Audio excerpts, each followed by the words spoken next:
Preface. The feeling of having no power over people and events is generally unbearable to us.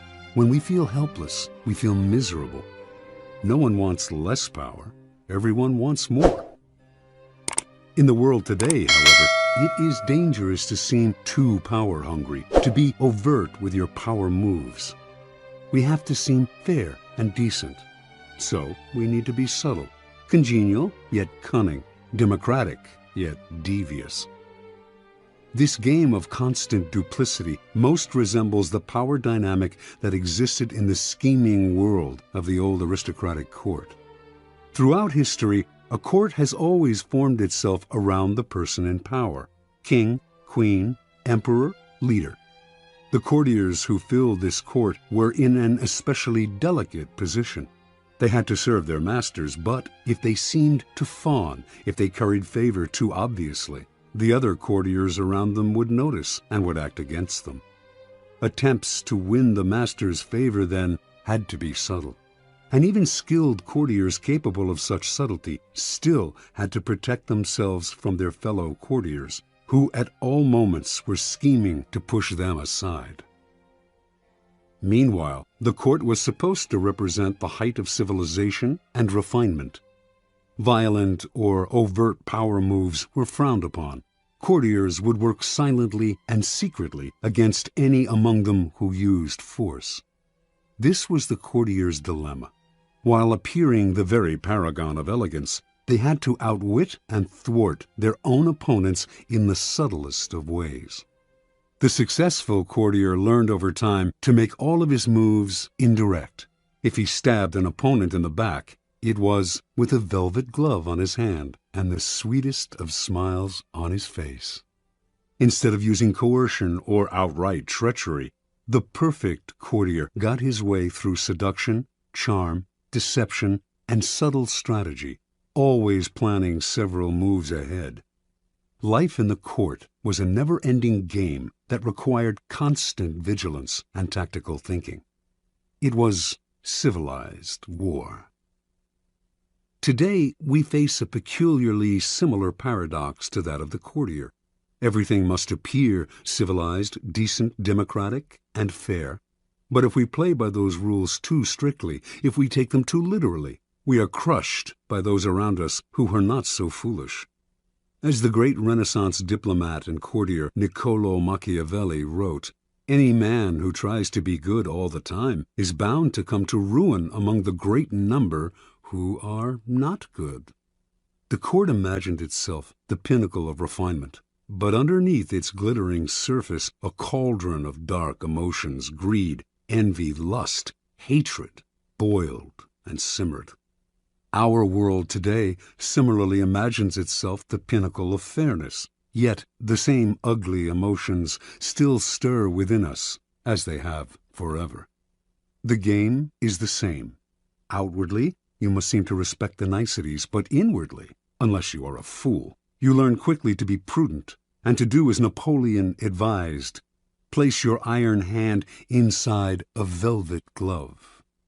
If, like the courtier of times gone by, you can master the arts of indirection, learning to seduce, charm, deceive, and subtly outmaneuver your opponents, you will attain the heights of power.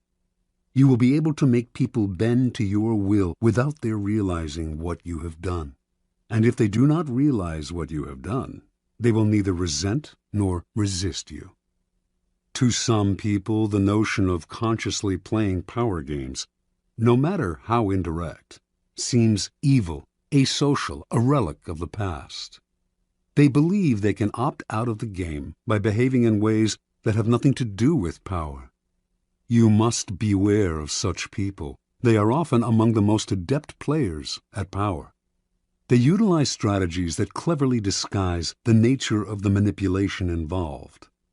These types, for example, will often display their weakness and lack of power as a kind of moral virtue.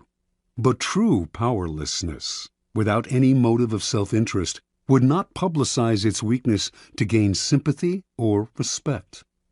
Making a show of one's weakness is actually a very effective strategy, subtle and deceptive, in the game of power. Another strategy of the supposed non-player is to demand equality in every area of life. Everyone must be treated alike, whatever their status and strength. But if, to avoid the taint of power, you attempt to treat everyone equally and fairly, you will confront the problem that some people do certain things better than others. Treating everyone equally means ignoring their differences, elevating the less skillful, and suppressing those who excel. Again, many of those who behave this way are actually deploying another power strategy, redistributing people's rewards in a way that they determine. Yet another way of avoiding the game would be perfect honesty and straightforwardness, since one of the main techniques of those who seek power is deceit and secrecy. But being perfectly honest will inevitably hurt and insult a great many people, some of whom will choose to injure you in return. No one will see your honest statement as completely objective and free of some personal motivation. And they will be right. In truth, the use of honesty is indeed a power strategy intended to convince people of one's noble, good-hearted, selfless character. It is a form of persuasion, even a subtle form of coercion. Finally, those who claim to be non-players may affect an air of naivete to protect them from the accusation that they are after power.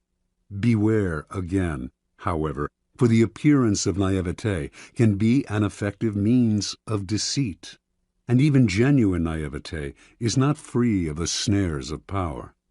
Children may be naive in many ways, but they often act from an elemental need to gain control over those around them. Children suffer greatly from feeling powerless in the adult world, and they use any means available to get their way. Genuinely innocent people may still be playing for power, and are often horribly effective at the game, since they are not hindered by reflection. Once again, those who make a show or display of innocence are the least innocent of all. You can recognize these supposed non-players by the way they flaunt their moral qualities, their piety, their exquisite sense of justice. But since all of us hunger for power, and almost all of our actions are aimed at gaining it, the non-players are merely throwing dust in our eyes, distracting us from their power plays with their air of moral superiority. If you observe them closely, you will see, in fact, that they are often the ones most skillful at indirect manipulation, even if some of them practice it unconsciously. And they greatly resent any publicizing of the tactics they use every day. If the world is like a giant scheming court, and we are trapped inside it, there is no use in trying to opt out of the game. That will only render you powerless, and powerlessness will make you miserable. Instead of struggling against the inevitable, instead of arguing and whining and feeling guilty, it is far better to excel at power.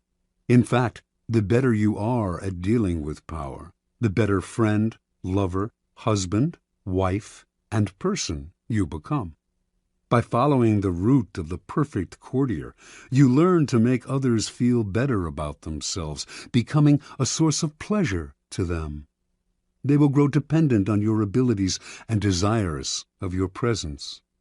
By mastering the 48 laws in this book, you spare others the pain that comes from bungling with power, by playing with fire without knowing its properties.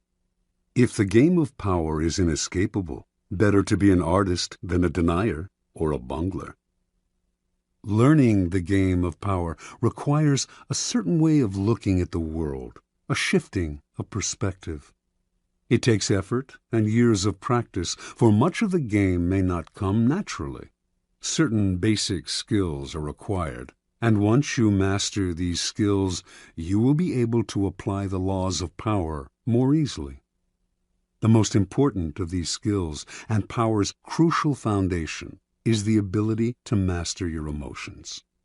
An emotional response to a situation is the single greatest barrier to power. A mistake that will cost you a lot more than any temporary satisfaction you might gain by expressing your feelings. Emotions cloud reason, and if you cannot see the situation clearly, you cannot prepare for and respond to it with any degree of control. Anger is the most destructive of emotional responses, for it clouds your vision the most. It also has a ripple effect that invariably makes situations less controllable and heightens your enemy's resolve.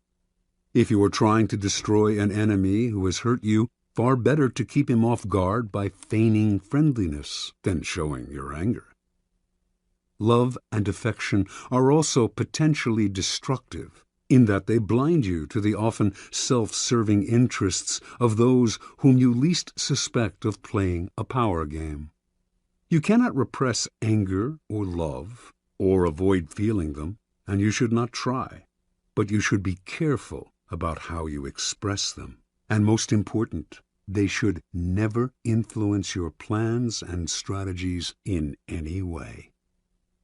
Related to mastering your emotions is the ability to distance yourself from the present moment and think objectively about the past and future. Like the double-faced Roman deity and guardian of all gates and doorways, you must be able to look in both directions at once, the better to handle danger from wherever it comes. Such is the face you must create for yourself, one face looking continuously to the future and the other to the past. For the future, the motto is, no days unalert. Nothing should catch you by surprise because you are constantly imagining problems before they arise. Instead of spending your time dreaming of your plan's happy ending, you must work on calculating every possible permutation and pitfall that might emerge in it. The further you see, the more steps ahead you plan, the more powerful you become. The other face of Janus looks constantly to the past, though not to remember past hurts or bear grudges. That would only curb your power. Half of the game is learning how to forget those events in the past that eat away at you and cloud your reason. The real purpose of the backward glancing eye is to educate yourself constantly. You look at the past to learn from those who came before you. The many historical examples in this book will greatly help that process. Then, having looked to the past, you look closer at hand, to your own actions and those of your friends. This is the most vital school you can learn from because it comes from personal experience. You begin by examining the mistakes you have made in the past, the ones that have most grievously held you back. You analyze them in terms of the 48 laws of power, and you extract from them a lesson and an oath. I shall never repeat such a mistake. I shall never fall into such a trap again. If you can evaluate and observe yourself in this way, you can learn to break the patterns of the past, an immensely valuable skill. Power requires the ability to play with appearances. To this end, you must learn to wear many masks and keep a bag full of deceptive tricks. Deception and masquerade should not be seen as ugly or immoral. All human interaction requires deception on many levels, and in some ways, what separates humans from animals is our ability to lie and deceive. In Greek myths, in India's Mahabharata cycle, in the Middle Eastern epic of Gilgamesh, it is the privilege of the gods to use deceptive arts. A great man, Odysseus, for instance, was judged by his ability to rival the craftiness of the gods, stealing some of their divine power by matching them in wits and deception. Deception is a developed art of civilization and the most potent weapon in the game of power. You cannot succeed at deception unless you take a somewhat distanced approach to yourself, unless you can be many different people wearing the mask that the day and the moment require. With such a flexible approach to all appearances, including your own, you lose a lot of the inward heaviness that holds people down. Make your face as malleable as the actors. Work to conceal your intentions from the others. Practice luring people into traps. Playing with appearances and mastering arts of deception are among the aesthetic pleasures of life. They are also key components in the acquisition of power. If deception is the most potent weapon in your arsenal, then patience in all things is your crucial shield. Patience will protect you from making moronic blunders. Like mastering your emotions, patience is a skill. It does not come naturally, but nothing about power is natural. Power is more godlike than anything in the natural world. And patience is the supreme virtue of the gods, who have nothing but time. Everything good will happen. The grass will grow again, if you give it time and see several steps into the future. Impatience, on the other hand, only makes you look weak. It is a principal impediment to power. Power is essentially amoral, and one of the most important skills to acquire is the ability to see circumstances rather than good or evil. Power is a game. This cannot be repeated too often. And in games, you do not judge your opponents by their intentions, but by the effect of their actions. You measure their strategy and their power by what you can see and feel. How often are someone's intentions made the issue only to cloud and deceive? What does it matter if another player, your friend or rival, intended good things and had only your interests at heart, if the effects of his action lead to so much ruin and confusion? It is only natural for people to cover up their actions with all kinds of justifications, always assuming that they have acted out of goodness. You must learn to inwardly laugh each time you hear this, and never get caught up in gauging someone's intentions and actions through a set of moral judgments that are really an excuse for the accumulation of power. It is a game. Your opponent sits opposite you. Both of you behave as gentlemen or ladies, observing the rules of the game and taking nothing personally. You play with a strategy, and you observe your opponent's moves with as much calmness as you can muster. In the end, you will appreciate the politeness of those you are playing with more than their good and sweet intentions. Train your eye to follow the results of their moves, the outward circumstances, and do not be distracted by anything else. Half of your mastery of power comes from what you do not do, what you do not allow yourself to get dragged into. For this skill, you must learn to judge all things by what they cost you. As Nietzsche wrote, the value of a thing sometimes lies not in what one attains with it, but in what one pays for it, what it costs us. Perhaps you will attain your goal, and a worthy goal at that, but at what price? Apply this standard to everything, including whether to collaborate with other people to come to their aid. In the end, life is short, opportunities are few, and you have only so much energy to draw on. And in this sense, time is as important a consideration as any other.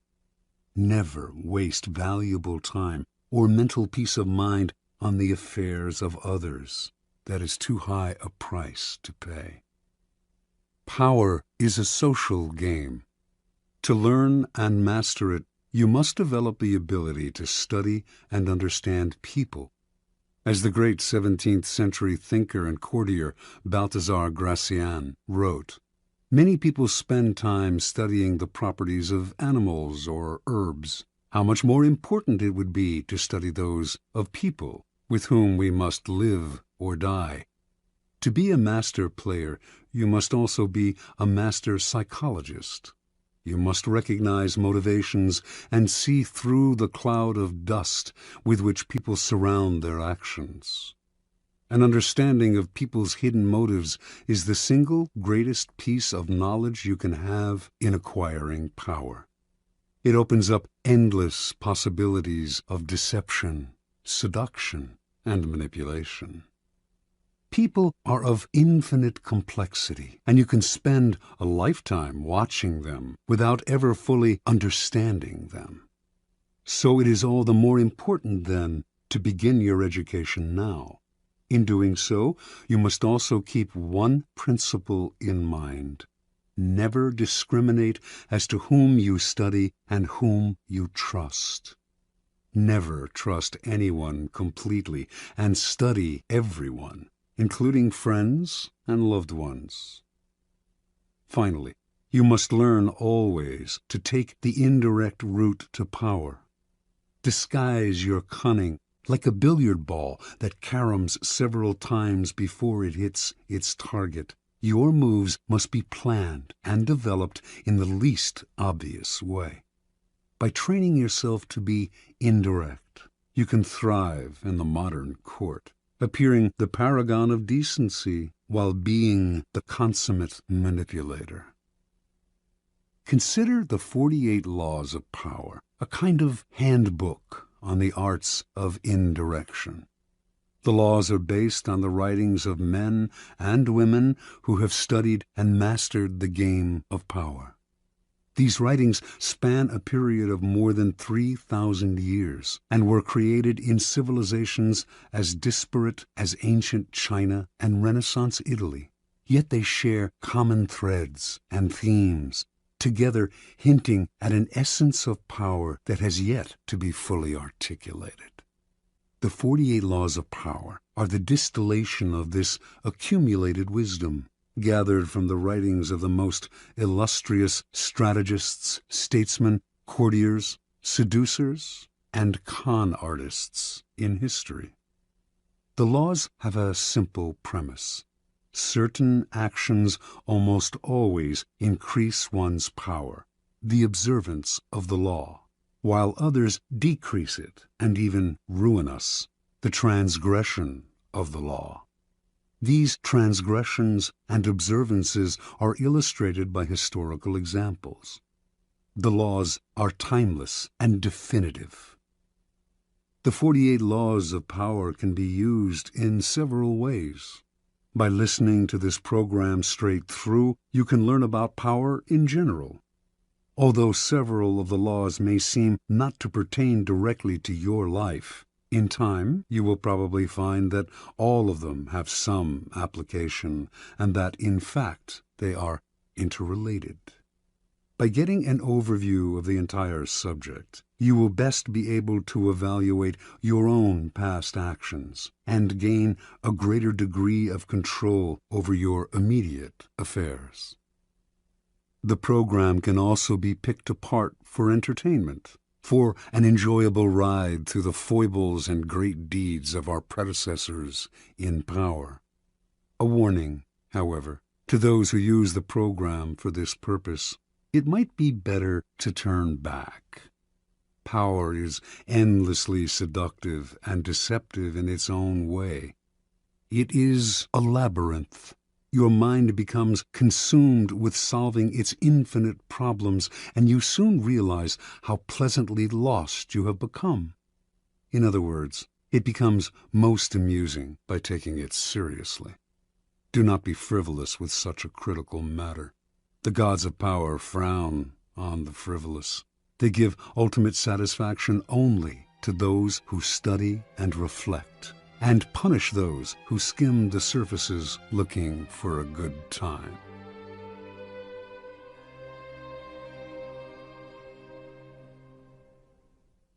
Law 1. Never outshine the master. Judgment. Always make those above you feel comfortably superior. In your desire to please and impress them, do not go too far in displaying your talents, or you might accomplish the opposite, inspire fear and insecurity. Make your masters appear more brilliant than they are, and you will attain the heights of power. Transgression of the law. Nicolas Fouquet, Louis XIV's finance minister in the first years of his reign, was a generous man who loved lavish parties, pretty women, and poetry. He also loved money, for he led an extravagant lifestyle. Fouquet was clever and very much indispensable to the king. So, when the prime minister, Jules Mazarin, died in 1661, the finance minister expected to be named the successor. Instead, the king decided to abolish the position. This and other signs made Fouquet suspect that he was falling out of favor, and so he decided to ingratiate himself with the king by staging the most spectacular party the world had ever seen. The party's ostensible purpose would be to commemorate the completion of Fouquet's chateau, Vaux-le-Vicomte, but its real function was to pay tribute to the king, the guest of honor. The most brilliant nobility of Europe and some of the greatest minds of the time, La Fontaine, La Rochefoucauld, Madame de Sévigné, attended the party. Molière wrote a play for the occasion in which he himself was to perform at the evening's conclusion. The party began with a lavish 7-course dinner featuring foods from the Orient never before tasted in France, as well as new dishes created especially for the night. The meal was accompanied with music commissioned by Fouquet to honor the king. After dinner, there was a promenade through the chateau's gardens. The grounds and fountains of Vaux-le-Vicomte were to be the inspiration for Versailles. Fouquet personally accompanied the young king through the geometrically aligned arrangements of shrubbery and flower beds. Arriving at the garden's canals, they witnessed a fireworks display which was followed by the performance of Molière's play. The party ran well into the night, and everyone agreed it was the most amazing affair they had ever attended. The next day, Fouquet was arrested by the king's head musketeer, D'Artagnan. 3 months later, he went on trial for stealing from the country's treasury. Actually, most of the stealing he was accused of he had done on the king's behalf and with the king's permission. Fouquet was found guilty and sent to the most isolated prison in France, high in the Pyrenees Mountains, where he spent the last 20 years of his life in solitary confinement. Interpretation. Louis XIV, the Sun King, was a proud and arrogant man who wanted to be the center of attention at all times. He could not countenance being outdone in lavishness by anyone, and certainly not his finance minister. To succeed Fouquet, Louis chose Jean-Baptiste Colbert, a man famous for his parsimony and for giving the dullest parties in Paris. Colbert made sure that any money liberated from the treasury went straight into Louis's hands. With the money, Louis built a palace even more magnificent than Fouquet's, the glorious Palace of Versailles. He used the same architects, decorators, and garden designer. And at Versailles, Louis hosted parties even more extravagant than the one that cost Fouquet his freedom. Let us examine the situation. The evening of the party, as Fouquet presented spectacle on spectacle to Louis, each more magnificent than the one before, he imagined the affair as demonstrating his loyalty and devotion to the king. Not only did he think the party would put him back in the king's favor, he thought it would show his good taste, his connections, and his popularity, making him indispensable to the king and demonstrating that he would make an excellent prime minister.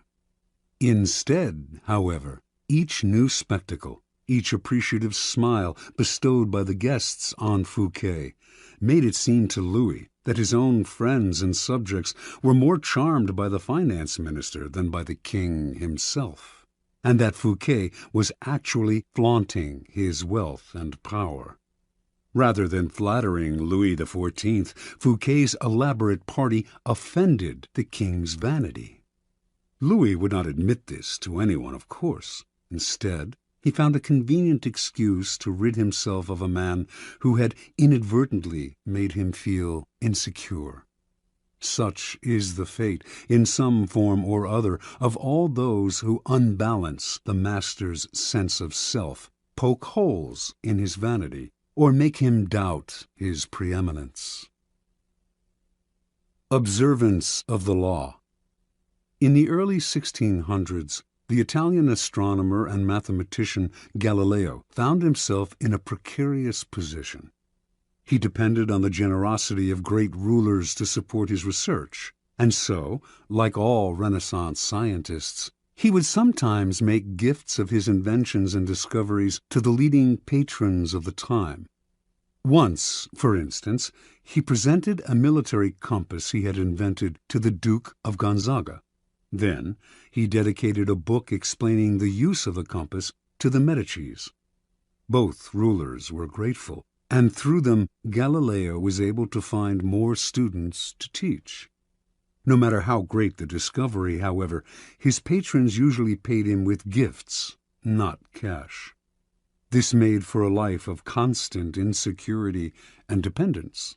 There must be an easier way, he thought.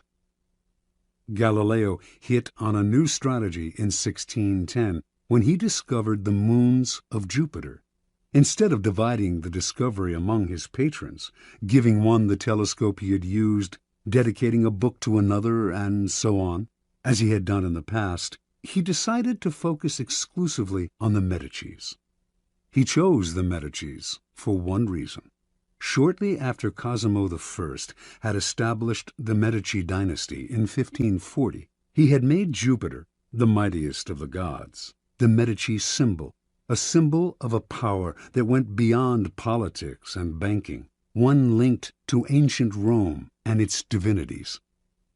Galileo turned his discovery of Jupiter's moons into a cosmic event honoring the Medici's greatness. Shortly after the discovery, he announced that the bright stars, the moons of Jupiter, offered themselves in the heavens to his telescope at the same time as Cosimo II's enthronement. He said that the number of the moons, 4, harmonized with the number of the Medicis. Cosimo II had 3 brothers, and that the moons orbited Jupiter as these 4 suns revolved around Cosimo I, the dynasty's founder. More than coincidence, this showed that the heavens themselves reflected the ascendancy of the Medici family.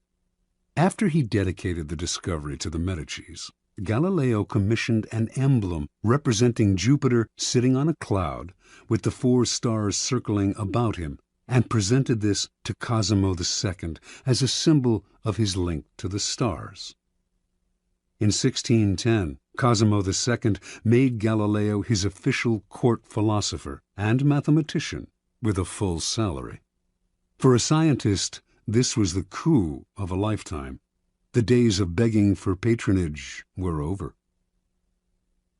Interpretation. In one stroke, Galileo gained more with his new strategy than he had in years of begging. The reason is simple. All masters want to appear more brilliant than other people. The producer of a great work wants to feel he is more than just the provider of the financing. He wants to appear creative and powerful, and also more important than the work produced in his name. Instead of insecurity, you must give him glory. Galileo did not challenge the intellectual authority of the Medicis with his discovery, or make them feel inferior in any way. By literally aligning them with the stars, he made them shine brilliantly among the courts of Italy. He did not outshine the master. He made the master outshine all others. Keys to power. When it comes to power, outshining the master is perhaps the worst mistake of all. Do not fool yourself into thinking that life has changed much since the days of Louis XIV and the Medicis. Those who attain high standing in life are like kings and queens.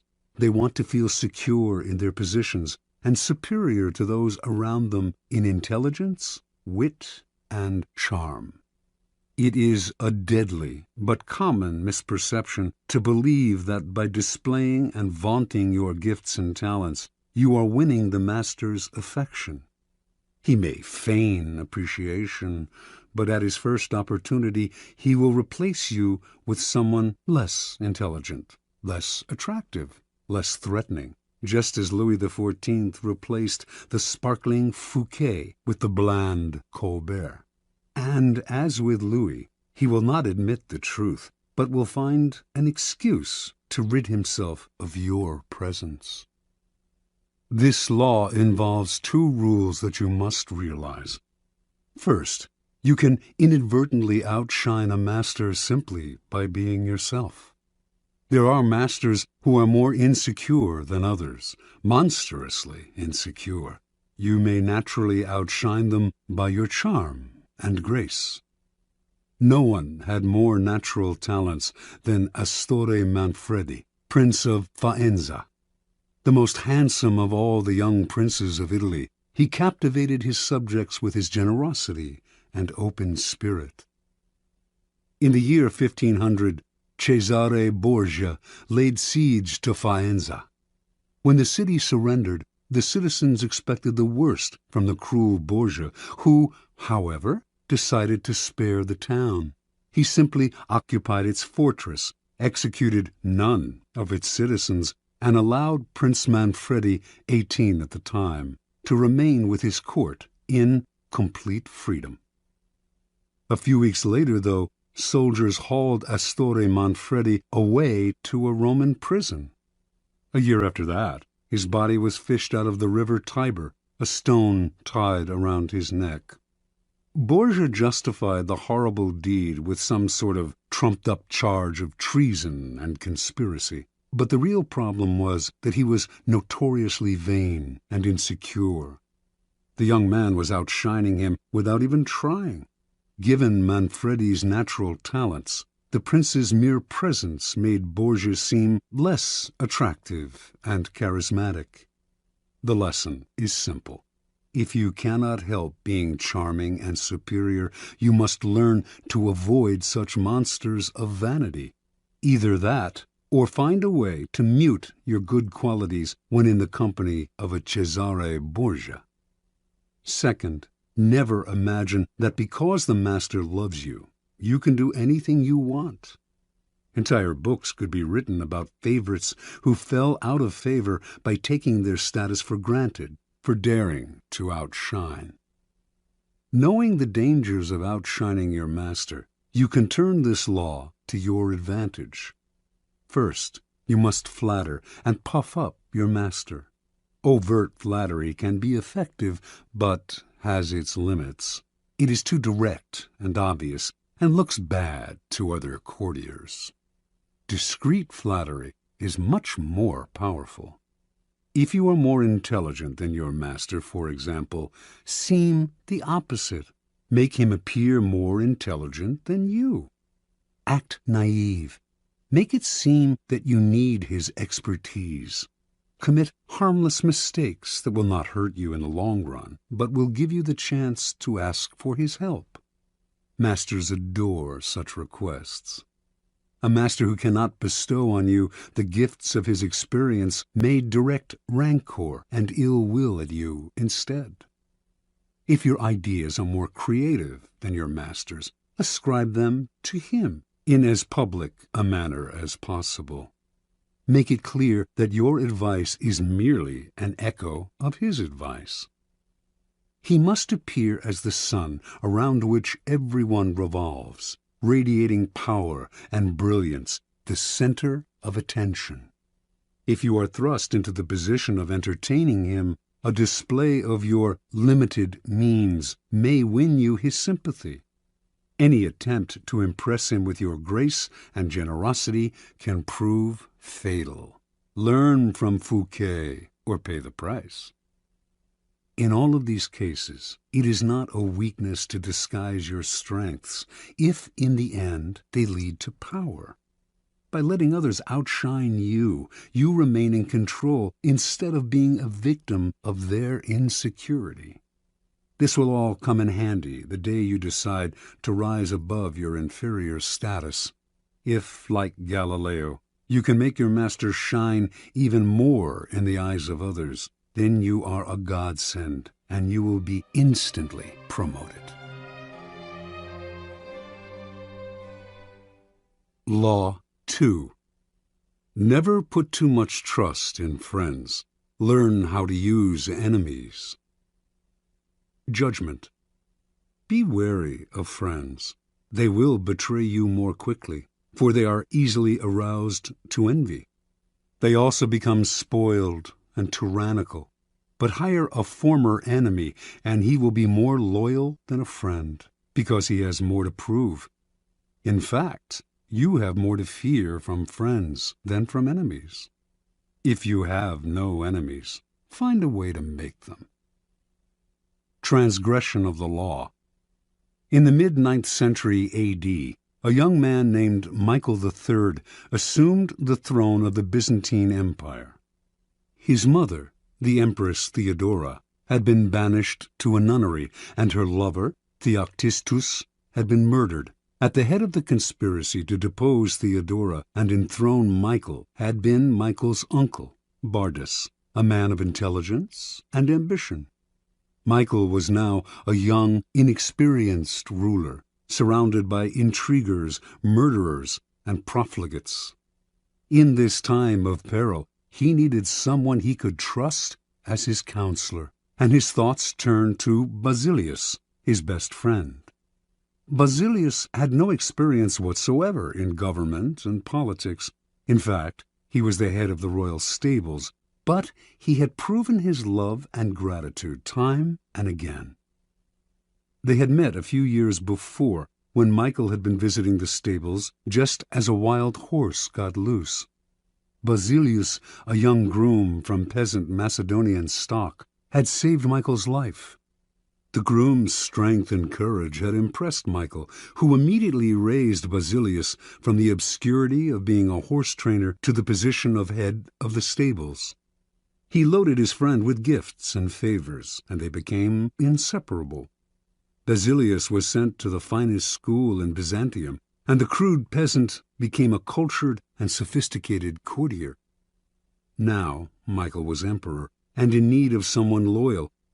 Who could he better trust with the post of chamberlain and chief counselor than a young man who owed him everything? Basilius could be trained for the job, and Michael loved him like a brother. Ignoring the advice of those who recommended the much more qualified Bardas, Michael chose his friend. Basilius learned well, and was soon advising the emperor on all matters of state. The only problem seemed to be money. Basilius never had enough.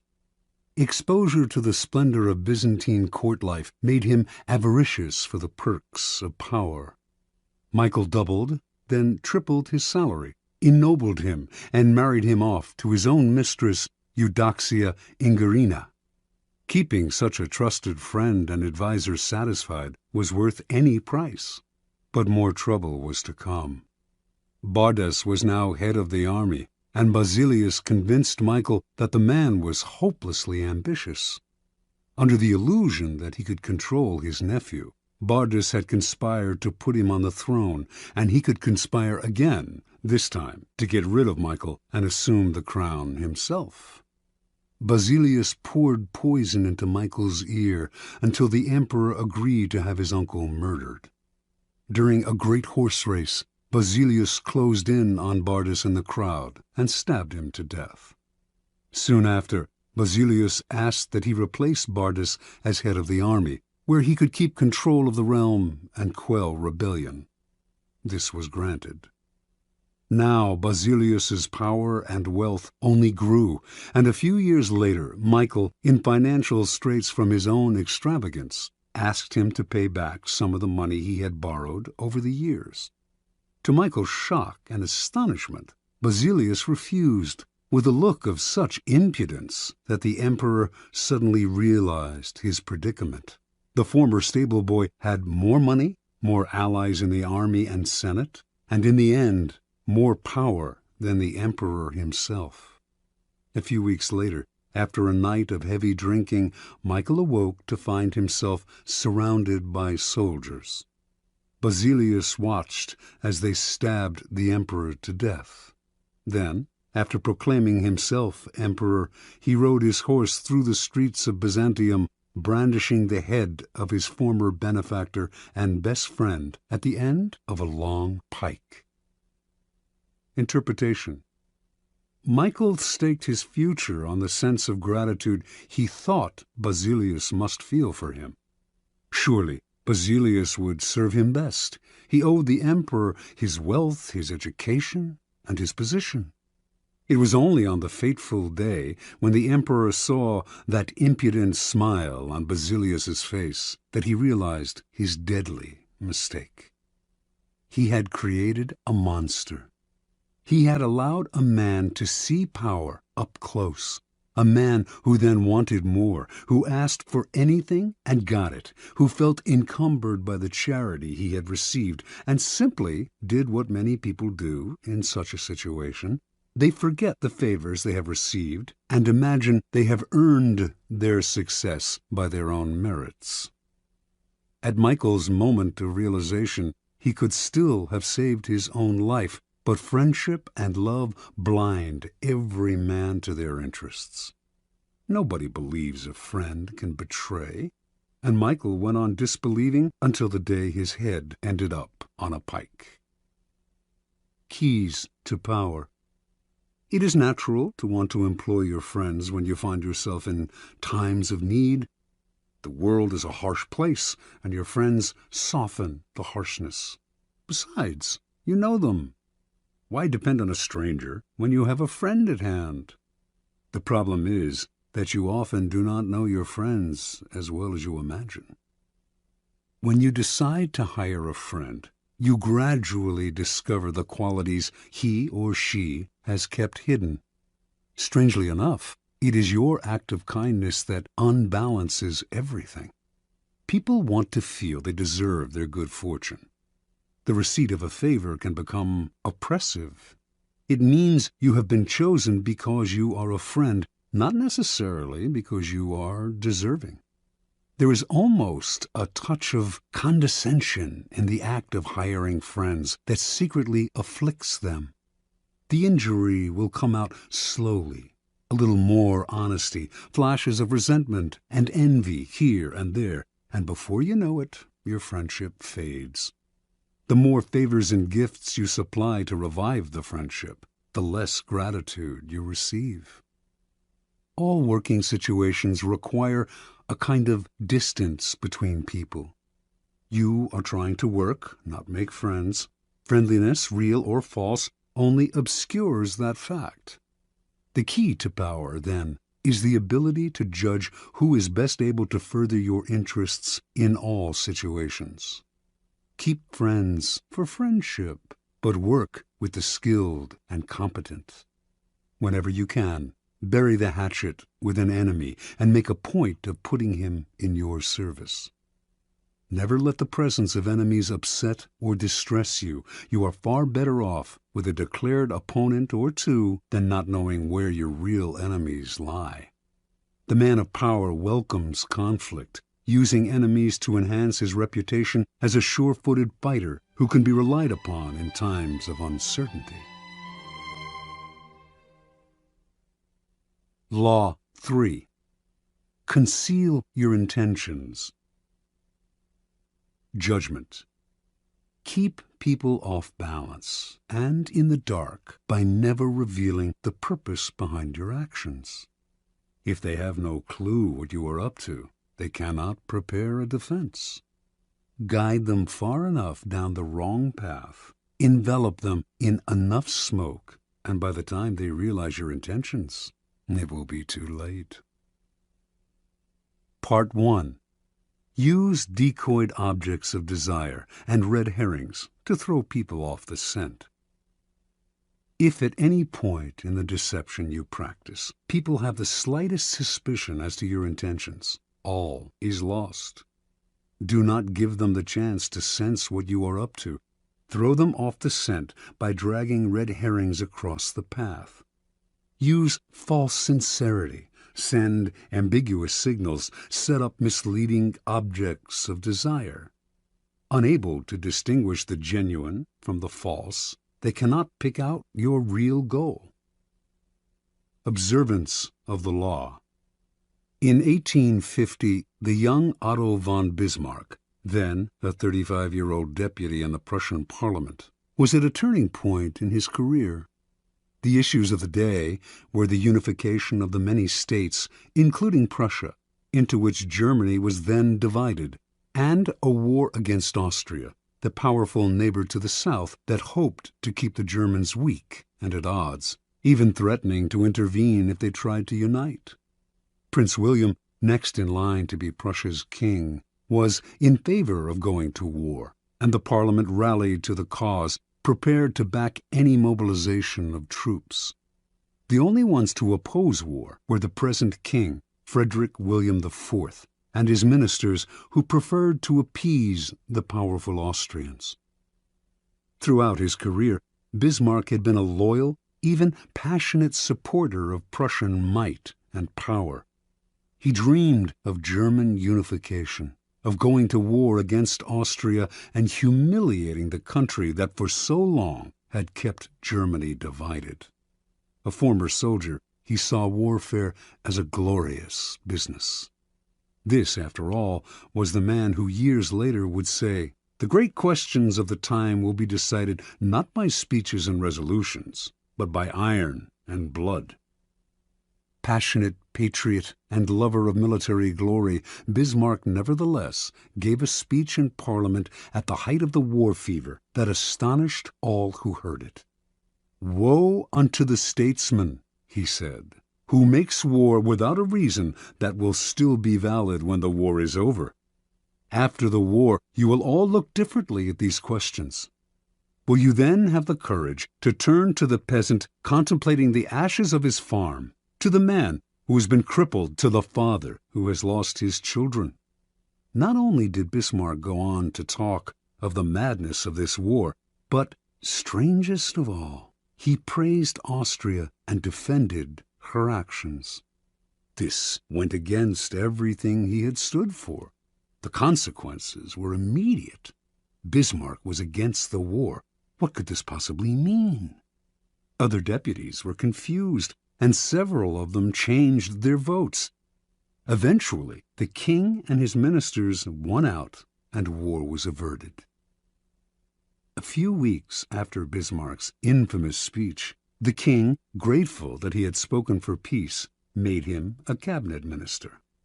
A few years later, he became the Prussian premier. In this role, he eventually led his country and the peace-loving king into a war against Austria, crushing the former empire and establishing a mighty German state, with Prussia at its head. Interpretation. At the time of his speech in 1850, Bismarck made several calculations. First, he sensed that the Prussian military, which had not kept pace with other European armies, was unready for war, that Austria, in fact, might very well win, a disastrous result for the future. Second, if the war were lost and Bismarck had supported it, his career would be gravely jeopardized. The king and his conservative ministers wanted peace. Bismarck wanted power. The answer was to throw people off the scent by supporting a cause he detested, saying things he would laugh at if said by another. A whole country was fooled. It was because of Bismarck's speech that the king made him a minister, a position from which he quickly rose to be prime minister, attaining the power to strengthen the Prussian military and accomplish what he had wanted all along: the humiliation of Austria and the unification of Germany under Prussia's leadership. Through insincerity and misleading signals, he deceived everyone, concealed his purpose, and attained everything he wanted. Such is the power of hiding your intentions. Keys to power. Most people are open books. They say what they feel, blurt out their opinions at every opportunity, and constantly reveal their plans and intentions. They do this for several reasons. First, it is easy and natural to always want to talk about one's feelings and plans for the future.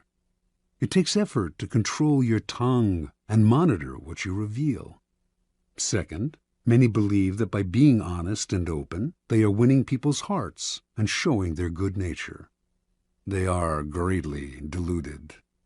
Honesty is actually a blunt instrument which bloodies more than it cuts. Your honesty is likely to offend people. It is much more prudent to tailor your words, telling people what they want to hear, rather than the coarse and ugly truth of what you feel or think. More important, by being unabashedly open, you make yourself so predictable and familiar that it is almost impossible to respect or fear you, and power will not accrue to a person who cannot inspire such emotions. If you yearn for power, quickly lay honesty aside and train yourself in the art of concealing your intentions. Master the art, and you will always have the upper hand. Basic to an ability to conceal one's intentions is a simple truth about human nature. Our first instinct is to always trust appearances. We cannot go around doubting the reality of what we see and hear. Constantly imagining that appearances concealed something else would exhaust and terrify us. This fact makes it relatively easy to conceal one's intentions. Simply dangle an object you seem to desire, a goal you seem to aim for, in front of people's eyes, and they will take the appearance for reality. Once their eyes focus on the decoy, they will fail to notice what you are really up to. You can use this tactic in the following manner. Hide your intentions not by closing up, with the risk of appearing secretive and making people suspicious, but by talking endlessly about your desires and goals, just not your real ones. You will kill 3 birds with 1 stone. You appear friendly, open, and trusting. You conceal your intentions, and you send your rivals on time-consuming goose chases. Another powerful tool in throwing people off the scent is false sincerity. People easily mistake sincerity for honesty. Remember, their first instinct is to trust appearances, and since they value honesty and want to believe in the honesty of those around them, they will rarely doubt you or see through your act. Seeming to believe what you say gives your words great weight. To make your false sincerity an effective weapon in concealing your intentions, espouse a belief in honesty and forthrightness as important social values. Do this as publicly as possible. Emphasize your position on this subject by occasionally divulging some heartfelt thought, though only one that is actually meaningless or irrelevant, of course. Napoleon's minister Talleyrand was a master at taking people into his confidence by revealing some apparent secret. This feigned confidence, a decoy, would then elicit a real confidence on the other person's part. Remember, the best deceivers do everything they can to cloak their roguish qualities. They cultivate an air of honesty in one area to disguise their dishonesty in others. Honesty is merely another decoy in their arsenal of weapons. Part 2. Use smoke screens to disguise your actions. Deception is always the best strategy, but the best deceptions require a screen of smoke to distract people's attention from your real purpose. The bland exterior, like the unreadable poker face, is often the perfect smoke screen, hiding your intentions behind the comfortable and familiar. If you lead the sucker down a familiar path, he won't catch on when you lead him into a trap. Observance of the law. In 1910, a Mr. Sam Giesel of Chicago sold his warehouse business for close to $1 million. He settled down to semi-retirement and the managing of his many properties, but deep inside, he itched for the old days of deal-making. One day, a young man named Joseph Weil visited his office, wanting to buy an apartment he had up for sale. Giesel explained the terms. The price was $8,000, but he only required a down payment of $2,000. Weil said he would sleep on it, but he came back the following day and offered to pay the full $8,000 in cash if Giesel could wait a couple of days until a deal Weil was working on came through. Even in semi-retirement, a clever businessman like Giesel was curious as to how Weil would be able to come up with so much cash, roughly $150,000 today, so quickly. Weil seemed reluctant to say and quickly changed the subject, but Giesel was persistent. Finally, after assurances of confidentiality, Weil told Giesel the following story. Weil's uncle was the secretary to a coterie of multimillionaire financiers. These wealthy gentlemen had purchased a hunting lodge in Michigan 10 years ago at a cheap price. They had not used the lodge for a few years, so they had decided to sell it and had asked Weil's uncle to get whatever he could for it. For reasons, good reasons, of his own, the uncle had been nursing a grudge against the millionaires for years. This was his chance to get back at them. He would sell the property for $35,000 to a setup man, whom it was Weil's job to find. The financiers were too wealthy to worry about this low price. The setup man would then turn around and sell the property again for its real price, around $155,000. The uncle, Weil, and the third man would split the profits from this second sale. It was all legal and for a good cause, the uncle's just retribution. Giesel had heard enough. He wanted to be the set-up buyer. Weil was reluctant to involve him, but Giesel would not back down. The idea of a large profit plus a little adventure had him champing at the bit. Weil explained that Giesel would have to put up the $35,000 in cash to bring the deal off. Giesel, a millionaire, said he could get the money with a snap of his fingers. Weil finally relented and agreed to arrange a meeting between the uncle, Giesel, and the financiers in the town of Galesburg, Illinois. On the train ride to Galesburg, Giesel met the uncle, an impressive man, with whom he avidly discussed business. Weil also brought along a companion, a somewhat paunchy man named George Gross. Weil explained to Giesel that he himself was a boxing trainer, that Gross was one of the promising prize fighters he trained, and that he had asked Gross to come along to make sure the fighter stayed in shape. For a promising fighter, Gross was unimpressive looking.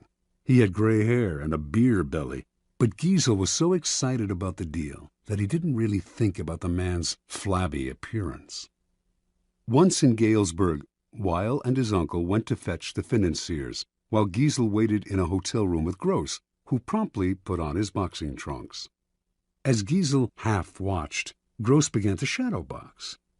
Distracted as he was, Giesel ignored how badly the boxer wheezed after a few minutes of exercise, although his style seemed real enough.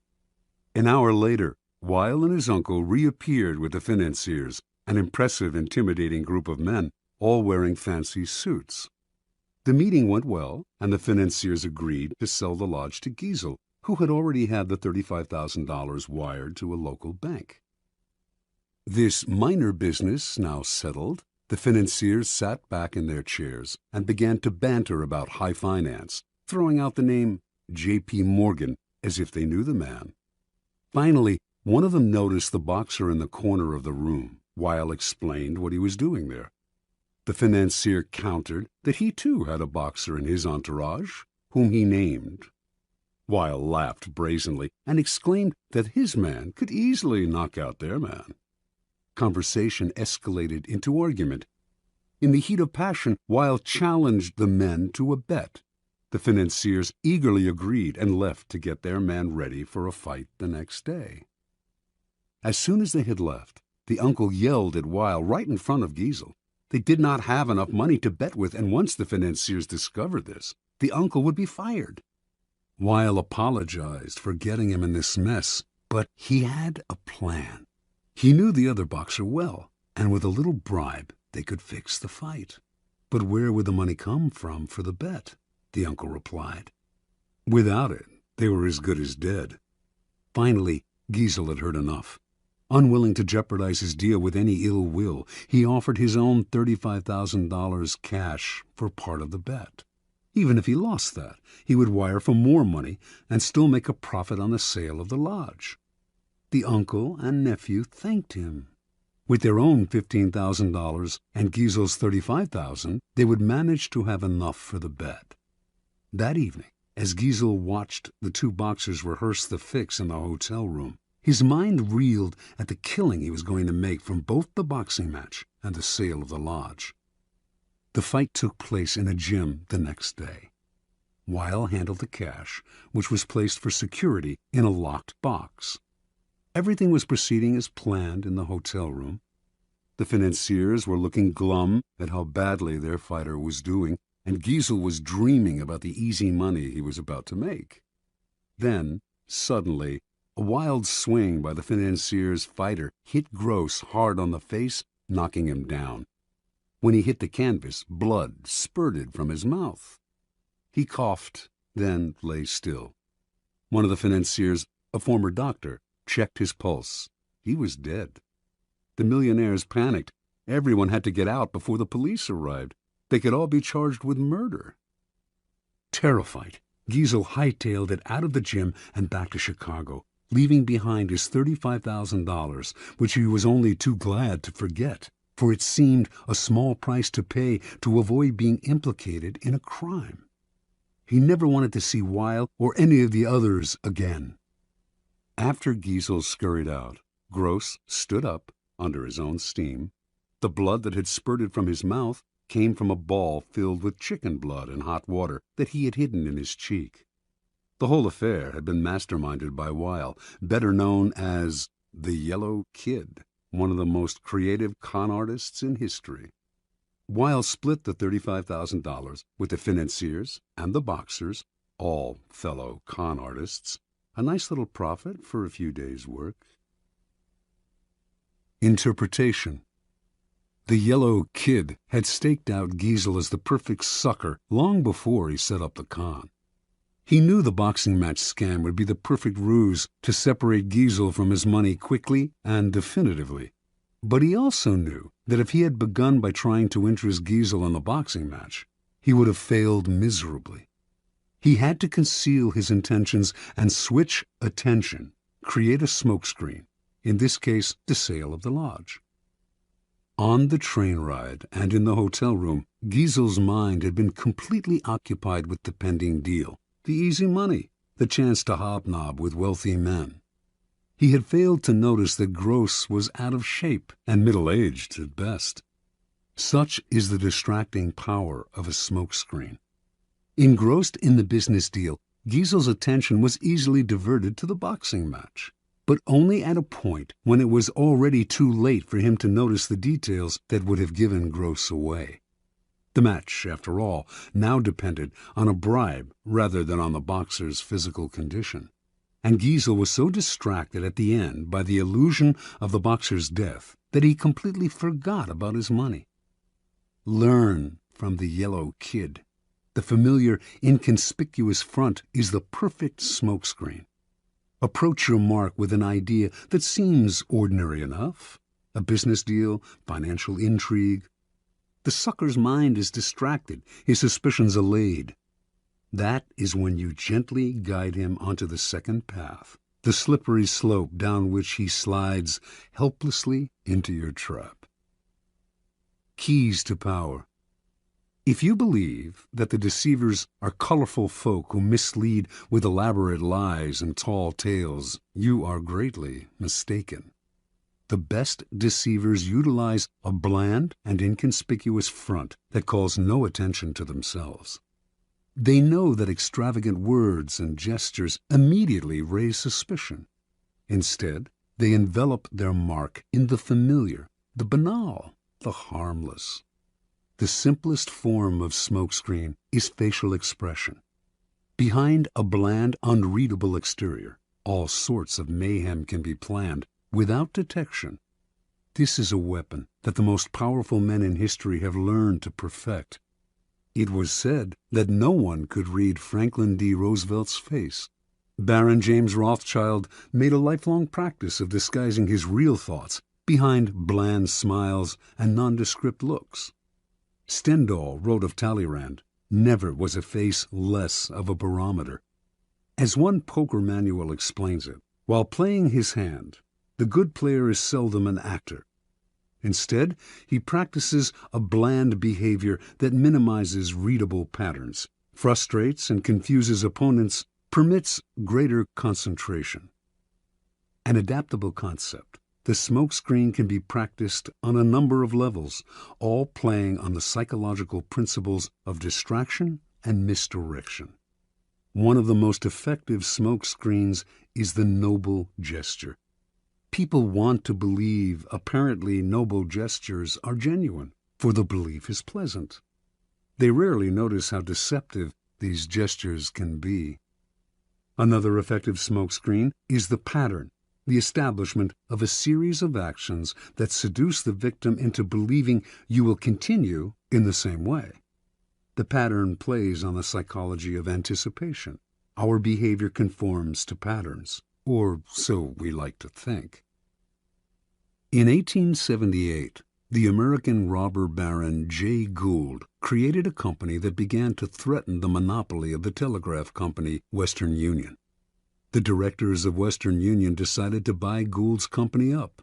They had to spend a hefty sum, but they figured they had managed to rid themselves of an irritating competitor. A few months later, though, Gould was at it again, complaining he had been treated unfairly. He started up a second company to compete with Western Union and its new acquisition. The same thing happened again. Western Union bought him out to shut him up. Soon the pattern began for the third time. But now Gould went for the jugular. He suddenly staged a bloody takeover struggle and managed to gain complete control of Western Union. He had established a pattern that had tricked the company's directors into thinking his goal was to be bought out at a handsome rate. Once they paid him off, they relaxed and failed to notice that he was actually playing for higher stakes. The pattern is powerful in that it deceives the other person into expecting the opposite of what you are really doing. Remember, it takes patience and humility to dull your brilliant colors, to put on the mask of the inconspicuous. Do not despair at having to wear such a bland mask. It is often your unreadability that draws people to you and makes you appear a person of power.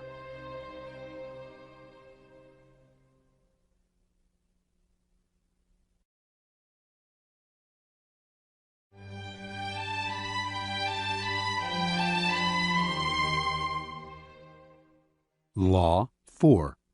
Always say less than necessary. Judgment.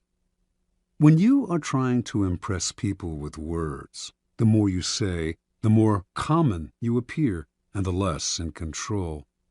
Even if you're saying something banal, it will seem original if you make it vague, open-ended, and sphinx-like. Powerful people impress and intimidate by saying less. The more you say, the more likely you are to say something foolish. Observance of the law. In the court of Louis XIV, nobles and ministers would spend days and nights debating issues of state. They would confer, argue, make and break alliances, and argue again until finally the critical moment arrived. Two of them would be chosen to represent the different sides to Louis himself, who would decide what should be done. After these persons were chosen, everyone would argue some more. How should the issues be phrased? What would appeal to Louis? What would annoy him?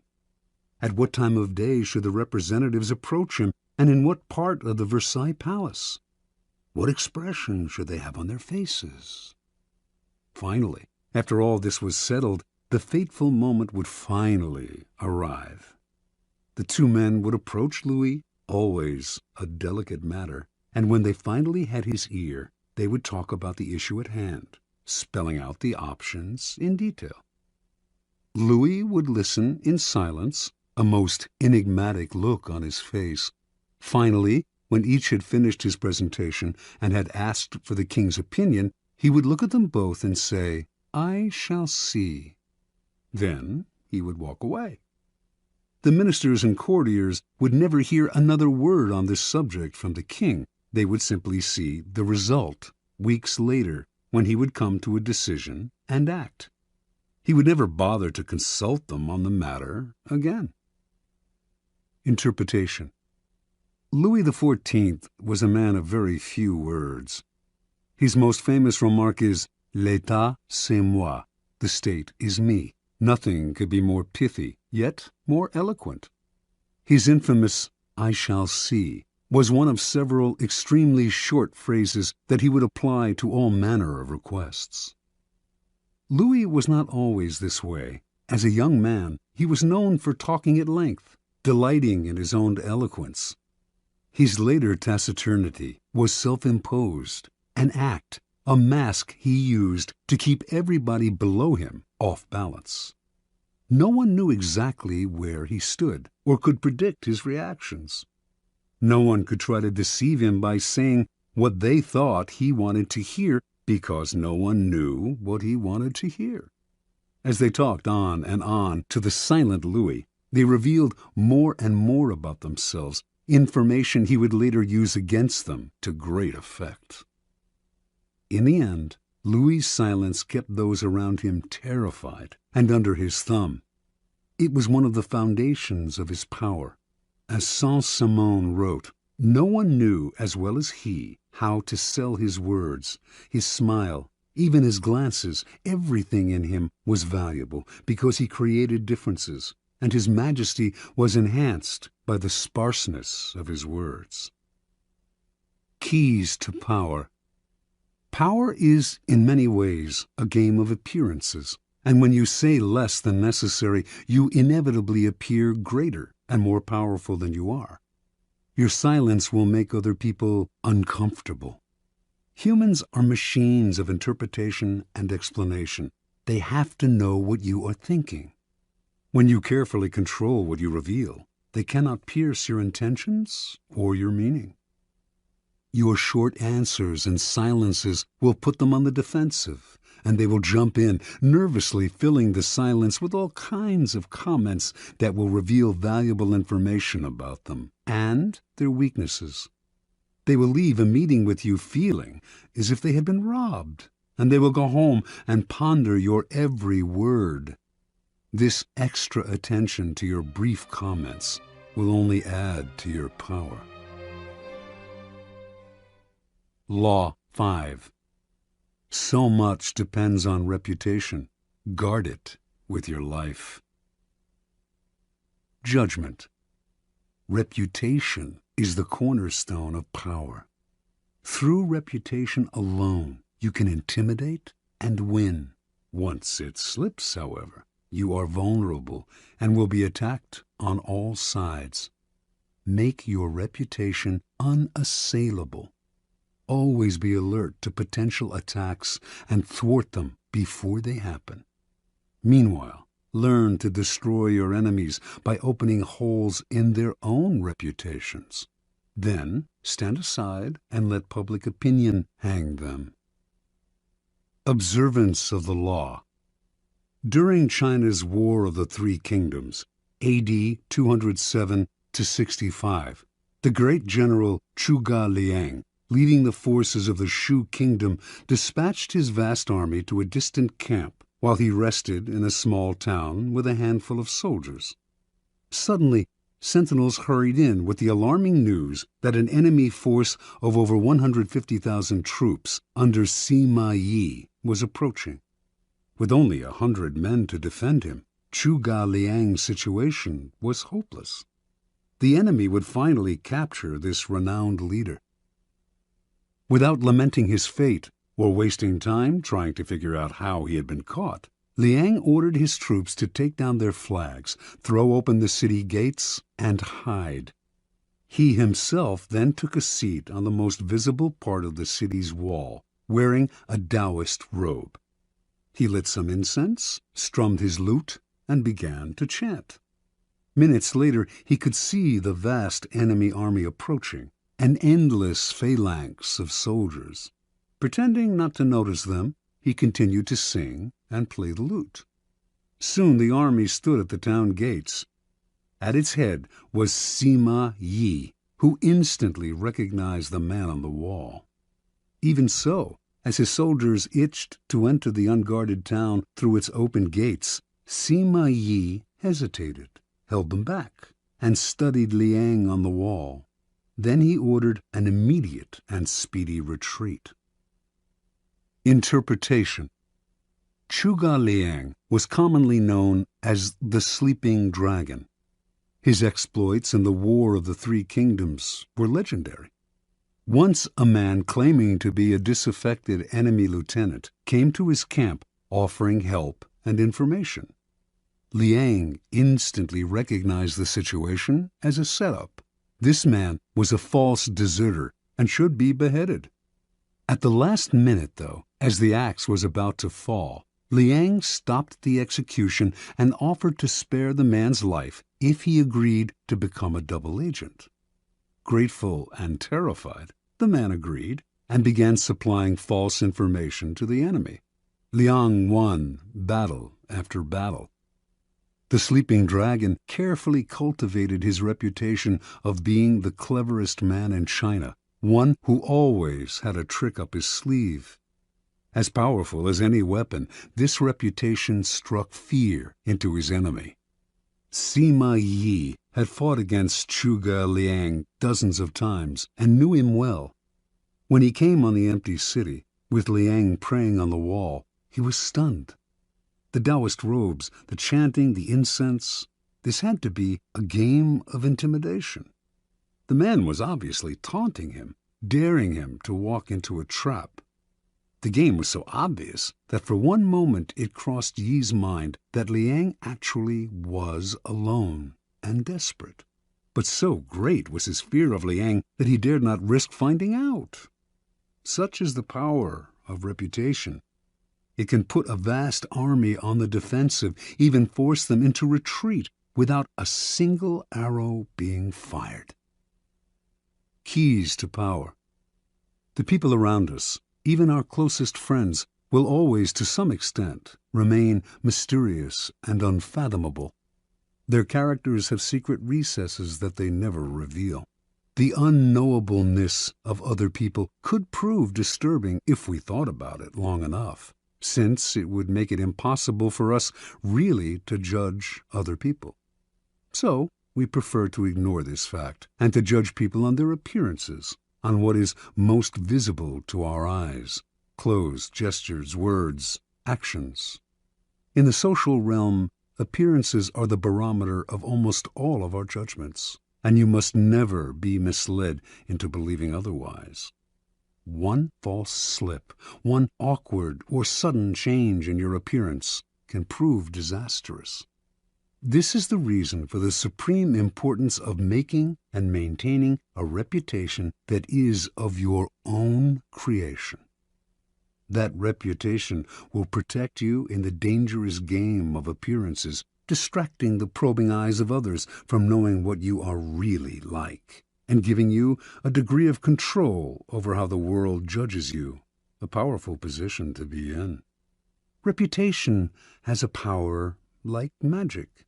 With one stroke of its wand, it can double your strength. It can also send people scurrying away from you. Whether the exact same deeds appear brilliant or dreadful can depend entirely on the reputation of the doer. In the beginning, you must work to establish a reputation for one outstanding quality, whether generosity or honesty or cunning.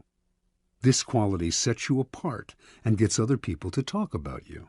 You then make your reputation known to as many people as possible.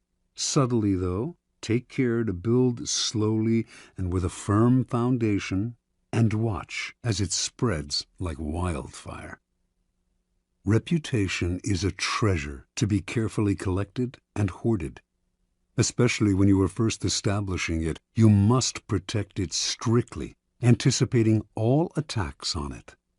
Once it is solid, do not let yourself get angry or defensive at the slanderous comments of your enemies. That reveals insecurity, not confidence in your reputation. Take the high road instead, and never appear desperate in your self-defense. On the other hand, an attack on another man's reputation is a potent weapon, particularly when you have less power than he does.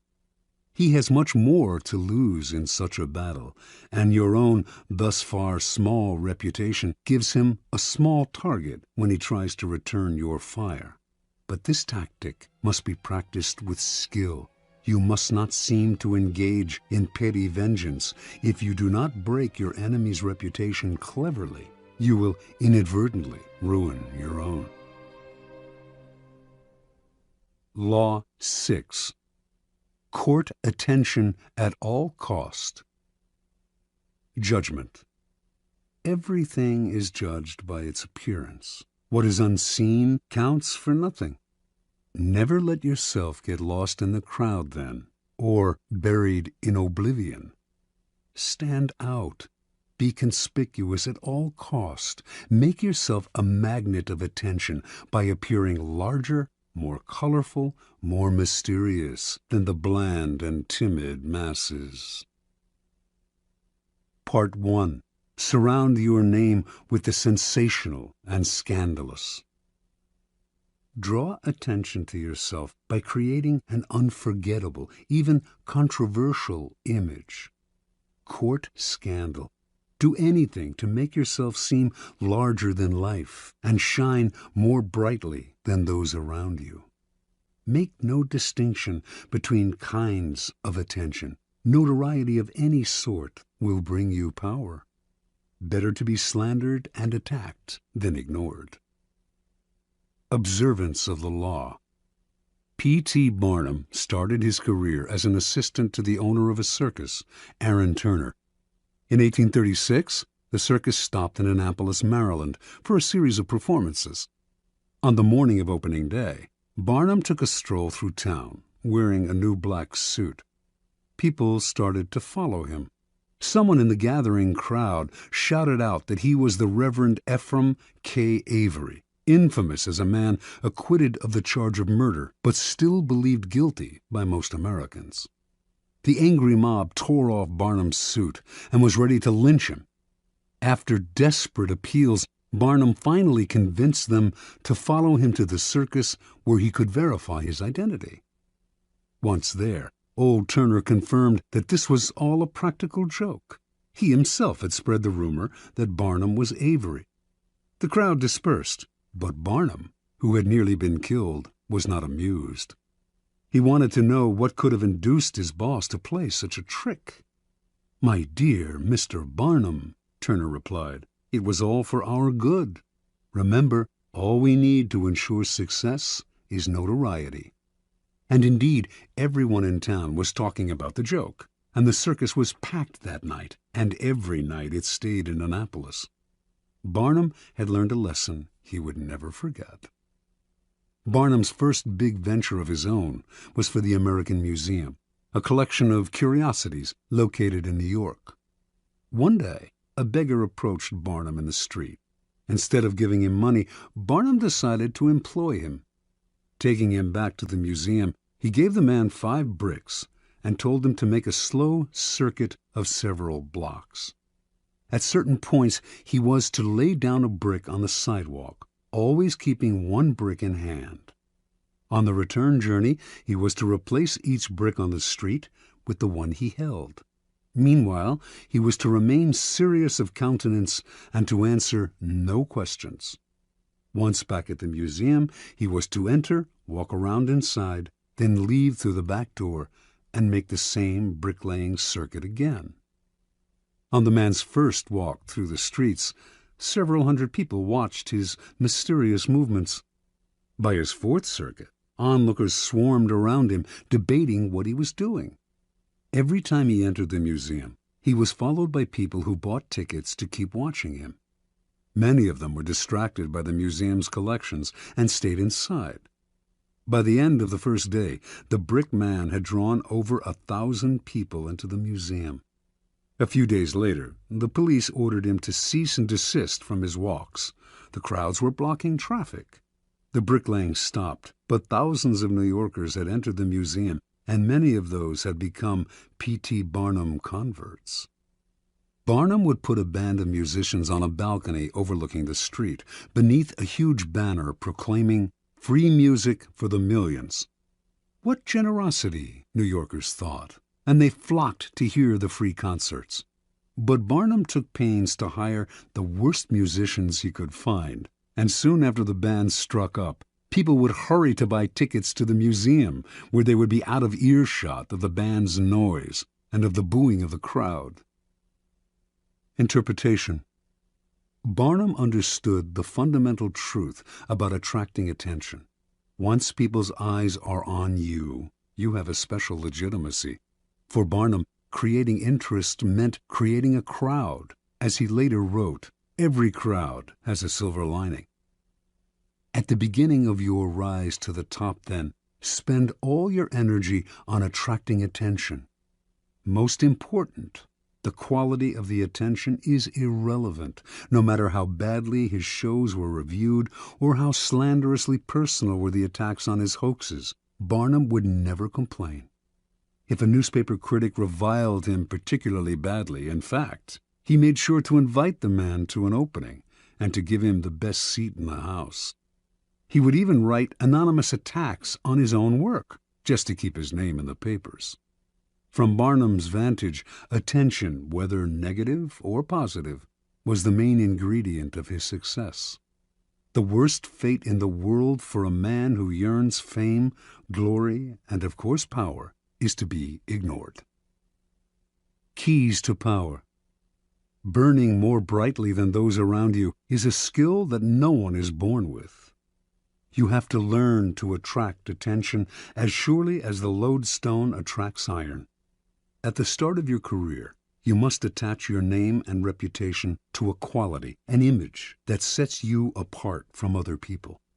This image can be something like a characteristic style of dress or a personality quirk that amuses people and gets talked about. Once the image is established, you have an appearance, a place in the sky for your star. It is a common mistake to imagine that this peculiar appearance of yours should not be controversial, that to be attacked is somehow bad. Nothing could be further from the truth. To avoid being a flash in the pan and having your notoriety eclipsed by another, you must not discriminate between different types of attention. In the end, every kind will work in your favor. Once in the limelight, you must constantly renew it by adapting and varying your method of courting attention. If you don't, the public will grow tired, will take you for granted, and will move on to a newer star. The game requires constant vigilance and creativity. Part 2. Create an air of mystery.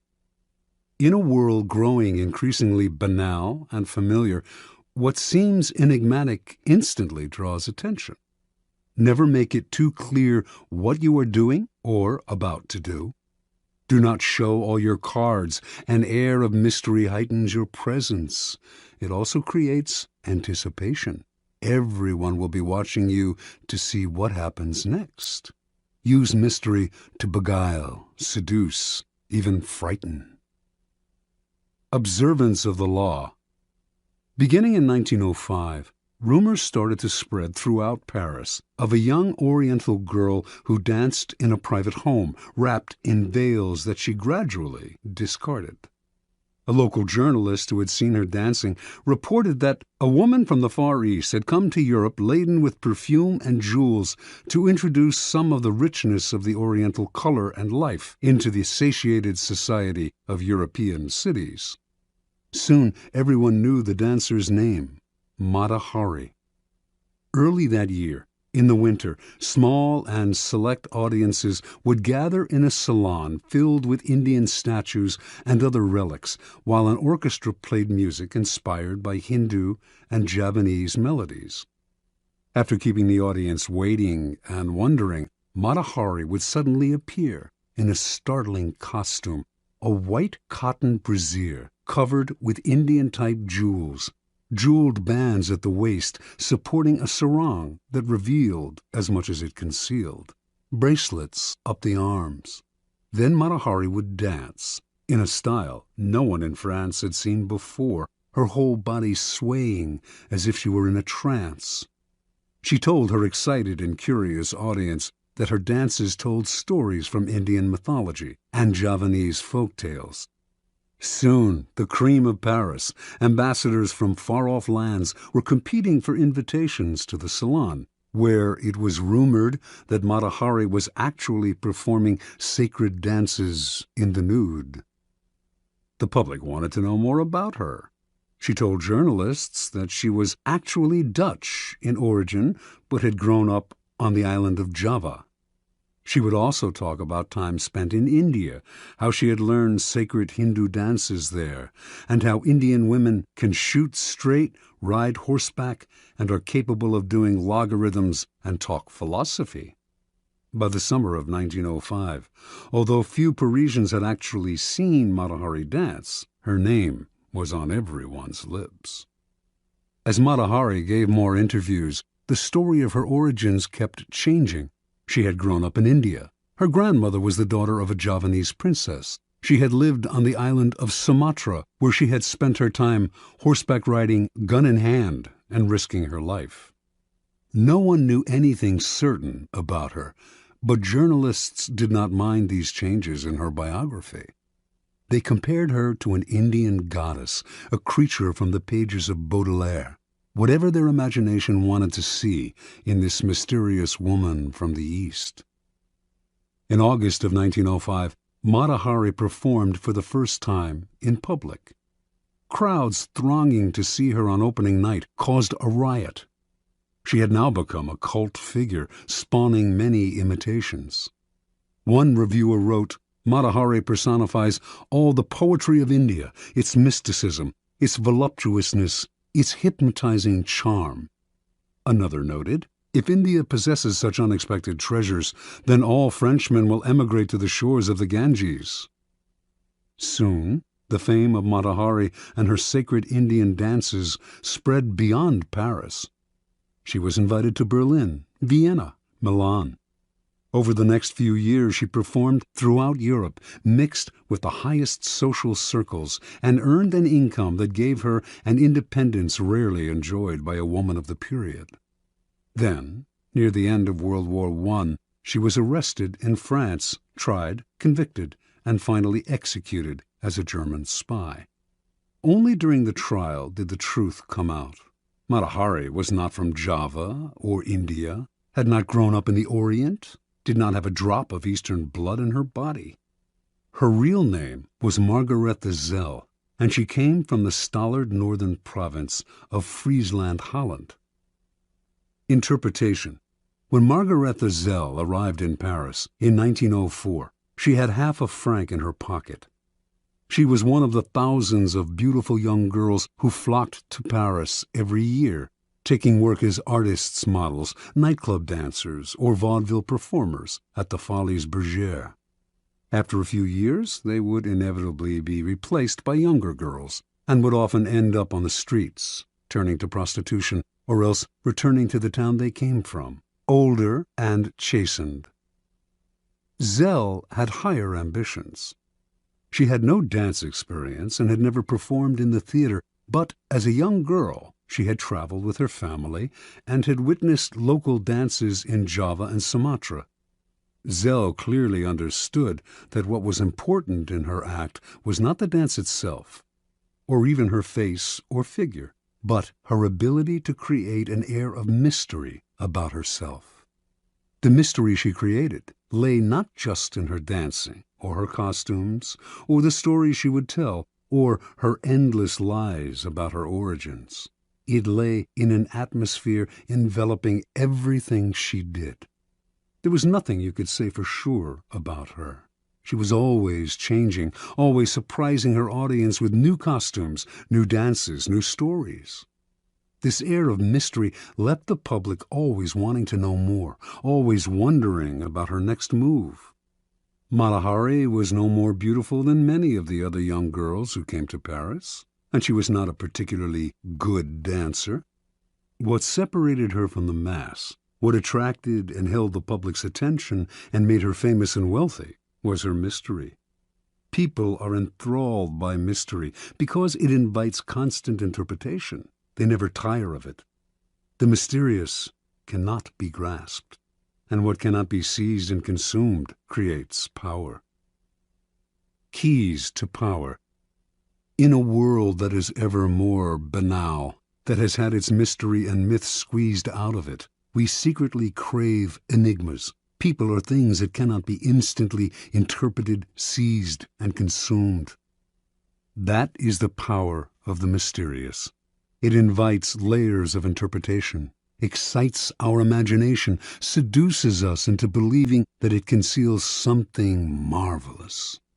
The world has become so familiar and its inhabitants so predictable that what wraps itself in mystery will almost always draw the limelight to it and make us watch it. Do not imagine that to create an air of mystery, you have to be grand and awe-inspiring. Mystery that is woven into your day-to-day demeanor and is subtle has that much more power to fascinate and attract attention. Remember, most people are up front, can be read like an open book, take little care to control their words or image, and are hopelessly predictable. By simply holding back, keeping silent, occasionally uttering ambiguous phrases, deliberately appearing inconsistent, and acting odd in the subtlest of ways, you will emanate an aura of mystery. The people around you will then magnify that aura by constantly trying to interpret you. Mysterious people put others in a kind of inferior position, that of trying to figure them out. To degrees that they can control, they also elicit the fear surrounding anything uncertain or unknown. All great leaders know that an aura of mystery draws attention to them and creates an intimidating presence. If your social position prevents you from completely wrapping your actions in mystery, you must at least learn to make yourself less obvious. Every now and then, act in a way that does not mesh with other people's perception of you. This way, you keep those around you on the defensive, eliciting the kind of attention that makes you powerful. Law 7. Get others to do the work for you, but always take the credit. Judgment. Use the wisdom, knowledge, and legwork of other people to further your own cause. Not only will such assistance save you valuable time and energy, it will give you a godlike aura of efficiency and speed. In the end, your helpers will be forgotten, and you will be remembered. Never do yourself what others can do for you. Transgression and observance of the law.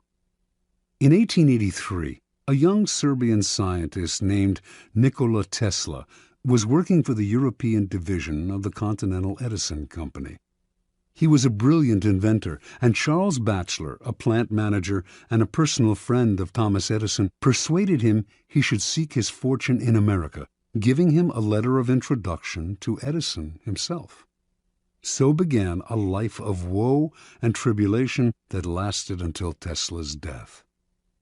When Tesla met Edison in New York, the famous inventor hired him on the spot. Tesla worked 18-hour days, finding ways to improve the primitive Edison dynamos. Finally, he offered to redesign them completely. To Edison, this seemed a monumental task that could last years without paying off. But he told Tesla, "There's $50,000 in it for you, if you can do it." Tesla labored day and night on the project, and after only a year, he produced a greatly improved version of the dynamo, complete with automatic controls. He went to Edison to break the good news and receive his $50,000. Edison was pleased with the improvement, for which he and his company would take credit. But when it came to the issue of the money, he told the young Serb, "Tesla, you don't understand our American humor," and offered a small raise instead. Tesla's obsession was to create an alternating current system, AC, of electricity. Edison believed in the direct current system, DC, and not only refused to support Tesla's research, but later did all he could to sabotage him. Tesla turned to the great Pittsburgh magnate George Westinghouse, who had started his own electricity company. Westinghouse completely funded Tesla's research and offered him a generous royalty agreement on future profits. The AC system Tesla developed is still the standard today, but after patents were filed in his name, other scientists came forward to take credit for the invention, claiming that they had laid the groundwork for him. His name was lost in the shuffle, and the public came to associate the invention with Westinghouse himself. A year later, Westinghouse was caught in a takeover bid from J. Pierpont Morgan, who made him rescind the generous royalty contract he had signed with Tesla. Westinghouse explained to the scientist that his company would not survive if it had to pay him his full royalties. He persuaded Tesla to accept a buyout of his patents for $216,000. A large sum, no doubt, but far less than the $12 million they were worth at the time. The financiers had divested Tesla of the riches, the patents, and essentially the credit for the greatest invention of his career. The name of Guglielmo Marconi is forever linked with the invention of radio. But few know that in producing his invention, he broadcast a signal across the English Channel in 1899. Marconi made use of a patent Tesla had filed in 1897, and that his work depended on Tesla's research. Once again, Tesla received no money and no credit. Tesla invented an induction motor as well as the AC power system, and he is the real father of radio. Yet none of these discoveries bear his name. As an old man, he lived in poverty. In 1917, during his later impoverished years, Tesla was told he was to receive the Edison Medal of the American Institute of Electrical Engineers. He turned the medal down. "You propose," he said, "to honor me with a medal which I could pin upon my coat and strut for a vain hour before the members of your institute. You would decorate my body and continue to let starve for failure to supply recognition my mind and its creative products, which have supplied the foundation upon which the major portion of your institute exists." Interpretation. Many harbor the illusion that science, dealing with facts as it does, is beyond the petty rivalries that trouble the rest of the world. Nikola Tesla was one of those. He believed science had nothing to do with politics, and claimed not to care for fame and riches. As he grew older, though, this ruined his scientific work. Not associated with any particular discovery, he could attract no investors to his many ideas. While he pondered great inventions for the future, others stole the patents he had already developed and got the glory for themselves. He wanted to do everything on his own, but merely exhausted and impoverished himself in the process. Edison was Tesla's polar opposite. He wasn't actually much of a scientific thinker or inventor. He once said that he had no need to be a mathematician because he could always hire one. That was Edison's main method. He was really a businessman and publicist, spotting the trends and the opportunities that were out there, then hiring the best in the field to do the work for him. If he had to, he would steal from his competitors. Yet his name is much better known than Tesla's. and is associated with more inventions. The lesson is twofold. First, the credit for an invention or creation is as important, if not more important, than the invention itself. You must secure the credit for yourself and keep others from stealing it away or from piggybacking on your hard work. To accomplish this, you must always be vigilant and ruthless, keeping your creation quiet until you can be sure there are no vultures circling overhead. Second, learn to take advantage of other people's work to further your own cause. Time is precious and life is short. If you try to do it all on your own, you run yourself ragged, waste energy, and burn yourself out. It is far better to conserve your forces, pounce on the work others have done, and find a way to make it your own. Keys to power. This is the essence of the law.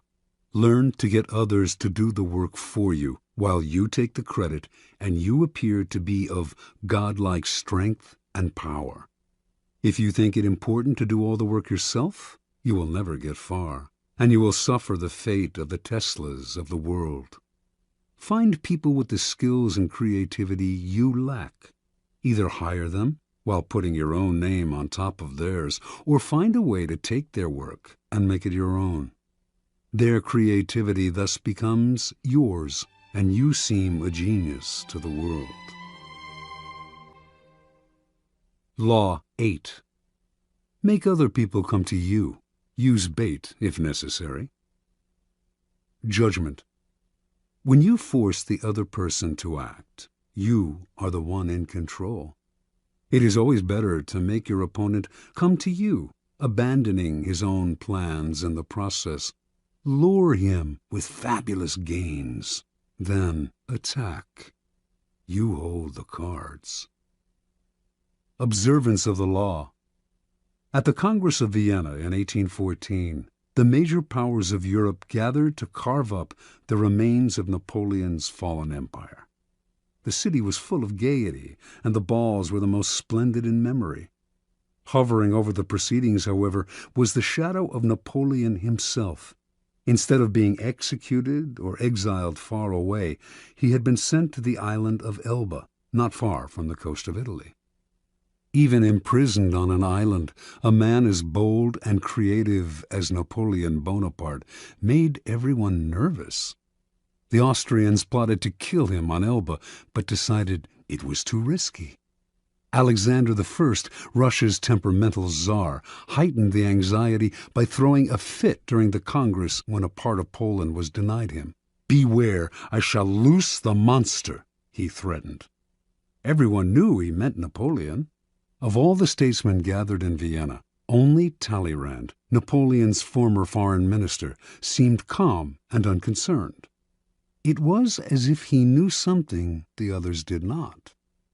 Meanwhile, on the island of Elba, Napoleon's life was a mockery of his previous glory. As Elba's king, he had been allowed to form a court. There was a cook, a wardrobe mistress, an official pianist, and a handful of courtiers. All this was designed to humiliate Napoleon, and it seemed to work. That winter, however, there occurred a series of events so strange and dramatic they might have been scripted in a play. Elba was surrounded by British ships, their cannons covering all possible exit points. Yet somehow, in broad daylight, on 26 February 1815, a ship with 900 men on board picked up Napoleon and put to sea. The English gave chase, but the ship got away. This almost impossible escape astonished the public throughout Europe and terrified the statesmen at the Congress of Vienna.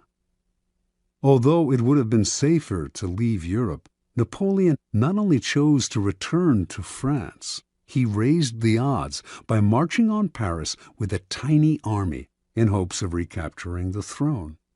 His strategy worked. People of all classes threw themselves at his feet. An army under Marshal Ney sped from Paris to arrest him, but when the soldiers saw their beloved former leader, they changed sides. Napoleon was declared emperor again. Volunteers swelled the ranks of his new army. Delirium swept the country. In Paris, crowds went wild. The king who had replaced Napoleon fled the country. For the next 100 days, Napoleon ruled France. Soon, however, the giddiness subsided. France was bankrupt, its resources nearly exhausted, and there was little Napoleon could do about this. At the Battle of Waterloo in June of that year, he was finally defeated for good.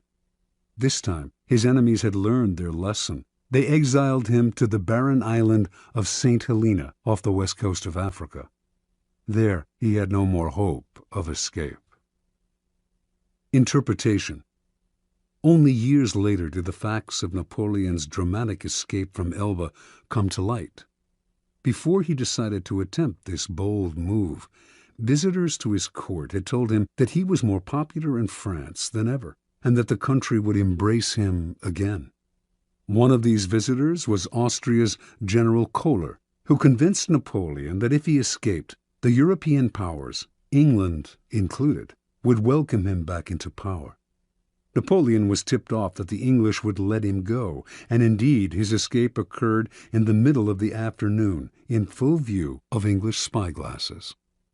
What Napoleon did not know was that there was a man behind it all, pulling the strings, and that this man was his former minister, Talleyrand. And Talleyrand was doing all this, not to bring back the glory days, but to crush Napoleon once and for all. Considering the emperor's ambition unsettling to Europe's stability, he had turned against him long ago. When Napoleon was exiled to Elba, Talleyrand had protested. Napoleon should be sent farther away, he argued, or Europe would never have peace. But no one listened.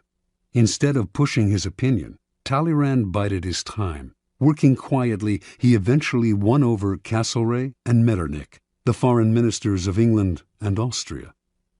Together, these men baited Napoleon into escaping.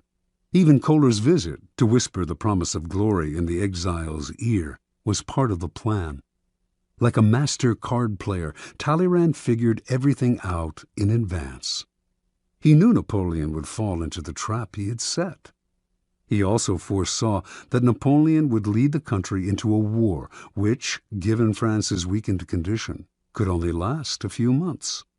One diplomat in Vienna, who understood that Talleyrand was behind it all, said, "He has set the house ablaze in order to save it from the plague." Keys to power. How many times has this scenario played itself out in history? An aggressive leader initiates a series of bold moves that begin by bringing him much power.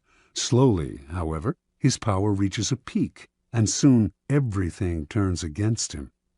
His numerous enemies band together, trying to maintain his power. He exhausts himself going in this direction and that, and inevitably he collapses. The reason for this pattern is that the aggressive person is rarely in full control. He cannot see more than a couple of moves ahead, cannot see the consequences of this bold move or that one, because he is constantly being forced to react to the moves of his ever-growing host of enemies, and to the unforeseen consequences of his own rash actions. His aggressive energy is turned against him. In the realm of power, you must ask yourself, what is the point of chasing here and there, trying to solve problems and defeat my enemies if I never feel in control? Why am I always having to react to events instead of directing them? The answer is simple.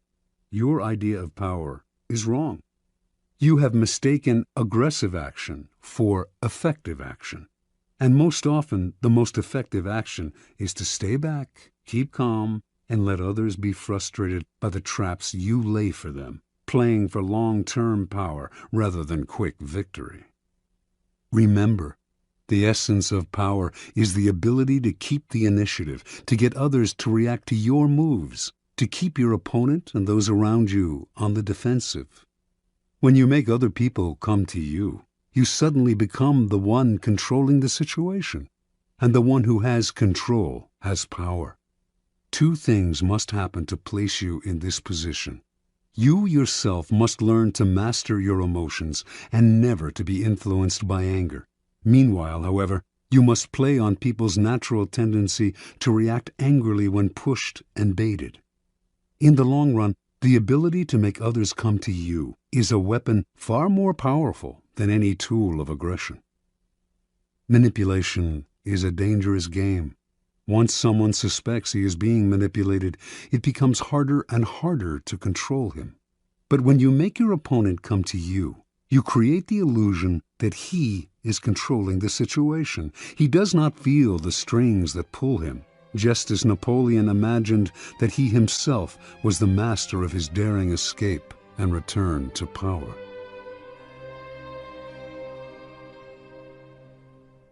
Law 9. Win through your actions, never through argument. Judgment. Any momentary triumph you think you have gained through argument is really a Pyrrhic victory. The resentment and ill will you stir up is stronger and lasts longer than any momentary change of opinion. It is much more powerful to get others to agree with you through your actions without saying a word. Demonstrate, do not explicate.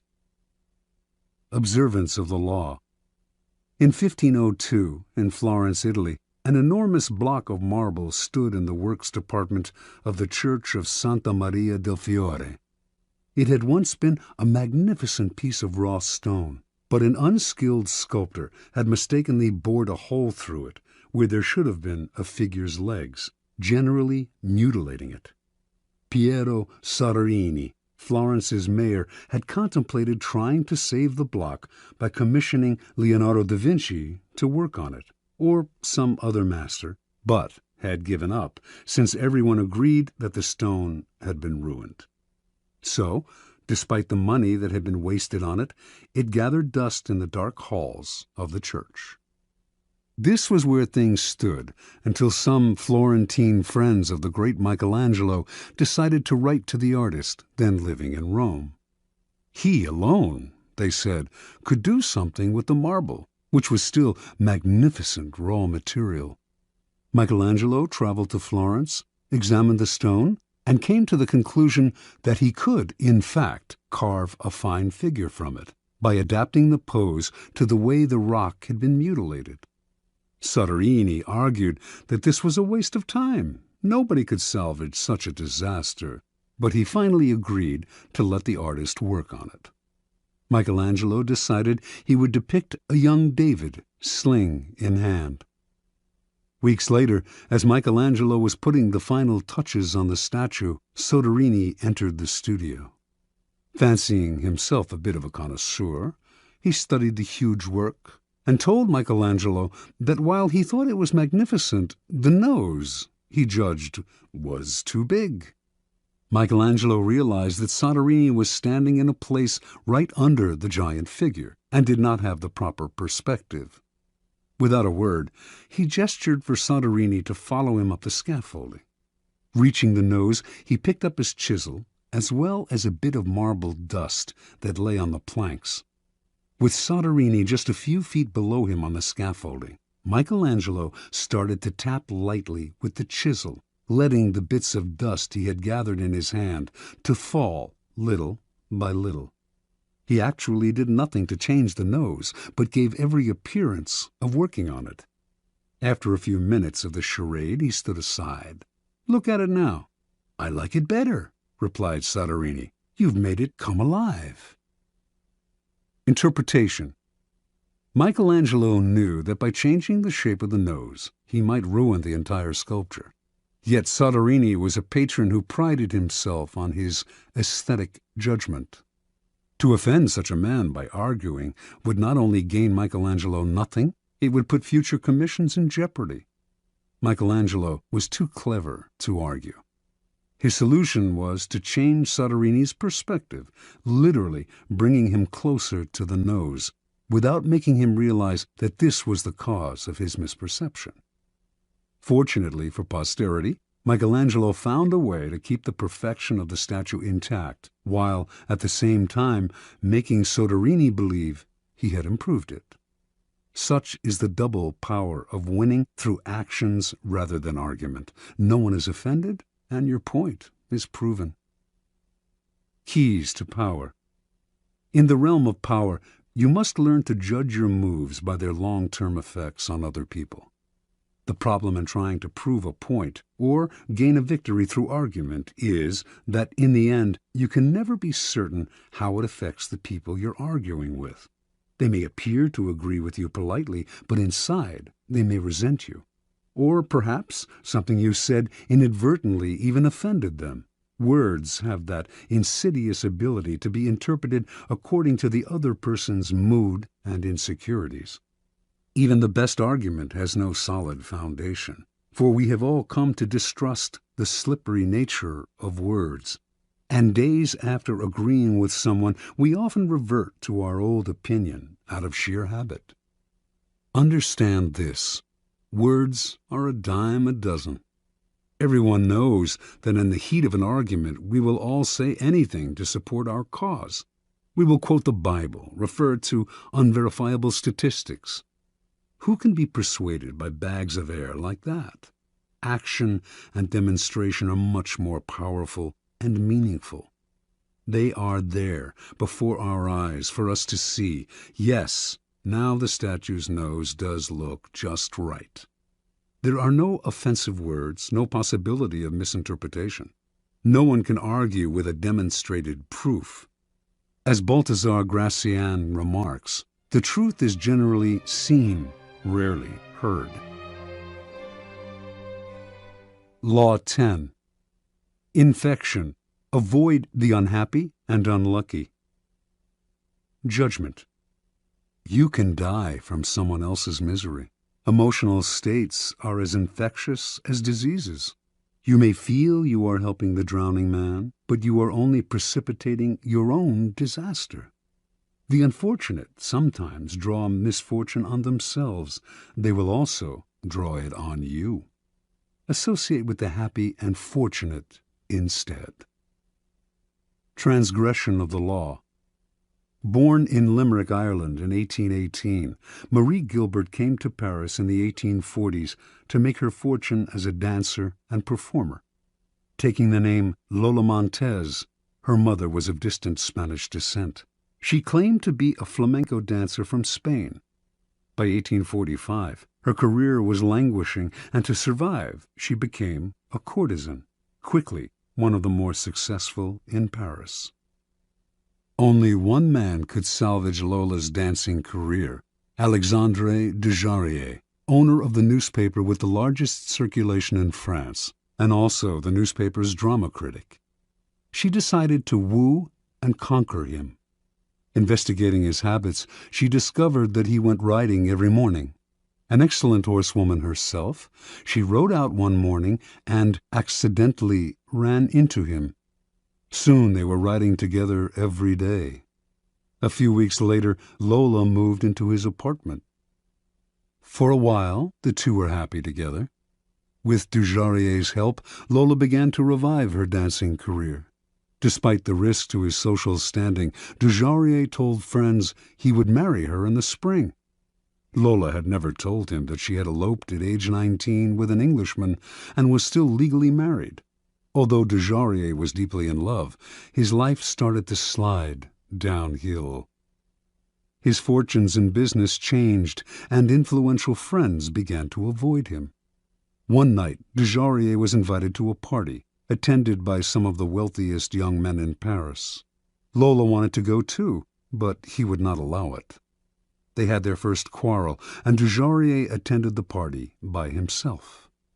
There, hopelessly drunk, he insulted an influential drama critic, Jean-Baptiste Rosemond de Beauvalon, perhaps because of something the critic had said about Lola. The following morning, Beauvalon challenged him to a duel. Beauvalon was one of the best pistol shots in France.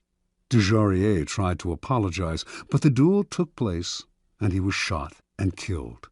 Thus ended the life of one of the most promising young men of Paris society. Devastated, Lola left Paris. In 1846, Lola Montez found herself in Munich, where she decided to woo and conquer King Ludwig of Bavaria. The best way to Ludwig, she discovered, was through his aide-de-camp, Count Otto von Rechberg, a man with a fondness for pretty girls. One day, when the Count was breakfasting at an outdoor cafe, Lola rode by on her horse, was accidentally thrown from the saddle, and landed at Rechberg's feet. The Count rushed to help her and was enchanted. He promised to introduce her to Ludwig. Rechberg arranged an audience with the king for Lola, but when she arrived in the anteroom, she could hear the king saying he was too busy to meet a favor-seeking stranger. Lola pushed aside the sentries and entered his room anyway.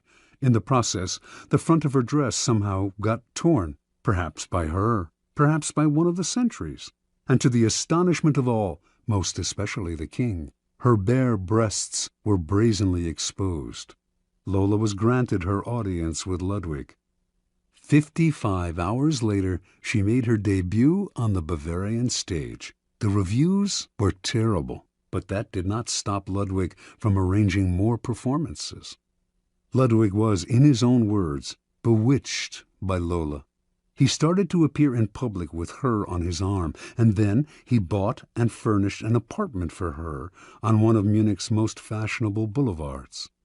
Although he had been known as a miser and was not given to flights of fancy, he started to shower Lola with gifts and to write poetry for her.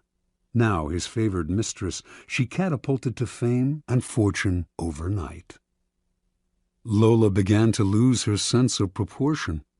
One day, when she was out riding, an elderly man rode ahead of her, a bit too slowly for her liking. Unable to pass him, she began to slash him with her riding crop. On another occasion, she took her dog, unleashed, out for a stroll. The dog attacked a passer-by, but instead of helping the man get the dog away, she whipped him with the leash. Incidents like this infuriated the stolid citizens of Bavaria, but Ludwig stood by Lola and even had her naturalized as a Bavarian citizen. The king's entourage tried to wake him to the dangers of the affair, but those who criticized Lola were summarily fired. While Bavarians who had loved their king now outwardly disrespected him, Lola was made a countess, had a new palace built for herself, and began to dabble in politics, advising Ludwig on policy. She was the most powerful force in the kingdom. Her influence in the king's cabinet continued to grow, and she treated the other ministers with disdain.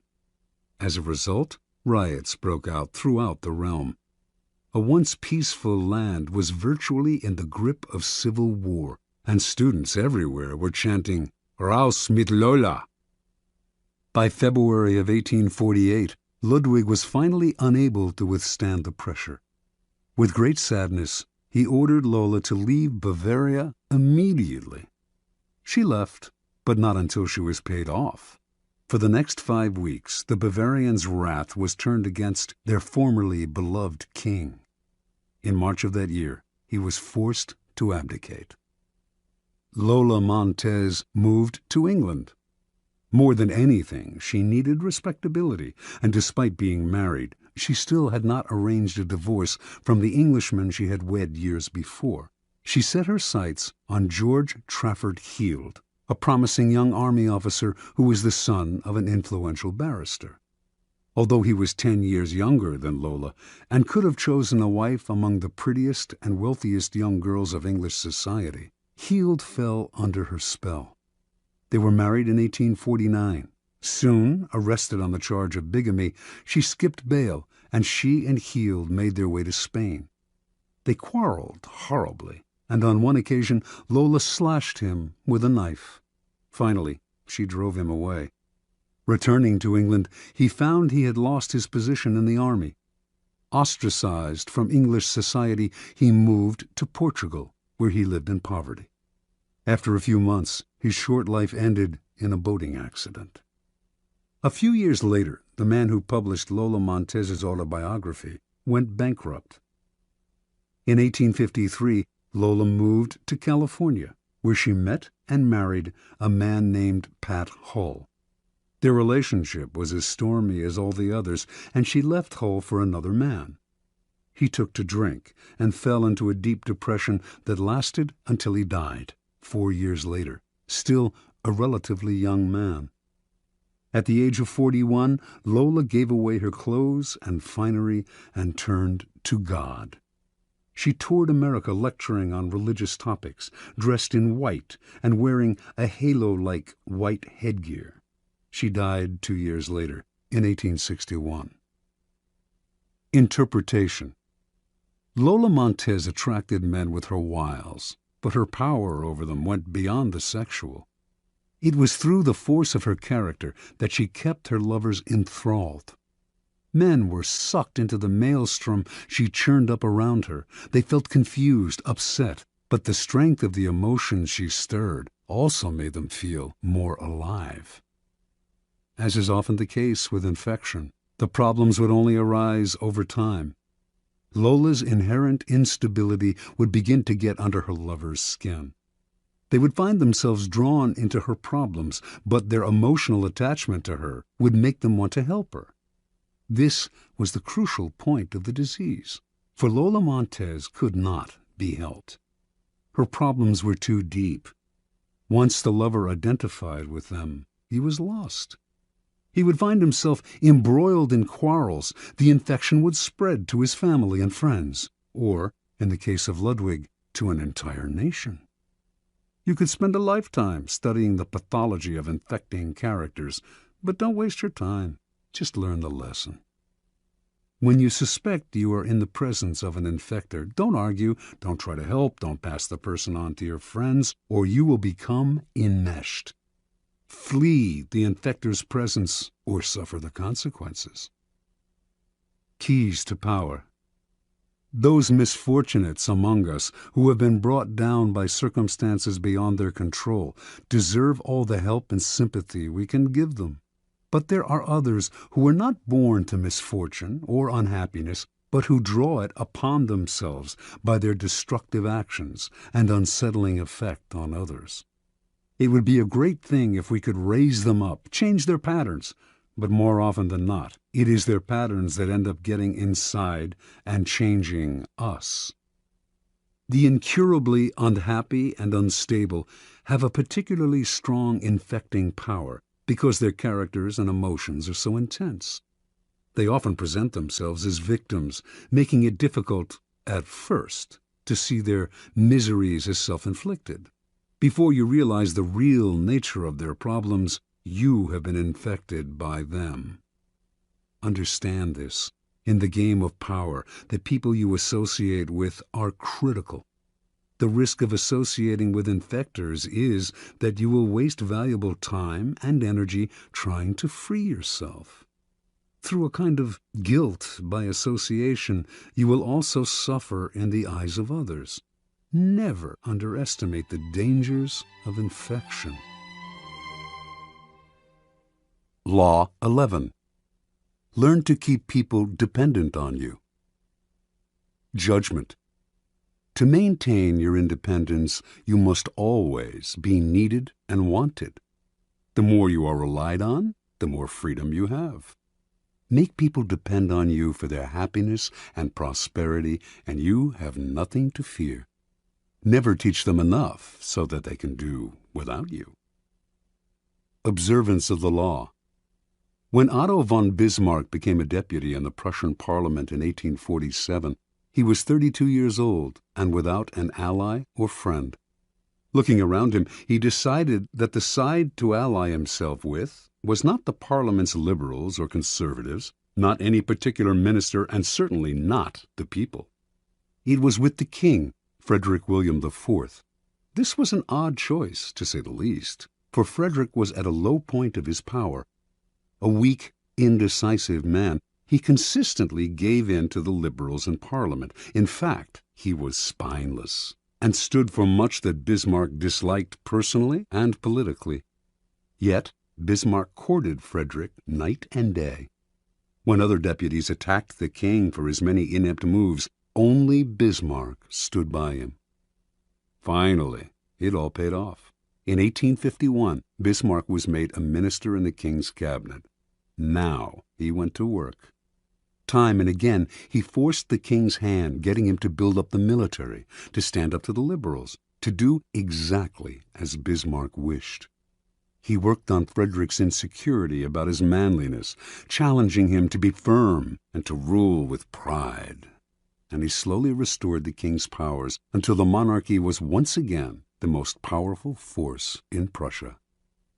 When Frederick died in 1861, his brother William assumed the throne. William disliked Bismarck intensely and had no intention of keeping him around. But he also inherited the same situation his brother had: enemies galore who wanted to nibble his power away. He actually considered abdicating, feeling he lacked the strength to deal with this dangerous and precarious position. But Bismarck insinuated himself once again. He stood by the new king, gave him strength, and urged him into firm and decisive action. The king grew dependent on Bismarck's strong-arm tactics to keep his enemies at bay, and despite his antipathy toward the man, he soon made him his prime minister. The two quarreled often over policy. Bismarck was much more conservative, but the king understood his own dependency. Whenever the prime minister threatened to resign, the king gave in to him, time after time. It was, in fact, Bismarck who set state policy. Years later, Bismarck's actions as Prussia's prime minister led the various German states to be united into one country. Now, Bismarck finagled the king into letting himself be crowned Emperor of Germany. Yet it was really Bismarck who had reached the heights of power. As right-hand man to the emperor and as imperial chancellor and knighted prince, he pulled all the levers. Iron and blood, in Bismarck's phrase. Then you will survive your masters as Bismarck did. You will have all the benefits of power without the thorns that come from being a master. Keys to power. The ultimate power is the power to get people to do as you wish. When you can do this without having to force people or hurt them, when they willingly grant you what you desire, then your power is untouchable. The best way to achieve this position is to create a relationship of dependence. The master requires your services. He is weak or unable to function without you. You have enmeshed yourself in his work so deeply that doing away with you would bring him great difficulty, or at least would mean valuable time lost in training another to replace you. Once such a relationship is established, you have the upper hand, the leverage to make the master do as you wish. It is the classic case of the man behind the throne, the servant of the king who actually controls the king. Do not be one of the many who mistakenly believe that the ultimate form of power is independence. Power involves a relationship between people. You will always need others as allies, pawns, or even as weak masters who serve as your front. The completely independent man would live in a cabin in the woods. He would have the freedom to come and go as he pleased, but he would have no power. The best you can hope for is that others will grow so dependent on you that you enjoy a kind of reverse independence. Their need for you frees you. One last warning. Do not imagine that your master's dependence on you will make him love you. In fact, he may resent and fear you. But as Machiavelli said, it is better to be feared than loved. Fear you can control. Love? Never. Depending on an emotion as subtle and changeable as love or friendship will only make you insecure. Better to have others depend on you out of fear of the consequences of losing you than out of love of your company.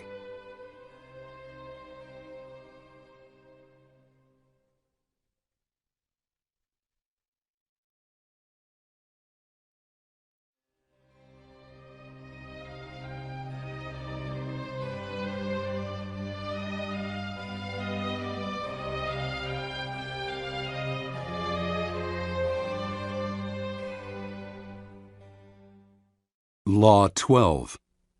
Use selective honesty and generosity to disarm your victim. Judgment. One sincere and honest move will cover over dozens of dishonest ones.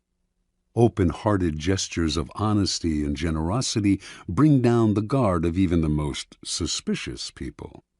Once your selective honesty opens a hole in their armor, you can deceive and manipulate them at will. A timely gift, a Trojan horse, will serve the same purpose. Observance of the law. Sometime in 1926, a tall, dapperly dressed man paid a visit to Al Capone, the most feared gangster of his time. Speaking with an elegant continental accent, the man introduced himself as Count Victor Lustig. He promised that if Capone gave him $50,000, he could double it.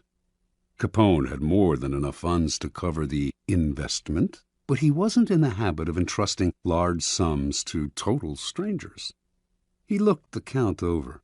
Something about the man was different, his classy style, his manner, and so Capone decided to play along. He counted out the bills personally and handed them to Lustig. "Okay, Count," said Capone. "Double it in 60 days like you said." Lustig left with the money, put it in a safe deposit box in Chicago, then headed to New York, where he had several other money-making schemes in progress. The $50,000 remained in the bank box untouched. Lustig made no effort to double it. 2 months later, he returned to Chicago, took the money from the box, and paid Capone another visit. He looked at the gangster's stony-faced bodyguards, smiled apologetically, and said, "Please accept my profound regrets, Mr. Capone. I'm sorry to report that the plan failed. I failed." Capone slowly stood up. He glowered at Lustig, debating which part of the river to throw him in, but the Count reached into his coat pocket, withdrew the $50,000, and placed it on the desk. "Here, sir, is your money, to the penny. Again, my sincere apologies. This is most embarrassing. Things didn't work out the way I thought they would. I would have loved to have doubled your money for you and for myself. Lord knows I need it, but the plan just didn't materialize." Capone sagged back into his chair, confused. "I know you're a con man, Count," said Capone. "I knew it the moment you walked in here. I expected either $100,000 or nothing. But this, getting my money back, well... Again, my apologies, Mr. Capone," said Lustig, as he picked up his hat and began to leave. "My God, you're honest," yelled Capone. "If you're on the spot, here's 5 to help you along." He counted out 5 $1,000 bills out of the $50,000. The Count seemed stunned, bowed deeply, mumbled his thanks, and left, taking the money. The $5,000 was what Lustig had been after all along. Interpretation. Count Victor Lustig, a man who spoke several languages and prided himself on his refinement and culture, was one of the great con artists of modern times. He was known for his audacity, his fearlessness, and, most important, his knowledge of human psychology. He could size up a man in minutes, discovering his weaknesses, and he had radar for suckers. Lustig knew that most men build up defenses against crooks and other troublemakers. The con artist's job is to bring those defenses down. One sure way to do this is through an act of apparent sincerity and honesty. Who will distrust a person literally caught in the act of being honest? Lustig used selective honesty many times, but with Capone he went a step further. No normal con man would have dared such a con. He would have chosen his suckers for their meekness, for that look about them that says they will take their medicine without complaint. Con Capone, and you would spend the rest of your life, whatever remained of it, afraid. But Lustig understood that a man like Capone spends his life mistrusting others. No one around him is honest or generous, and being so much in the company of wolves is exhausting, even depressing. A man like Capone yearns to be the recipient of an honest or generous gesture, to feel that not everyone has an angle or is out to rob him. Lustig's act of selective honesty disarmed Capone because it was so unexpected. A con artist loves conflicting emotions like these, since the person caught up in them is so easily distracted and deceived. Do not shy away from practicing this law on the Capones of the world. With a well-timed gesture of honesty or generosity, you will have the most brutal and cynical beast in the kingdom eating out of your hand. Keys to power. The essence of deception is distraction. Distracting the people you want to deceive gives you the time and space to do something they won't notice. An act of kindness, generosity, or honesty is the most powerful form of distraction because it disarms other people's suspicions. It turns them into children, eagerly lapping up any kind of affectionate gesture. In ancient China, this was called giving before you take. The giving makes it hard for the other person to notice the taking. It is a device with infinite practical uses. Brazenly taking something from someone is dangerous, even for the powerful. The victim will plot revenge. It is also dangerous simply to ask for what you need, no matter how politely. Unless the other person sees some gain for themselves, they may come to resent your neediness. Learn to give before you take. It softens the ground, takes the bite out of a future request, or simply creates a distraction.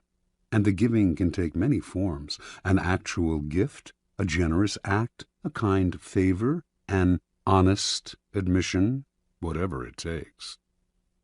Selective honesty is best employed on your first encounter with someone. We are all creatures of habit, and our first impressions last a long time. If someone believes you are honest at the start of your relationship, it takes a lot to convince them otherwise. This gives you room to maneuver. A single act of honesty is often not enough. What is required is a reputation for honesty built on a series of acts. But these can be quite inconsequential. Once this reputation is established, as with first impression, it is hard to shake. Selective kindness should also be part of your arsenal of deception. Selective kindness will often break down even the most stubborn foe. Aiming right for the heart, it corrodes the will to fight back. Remember, by playing on people's emotions, calculated acts of kindness can turn a Capone into a gullible child. As with any emotional approach, the tactic must be practiced with caution. If people see through it, their disappointed feelings of gratitude and warmth will become the most violent hatred and distrust. Unless you can make the gesture seem sincere and heartfelt, do not play with fire. Law 13. When asking for help, appeal to people's self-interest, never to their mercy or gratitude. Judgment. If you need to turn to an ally for help, do not bother to remind him of your past assistance and good deeds. He will find a way to ignore you. Instead, uncover something in your request or in your alliance with him that will benefit him and emphasize it out of all proportion. He will respond enthusiastically when he sees something to be gained for himself. Observance of the law. In 433 BC, just before the Peloponnesian War, the island of Corcyra, later called Corfu, and the Greek city-state of Corinth stood on the brink of conflict. Both sides sent ambassadors to Athens to try to win over the Athenians to their side. The stakes were high, since whoever had Athens on his side was sure to win, and whoever won the war would certainly give the defeated side no mercy. Corcyra spoke first. Its ambassador began by admitting that the island had never helped Athens before, and in fact had allied itself with Athens' enemies. There were no ties of friendship or gratitude between Corcyra and Athens. Yes, the ambassador admitted. He had come to Athens now out of fear and concern for Corcyra's safety. The only thing he could offer was an alliance of mutual interests. Corcyra had a navy only surpassed in size and strength by Athens' own. An alliance between the two states would create a formidable force, one that could intimidate the rival state of Sparta. That, unfortunately, was all Corcyra had to offer. The representative from Corinth then gave a brilliant, passionate speech in sharp contrast to the dry, colorless approach of the Corcyran. He talked of everything Corinth had done for Athens in the past. He asked how it would look to Athens' other allies if the city put an agreement with a former enemy over one with a present friend, one that had served Athens' interest loyally. Perhaps those allies would break their agreements with Athens if they saw that their loyalty was not valued.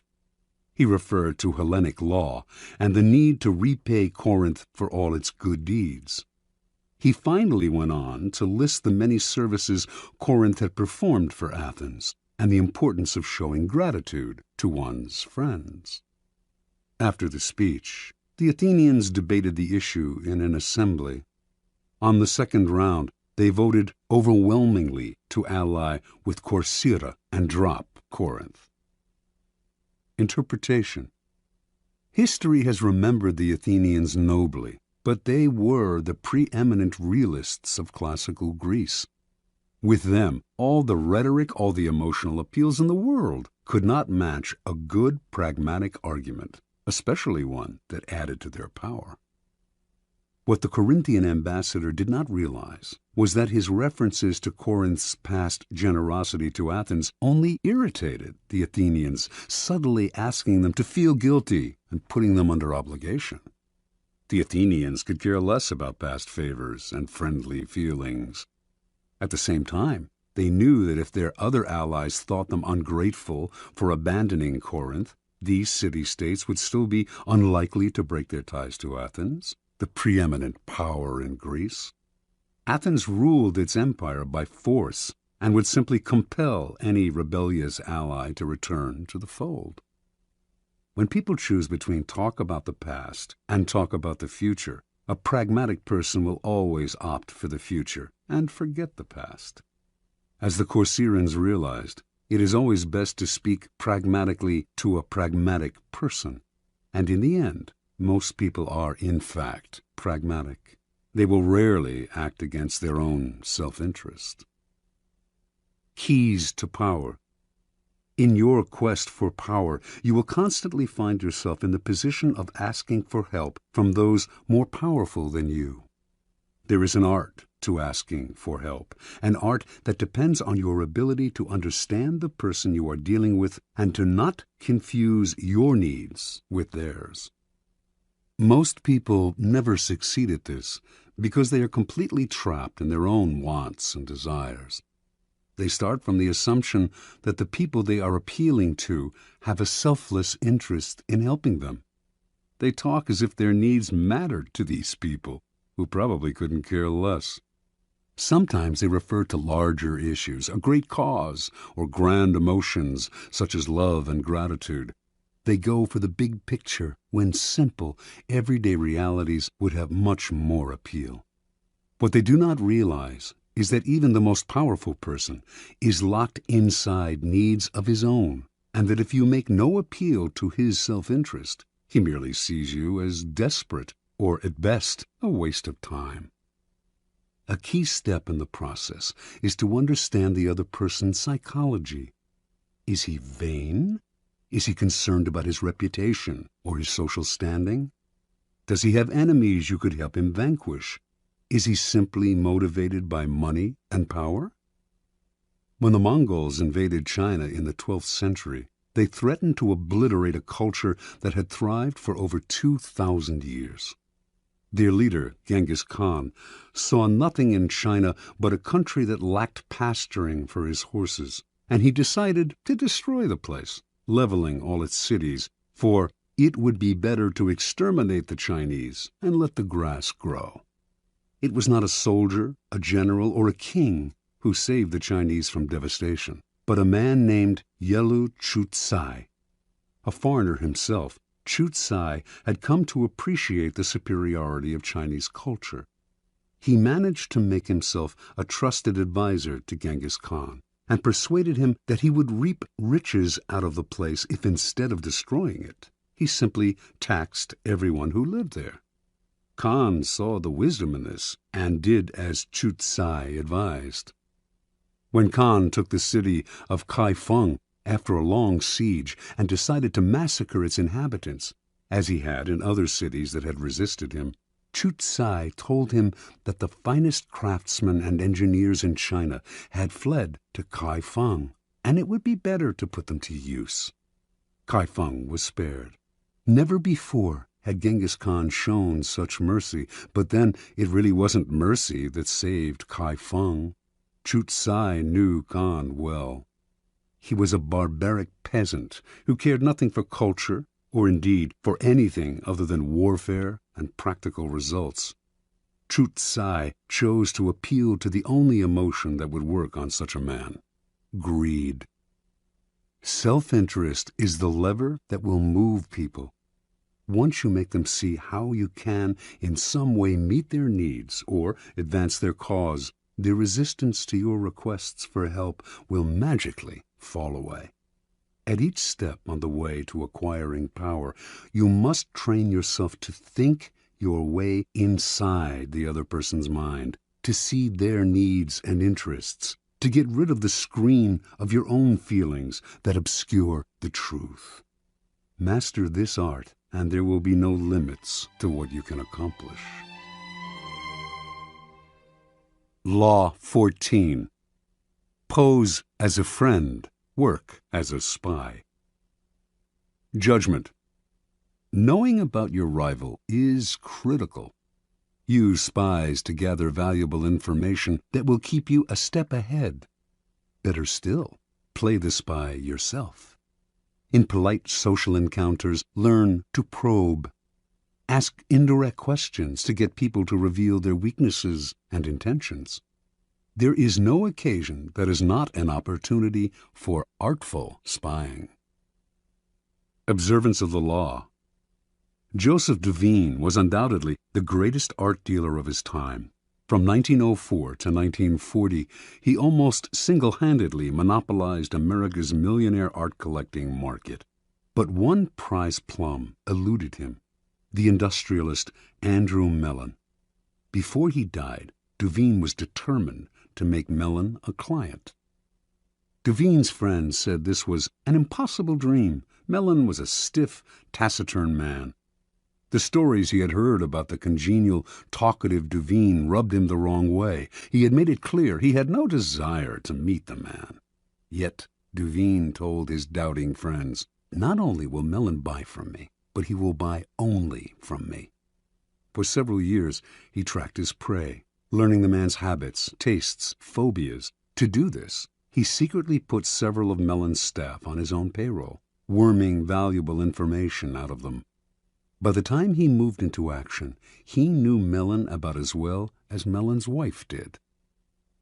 In 1921, Mellon was visiting London and staying in a palatial suite on the third floor of Claridge's Hotel. Devine booked himself into the suite just below Mellon's on the second floor. He had arranged for his valet to befriend Mellon's valet, and on the fateful day he had chosen to make his move, Mellon's valet told Devine's valet, who told Devine, that he had just helped Mellon on with his overcoat and that the industrialist was making his way down the corridor to ring for the lift. Devine's valet hurriedly helped Devine with his own overcoat. Seconds later, Devine entered the lift, and lo and behold, there was Mellon. "How do you do, Mr. Mellon?" said Devine, introducing himself. "I am on my way to the National Gallery to look at some pictures." How uncanny! That was precisely where Mellon was headed. And so Devine was able to accompany his prey to the one location that would ensure his success. He knew Mellon's taste, inside and out, and while the two men wandered through the museum, he dazzled the magnate with his knowledge. Once again, quite uncannily, they seemed to have remarkably similar tastes. Mellon was pleasantly surprised. This wasn't the Duveen he had expected. The man was charming and agreeable, and clearly had exquisite taste. When they returned to New York, Mellon visited Duveen's exclusive gallery and fell in love with the collection. Everything, surprisingly enough, seemed to be precisely the kind of work he wanted to collect. For the rest of his life, he was Duveen's best and most generous client. Interpretation.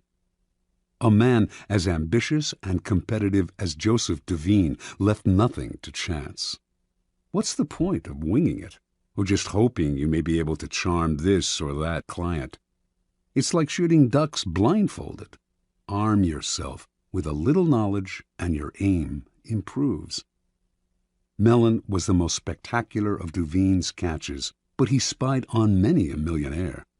By secretly putting members of his clients' household staffs on his own payroll, he would gain constant access to valuable information about their master's comings and goings, changes in taste, and other such tidbits of information that would put him a step ahead.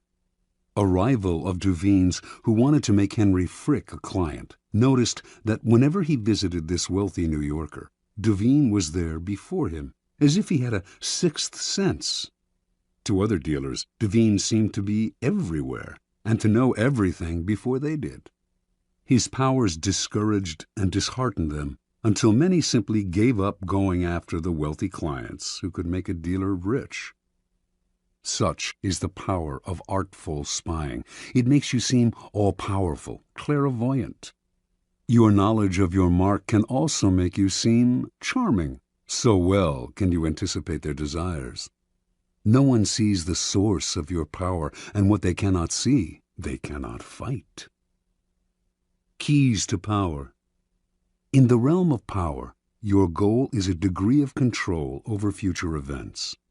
Part of the problem you face, then, is that people won't tell you all their thoughts, emotions, and plans. Carefully controlling what they say, they keep the most critical parts of their character hidden, their weaknesses, ulterior motives, obsessions. The result is that you cannot predict their moves and are constantly in the dark.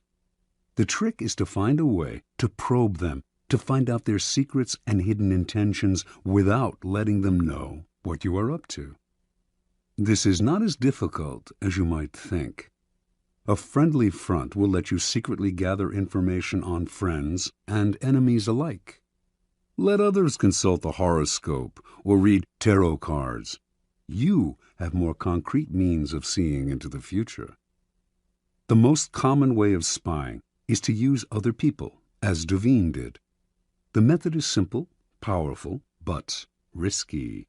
You will certainly gather information, but you have little control over the people who are doing the work. Perhaps they will ineptly reveal your spying, or even secretly turn against you.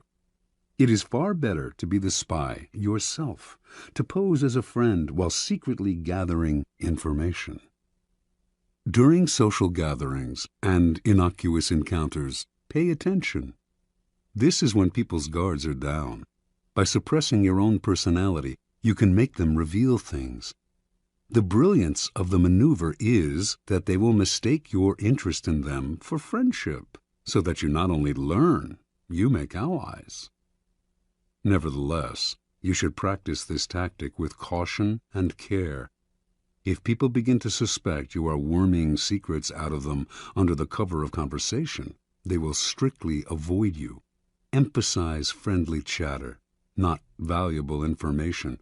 Your search for gems of information cannot be too obvious, or your probing questions will reveal more about yourself and your intentions than about the information you hope to find. A trick to try in spying comes from La Rochefoucauld, who wrote, "Sincerity is found in very few men, and is often the cleverest of ruses. One is sincere in order to draw out the confidence and secrets of the other. By pretending to bare your heart to another person, in other words, you make them more likely to reveal their own secrets. Give them a false confession, and they will give you a real one." Another trick was identified by the philosopher Arthur Schopenhauer, who suggested vehemently contradicting people you're in conversation with as a way of irritating them, stirring them up so that they lose some of the control over their words. In their emotional reaction, they will reveal all kinds of truths about themselves, truths you can later use against them. Another method of indirect spying is to test people, to lay little traps that make them reveal things about themselves. Khosroes II, a notoriously clever 7th century king of the Persians, had many ways of seeing through his subjects without raising suspicion. If he noticed, for instance, that 2 of his courtiers had become particularly friendly, he would call one of them aside and say he had information that the other was a traitor and would soon be killed. The king would tell the courtier he trusted him more than anyone and that he must keep this information secret. Then he would watch the 2 men carefully. If he saw that the second courtier had not changed in his behavior toward the king, he would conclude that the first courtier had kept the secret, and he would quickly promote the man, later taking him aside to confess, "I meant to kill your friend because of certain information that had reached me, but when I investigated the matter, I found it was untrue." If, on the other hand, the second courtier started to avoid the king, acting aloof and tense, Khosroes would know that the secret had been revealed. He would ban the second courtier from his court, letting him know that the whole business had only been a test, but that even though the man had done nothing wrong, he could no longer trust him. The first courtier, however, had revealed the secret, and him Khosroes would ban from his entire kingdom. It may seem an odd form of spying that reveals not empirical information, but a person's character. Often, however, it is the best way of solving problems before they arise. By tempting people into certain acts, you learn about their loyalty, their honesty, and so on. And this kind of knowledge is often the most valuable of all. Armed with it, you can predict their actions in the future.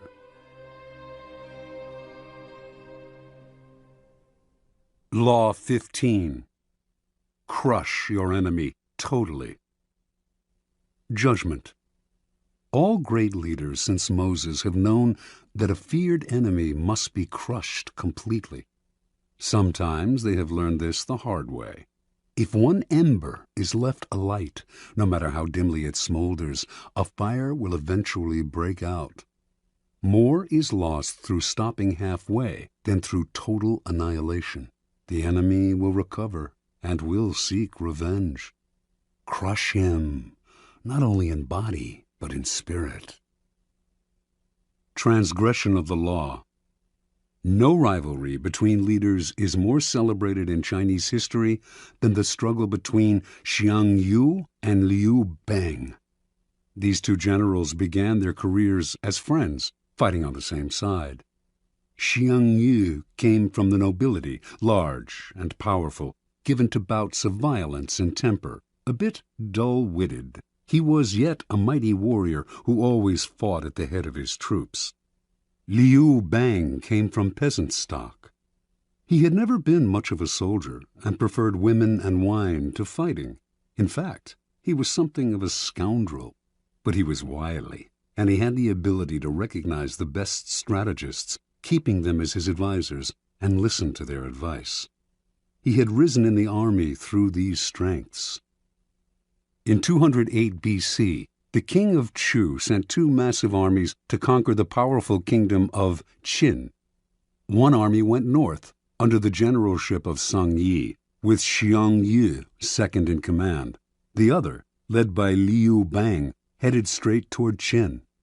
The target was the kingdom's splendid capital, Xianyang, and Xiang Yu, ever violent and impatient, could not stand the idea that Liu Bang would get to Xianyang first and perhaps would assume command of the entire army. At one point on the northern front, Xiang's commander, Sung Yi, hesitated in sending his troops into battle. Furious, Xiang entered Sung Yi's tent, proclaimed him a traitor, cut off his head, and assumed sole command of the army. Without waiting for orders, he left the northern front and marched directly on Xianyang. He felt certain he was the better soldier and general than Liu, But, to his utter astonishment, his rival, leading a smaller, swifter army, managed to reach Xianyang first. Xiang had an advisor, Fan Tseng, who warned him this village headman, Liu Bang, used to be greedy only for riches and women, but since entering the capital, he has not been led astray by wealth, wine, or sex. That shows he is aiming high. Fan Tseng urged Xiang to kill his rival before it was too late. He told the general to invite the wily peasant to a banquet at their camp outside Xianyang, and, in the midst of a celebratory sword dance, to have his head cut off. The invitation was sent. Liu fell for the trap and came to the banquet. But Xiang hesitated in ordering the sword dance, and by the time he gave the signal, Liu had sensed a trap and managed to escape. "Bah!" cried Fan Tseng in disgust, seeing that Xiang had botched the plot. "One cannot plan with a simpleton. Liu Bang will steal your empire yet and make us all his prisoners." Realizing his mistake, Xiang hurriedly marched on Xianyang, this time determined to hack off his rival's head. Liu was never one to fight when the odds were against him, and he abandoned the city. Xiang captured Xianyang, murdered the young prince of Qin, and burned the city to the ground. Liu was now Xiang's bitter enemy, and he pursued him for many months, finally cornering him in a walled city. Lacking food, his army in disarray, Liu sued for peace. Again, Fan Tseng warned Xiang, "Crush him now. If you let him go again, you will be sorry later." But Xiang decided to be merciful. He wanted to bring Liu back to Chu alive, and to force his former friend to acknowledge him as master. But Fan proved right. Liu managed to use the negotiations for surrender as a distraction, and he escaped with a small army. Xiang, amazed that he had yet again let his rival slip away, once more set out after Liu, this time with such ferocity that he seemed to have lost his mind. A few weeks later, in the thick of the hunt, Xiang scattered his forces unwisely, and in a surprise attack, Liu was able to surround his main garrison. For the first time, the tables were turned. Now it was Xiang who sued for peace. Liu's top advisor urged him to destroy Xiang, crush his army, show no mercy. Making a false treaty, he lured Xiang into relaxing his defense, then slaughtered almost all of his army. Xiang managed to escape. Alone and on foot, knowing that Liu had put a bounty on his head, he came upon a small group of his own retreating soldiers and cried out, "I hear Liu Bang has offered 1,000 pieces of gold and a fief of 10,000 families for my head. Let me do you a favor." Then he slit his own throat and died. Interpretation. This is the fate that faces all of us when we sympathize with our enemies, when pity or the hope of reconciliation makes us pull back from doing away with them. We only strengthen their fear and hatred of us. We have beaten them and they are humiliated, yet we nurture these resentful vipers who will one day kill us. Power cannot be dealt with this way. It must be exterminated, crushed, and denied the chance to return to haunt us. This is all the truer with a former friend who has become an enemy. The law governing fatal antagonisms reads, "Reconciliation is out of the question. Only one side can win, and it must win totally." Liu Bang learned this lesson well. After defeating Xiang Yu, this son of a farmer went on to become supreme commander of the armies of Chu. Crushing his next rival, the king of Chu, his own former leader, he crowned himself emperor, defeated everyone in his path, and went down in history as one of the greatest rulers of China, the immortal Han Gao Tzu, founder of the Han Dynasty. Keys to Power. It is no accident that the story illustrating this law comes from China. Chinese history abounds with examples of enemies who were left alive and returned to haunt the lenient. Crush the enemy is a key strategic tenet of Sun Tzu, the 4th century BC author of The Art of War. The idea is simple. Your enemies wish you ill. There is nothing they want more than to eliminate you. If, in your struggles with them, you stop halfway or even 3/4 of the way, out of mercy or hope of reconciliation, you only make them more determined, more embittered, and they will someday take revenge. They may act friendly for the time being, but this is only because you have defeated them. They have no choice but to bide their time. The solution? Have no mercy. Crush your enemies as totally as they would crush you. Ultimately, the only peace and security you can hope for from your enemies is their disappearance. Law 16. Use absence to increase respect and honor. Judgment. Too much circulation makes the price go down. The more you are seen and heard from, the more common you appear.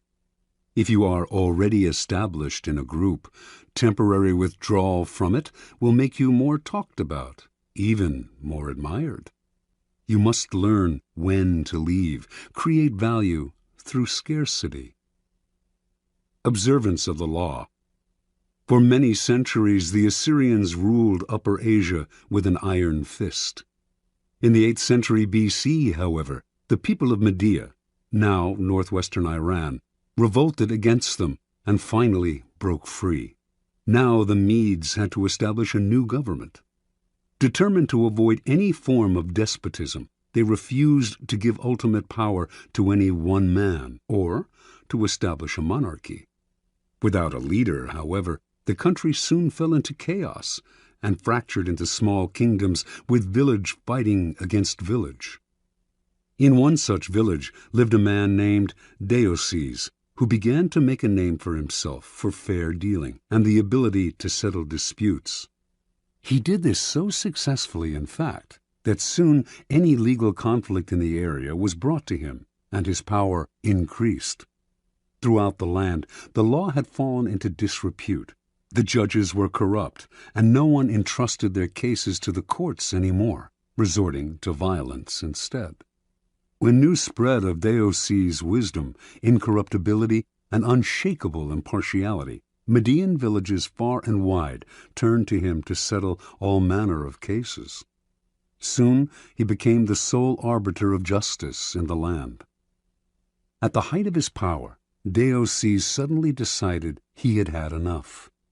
He would no longer sit in the chair of judgment, would hear no more suits, settle no more disputes between brother and brother, village and village.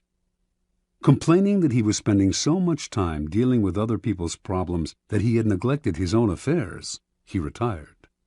The country once again descended into chaos. With the sudden withdrawal of a powerful arbiter like Deioces, crime increased, and contempt for the law was never greater. The Medes held a meeting of all the villages to decide how to get out of their predicament. "We cannot continue to live in this country under these conditions," said one tribal leader. "Let us appoint one of our number to rule so that we can live under orderly government rather than losing our homes altogether in the present chaos." And so, despite all that the Medes had suffered under the Assyrian despotism, they decided to set up a monarchy and name a king. And the man they most wanted to rule, of course, was the fair-minded Deioces. He was hard to convince, for he wanted nothing more to do with the village's infighting and bickering. But the Medes begged and pleaded. Without him, the country had descended into a state of lawlessness. Deioces finally agreed. Yet he also imposed conditions. An enormous palace was to be constructed for him. He was to be provided with bodyguards, and a capital city was to be built from which he could rule. All of this was done, and Deioces settled into his palace. In the center of the capital, the palace was surrounded by walls and completely inaccessible to ordinary people. Deioces then established the terms of his rule. Admission to his presence was forbidden. Communication with the king was only possible through messengers. No one in the royal court could see him more than once a week, and then only by permission. Deioces ruled for 53 years, extended the Median Empire, and established the foundation for what would later be the Persian Empire under his great-great-grandson Cyrus. During Deioces' reign, the people's respect for him gradually turned into a form of worship. He was not a mere mortal, they believed, but the son of a god. Interpretation. Deioces was a man of great ambition. He determined early on that the country needed a strong ruler and that he was the man for the job.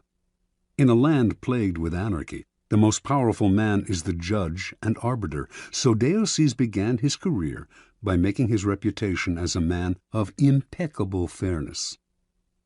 At the height of his power as a judge, however, Deioces realized the truth of the law of absence and presence. By serving so many clients, he had become too noticeable, too available, and had lost the respect he had earlier enjoyed. People were taking his services for granted. The only way to regain the veneration and power he wanted was to withdraw completely and let the Medes taste what life was like without him. As he expected, they came begging for him to rule. Once Deioces had discovered the truth of this law, he carried it to its ultimate realization. In the palace his people had built for him, none could see him, except a few courtiers, and those only rarely. As Herodotus wrote, there was a risk that if they saw him habitually, it might lead to jealousy and resentment, and plots would follow. But if nobody saw him, the legend would grow that he was a being of a different order from mere men. Keys to power. Everything in the world depends on absence and presence. A strong presence will draw power and attention to you. You shine more brightly than those around you. But a point is inevitably reached where too much presence creates the opposite effect. The more you are seen and heard from, the more your value degrades. You become a habit. No matter how hard you try to be different, subtly, without your knowing why, people respect you less and less.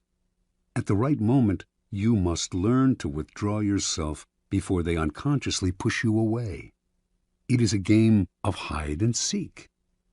Another, more everyday side of this law, but one that demonstrates its truth even further, is the law of scarcity in the science of economics. By withdrawing something from the market, you create instant value. Extend the law of scarcity to your own skills. Make what you are offering the world rare and hard to find, and you instantly increase its value. There always comes a point when those in power overstay their welcome. We have grown tired of them, lost respect for them. We see them as no different from the rest of mankind, which is to say that we see them as rather worse, since we inevitably compare their current status in our eyes to their former one. There is an art to knowing when to retire. If it is done right, you regain the respect you had lost and retain a part of your power. Make yourself too available, and the aura of power you have created around yourself will wear away. Turn the game around. Make yourself less accessible, and you increase the value of your presence. Law 17. Keep others in suspense. Cultivate an air of unpredictability. Judgment.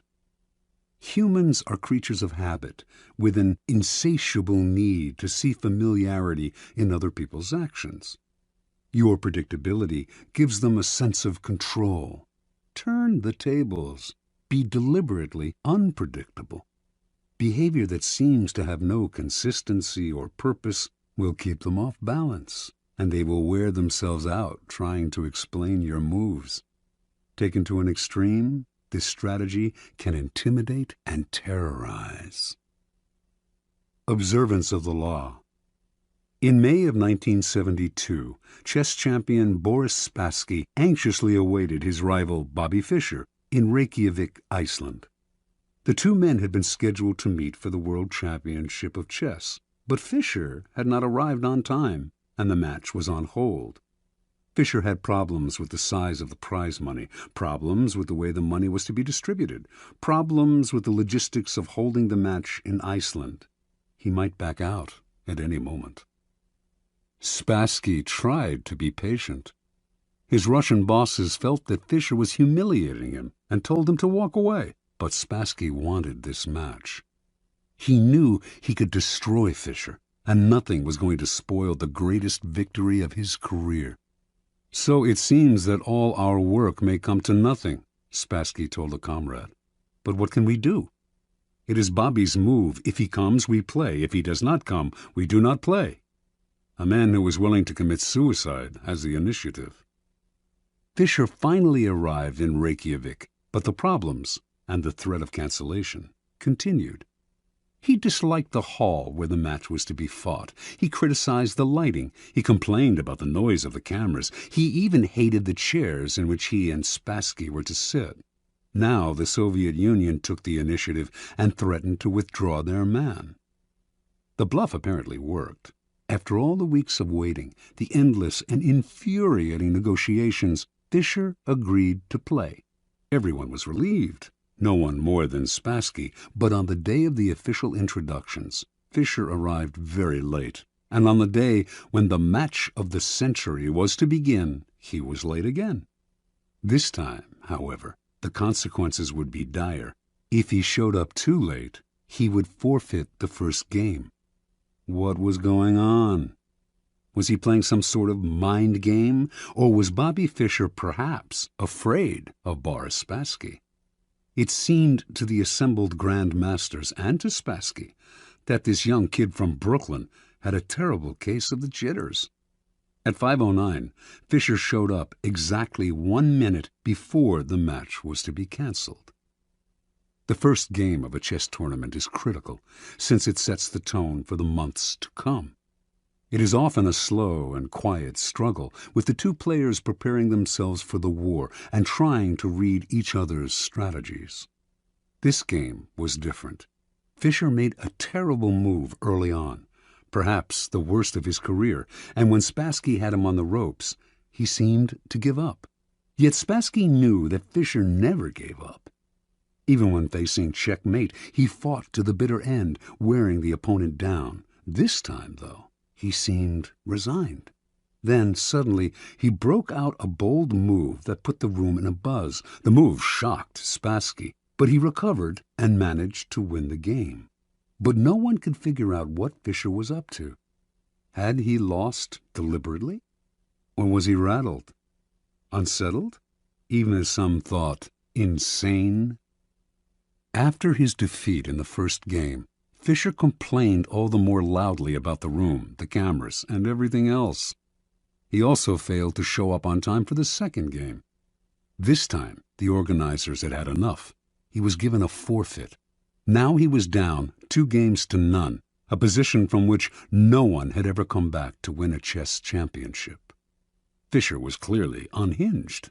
Yet, in the third game, as all those who witnessed it remember, he had a ferocious look in his eye, a look that clearly bothered Spassky. And despite the hole he had dug for himself, he seemed supremely confident. He did make what appeared to be another blunder, as he had in the first game, but his cocky air made Spassky smell a trap. Yet, despite the Russian's suspicions, he could not figure out the trap, and before he knew it, Fischer had checkmated him.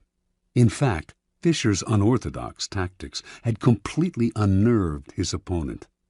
At the end of the game, Fischer leaped up and rushed out, yelling to his confederates as he smashed a fist into his palm, "I'm crushing him with brute force." In the next games, Fischer pulled moves that no one had seen from him before, moves that were not his style. Now Spassky started to make blunders. After losing the sixth game, he started to cry. One grandmaster said, "After this, Spassky's got to ask himself if it's safe to go back to Russia." After the eighth game, Spassky decided he knew what was happening. Bobby Fischer was hypnotizing him. He decided not to look Fischer in the eye. He lost anyway. After the 14th game, he called a staff conference and announced, "An attempt is being made to control my mind." He wondered whether the orange juice they drank at the chess table could have been drugged. Maybe chemicals were being blown into the air. Finally, Spassky went public, accusing the Fischer team of putting something in the chairs that was altering Spassky's mind. The KGB went on alert. Boris Spassky was embarrassing the Soviet Union. The chairs were taken apart and x-rayed. A chemist found nothing unusual in them. The only things anyone found anywhere, in fact, were 2 dead flies in the lighting fixture. Spassky began to complain of hallucinations. He tried to keep playing, but his mind was unraveling. He could not go on. On September 2nd, he resigned. Although still relatively young, he never recovered from this defeat. Interpretation. In previous games between Fischer and Spassky, Fischer had not fared well. Spassky had an uncanny ability to read his opponent's strategy and use it against him. Adaptable and patient, he would build attacks that would defeat not in 7 moves, but in 70. He defeated Fischer every time they played because he saw much further ahead and because he was a brilliant psychologist who never lost control. One master said, "He doesn't just look for the best move, he looks for the move that will disturb the man he is playing." Fischer, however, finally understood that this was one of the keys to Spassky's success. He played on your predictability, defeated you at your own game. Everything Fischer did for the championship match was an attempt to put the initiative on his side and to keep Spassky off balance. Clearly, the endless waiting had an effect on Spassky's psyche. Most powerful of all, though, were Fischer's deliberate blunders and his appearance of having no clear strategy. In fact, he was doing everything he could to scramble his old patterns, even if it meant losing the first match and forfeiting the second. Spassky was known for his sang-froid and level-headedness, but for the first time in his life he could not figure out his opponent. He slowly melted down, until at the end he was the one who seemed insane. Chess contains the concentrated essence of life. First, because to win, you have to be supremely patient and far-seeing. And second, because the game is built on patterns, whole sequences of moves that have been played before and will be played again with slight alterations in any one match. Your opponent analyzes the patterns you are playing and uses them to try to foresee your moves. Allowing him nothing predictable to base his strategy on gives you a big advantage. In chess, as in life, when people cannot figure out what you are doing, they are kept in a state of terror, waiting, uncertain, confused. Keys to power. Nothing is more terrifying than the sudden and unpredictable. That is why we are so frightened by earthquakes and tornadoes. We do not know when they will strike. After one has occurred, we wait in terror for the next one. To a lesser degree, this is the effect that unpredictable human behavior has on us. Animals behave in set patterns, which is why we are able to hunt and kill them. Only man has the capacity consciously to alter his behavior, to improvise and overcome the weight of routine and habit. Yet most men do not realize this power. They prefer the comforts of routine, of giving in to the animal nature that has them repeating the same compulsive actions time and time again. They do this because it requires no effort, and because they mistakenly believe that if they do not unsettle others, they will be left alone. Understand, a person of power instills a kind of fear by deliberately unsettling those around him to keep the initiative on his side. You sometimes need to strike without warning to make others tremble when they least expect it. It is a device that the powerful have used for centuries. Unpredictability is most often the tactic of the master, but the underdog, too, can use it to great effect. If you find yourself outnumbered or cornered, throw in a series of unpredictable moves. Your enemies will be so confused that they will pull back or make a tactical blunder. People are always trying to read the motives behind your actions and to use your predictability against you. Throw in a completely inexplicable move and you put them on the defensive. because they do not understand you. They are unnerved, and in such a state you can easily intimidate them. Unpredictability is not only a weapon of terror. Scrambling your patterns on a day-to-day basis will cause a stir around you and stimulate interest. People will talk about you, ascribe motives and explanations that have nothing to do with the truth, but that keep you constantly in their minds. In the end, the more capricious you appear, the more respect you will garner. Only the terminally subordinate act in a predictable manner. Law 18. Do not build fortresses to protect yourself. Isolation is dangerous. Judgment. The world is dangerous and enemies are everywhere. Everyone has to protect themselves. A fortress seems the safest, but isolation exposes you to more dangers than it protects you from. It cuts you off from valuable information. It makes you conspicuous and an easy target. Better to circulate among people, find allies, mingle. You are shielded from your enemies by the crowd. Transgression of the law. Qin Shi Huangdi, the first emperor of China in 221 to 210 BC, was the mightiest man of his day. His empire was vaster and more powerful than that of Alexander the Great. He had conquered all of the kingdoms surrounding his own kingdom of Qin and unified them into one massive realm called China. But in the last years of his life, few, if anyone, saw him. The emperor lived in the most magnificent palace built to that date, in the capital of Xianyang. The palace had 270 pavilions. All of these were connected by secret underground passageways, allowing the emperor to move through the palace without anyone seeing him. He slept in a different room every night, and anyone who inadvertently laid eyes on him was instantly beheaded. Only a handful of men knew his whereabouts, and if they revealed it to anyone, they too were put to death. The first emperor had grown so terrified of human contact that when he had to leave the palace, he traveled incognito, disguising himself carefully. On one such trip through the provinces, he suddenly died.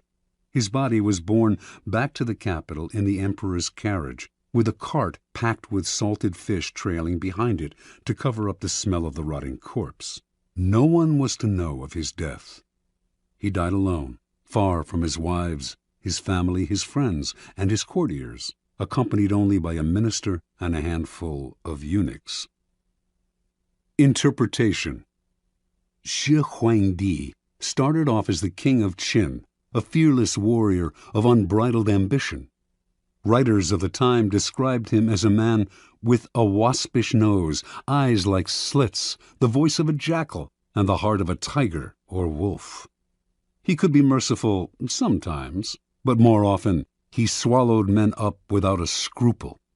It was through trickery and violence that he conquered the provinces surrounding his own and created China, forging a single nation and culture out of many. As part of this process of unification, however, the first emperor outlawed the writings and teachings of Confucius, the philosopher whose ideas on the moral life had already become virtually a religion in Chinese culture. On Shi Huangdi's order, thousands of books relating to Confucius were burned, and anyone who quoted Confucius was to be beheaded. This made many enemies for the emperor, and he grew constantly afraid, even paranoid. The executions mounted.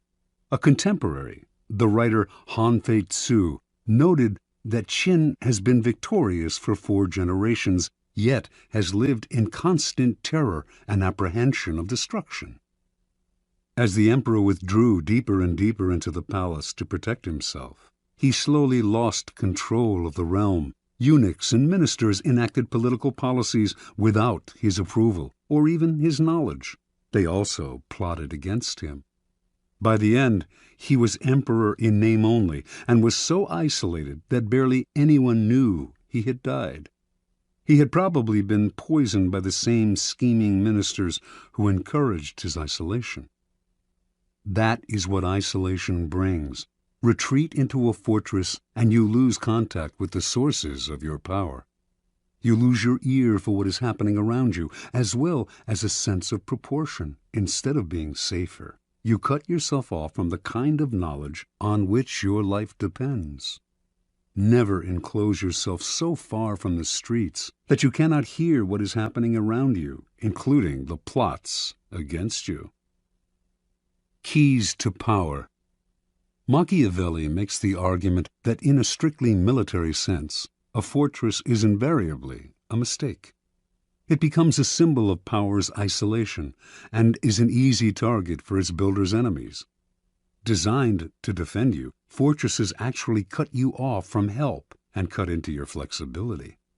They may appear impregnable, but once you retire to one, everyone knows where you are, and a siege does not have to succeed to turn your fortress into a prison. The danger for most people comes when they feel threatened. In such times, they tend to retreat and close ranks to find security in a kind of fortress. In doing so, however, they come to rely for information on a smaller and smaller circle and lose perspective on events around them. They lose maneuverability and become easy targets, and their isolation makes them paranoid. As in warfare and most games of strategy, isolation often precedes defeat and death. In moments of uncertainty and danger, you need to fight this desire to turn inward. Instead, make yourself more accessible, seek out old allies, and make new ones. Force yourself into more and more different circles. This has been the trick of powerful people for centuries. Finally, since power is a human creation, it is inevitably increased by contact with other people. Instead of falling into the fortress mentality, view the world in the following manner. It is like a vast palace, with every room communicating with another. You need to be permeable, able to float in and out of different circles and mix with different types. That kind of mobility and social contact will protect you from plotters, who will be unable to keep secrets from you and from your enemies, who will be unable to isolate you from your allies. Always on the move, you mix and mingle in the rooms of the palace, never sitting or settling in one place. No hunter can fix his aim on such a swift-moving creature. Law 19. Know who you are dealing with. Do not offend the wrong person. Judgment. There are many different kinds of people in the world, and you can never assume that everyone will react to your strategies in the same way. Deceive or outmaneuver some people, and they will spend the rest of their lives seeking revenge. They are wolves in lamb's clothing. Choose your victims and opponents carefully then. Never offend or deceive the wrong person. Opponents, suckers, and victims. Preliminary topology. In your rise to power, you will come across many breeds of opponent, sucker, and victim. The highest form of the art of power is the ability to distinguish the wolves from the lambs, the foxes from the hares, the hawks from the vultures. If you make this distinction well, you will succeed without needing to coerce anyone too much. But if you deal blindly with whomever crosses your path, you will have a life of constant sorrow, if you even live that long. Being able to recognize types of people and to act accordingly is critical. The following are the 5 most dangerous and difficult types of mark in the jungle as identified by artists, con and otherwise, of the past. The arrogant and proud man. Although he may initially disguise it, this man's touchy pride makes him very dangerous. Any perceived slight will lead to a vengeance of overwhelming violence. You may say to yourself, "But I only said such and such at a party where everyone was drunk." It does not matter. There is no sanity behind his overreaction, so do not waste time trying to figure him out. If, at any point in your dealings with a person, you sense an oversensitive and overactive pride, flee. whatever you are hoping for from him isn't worth it. The hopelessly insecure man. This man is related to the proud and arrogant type, but is less violent and harder to spot. His ego is fragile, his sense of self insecure, and if he feels himself deceived or attacked, the hurt will simmer. He will attack you in bites that will take forever to get big enough for you to notice. If you find you have deceived or harmed such a man, disappear for a long time. Do not stay around him, or he will nibble you to death. Mr. Suspicion. Another variant on the breeds above. This is a future Joe Stalin. He sees what he wants to see, usually the worst, in other people, and imagines that everyone is after him. Mr. Suspicion is, in fact, the least dangerous of the three. Genuinely unbalanced, he is easy to deceive, just as Stalin himself was constantly deceived. Play on his suspicious nature to get him to turn against other people.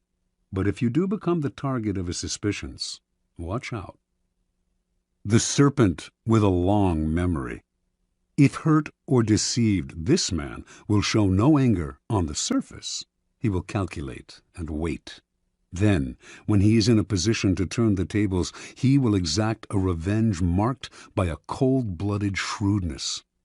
Recognize this man by his calculation and cunning in the different areas of his life. He is usually cold and unaffectionate. Be doubly careful of this snake, and if you have somehow injured him, either crush him completely or get him out of your sight. The plain, unassuming, and often unintelligent man. Ah, your ears prick up when you find such a tempting victim. But this man is a lot harder to deceive than you imagine.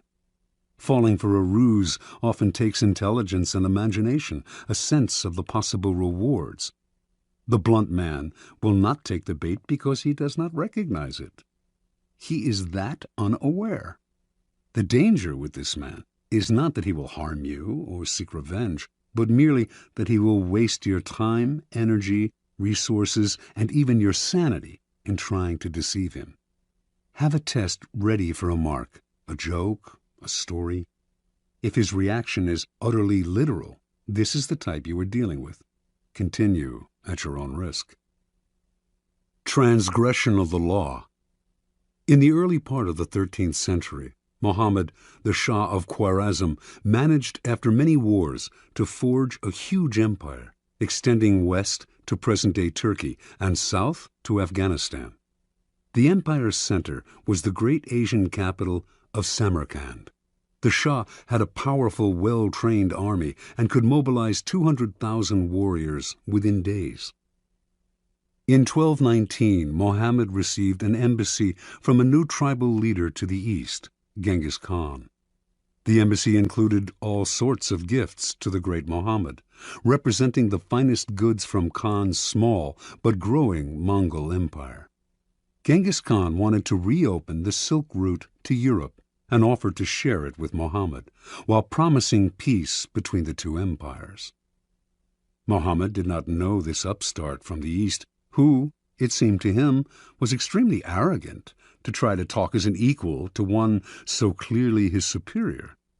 He ignored Khan's offer. Khan tried again. This time, he sent a caravan of 100 camels filled with the rarest articles he had plundered from China. Before the caravan reached Muhammad, however, Inalchik, the governor of a region bordering on Samarkand, seized it for himself and executed its leaders. Genghis Khan was sure that this was a mistake, that Inalchik had acted without Muhammad's approval. He sent yet another mission to Muhammad, reiterating his offer and asking that the governor be punished. This time, Muhammad himself had one of the ambassadors beheaded and sent the other two back with shaved heads, a horrifying insult in the Mongol code of honor. Khan sent a message to the Shah. "You have chosen war. What will happen, and what is to be, we know not. Only God knows." Mobilizing his forces, in 1220 he attacked Inalchik's province, where he seized the capital, captured the governor, and ordered him executed by having molten silver poured into his eyes and ears. Over the next year, Khan led a series of guerrilla-like campaigns against the Shah's much larger army. His method was totally novel for the time. His soldiers could move very fast on horseback and had mastered the art of firing with bow and arrow while mounted. The speed and flexibility of his forces allowed him to deceive Muhammad as to his intentions and the directions of his movements. Eventually, he managed first to surround Samarkand, then to seize it. Muhammad fled, and a year later died, his vast empire broken and destroyed. Genghis Khan was sole master of Samarkand, the Silk Route, and most of northern Asia. Interpretation. Never assume that the person you are dealing with is weaker or less important than you are. Some men are slow to take offense, which may make you misjudge the thickness of their skin and fail to worry about insulting them. But should you offend their honor and their pride, they will overwhelm you with a violence that seems sudden and extreme, given their slowness to anger. If you want to turn people down, it is best to do so politely and respectfully, even if you feel their request is impudent or their offer ridiculous. Never reject them with an insult until you know them better. You may be dealing with a Genghis Khan. Keys to power. The ability to measure people and to know who you are dealing with is the most important skill of all in gathering and conserving power. Without it, you are blind. Not only will you offend the wrong people, you will choose the wrong people to work on, and will think you are flattering people when you are actually insulting them. Before embarking on any move, take the measure of your mark or potential opponent. Otherwise, you will waste time and make mistakes. Study people's weaknesses, the chinks in their armor, their areas of both pride and insecurity. Know their ins and outs before you even decide whether or not to deal with them. 2 final words of caution. First, in judging and measuring your opponent, never rely on your instincts.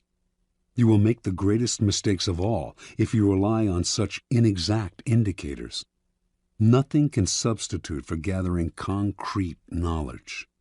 Study and spy on your opponent for however long it takes. This will pay off in the long run.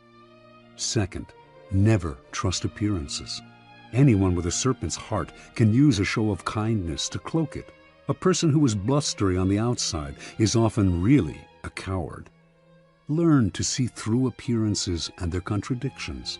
Never trust the version that people give of themselves. It is utterly unreliable.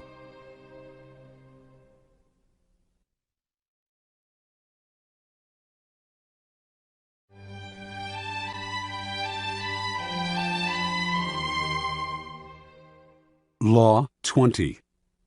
Do not commit to anyone. Judgment. It is the fool who always rushes to take sides. Do not commit to any side or cause but yourself.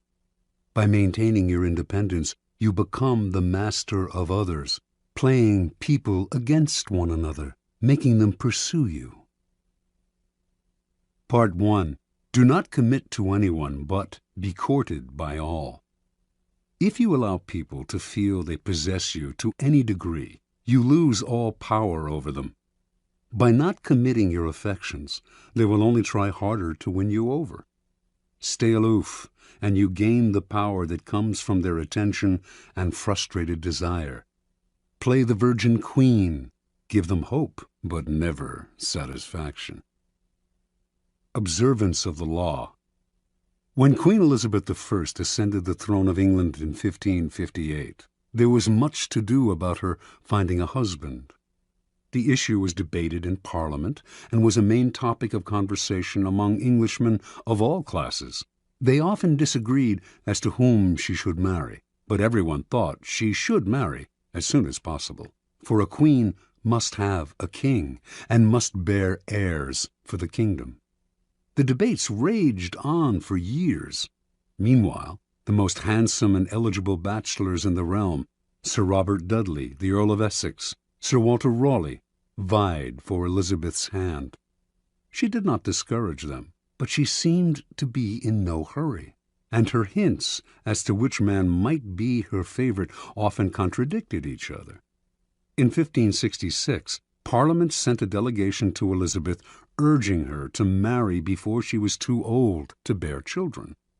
She did not argue, nor did she discourage the delegation, but she remained a virgin nonetheless. The delicate game that Elizabeth played with her suitors slowly made her the subject of innumerable sexual fantasies and the object of cultish worship. The court physician, Simon Forman, used his diary to describe his dreams of deflowering her. Painters represented her as Diana and other goddesses. The poet Edmund Spenser and others wrote eulogies to the Virgin Queen. She was referred to as the world's empress, that virtuous Virgo who rules the world and sets the stars in motion. In conversation with her, her many male suitors would employ bold sexual innuendo, a dare that Elizabeth did not discourage. She did all she could to stir their interest and simultaneously keep them at bay. Throughout Europe, kings and princes knew that a marriage with Elizabeth would seal an alliance between England and any nation. The King of Spain wooed her, as did the Prince of Sweden and the Archduke of Austria. She politely refused them all. The great diplomatic issue of Elizabeth's day was posed by the revolt of the Flemish and Dutch lowlands, which were then possessions of Spain. Should England break its alliance with Spain and choose France as its main ally on the continent, thereby encouraging Flemish and Dutch independence? By 1570, it had come to seem that an alliance with France would be England's wisest course. France had two eligible men of noble blood, the Dukes of Anjou and Alençon, brothers of the French king. Would either of them marry Elizabeth? Both had advantages, and Elizabeth kept the hopes of both alive. The issue simmered for years. The Duke of Anjou made several visits to England, kissed Elizabeth in public, even called her by pet names. She appeared to requite his affections. Meanwhile, as she flirted with the two brothers, a treaty was signed that sealed peace between France and England. By 1582, Elizabeth felt she could break off the courtship. In the case of the Duke of Anjou in particular, she did so with great relief. For the sake of diplomacy, she had allowed herself to be courted by a man whose presence she could not stand and whom she found physically repulsive. Once peace between France and England was secure, she dropped the unctuous Duke as politely as she could. By this time, Elizabeth was too old to bear children. She was accordingly able to live the rest of her life as she desired, and she died the Virgin Queen. She left no direct heir, but ruled through a period of incomparable peace and cultural fertility. Interpretation. Elizabeth knew that marriage can often lead to a female ruler's undoing. By marrying and committing to an alliance with one party or nation, the queen becomes embroiled in conflicts that are not of her choosing, conflicts which may eventually overwhelm her or lead her into a futile war. Also, the husband becomes the de facto ruler and often tries to do away with his wife, the queen. She had two goals as a ruler: to avoid marriage and to avoid war. She managed to combine these goals by dangling the possibility of marriage in order to forge alliances. The moment she committed to any single suitor would have been the moment she lost her power. She had to emanate mystery and desirability, never discouraging anyone's hopes, but never yielding. Through this lifelong game of flirting and withdrawing, Elizabeth dominated the country and every man who sought to conquer her. As the center of attention, she was in control. Keeping her independence above all, Elizabeth protected her power and made herself an object of worship. keys to power. When you hold yourself back, you incur not anger, but a kind of respect. You instantly seem powerful because you make yourself ungraspable rather than succumbing to the group or to the relationship, as most people do. This aura of power only grows with time. As your reputation for independence grows, more and more people will come to desire you, wanting to be the one who gets you to commit. Desire is like a virus.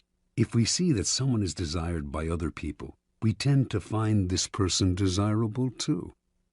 The moment you commit, the magic is gone. You become like everyone else. People will try all kinds of underhanded methods to get you to commit. They will give you gifts, shower you with favors, all to put you under obligation. Encourage the attention, stimulate their interest, but do not commit at any cost. Accept the gifts and favors if you so desire, but be careful to maintain your inner aloofness. You cannot inadvertently allow yourself to feel obligated to anyone. Stay aloof, and people will come to you. It will become a challenge for them to win your affections. As long as you imitate the wise virgin queen and stimulate their hopes, you will remain a magnet of attention and desire. Part 2. Do not commit to anyone. Stay above the fray. Do not let people suck you into their petty fights and squabbles. Seem supportive and interested, but find a way to remain neutral. Let others do the fighting, while you stand back, watch, and wait. When the fighting parties are good and tired, they will be ripe for the picking. You can make it a practice, in fact, to stir up quarrels between other people and then offer to mediate, gaining power as the go-between. Observance of the law. In the late 15th century, the strongest city-states in Italy, Venice, Florence, Rome, and Milan, found themselves constantly squabbling. Hovering above their struggles were the nations of France and Spain, ready to grab whatever they could from the weakened Italian powers. And trapped in the middle was the small state of Mantua, ruled by the young Duke Gianfrancesco Gonzaga. Mantua was strategically located in central Italy, and it seemed only a matter of time before one of the powers swallowed it up, and it ceased to exist as an independent kingdom. Gonzaga was a fierce warrior and a skilled commander of troops, and he became a kind of mercenary general for whatever side paid him best. In the year 1490, he married Isabella d'Este, daughter of the ruler of another small Italian kingdom, Ferrara. Since he now spent most of his time away from Mantua, it fell to Isabella to rule in his stead. Isabella's first true test as ruler came in 1498, when King Louis XII of France was preparing armies to attack Milan. In their usual perfidious fashion, the Italian states immediately looked for ways to profit from Milan's difficulties. Pope Alexander VI promised not to intervene, thereby giving the French carte blanche. The Venetians signaled that they would not help Milan either, and in exchange for this, they hoped the French would give them Mantua. The ruler of Milan, Lodovico Sforza, suddenly found himself alone and abandoned. He turned to Isabella d'Este, one of his closest friends, also rumored to be his lover, and begged her to persuade Duke Gonzaga to come to his aid. Isabella tried, but her husband balked, for he saw Sforza's cause as hopeless. And so, in 1499, Louis swooped down on Milan and took it with ease. Isabella now faced a dilemma. If she stayed loyal to Lodovico, the French would now move against her.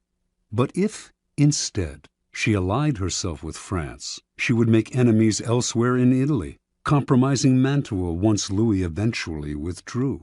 And if she looked to Venice or Rome for help, they would simply swallow up Mantua under the cloak of coming to her aid. Yet she had to do something. The mighty king of France was breathing down her neck. She decided to befriend him as she had befriended Lodovico Sforza before him, with alluring gifts, witty, intelligent letters, and the possibility of her company. For Isabella was famous as a woman of incomparable beauty and charm. In 1500, Louis invited Isabella to a great party in Milan to celebrate his victory.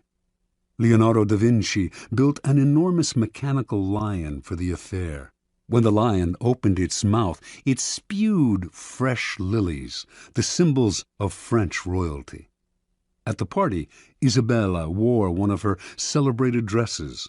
She had by far the largest wardrobe of any of the Italian princesses. And just as she had hoped, she charmed and captivated Louis, who ignored all the other ladies vying for his attention. She soon became his constant companion, and in exchange for her friendship, he pledged to protect Mantua's independence from Venice. As one danger receded, however, another, more worrying one arose, this time from the south, in the form of Cesare Borgia. Starting in 1500, Borgia had marched steadily northward, gobbling up all the small kingdoms in his path in the name of his father, Pope Alexander. Isabella understood Cesare perfectly. He could be neither trusted nor in any way offended. He had to be cajoled and kept at arm's length. Isabella began by sending him gifts, falcons, prize dogs, perfumes, and dozens of masks, which she knew he always wore when he walked the streets of Rome. She sent messengers with flattering greetings, although these messengers also acted as her spies. At one point, Cesare asked if he could house some troops in Mantua. Isabella managed to dissuade him politely, knowing full well that once the troops were quartered in the city, they would never leave. Even when Isabella was charming Cesare, she convinced everyone around her to take care never to utter a harsh word about him, since he had spies everywhere and would use the slightest pretext for invasion. When Isabella had a child, she asked Cesare to be the godfather. She even dangled in front of him the possibility of a marriage between her family and his. Somehow it all worked, for although elsewhere he seized everything in his path, he spared Mantua. In 1503, Cesare's father Alexander died, and a few years later the new pope, Julius II, went to war to drive the French troops from Italy. When the ruler of Ferrara, Alfonso, Isabella's brother, sided with the French, Julius decided to attack and humble him. Once again, Isabella found herself in the middle, the Pope on one side, the French and her brother on the other. She dared not ally herself with either, but to offend either would be equally disastrous. Again, she played the double game at which she had become so expert. On the one hand, she got her husband Gonzaga to fight for the Pope, knowing he would not fight very hard. On the other, she let French troops pass through Mantua to come to Ferrara's aid. While she publicly complained that the French had invaded her territory, she privately supplied them with valuable information. To make the invasion plausible to Julius, she even had the French pretend to plunder Mantua. It worked once again. The Pope left Mantua alone. In 1513, after a lengthy siege, Julius defeated Ferrara, and the French troops withdrew. Worn out by the effort, the Pope died a few months later. With his death, the nightmarish cycle of battles and petty squabbles began to repeat itself. A great deal changed in Italy during Isabella's reign. Popes came and went. Cesare Borgia rose and then fell. Venice lost its empire. Milan was invaded. Florence fell into decline. And Rome was sacked by the Habsburg Emperor Charles V. Through all this, tiny Mantua not only survived, but thrived. Its court the envy of Italy. Its wealth and sovereignty would remain intact for a century after Isabella's death in 1539. Interpretation. Learn to control yourself, to restrain your natural tendency to take sides and join the fight. Be friendly and charming to each of the combatants, then step back as they collide. With every battle, they grow weaker, while you grow stronger with every battle you avoid. Keys to power. To succeed in the game of power, you have to master your emotions. But even if you succeed in gaining such self-control, you can never control the temperamental dispositions of those around you. And this presents a great danger. Most people operate in a whirlpool of emotions, constantly reacting, churning up squabbles and conflicts.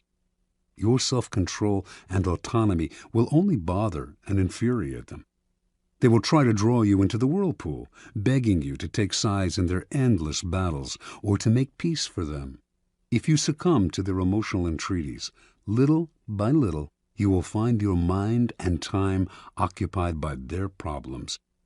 Do not allow whatever compassion and pity you possess to suck you in. You can never win in this game. The conflicts can only multiply. On the other hand, you cannot completely stand aside, for that would cause needless offense. To play the game properly, you must seem interested in other people's problems, even sometimes appear to take their side. But while you make outward gestures of support, you must maintain your inner energy and sanity by keeping your emotions disengaged. No matter how hard people try to pull you in, never let your interest in their affairs and petty squabbles go beyond the surface. Give them gifts. Listen with a sympathetic look. Even occasionally, play the charmer. But inwardly, keep both the friendly kings and the perfidious Borgias at arm's length. By refusing to commit and thus maintaining your autonomy, you retain the initiative. Your moves stay matters of your own choosing, not defensive reactions to the push and pull of those around you. Play a waiting game, and you cannot lose. Law 21. Play a sucker to catch a sucker. Seem dumber than your mark. Judgment. No one likes feeling stupider than the next person. The trick, then, is to make your victims feel smart, and not just smart, but smarter than you are. Once convinced of this, they will never suspect that you may have ulterior motives. Observance of the law. In the winter of 1872, the U.S. financier Asbury Harpending was visiting London when he received a cable. A diamond mine had been discovered in the American West. The cable came from a reliable source, William Ralston, owner of the Bank of California, but Harpending nevertheless took it as a practical joke, probably inspired by the recent discovery of huge diamond mines in South Africa. True, when reports had first come in of gold being discovered in the western United States, everyone had been skeptical, and those had turned out to be true. But a diamond mine in the West? Harpending showed the cable to his fellow financier, Baron Rothschild, one of the richest men in the world, saying it must be a joke. The Baron, however, replied, "Don't be too sure about that. America is a very large country. It has furnished the world with many surprises already. Perhaps it has others in store." Harpending promptly took the first ship back to the States. When Harpending reached San Francisco, there was an excitement in the air, recalling the gold rush days of the late 1840s. Two crusty prospectors named Philip Arnold and John Slack had been the ones to find the diamond mine. They had not divulged its location in Wyoming, but had led a highly respected mining expert to it several weeks back, taking a circular route so he could not guess his whereabouts. Once there, the expert had watched as the miners dug up diamonds. Back in San Francisco, the expert had taken the gems to various jewelers, one of whom had estimated their worth at $1.5 million. Harpending and Ralston now asked Arnold and Slack to accompany them back to New York, where the jeweler Charles Tiffany would verify the original estimates. The prospectors responded uneasily. They smelled a trap. How could they trust these city slickers? What if Tiffany and the financiers managed to steal the whole mine out from under them?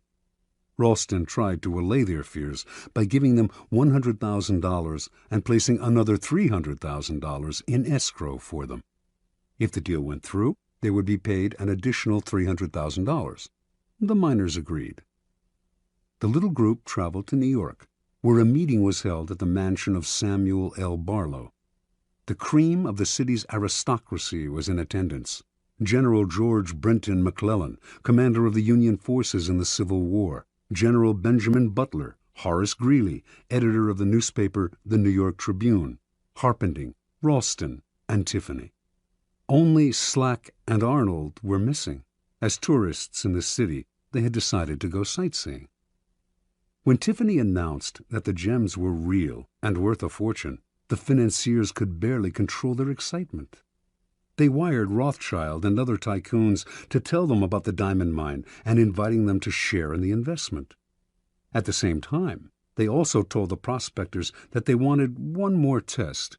They insisted that a mining expert of their choosing accompany Slack and Arnold to the site to verify its wealth. The prospectors reluctantly agreed. In the meantime, they said, they had to return to San Francisco. The jewels that Tiffany had examined they left with Harpending for safekeeping.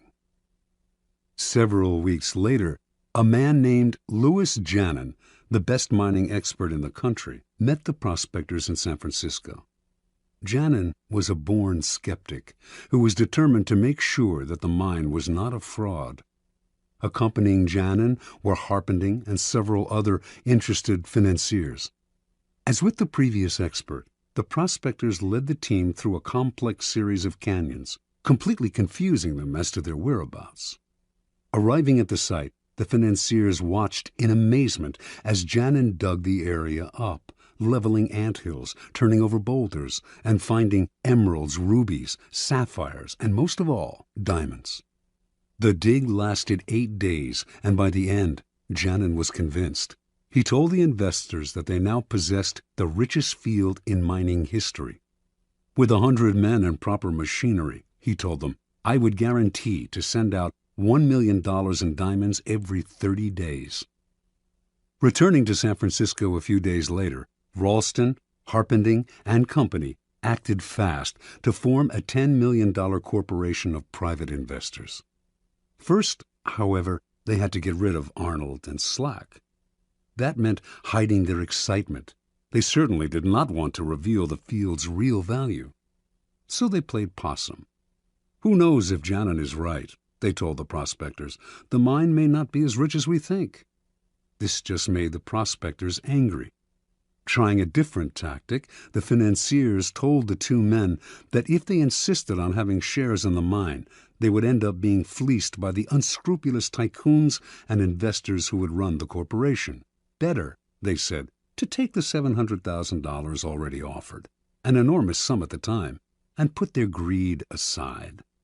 This the prospectors seemed to understand, and they finally agreed to take the money, in return signing the rights to the site over to the financiers and leaving maps to it. News of the mine spread like wildfire. Prospectors fanned out across Wyoming. Meanwhile, Harpending and group began spending the millions they had collected from their investors, buying equipment, hiring the best men in the business, and furnishing luxurious offices in New York and San Francisco. A few weeks later, on their first trip back to the site, they learned the hard truth. Not a single diamond or ruby was to be found. It was all a fake. They were ruined. Harpending had unwittingly lured the richest men in the world into the biggest scam of the century. Interpretation.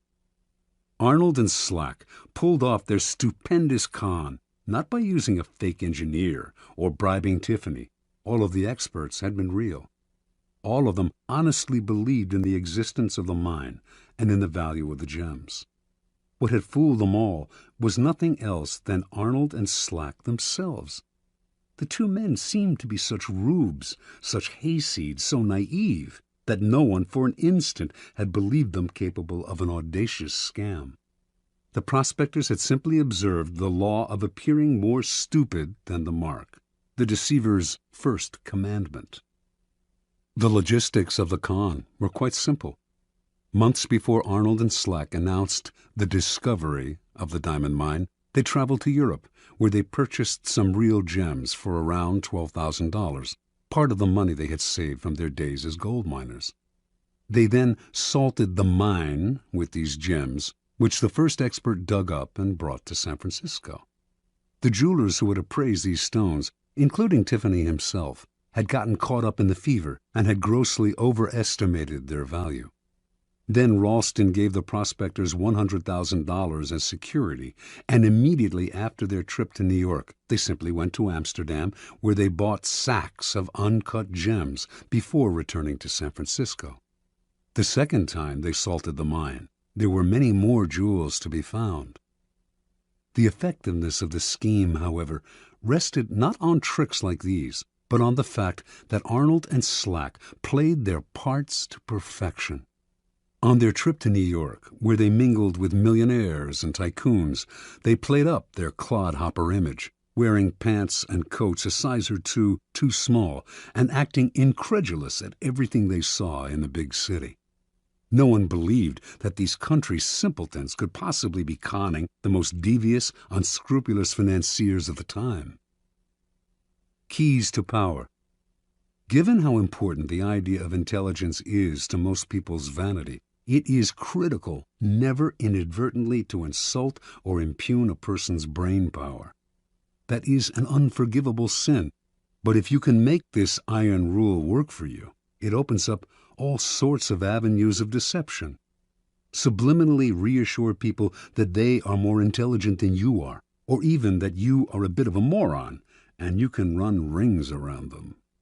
The feeling of intellectual superiority you give them will disarm their suspicion muscles. Intelligence is the obvious quality to downplay, but why stop there?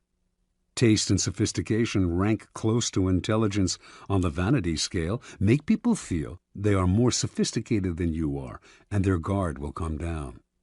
As Arnold and Slack knew, an air of complete naivete can work wonders. Those fancy financiers were laughing at them behind their backs. But who laughed loudest in the end? In general, then, always make people believe they are smarter and more sophisticated than you are. They will keep you around because you make them feel better about themselves, and the longer you are around, the more opportunities you will have to deceive them. Law 22. Use the surrender tactic. Transform weakness into power. Judgment. When you are weaker, never fight for honor's sake. Choose surrender instead. Surrender gives you time to recover, time to torment and irritate your conqueror, time to wait for his power to wane. Do not give him the satisfaction of fighting and defeating you. Surrender first. By turning the other cheek, you infuriate and unsettle him. Make surrender a tool of power. Observance of the law. Sometime in the 1920s, the German writer Bertolt Brecht became a convert to the cause of communism. From then on, his plays, essays, and poems reflected his revolutionary fervor, and he generally tried to make his ideological statements as clear as possible. When Hitler came to power in Germany, Brecht and his communist colleagues became marked men. He had many friends in the United States, Americans who sympathized with his beliefs, as well as fellow German intellectuals who had fled Hitler. In 1941, accordingly, Brecht emigrated to the United States and chose to settle in Los Angeles, where he hoped to make a living in the film business. Over the next few years, Brecht wrote screenplays with a pointedly anti-capitalist slant. He had little success in Hollywood, so in 1947, the war having ended, he decided to return to Europe.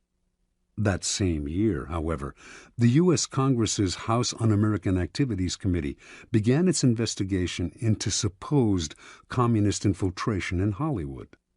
It began to gather information on Brecht, who had so openly espoused Marxism, and on September 19, 1947, Only a month before he had planned to leave the United States, he received a subpoena to appear before the committee. In addition to Brecht, a number of other writers, producers, and directors were summoned to appear as well, and this group came to be known as the Hollywood 19. Before going to Washington, the Hollywood 19 met to decide on a plan of action. Their approach would be confrontational. Instead of answering questions about their membership, or lack of it, in the Communist Party, they would read prepared statements that would challenge the authority of the committee and argue that its activities were unconstitutional. Even if this strategy meant imprisonment, it would gain publicity for their cause. Brecht disagreed. What good was it, he asked, to play the martyr and gain a little public sympathy if in the process they lost the ability to stage their plays and sell their scripts for years to come? He felt certain they were all more intelligent than the members of the committee. Why lower themselves to the level of their opponents by arguing with them? Why not outfox the committee by appearing to surrender to it while subtly mocking it? The Hollywood 19 listened to Brecht politely, but decided to stick to their plan, leaving Brecht to go his own way. The committee finally summoned Brecht on October 30th. They expected him to do what others among the Hollywood 19 who had testified before him had done: argue, refuse to answer questions, challenge the committee's right to hold its hearing, even yell and hurl insults. Much to their surprise, however, Brecht was the very picture of congeniality. He wore a suit, something he rarely did, smoked a cigar. He had heard that the committee chairman was a passionate cigar smoker, answered their questions politely, and generally deferred to their authority. Unlike the other witnesses, Brecht answered the question of whether he belonged to the Communist Party.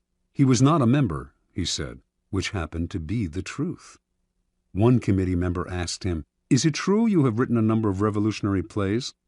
Brecht had written many plays with overt communist messages, but he responded, "I have written a number of poems and songs and plays in the fight against Hitler, and, of course, they can be considered, therefore, as revolutionary because I, of course, was for the overthrow of that government."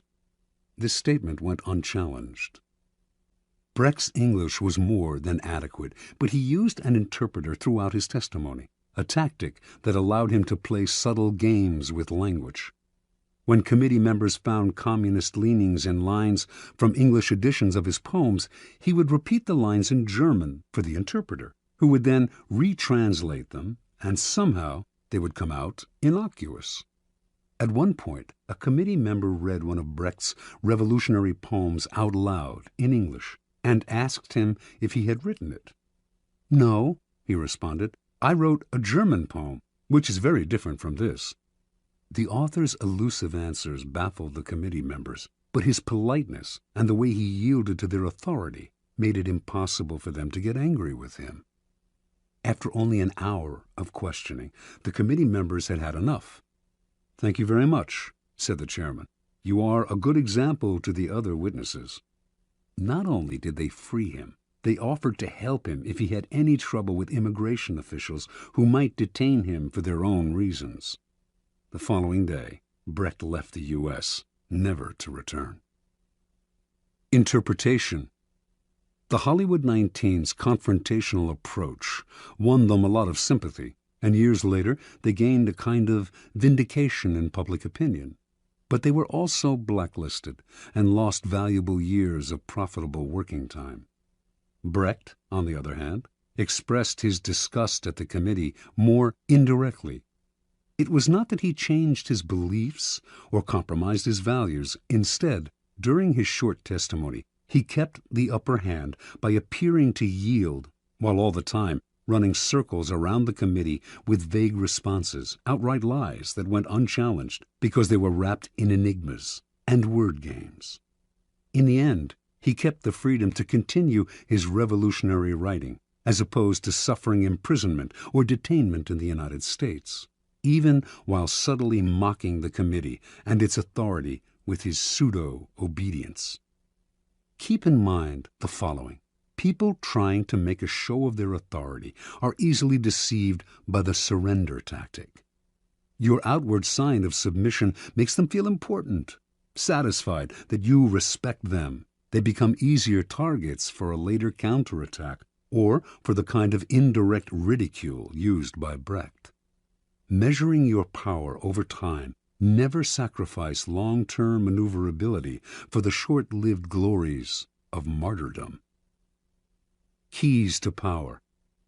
What gets us into trouble in the realm of power is often our own overreaction to the moves of our enemies and rivals.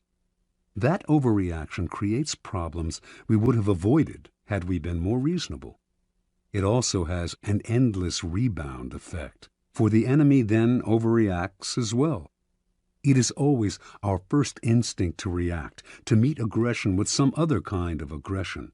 But the next time someone pushes you, and you find yourself starting to react, try this. Do not resist or fight back, but yield, turn the other cheek, bend.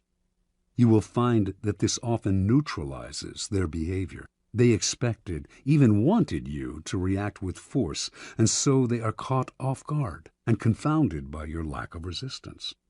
By yielding, you in fact control the situation, because your surrender is part of a larger plan to lull them into believing they have defeated you. This is the essence of the surrender tactic. Inwardly, you stay firm, but outwardly, you bend. Deprived of a reason to get angry, your opponents will often be bewildered instead, and they are unlikely to react with more violence, which would demand a reaction from you. Instead, you are allowed the time and space to plot the counter moves that will bring them down. In the battle of the intelligent against the brutal and the aggressive, the surrender tactic is the supreme weapon. It does require self-control. Those who genuinely surrender give up their freedom and may be crushed by the humiliation of their defeat. You have to remember that you only appear to surrender, like the animal that plays dead to save its hide. Power is always in flux. Since the game is, by nature, fluid and an arena of struggle, those with power almost always find themselves eventually on the downward swing. If you find yourself temporarily weakened, the surrender tactic is perfect for raising yourself up again. It disguises your ambition. It teaches you patience and self-control, key skills in the game, and it puts you in the best possible position for taking advantage of your oppressor's sudden slide. If you run away or fight back, in the long run, you cannot win. If you surrender, you will almost always emerge victorious. Law 23. Concentrate your forces. Judgment. Conserve your forces and energies by keeping them concentrated at their strongest point. You gain more by finding a rich mine and mining it deeper than by flitting from one shallow mine to another. Intensity defeats extensity every time. When looking for sources of power to elevate you, find the one key patron, the fat cow, who will give you milk for a long time to come. Transgression of the law. In China, in the early 6th century B.C., the kingdom of Wu began a war with the neighboring northern provinces of the Middle Kingdom. Wu was a growing power, but it lacked the great history and civilization of the Middle Kingdom, for centuries the center of Chinese culture. By defeating the Middle Kingdom, the king of Wu would instantly raise his status. The war began with great fanfare and several victories, but it soon bogged down. A victory on one front would leave the Wu armies vulnerable on another. The king's chief minister and advisor, Wu Zishu, warned him that the barbarous state of Yue to the south was beginning to notice the kingdom of Wu's problems and had designs to invade. The king only laughed at such worries. One more big victory, and the great Middle Kingdom would be his. In the year 490, Wu Zishu sent his son away to safety in the kingdom of Qi. In doing so, he sent the king a signal that he disapproved of the war and that he believed the king's selfish ambition was leading Wu to ruin. The king, sensing betrayal, lashed out at his minister, accusing him of a lack of loyalty, and, in a fit of anger, ordered him to kill himself. Wu Zishu obeyed his king, but before he plunged the knife into his chest, he cried, "Tear out my eyes, O king, and fix them on the gate of Wu, so that I may see the triumphant entry of Yue." As Wu Zishu had predicted, within a few years a Yue army passed beneath the gate of Wu.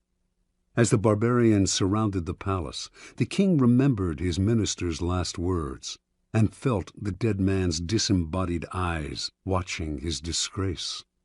Unable to bear his shame, the king killed himself, covering his face so that he would not have to meet the reproachful gaze of his minister in the next world. Interpretation. The story of Wu is a paradigm of all the empires that have come to ruin by overreaching. Drunk with success and sick with ambition, such empires expand to grotesque proportions and meet a ruin that is total. For the Chinese, the fate of the kingdom of Wu serves as an elemental lesson on what happens when you dissipate your forces on several fronts, losing sight of distant dangers for the sake of present gain. If you are not in danger, says Sun Tzu, do not fight. It is almost a physical law. What is bloated beyond its proportions inevitably collapses. The mind must not wander from goal to goal, or be distracted by success from its sense of purpose and proportion. What is concentrated, coherent, and connected to its past has power. What is dissipated, divided, and distended rots and falls to the ground. The bigger it bloats, the harder it falls. Keys to power. As Schopenhauer wrote, intellect is a magnitude of intensity, not a magnitude of extensity. Napoleon knew the value of concentrating your forces at the enemy's weakest spot. It was the secret of his success on the battlefield. But his willpower and his mind were equally modeled on this notion. Single-mindedness of purpose, total concentration on the goal, and the use of these qualities against people less focused, people in a state of distraction. Such an arrow will find its mark every time and overwhelm the enemy. Concentrate on a single goal, a single task, and beat it into submission. In the world of power, you will constantly need help from other people, usually those more powerful than you. The fool flits from one person to another, believing that he will survive by spreading himself out. It is a corollary of the law of concentration, however, that much energy is saved and more power is attained by affixing yourself to a single, appropriate source of power.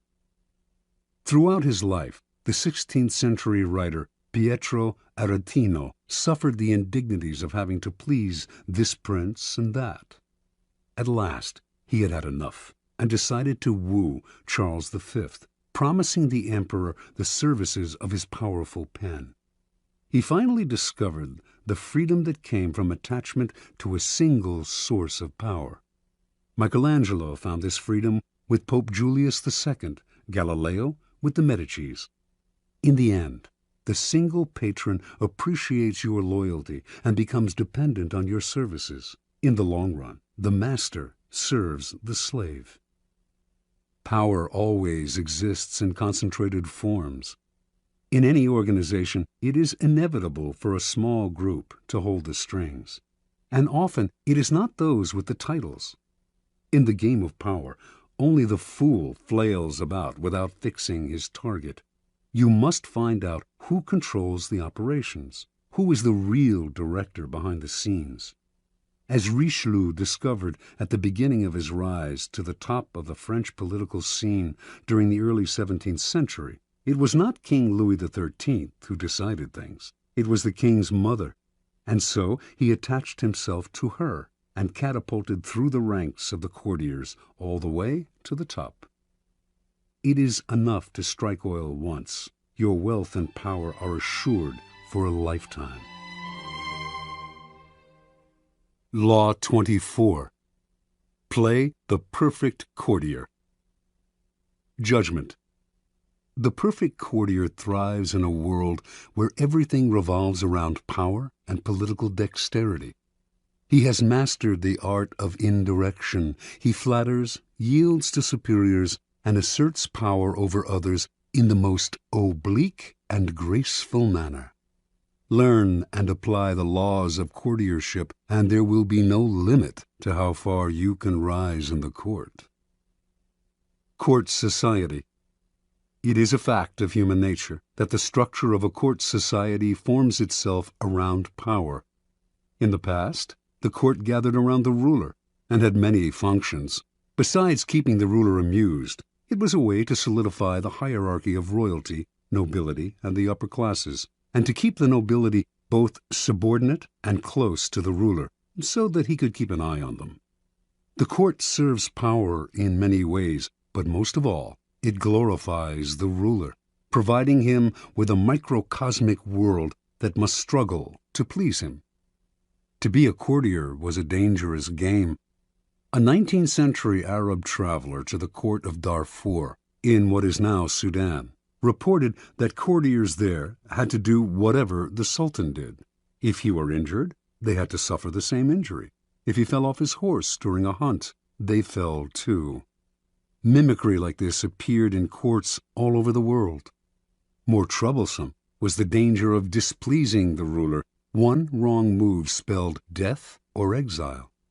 The successful courtier had to walk a tightrope, pleasing but not pleasing too much, obeying but somehow distinguishing himself from the other courtiers, while also never distinguishing himself so far as to make the ruler insecure.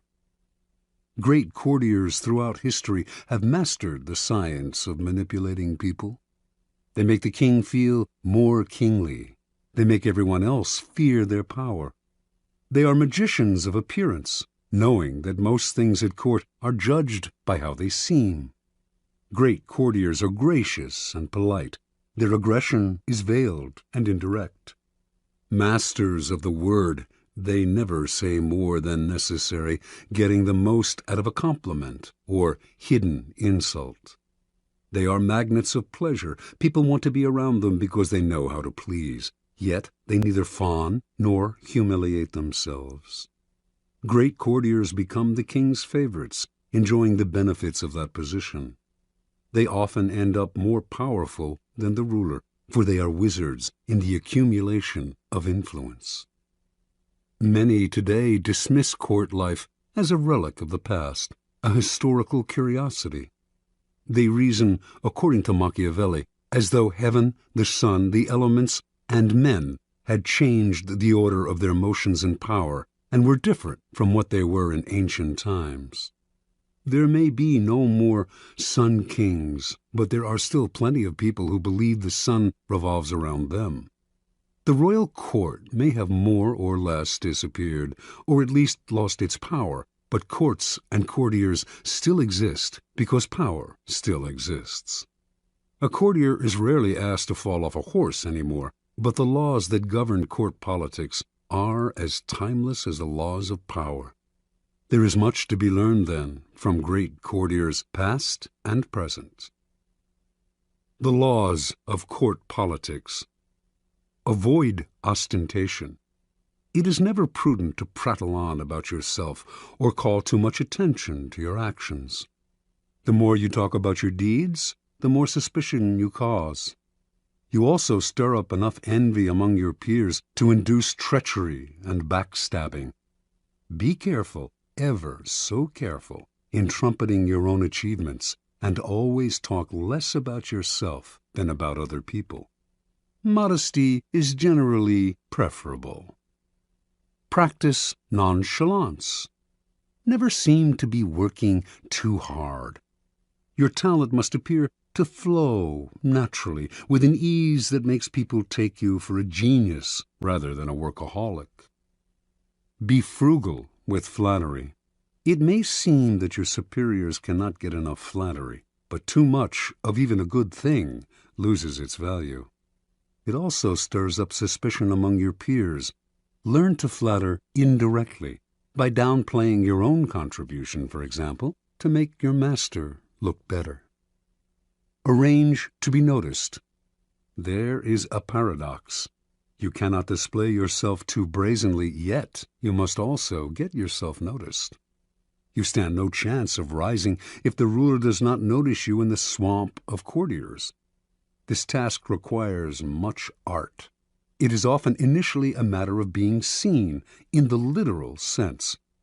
Pay attention to your physical appearance then, and find a way to create a subtly distinctive style and image. Alter your style and language according to the person you are dealing with. The pseudo-belief in equality, the idea that talking and acting the same way with everyone, no matter what their rank, makes you somehow a paragon of civilization, is a terrible mistake. Those below you will take it as a form of condescension, which it is, and those above you will be offended, although they may not admit it. You must change your style and your way of speaking to suit each person. This is not lying, it is acting, and acting is an art, not a gift from God. Learn the art. Never be the bearer of bad news. The king kills the messenger who brings bad news. This is a cliché, but there is truth to it. You must struggle and, if necessary, lie and cheat to be sure that the lot of the bearer of bad news falls on a colleague, never on you. Bring only good news, and your approach will gladden your master. Never affect friendliness and intimacy with your master. He does not want a friend for a subordinate. He wants a subordinate. Never approach him in an easy, friendly way, or act as if you are on the best of terms. That is his prerogative. If he chooses to deal with you on this level, assume a wary chumminess. Otherwise, err in the opposite direction, and make the distance between you clear. Never criticize those above you directly. This may seem obvious, but there are often times when some sort of criticism is necessary. To say nothing or to give no advice would open you to risks of another sort. You must learn, however, to couch your advice and criticism as indirectly and as politely as possible. Think twice or 3 times before deciding you have made them sufficiently circuitous. Err on the side of subtlety and gentleness. Be frugal in asking those above you for favors. Nothing irritates a master more than having to reject someone's request. It stirs up guilt and resentment. Ask for favors as rarely as possible, and know when to stop. Never joke about appearances or taste. A lively wit and a humorous disposition are essential qualities for a good courtier, and there are times when vulgarity is appropriate and engaging. But avoid any kind of joke about appearance or taste, 2 highly sensitive areas, especially with those above you. Do not even try it when you are away from them. You will dig your own grave. Do not be the court cynic. If you constantly criticize your equals or subordinates, some of that criticism will rub off on you, hovering over you like a gray cloud wherever you go. People will groan at each new cynical comment, and you will irritate them. By expressing modest admiration for other people's achievements, you paradoxically call attention to your own. The ability to express wonder and amazement and seem like you mean it is a rare and dying talent, but one still greatly valued. Be self-observant. The mirror is a miraculous invention. Without it, you would commit great sins against beauty and decorum. You also need a mirror for your actions. This can sometimes come from other people telling you what they see in you, but that is not the most trustworthy method. You must be the mirror, training your mind to see yourself as others see you. Are you acting too obsequious? Are you trying too hard to please? Do you seem desperate for attention, giving the impression that you are on the decline? Be observant about yourself, and you will avoid a mountain of blunders. Master your emotions. As an actor in a great play, you must learn to cry and laugh on command and when it is appropriate. You must be able both to disguise your anger and frustration and to fake your contentment and agreement. You must be the master of your own face. Call it lying, if you like, but if you prefer to not play the game and to always be honest and upfront, do not complain when others call you obnoxious and arrogant. Fit the spirit of the times. A slight affectation of a past era can be charming as long as you choose a period at least 20 years back. Wearing the fashions of 10 years ago is ludicrous unless you enjoy the role of court jester. Your spirit and way of thinking must keep up with the times, even if the times offend your sensibilities. Be too forward-thinking, however, and no one will understand you. It is never a good idea to stand out too much in this area. You are best off at least being able to mimic the spirit of the times. Be a source of pleasure. This is critical. It is an obvious law of human nature that we will flee what is unpleasant and distasteful, while charm and the promise of delight will draw us like moths to a flame. Make yourself the flame, and you will rise to the top. Since life is otherwise so full of unpleasantness, and pleasure so scarce, you will be as indispensable as food and drink. This may seem obvious, but what is obvious is often ignored or unappreciated. There are degrees to this. Not everyone can play the role of favorite, for not everyone is blessed with charm and wit. But we can all control our unpleasant qualities and obscure them when necessary. Law 25. Recreate yourself. Judgment. Do not accept the roles that society foists on you. Recreate yourself by forging a new identity, one that commands attention and never bores the audience. Be the master of your own image rather than letting others define it for you. Incorporate dramatic devices into your public gestures and actions. Your power will be enhanced and your character will seem larger than life. Observance of the law. In the year 1831, a young woman named Aurore Dupin Dudevant left her husband and family in the provinces and moved to Paris. She wanted to be a writer. Marriage, she felt, was worse than prison, for it left her neither the time nor the freedom to pursue her passion. In Paris, she would establish her independence and make her living by writing. Soon after Dudevant arrived in the capital, however, she had to confront certain harsh realities. To have any degree of freedom in Paris, you had to have money. For a woman, money could only come through marriage or prostitution. No woman had ever come close to making a living by writing. Women wrote as a hobby, supported by their husbands, or by an inheritance. In fact, when Dudevant first showed her writing to an editor, he told her, "You should make babies, madam, not literature." Clearly, Dudevant had come to Paris to attempt the impossible.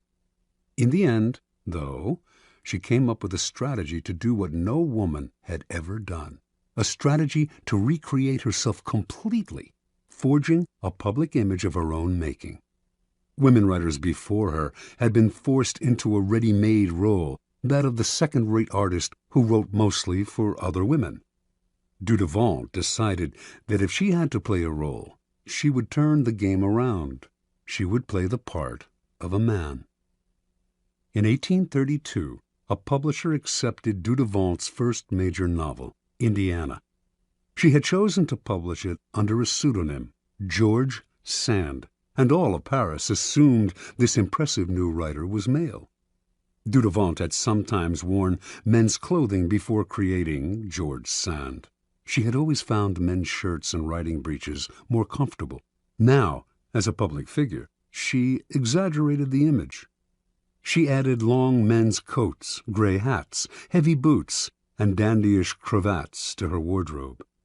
She smoked cigars and in conversation expressed herself like a man, unafraid to dominate the conversation or to use a saucy word. This strange male-female writer fascinated the public, and unlike other women writers, Sand found herself accepted into the clique of male artists. She drank and smoked with them, even carried on affairs with the most famous artists of Europe, Musset, Liszt, Chopin. It was she who did the wooing, and also the abandoning. She moved on at her discretion. Those who knew Sand well understood that her male persona protected her from the public's prying eyes. Out in the world, she enjoyed playing the part to the extreme. In private, she remained herself. She also realized that the character of George Sand could grow stale or predictable, and to avoid this, she would, every now and then, dramatically alter the character she had created. Instead of conducting affairs with famous men, she would begin meddling in politics, leading demonstrations, inspiring student rebellions. No one would dictate to her the limits of the character she had created. Long after she died, and after most people had stopped reading her novels, the larger-than-life theatricality of that character has continued to fascinate and inspire. Interpretation. The world wants to assign you a role in life, and once you accept that role, you are doomed. Your power is limited to the tiny amount allotted to the role you have selected or have been forced to assume. An actor, on the other hand, plays many roles. Enjoy that protean power, and if it is beyond you, at least forge a new identity, one of your own making, one that has had no boundaries assigned to it by an envious and resentful world. This act of defiance is Promethean. It makes you responsible for your own creation. Your new identity will protect you from the world precisely because it is not you. It is a costume you put on and take off. You need not take it personally, and your new identity sets you apart, gives you theatrical presence. Those in the back rows can see you and hear you. Those in the front rows marvel at your audacity. Keys to power. The character you seem to have been born with is not necessarily who you are. Beyond the characteristics you have inherited, your parents, your friends, and your peers have helped to shape your personality. The Promethean task of the powerful is to take control of the process, to stop allowing others that ability to limit and mold them. Remake yourself into a character of power. Working on yourself like clay should be one of your greatest and most pleasurable life tasks. It makes you, in essence, an artist creating yourself. The first step in the process of self-creation is self-consciousness, being aware of yourself as an actor and taking control of your appearance and emotions. The bad actor is the one who is always sincere. People who wear their hearts on their sleeves out in society are tiresome and embarrassing. Their sincerity notwithstanding, it is hard to take them seriously. Good actors control themselves better. They can play sincere and heartfelt, can affect a tear and a compassionate look at will, but they don't have to feel it. They externalize emotion in a form that others can understand. Method acting is fatal in the real world. No ruler or leader could possibly play the part if all the emotions he showed had to be real. So learn self-control. Adopt the plasticity of the actor who can mold his or her face to the emotion required. The second step in the process of self-creation is a variation on the George Sand strategy. The creation of a memorable character, one that compels attention, that stands out above the other players on the stage. This was the game Abraham Lincoln played. The homespun, common countryman he knew was a kind of president that America had never had but would delight in electing. Although many of these qualities came naturally to him, he played them up, the hat and clothes, the beard. No president before him had worn a beard. Lincoln was also the first president to use photographs to spread his image, helping to create the icon of the homespun president. You must appreciate the importance of stage entrances and exits. When Cleopatra first met Caesar in Egypt, she arrived rolled up in a carpet, which she arranged to have unfurled at his feet. Your own entrances and exits should be crafted and planned as carefully. Remember that overacting can be counterproductive. It is another way of spending too much effort trying to attract attention. The actor Richard Burton discovered early in his career that by standing totally still on stage, he drew attention to himself and away from the other actors. It is less what you do that matters clearly than how you do it. Your gracefulness and imposing stillness on the social stage count for more than overdoing your part and moving around too much. Finally, learn to play many roles, to be whatever the moment requires. Adapt your mask to the situation. Be protean in the faces you wear. Bismarck played this game to perfection. To a liberal, he was a liberal. To a hawk, he was a hawk. He could not be grasped, and what cannot be grasped cannot be consumed. Law 26. Keep your hands clean. Judgment. You must seem a paragon of civility and efficiency. Your hands are never soiled by mistakes and nasty deeds. Maintain such a spotless appearance by using others as unwitting pawns and screens to disguise your involvement. Part 1. Conceal your mistakes. Have a scapegoat around to take the blame. Our good name and reputation depend more on what we conceal than on what we reveal. Everyone makes mistakes, but those who are truly clever manage to hide them and to make sure someone else is blamed. A convenient scapegoat should always be kept around for such moments. Observance of the law. Near the end of the 2nd century A.D., as China's mighty Han Empire slowly collapsed, the great general and imperial minister Cao Cao emerged as the most powerful man in the country. Seeking to extend his power base and to rid himself of the last of his rivals, Cao Cao began a campaign to take control of the strategically vital Central Plain. During the siege of a key city, he slightly miscalculated the timing for supplies of grain to arrive from the capital. As he waited for the shipment to come in, the army ran low on food, and Cao Cao was forced to order the chief of commissariat to reduce its rations. Cao Cao kept a tight rein on the army and ran a network of informers. His spies soon reported that the men were complaining, grumbling that he was living well while they themselves had barely enough to eat. Perhaps Cao Cao was keeping the food for himself, they murmured. If the grumbling spread, Cao Cao could have a mutiny on his hands. He summoned the chief of commissariat to his tent. "I want to ask you to lend me something, and you must not refuse," Cao Cao told the chief. "What is it?" the chief replied. "I want the loan of your head to show to the troops," said Cao Cao. "But I've done nothing wrong," cried the chief. "I know," said Cao Cao with a sigh, "but if I do not put you to death, there will be a mutiny. Do not grieve. After you're gone, I'll look after your family." Put this way, the request left the chief no choice. So he resigned himself to his fate and was beheaded that very day. Seeing his head on public display, the soldiers stopped grumbling.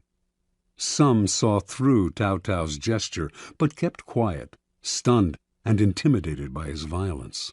And most accepted his version of who was to blame, preferring to believe in his wisdom and fairness than in his incompetence and cruelty.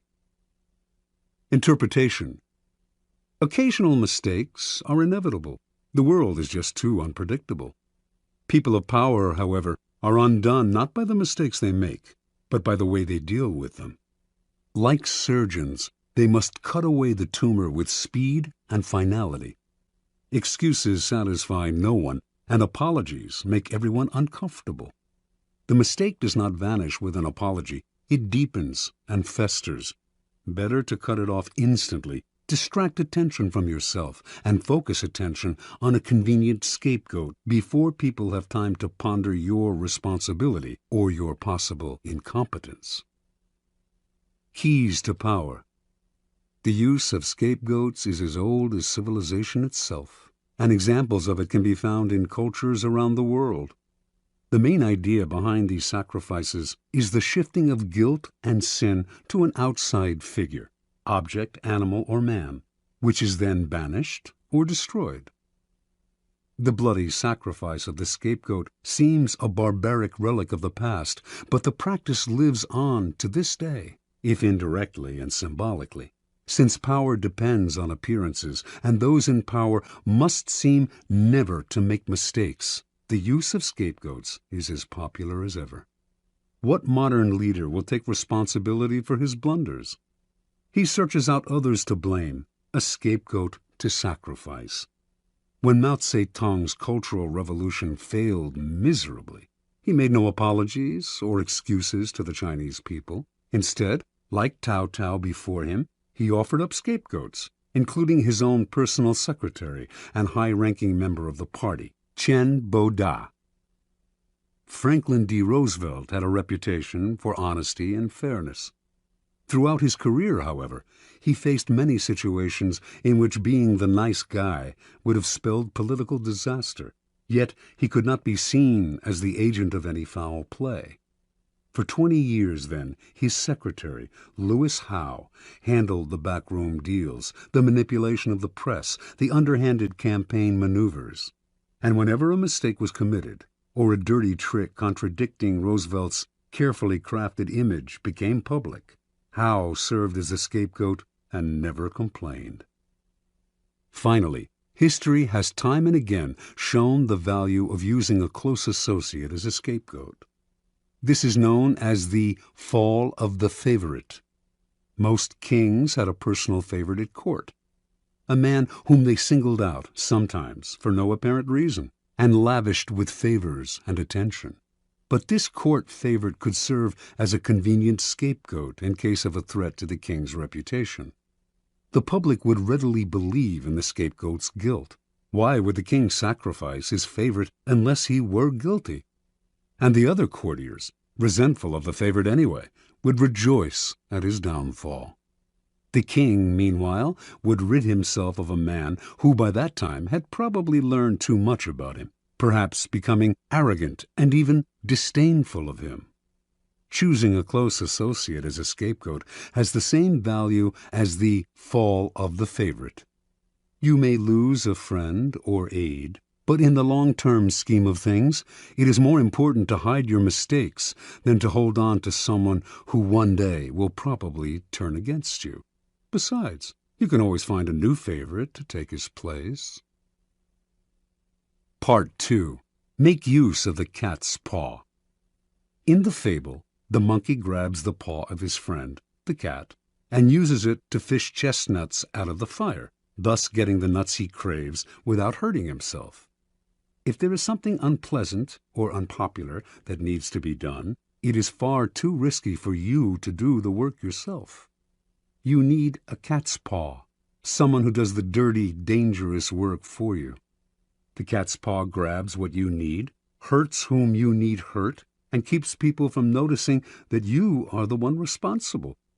Let someone else be the executioner or the bearer of bad news, while you bring only joy and glad tidings.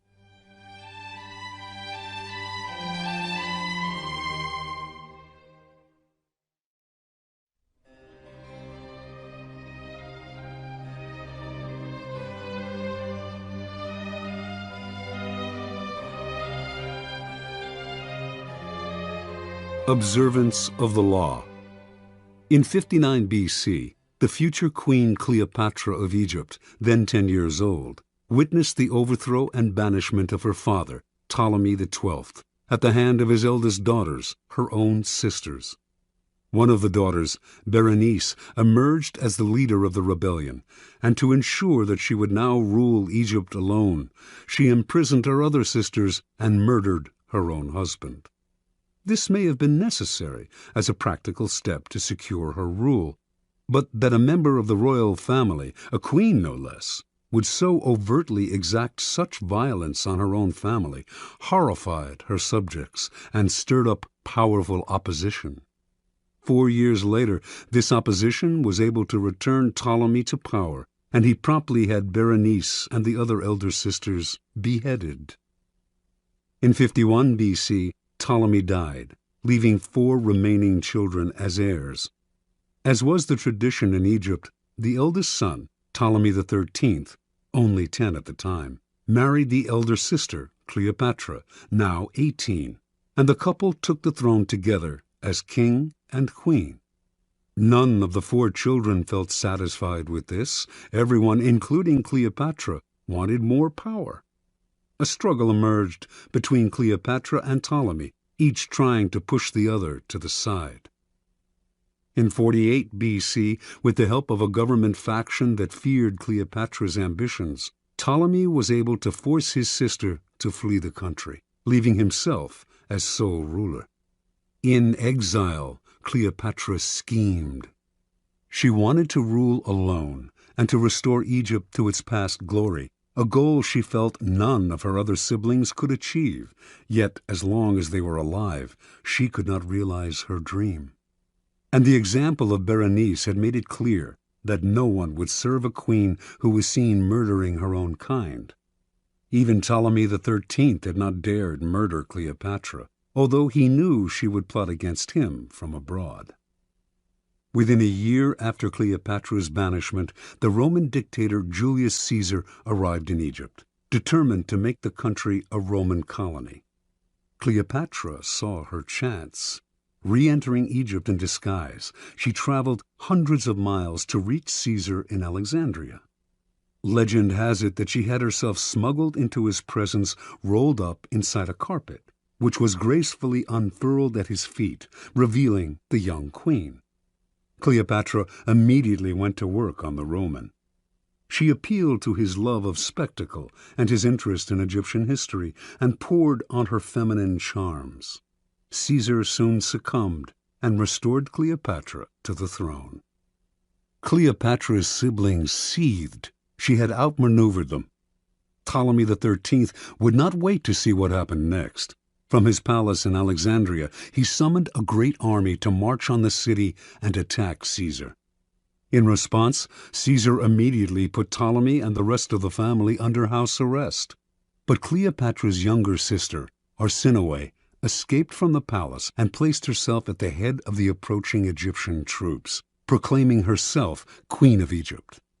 Now Cleopatra finally saw her chance. She convinced Caesar to release Ptolemy from house arrest, under the agreement that he would broker a truce. Of course, she knew he would do the opposite, that he would fight Arsinoe for control of the Egyptian army. But this was to Cleopatra's benefit, for it would divide the royal family. Better still, it would give Caesar the chance to defeat and kill her siblings in battle. Reinforced by troops from Rome, Caesar swiftly defeated the rebels. In the Egyptians' retreat, Ptolemy drowned in the Nile. Caesar captured Arsinoe and had her sent to Rome as a prisoner. He also executed the numerous enemies who had conspired against Cleopatra and imprisoned others who had opposed her. To reinforce her position as uncontested queen, Cleopatra now married the only sibling left, Ptolemy XIV, only 11 at the time, and the weakest of the lot. 4 years later, Ptolemy mysteriously died of poison. In 41 BC, Cleopatra employed on a second Roman leader, Mark Antony, the same tactic she had used so well on Julius Caesar.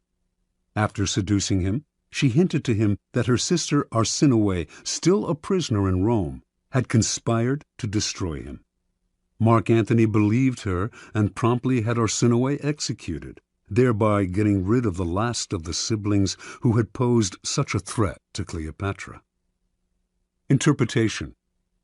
Legend has it that Cleopatra succeeded through her seductive charms, but in reality, her power came from an ability to get people to do her bidding without realizing they were being manipulated. Caesar and Antony not only rid her of her most dangerous siblings, Ptolemy XIII and Arsinoe. They decimated all of her enemies in both the government and the military. The two men became her cat's paws. They entered the fire for her, did the ugly but necessary work, while shielding her from appearing as the destroyer of her siblings and fellow Egyptians. And in the end, both men acquiesced to her desire to rule Egypt not as a Roman colony, but as an independent allied kingdom. And they did all this for her without realizing how she had manipulated them. This was persuasion of the subtlest and most powerful kind. A queen must never dirty her hands with ugly tasks, nor can a king appear in public with blood on his face. Yet power cannot survive without the constant squashing of enemies. There will always be dirty little tasks that have to be done to keep you on the throne. Like Cleopatra, you need a cat's paw. This will usually be a person from outside your immediate circle, who will therefore be unlikely to realize how he or she is being used. You will find these dupes everywhere, people who enjoy doing you favors, especially if you throw them a minimal bone or two in exchange. But as they accomplish tasks that may seem to them innocent enough, or at least completely justified, they are actually clearing the field for you, spreading the information you feed them, undermining people they do not realize are your rivals, inadvertently furthering your cause, dirtying their hands while yours remain spotless. Keys to power. As a leader, you may imagine that constant diligence and the appearance of working harder than anyone else signify power. Actually, though, they have the opposite effect. They imply weakness. Why are you working so hard? Perhaps you are incompetent and have to put in extra effort just to keep up. Perhaps you are one of those people who does not know how to delegate and has to meddle in everything. The truly powerful, on the other hand, seem never to be in a hurry or overburdened. While others work their fingers to the bone, they take their leisure. They know how to find the right people to put in the effort while they save their energy and keep their hands out of the fire. Similarly, you may believe that by taking on the dirty work yourself, involving yourself directly in unpleasant actions, you impose your power and instill fear. In fact, you make yourself look ugly and abusive of your high position. Truly powerful people keep their hands clean. Only good things surround them, and the only announcements they make are of glorious achievements. You will often find it necessary, of course, to expend energy or to effect an evil but necessary action. But you must never appear to be this action's agent. Find a cat's paw. Develop the arts of finding, using, and, in time, getting rid of these people when their cat's paw role has been fulfilled. The easiest and most effective way to use a cat's paw is often to plant information with him that he will then spread to your primary target. False or planted information is a powerful tool, especially if spread by a dupe whom no one suspects. You will find it very easy to play innocent and disguise yourself as the source. Law 27. Play on people's need to believe to create a cult-like following. Judgment. People have an overwhelming desire to believe in something. Become the focal point of such desire by offering them a cause, a new faith to follow. Keep your words vague but full of promise. Emphasize enthusiasm over rationality and clear thinking. Give your new disciples rituals to perform. Ask them to make sacrifices on your behalf. In the absence of organized religion and grand causes, your new belief system will bring you untold power. The Science of Charlatanism, or How to Create a Cult in 5 Easy Steps. In searching, as you must, for the methods that will gain you the most power for the least effort, You will find the creation of a cult-like following one of the most effective. Having a large following opens up all sorts of possibilities for deception. Not only will your followers worship you, they will defend you from your enemies and will voluntarily take on the work of enticing others to join your fledgling cult. This kind of power will lift you to another realm. You will no longer have to struggle or use subterfuge to enforce your will. You are adored and can do no wrong. You might think it's a gargantuan task to create such a following, but in fact it is fairly simple. As humans, we have a desperate need to believe in something, anything. This makes us eminently gullible. We simply cannot endure long periods of doubt or of the emptiness that comes from a lack of something to believe in. Dangle in front of us some new cause, elixir, get-rich-quick scheme, or the latest technological trend or art movement, and we leap from the water as one to take the bait.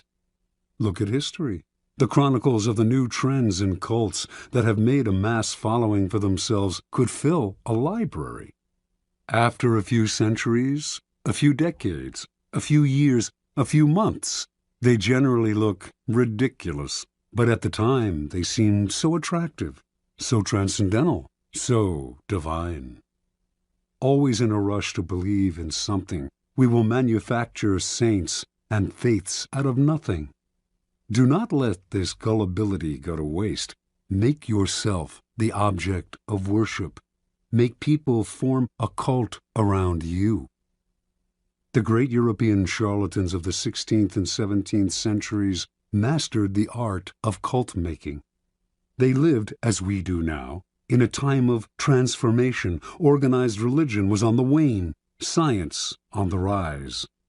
People were desperate to rally around a new cause or faith. The charlatans had begun by peddling health elixirs and alchemic shortcuts to wealth. Moving quickly from town to town, they originally focused on small groups, until, by accident, they stumbled on a truth of human nature. The larger the group they gathered around themselves, the easier it was to deceive. The charlatan would station himself on a high wooden platform, hence the term mountebank, and crowds would swarm around him. In a group setting, people were more emotional, less able to reason. Had the charlatan spoken to them individually, they might have found him ridiculous. But lost in a crowd, they got caught up in a communal mood of rapt attention. It became impossible for them to find the distance, to be skeptical. Any deficiencies in the charlatan's ideas were hidden by the zeal of the mass. Passion and enthusiasm swept through the crowd like a contagion, and they reacted violently to anyone who dared to spread a seed of doubt. Both consciously studying this dynamic over decades of experiment and spontaneously adapting to these situations as they happened, the charlatans perfected the science of attracting and holding a crowd, molding the crowd into followers and the followers into a cult. The gimmicks of the charlatans may seem quaint today, but there are thousands of charlatans among us still, using the same tried-and-true methods their predecessors refined centuries ago, only changing the names of their elixirs and modernizing the look of their cults. We find these latter-day charlatans in all arenas of life: business, fashion, politics, art. Many of them, perhaps, are following in the charlatan tradition without having any knowledge of its history. But you can be more systematic and deliberate. Simply follow the 5 steps of cult-making that our charlatan ancestors perfected over the years. Step 1. Keep it vague. Keep it simple. To create a cult, you must first attract attention. This you should do not through actions, which are too clear and readable, but through words, which are hazy and deceptive. Your initial speeches, conversations, and interviews must include 2 elements. On the one hand, the promise of something great and transformative, and on the other, a total vagueness. This combination will stimulate all kinds of hazy dreams in your listeners, who will make their own connections and see what they want to see. As a corollary to its vagueness, your appeal should also be simple. Most people's problems have complex causes, deep-rooted neurosis, interconnected social factors, roots that go way back in time and are exceedingly hard to unravel. Few, however, have the patience to deal with this. Most people want to hear that a simple solution will cure their problems. The ability to offer this kind of solution will give you great power and build you a following. Step 2. Emphasize the visual and the sensual over the intellectual. Once people have begun to gather around you, two dangers will present themselves: boredom and skepticism. Boredom will make people go elsewhere. Skepticism will allow them the distance to think rationally about whatever it is you are offering, blowing away the mist you have artfully created and revealing your ideas for what they are. You need to amuse the bored, then ward off the cynics. The best way to do this is through theater or other devices of its kind. Surround yourself with luxury. Dazzle your followers with visual splendor. Fill their eyes with spectacle. Not only will this keep them from seeing the ridiculousness of your ideas, the holes in your belief system, it will also attract more attention, more followers. Appeal to all the senses. Use incense for scent, soothing music for hearing, colorful charts and graphs for the eye. You might even tickle the mind, perhaps by using new technological gadgets to give your cult a pseudo-scientific veneer, as long as you do not make anyone really think.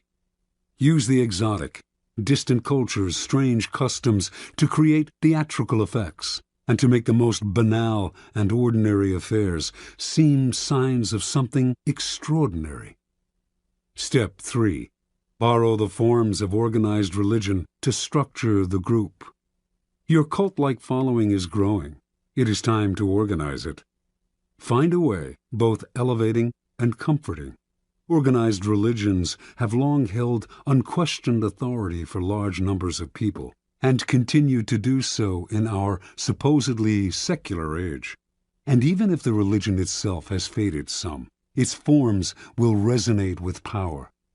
The lofty and holy associations of organized religion can be endlessly exploited. Create rituals for your followers. Organize them into a hierarchy, ranking them in grades of sanctity, and giving them names and titles that resound with religious overtones. Ask them for sacrifices that will fill your coffers and increase your power. To emphasize your gathering's quasi-religious nature, talk and act like a prophet. You are not a dictator. After all, you are a priest, a guru, a sage, a shaman, or any other word that hides your real power in the mist of religion. Step 4. Disguise your source of income. Your group has grown, and you have structured it in a church-like form. Your coffers are beginning to fill with your followers' money. You must never be seen as hungry for money and the power it brings. It is at this moment that you must disguise the source of your income. Your followers want to believe that if they follow you, all sorts of good things will fall into their lap. By surrounding yourself with luxury, you become living proof of the soundness of your belief system. Never reveal that your wealth actually comes from your followers' pockets. Instead, make it seem to come from the truth of your methods. Followers will copy your each and every move in the belief that it will bring them the same results, and their imitative enthusiasm will blind them to the charlatan nature of your wealth. Step 5. Set up an us versus them dynamic. The group is now large and thriving, a magnet attracting more and more particles. If you are not careful, though, inertia will set in, and time and boredom will demagnetize the group. To keep your followers united, you must now do what all religions and belief systems have done: create an us versus them dynamic. First, make sure your followers believe they are part of an exclusive club, unified by a bond of common goals. Then, to strengthen this bond, manufacture the notion of a devious enemy out to ruin you. There is a force of non-believers that will do anything to stop you. Any outsider who tries to reveal the charlatan nature of your belief system can now be described as a member of this devious force. If you have no enemies, invent one. Given a straw man to react against, your followers will tighten and cohere. They have your cause to believe in, and infidels to destroy. Observance of the law. In the year 1653, a 27-year-old Milan man named Francesco Giuseppe Borri claimed to have had a vision. He went around town telling one and all that the Archangel Michael had appeared to him and announced that he had been chosen to be the Capitano Generale of the army of the new Pope, an army that would seize and revitalize the world. The Archangel had further revealed that Borri now had the power to see people's souls, and that he would soon discover the Philosopher's Stone, a long sought-after substance that could change base metals into gold. Friends and acquaintances who heard Borri explain the vision and who witnessed the change that had come over him were impressed, for Borri had previously devoted himself to a life of wine, women, and gambling.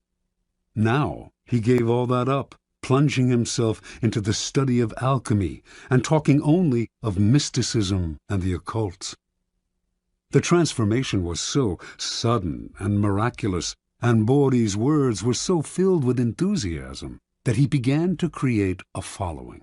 Unfortunately, the Italian Inquisition began to notice him as well.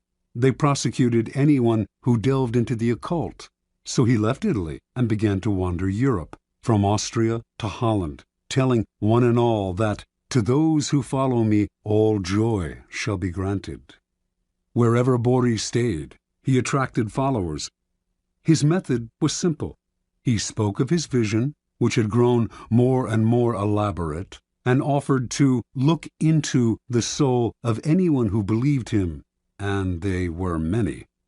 Seemingly in a trance, he would stare at this new follower for several minutes, then claim to have seen the person's soul, degree of enlightenment, and potential for spiritual greatness. If what he saw showed promise, he would add the person to his growing order of disciples, an honor indeed. The cult had 6 degrees, into which the disciples were assigned according to what Borri had glimpsed in their souls. With work and total devotion to the cult, they could graduate to a higher degree. Borri, whom they called His Excellency and Universal Doctor, demanded from them the strictest vows of poverty. All the goods and monies they possessed had to be turned over to him, but they did not mind handing over their property, for Borri had told them, "I shall soon bring my chemical studies to a happy conclusion by the discovery of the Philosopher's Stone, and by this means we shall all have as much gold as we desire." Given his growing wealth, Borri began to change his style of living. Renting the most splendid apartment in the city into which he had temporarily settled, he would furnish it with fabulous furniture and accessories which he had begun to collect. He would drive through the city in a coach studded with jewels, with 6 magnificent black horses at its head. He never stayed too long in one place, and when he disappeared, saying he had more souls to gather into his flock, his reputation only grew in his absence. He became famous, although, in fact, he had never done a single concrete thing. From all over Europe, the blind, the crippled, and the desperate came to visit Borri, for word had spread that he had healing powers. He asked no fee for his services, which only made him seem more marvelous, and indeed some claimed that in this or that city he had performed a miracle cure. By only hinting at his accomplishments, he encouraged people's imaginations to blow them up to fantastic proportions. His wealth, for example, actually came from the vast sums he was collecting from his increasingly select group of rich disciples. Yet it was presumed that he had, in fact, perfected the philosopher's stone. The Church continued to pursue him, denouncing him for heresy and witchcraft, and Bodhi's response to these charges was a dignified silence. This only enhanced his reputation and made his followers more passionate. Only the great are persecuted, after all. How many understood Jesus Christ in his own time? Bodhi did not have to say a word. His followers now called the Pope the Antichrist. And so Bodhi's power grew and grew, until one day he left the city of Amsterdam, where he had settled for a while, absconding with huge sums of borrowed money and diamonds that had been entrusted to him. He claimed to be able to remove the flaws from diamonds through the power of his gifted mind. Now he was on the run. The Inquisition eventually caught up with him, and for the last 20 years of his life he was imprisoned in Rome. But so great was the belief in his occult powers that to his dying day he was visited by wealthy believers, including Queen Christina of Sweden. Supplying him with money and materials, these visitors allowed him to continue his search for the elusive philosopher's stone. Interpretation. Before he formed his cult, Bodhi seems to have stumbled on a critical discovery. Tiring of his life of debauchery, he had decided to give it up and to devote himself to the occult, a genuine interest of his. He must have noticed, however, that when he alluded to a mystical experience, rather than physical exhaustion, as the source of his conversion, people of all classes wanted to hear more. Realizing the power he could gain by ascribing the change to something external and mysterious, he went further with his manufactured visions. The grander the vision, and the more sacrifices he asked for, the more appealing and believable his story seemed to become. Remember, people are not interested in the truth about change. They do not want to hear that it has come from hard work or from anything as banal as exhaustion, boredom, or depression. They are dying to believe in something romantic, otherworldly. They want to hear of angels and out-of-body experiences. Indulge them. Hint at the mystical source of some personal change. Wrap it in ethereal colors. An occult-like following will form around you. Adapt to people's needs. The Messiah must mirror the desires of his followers. And always aim high. The bigger and bolder your illusion, the better. Law 28. Enter action with boldness. Judgment. If you are unsure of a course of action, do not attempt it. Your doubts and hesitations will infect your execution. Timidity is dangerous. Better to enter with boldness. Any mistakes you commit through audacity are easily corrected with more audacity. Everyone admires the bold. No one honors the timid. Boldness and hesitation. A brief psychological comparison. Boldness and hesitation elicit very different psychological responses in their targets. Hesitation puts obstacles in your path. Boldness eliminates them. Once you understand this, you will find it essential to overcome your natural timidity and practice the art of audacity. The following are among the most pronounced psychological effects of boldness and timidity. The bolder the lie, the better. We all have weaknesses, and our efforts are never perfect. But entering action with boldness has the magical effect of hiding our deficiencies. Con artists know that the bolder the lie, the more convincing it becomes. The sheer audacity of the story makes it more credible, distracting attention from its inconsistencies. When putting together a con or entering any kind of negotiation, go further than you planned. Ask for the moon, and you will be surprised how often you get it. Lions circle the hesitant prey. People have a sixth sense for the weaknesses of others. If, in a first encounter, you demonstrate your willingness to compromise, back down, and retreat, you bring out the lion even in people who are not necessarily bloodthirsty. Everything depends on perception, and once you are seen as the kind of person who quickly goes on the defensive, who is willing to negotiate and be amenable, you will be pushed around without mercy. Boldness strikes fear. Fear creates authority.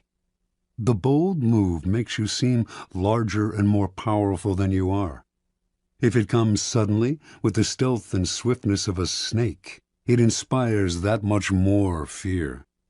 By intimidating with a bold move, you establish a precedent. In every subsequent encounter, people will be on the defensive, in terror of your next strike.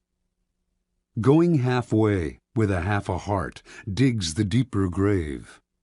If you enter an action with less than total confidence, you set up obstacles in your own path. When a problem arises, you will grow confused, seeing options where there are none, and inadvertently creating more problems still. Retreating from the hunter, the timid hare scurries more easily into his snares. Hesitation creates gaps. Boldness obliterates them. When you take time to think, to hem and haw, you create a gap that allows others time to think as well. Your timidity infects people with awkward energy, elicits embarrassment. Doubt springs up on all sides.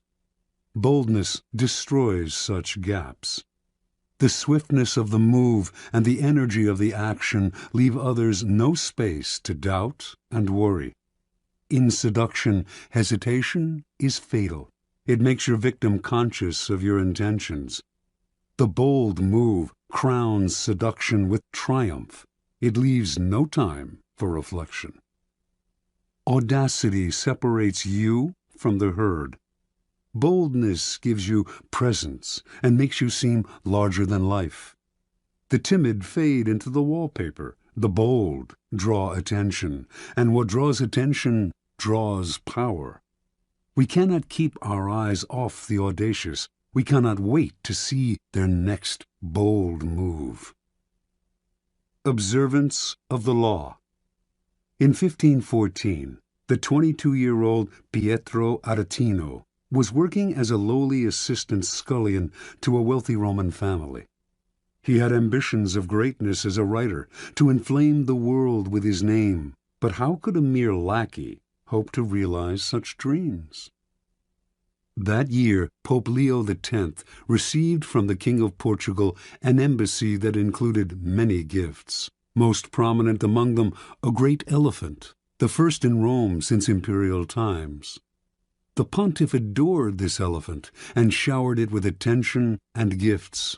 But despite his love and care, the elephant, which was called Anno, became deathly ill. The Pope summoned doctors who administered a 500-pound purgative to the elephant, but all to no avail. The animal died, and the Pope went into mourning. To console himself, he summoned the great painter Raphael and ordered him to create a life-sized painting of Anno above the animal's tomb, bearing the inscription, "What nature took away, Raphael has with his art restored." Over the next few days, a pamphlet circulated throughout Rome that caused great merriment and laughter. Entitled, "The Last Will and Testament of the Elephant Anno," it read in part, "To my heir, the Cardinal Santa Croce, I give my knees, so that he can imitate my genuflections. To my heir, Cardinal Santi Quattro, I give my jaws, so that he can more readily devour all of Christ's revenues. To my heir, Cardinal Medici, I give my ears, so that he can hear everyone's doings. To Cardinal Grassi, who had a reputation for lechery, the elephant bequeathed the appropriate, oversized part of his own anatomy." On and on the anonymous pamphlet went, sparing none of the great in Rome, not even the Pope. With each one it took aim at their best-known weakness. The pamphlet ended with verse, "See to it that Aretino is your friend, for he is a bad enemy to have. His words alone could ruin the High Pope, so God guard everyone from his tongue." Interpretation. With one short pamphlet, Aretino, son of a poor shoemaker and a servant himself, hurled himself to fame. Everyone in Rome rushed to find out who this daring young man was. Even the Pope, amused by his audacity, sought him out and ended up giving him a job in the papal service. Over the years, he came to be known as the Scourge of Princes, and his biting tongue earned him the respect and fear of the great, from the King of France to the Habsburg Emperor. The Aretino strategy is simple. When you are as small and obscure as David was, you must find a Goliath to attack. The larger the target, the more attention you gain. The bolder the attack, the more you stand out from the crowd and the more admiration you earn. Society is full of those who think daring thoughts, but lack the guts to print and publicize them. Voice what the public feels. The expression of shared feelings is always powerful. Search out the most prominent target possible and sling your boldest shot. The world will enjoy the spectacle and will honor the underdog. You, that is, with glory and power. Keys to power. Most of us are timid.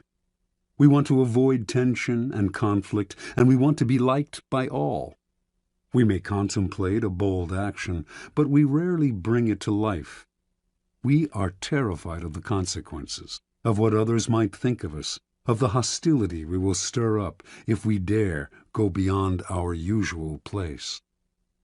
Although we may disguise our timidity as a concern for others, a desire not to hurt or offend them, in fact, it is the opposite.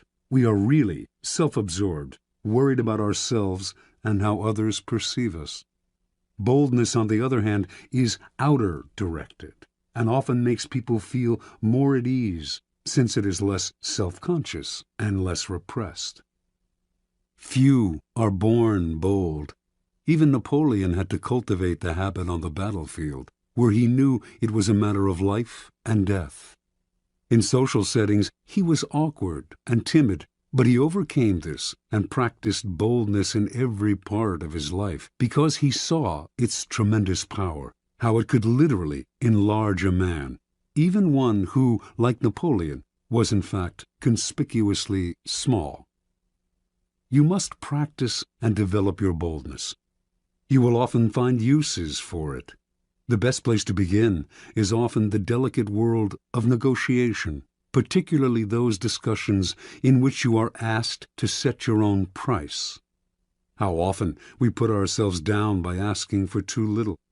When Christopher Columbus proposed that the Spanish court finance his voyage to the Americas, he also made the insanely bold demand that he be called Grand Admiral of the Ocean. The court agreed. The price he set was the price he received. He demanded to be treated with respect, and so he was.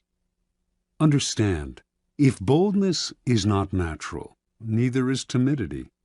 It is an acquired habit, picked up out of a desire to avoid conflict. If timidity has taken hold of you, then root it out. Your fears of the consequences of a bold action are way out of proportion to reality. And in fact, the consequences of timidity are worse. Your value is lowered, and you create a self-fulfilling cycle of doubt and disaster. Remember, the problems created by an audacious move can be disguised, even remedied, by more and greater audacity. Law 29. Plan all the way to the end. Judgment. The ending is everything. Plan all the way to it. taking into account all the possible consequences, obstacles, and twists of fortune that might reverse your hard work and give the glory to others. By planning to the end, you will not be overwhelmed by circumstances, and you will know when to stop. Gently guide fortune and help determine the future by thinking far ahead. Transgression of the law. In 1510, a ship set out from the island of Hispaniola, now Haiti and the Dominican Republic, for Venezuela, where it was to rescue a besieged Spanish colony. Several miles out of port, a stowaway climbed out of a provision chest. Vasco Núñez de Balboa, a noble Spaniard who had come to the New World in search of gold, but had fallen into debt and had escaped his creditors by hiding in the chest. Balboa had been obsessed with gold ever since Columbus had returned to Spain from his voyages with tales of a fabulous but as yet undiscovered kingdom called El Dorado. Balboa was one of the first adventurers to come in search of Columbus's land of gold, and he had decided from the beginning that he would be the one to find it, through sheer audacity and single-mindedness. Now that he was free of his creditors, nothing would stop him. Unfortunately, the ship's owner, a wealthy jurist named Francisco Fernandez de Encisco, was furious when told of the stowaway, and he ordered that Balboa be left on the first island they came across. Before they found any island, however, Encisco received news that the colony he was to rescue had been abandoned. This was Balboa's chance. He told the sailors of his previous voyages to Panama and of the rumors he had heard of gold in the area. The excited sailors convinced Encisco to spare Balboa's life and to establish a colony in Panama.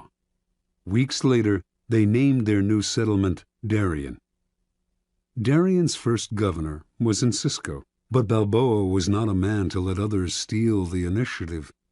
He campaigned against Encisco among the sailors, who eventually made it clear that they preferred him as governor. Encisco fled to Spain, fearing for his life. Months later, when a representative of the Spanish crown arrived to establish himself as the new official governor of Darien, he was turned away. On his return voyage to Spain, this man drowned. The drowning was accidental, but under Spanish law, Balboa had murdered the governor and usurped his position. Balboa's bravado had got him out of scrapes before, but now his hopes of wealth and glory seemed doomed. To lay claim to El Dorado, should he discover it, he would need the approval of the Spanish king, which, as an outlaw, he would never receive. There was only one solution. Panamanian Indians had told Balboa of a vast ocean on the other side of the Central American Isthmus, and had said that by traveling south upon this western coast, he would reach a fabulous land of gold, called by a name that to his ears sounded like Biru. Balboa decided he would cross the treacherous jungles of Panama and become the first European to bathe his feet in this new ocean. From there he would march on El Dorado. If he did this on Spain's behalf, he would obtain the eternal gratitude of the king and would secure his own reprieve. Only he had to act before Spanish authorities came to arrest him. In 1513, then, Balboa set out with 190 soldiers. Halfway across the isthmus, some 90 miles wide at that point, only 60 soldiers remained, many having succumbed to the harsh conditions, the blood-sucking insects, the torrential rainfall, fever. Finally, from a mountaintop, Balboa became the first European to lay eyes on the Pacific Ocean. Days later he marched in his armor into its waters, bearing the banner of Castile and claiming all its seas, lands, and islands in the name of the Spanish throne. Indians from the area greeted Balboa with gold, jewels, and precious pearls, the like of which he had never seen. When he asked where these had come from, the Indians pointed south to the land of the Incas. But Balboa had only a few soldiers left, For the moment, he decided he should return to Darien, send the jewels and gold to Spain as a token of goodwill, and ask for a large army to aid him in the conquest of El Dorado. When news reached Spain of Balboa's bold crossing of the Isthmus, his discovery of the Western Ocean, and his planned conquest of El Dorado, the former criminal became a hero. He was instantly proclaimed governor of the new land. But before the king and queen received word of his discovery, they had already sent a dozen ships under the command of a man named Pedro Arias Davila, Pedrerius, with orders to arrest Balboa for murder and to take command of the colony. By the time Pedrerius arrived in Panama, he had learned that Balboa had been pardoned and that he was to share the governorship with the former outlaw. All the same, Balboa felt uneasy. Gold was his dream, El Dorado his only desire. In pursuit of this goal, he had nearly died many times over, and to share the wealth and glory with a newcomer would be intolerable. He also soon discovered that Pedrerius was a jealous, bitter man, and equally unhappy with the situation. Once again, the only solution for Balboa was to seize the initiative by proposing to cross the jungle with a larger army, carrying shipbuilding materials and tools. Once on the Pacific coast, he would create an armada with which to conquer the Incas. Surprisingly enough, Pedrerius agreed to the plan, perhaps sensing it would never work. Hundreds died in this second march through the jungle, and the timber they carried rotted in the torrential rains. Balboa, as usual, was undaunted. No power in the world could thwart his plan, and on arriving at the Pacific, he began to cut down trees for new lumber. But the men remaining to him were too few and too weak to mount an invasion, and once again Balboa had to return to Darien. Pedrerius had, in any case, invited Balboa back to discuss a new plan, and on the outskirts of the settlement, the explorer was met by Francisco Pizarro, an old friend who had accompanied him on his first crossing of the Isthmus. But this was a trap. Leading 100 soldiers, Pizarro surrounded his former friend, arrested him, and returned him to Pedrerius, who tried him on charges of rebellion. A few days later, Balboa's head fell into a basket, along with those of his most trusted followers. Years later, Pizarro himself reached Peru, and Balboa's deeds were forgotten. Interpretation.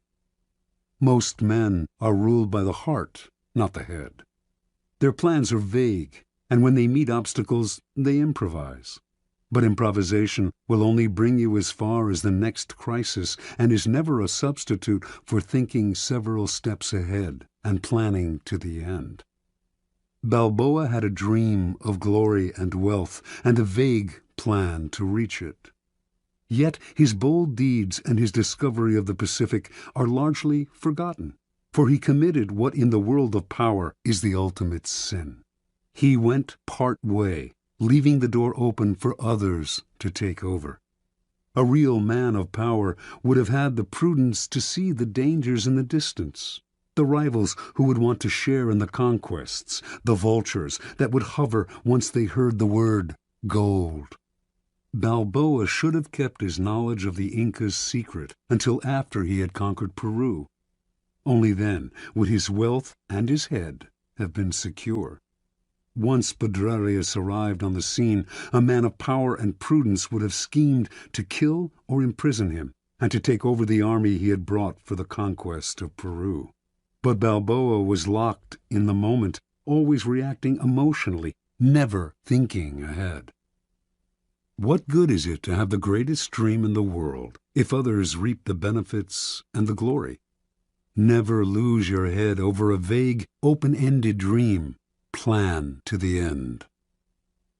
Keys to power. Most people believe that they are, in fact, aware of the future, that they are planning and thinking ahead. They are usually deluded. What they are really doing is succumbing to their desires, to what they want the future to be.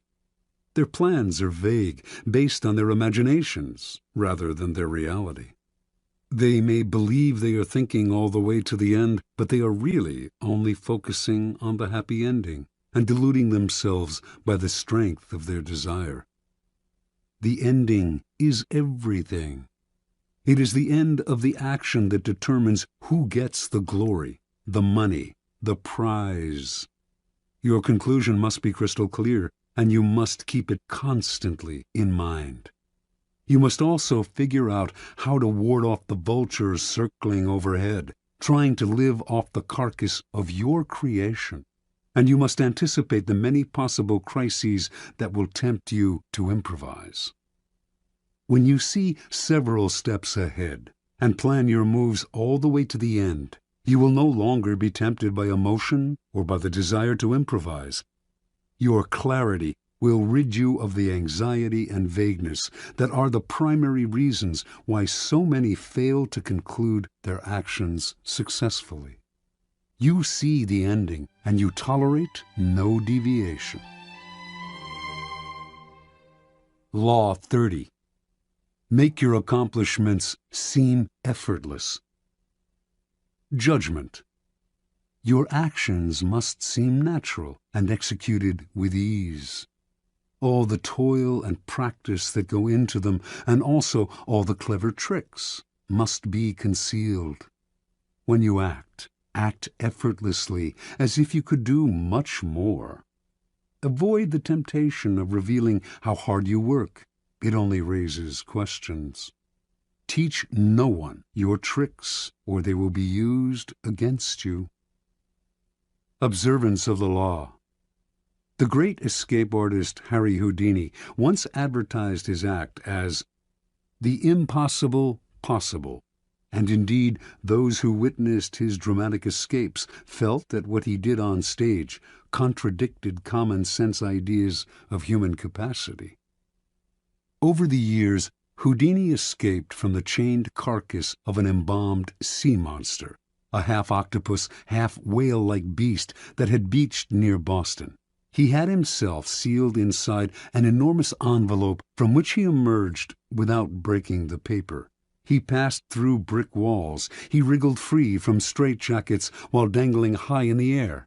He leaped from bridges into icy waters, his hands manacled and his legs in chains. He had himself submerged in glass cases full of water, hands padlocked, while the audience watched in amazement as he worked himself free, struggling for close to an hour, apparently without breathing. Each time he seemed to court certain death, yet survived with superhuman aplomb. Meanwhile, he said nothing about his methods, gave no clues as to how he accomplished any of his tricks. He left his audiences and critics speculating, his power and reputation enhanced by their struggles with the inexplicable. Perhaps the most baffling trick of all was making a 10,000-pound elephant disappear before an audience's eyes, a feat he repeated on stage for over 19 weeks. No one has ever really explained how he did this, for in the auditorium where he performed the trick, there was simply nowhere for an elephant to hide. The effortlessness of Houdini's escapes led some to think he used occult forces, his superior psychic abilities giving him special control over his body. But a German escape artist named Clopini claimed to know Houdini's secret. He simply used elaborate gadgets. Clopini also claimed to have defeated Houdini in a handcuff challenge in Holland. Houdini did not mind all kinds of speculation floating around about his methods, but he would not tolerate an outright lie. And in 1902, he challenged Clopini to a handcuff duel. Clopini accepted.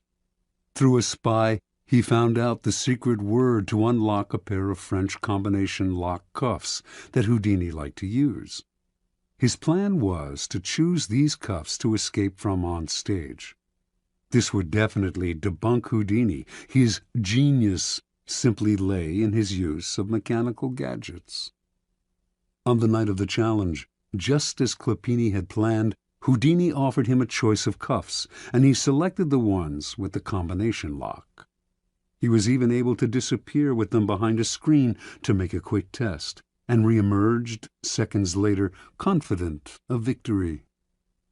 Acting as if he had sensed fraud, Houdini refused to lock Clopini in the cuffs. The two men argued and began to fight, even wrestling with each other on stage.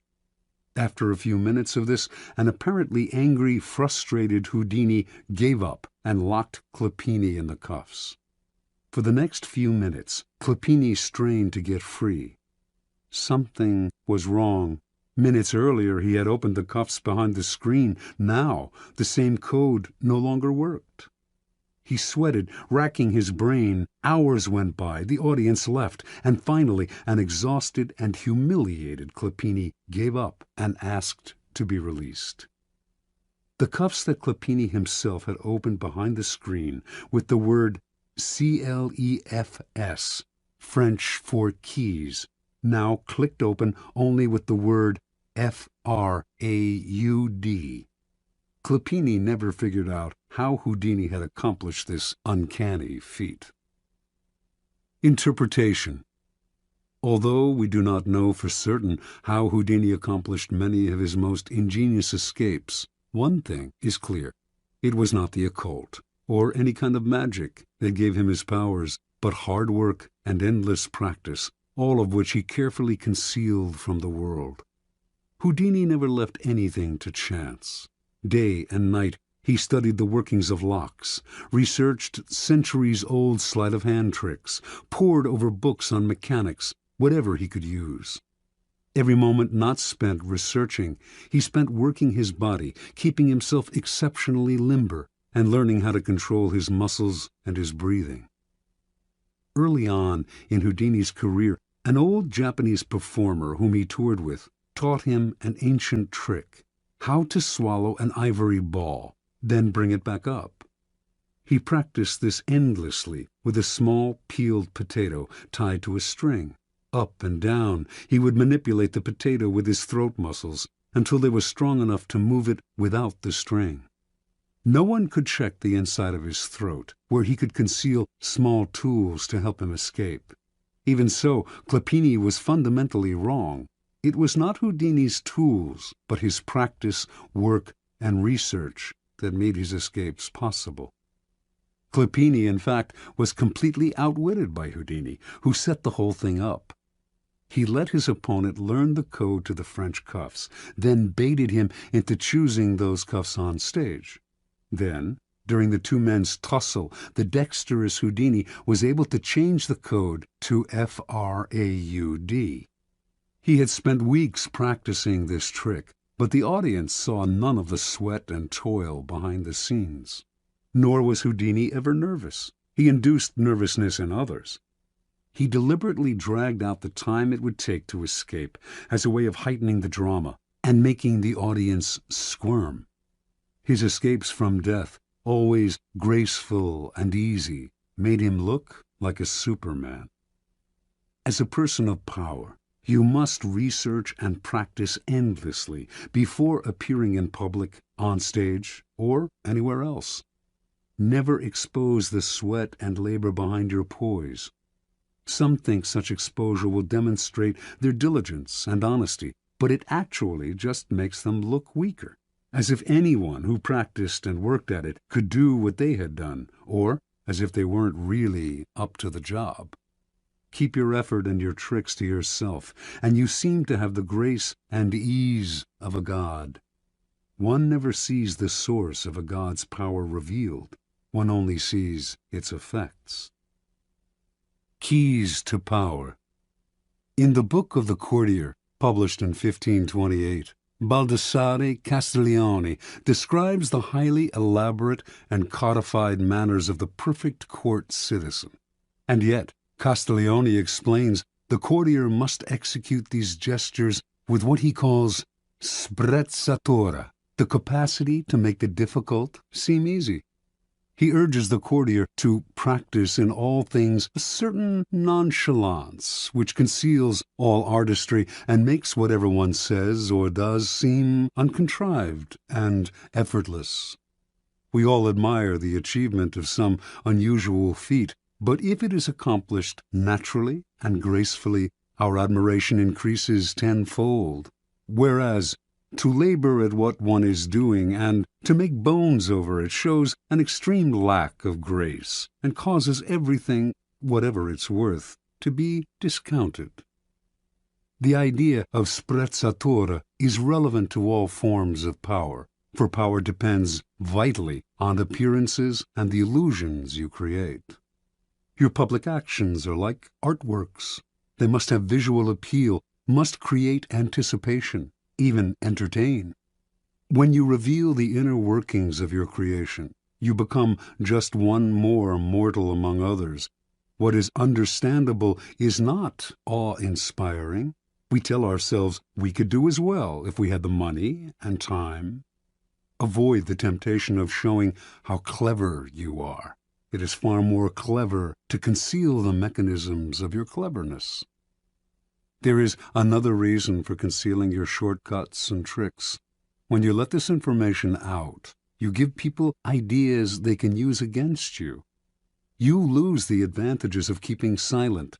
We tend to want the world to know what we have done. We want our vanity gratified by having our hard work and cleverness applauded. And we may even want sympathy for the hours it has taken to reach our point of artistry. Learn to control this propensity to blab, for its effect is often the opposite of what you expected. Remember, the more mystery surrounds your actions, the more awesome your power seems. You appear to be the only one who can do what you do, and the appearance of having an exclusive gift is immensely powerful. Finally, because you achieve your accomplishments with grace and ease, people believe that you could always do more if you tried harder. This elicits not only admiration, but a touch of fear. Your powers are untapped. No one can fathom their limits. Law 31. Control the options. Get others to play with the cards you deal. Judgment. The best deceptions are the ones that seem to give the other person a choice. Your victims feel they are in control, but are actually your puppets. Give people options that come out in your favor, whichever one they choose. Force them to make choices between the lesser of two evils, both of which serve your purpose. Put them on the horns of a dilemma. They are gored wherever they turn. Observance of the law. From early in his reign, Ivan IV, later known as Ivan the Terrible, had to confront an unpleasant reality. The country desperately needed reform, but he lacked the power to push it through. The greatest limit to his authority came from the boyars, the Russian princely class that dominated the country and terrorized the peasantry. In 1553, at the age of 23, Ivan fell ill. Lying in bed, nearing death, he asked the boyars to swear allegiance to his son as the new Tsar. Some hesitated, some even refused. Then and there, Ivan saw he had no power over the boyars. He recovered from his illness, but he never forgot the lesson.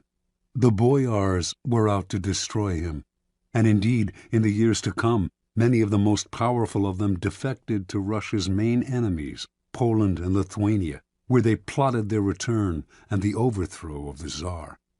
Even one of Ivan's closest friends, Prince Andrei Kurbsky, suddenly turned against him, defecting to Lithuania in 1564 and becoming the strongest of Ivan's enemies. When Kurbsky began raising troops for an invasion, the royal dynasty seemed suddenly more precarious than ever.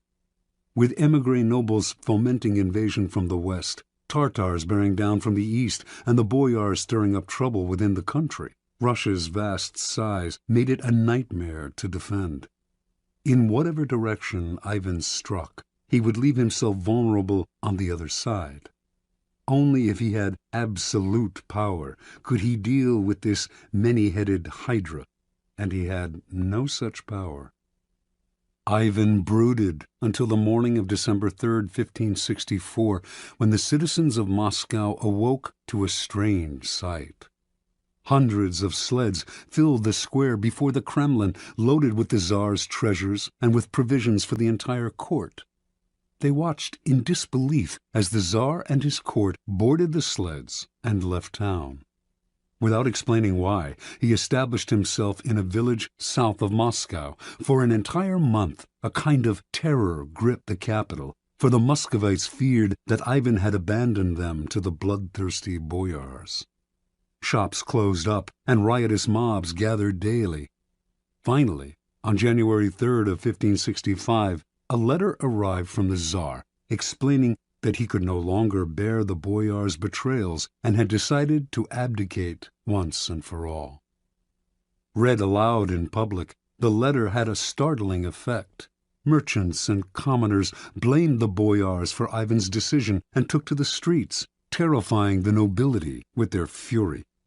Soon a group of delegates representing the church, the princes, and the people made the journey to Ivan's village and begged the Tsar, in the name of the Holy Land of Russia, to return to the throne.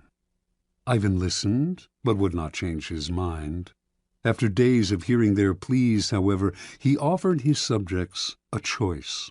Either they grant him absolute powers to govern as he pleased, with no interference from the boyars, or they find a new leader. Faced with a choice between civil war and the acceptance of despotic power, almost every sector of Russian society opted for a strong Tsar, calling for Ivan's return to Moscow and the restoration of law and order. In February, with much celebration, Ivan returned to Moscow. The Russians could no longer complain if he behaved dictatorially. They had given him this power themselves. Interpretation. Withdrawal and disappearance are classic ways of controlling the options. You give people a sense of how things will fall apart without you, and you offer them a choice. I stay away, and you suffer the consequences, or I return under circumstances that I dictate. In this method of controlling people's options, they choose the option that gives you power because the alternative is just too unpleasant. You force their hand, but indirectly. They seem to have a choice. Whenever people feel they have a choice, they walk into your trap that much more easily. Keys to power. Words like freedom, options, and choice evoke a power of possibility far beyond the reality of the benefits they entail. When examined closely, the choices we have in the marketplace, in elections, in our jobs, tend to have noticeable limitations. They are often a matter of a choice simply between A and B, with the rest of the alphabet out of the picture. Yet, as long as the faintest mirage of choice flickers on, we rarely focus on the missing options. We choose to believe that the game is fair and that we have our freedom. We prefer not to think too much about the depth of our liberty to choose. This supplies the clever and cunning with enormous opportunities for deception. For people who are choosing between alternatives find it hard to believe they are being manipulated or deceived. They cannot see that you are allowing them a small amount of free will in exchange for a much more powerful imposition of your own will. Setting up a narrow range of choices, then, should always be a part of your deceptions. There is a saying, if you can get the bird to walk into the cage on its own, it will sing that much more prettily. The following are among the most common forms of controlling the options. Color the choices. This was a favored technique of Henry Kissinger. As President Nixon's Secretary of State, Kissinger considered himself better informed than his boss and believed that in most situations he could make the best decision on his own. But if he tried to determine policy, he would offend, or perhaps enrage, a notoriously insecure man. So Kissinger would propose 3 or 4 choices of action for each situation, and would present them in such a way that the one he preferred always seemed the best solution compared to the others. Time after time, Nixon fell for the bait, never suspecting that he was moving where Kissinger pushed him. This is an excellent device to use on the insecure master. Force the resistor. This is a good technique to use on children and other willful people who enjoy doing the opposite of what you ask them to. Push them to choose what you want them to do by appearing to advocate the opposite. Alter the playing field.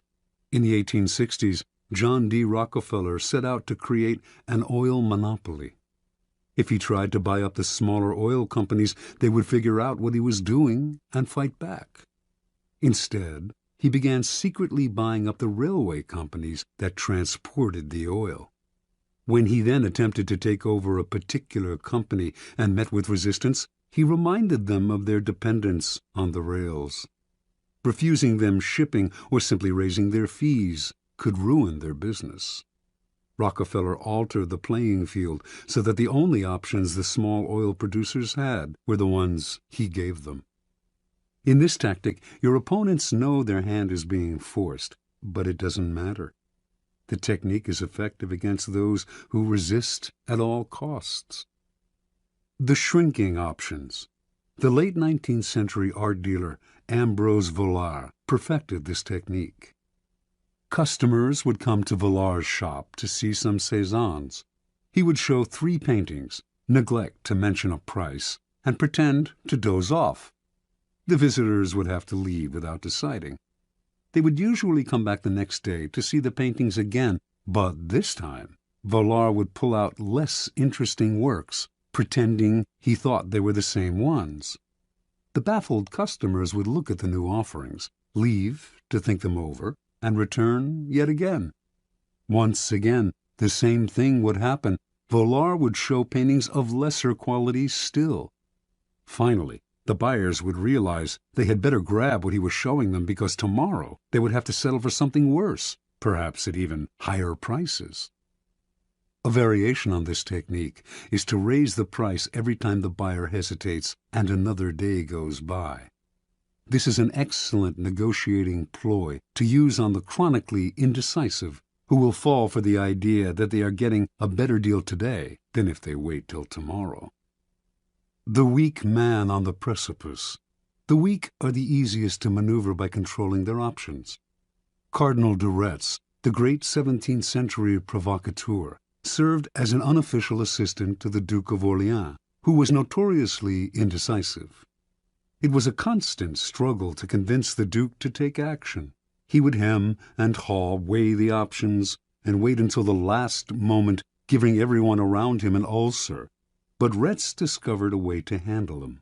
He would describe all sorts of dangers, exaggerating them as much as possible, until the Duke saw a yawning abyss in every direction except one, the one Retz was pushing him to take. This tactic is similar to color the choices, but with the weak you have to be more aggressive.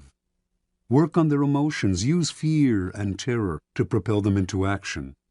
Try reason, and they will always find a way to procrastinate. The horns of a dilemma. This idea was demonstrated by General William Sherman's infamous march through Georgia during the American Civil War. Although the Confederates knew what direction Sherman was heading in, they never knew if he would attack from the left or the right, for he divided his army into 2 wings, and if the rebels retreated from one wing, they found themselves facing the other. This is a classic trial lawyer's technique. The lawyer leads the witness to decide between 2 possible explanations of an event, both of which poke a hole in their story. They have to answer the lawyer's questions, but whatever they say, they hurt themselves. The key to this move is to strike quickly, deny the victim the time to think of an escape. As they wriggle between the horns of the dilemma, they dig their own grave. Understand, in your struggles with your rivals, it will often be necessary for you to hurt them. and if you are clearly the agent of their punishment, expect a counterattack, expect revenge. If, however, they seem to themselves to be the agents of their own misfortune, they will submit quietly. When Ivan left Moscow for his rural village, the citizens asking him to return agreed to his demand for absolute power. Over the years to come, they resented him less for the terror he unleashed on the country, because, after all, they had granted him his power themselves.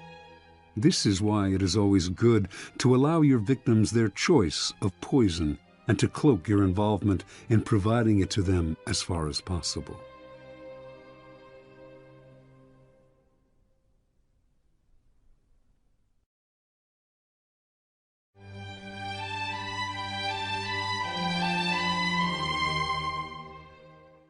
Law 32. Play to people's fantasies. Judgment. The truth is often avoided because it is ugly and unpleasant. Never appeal to truth and reality unless you are prepared for the anger that comes from disenchantment.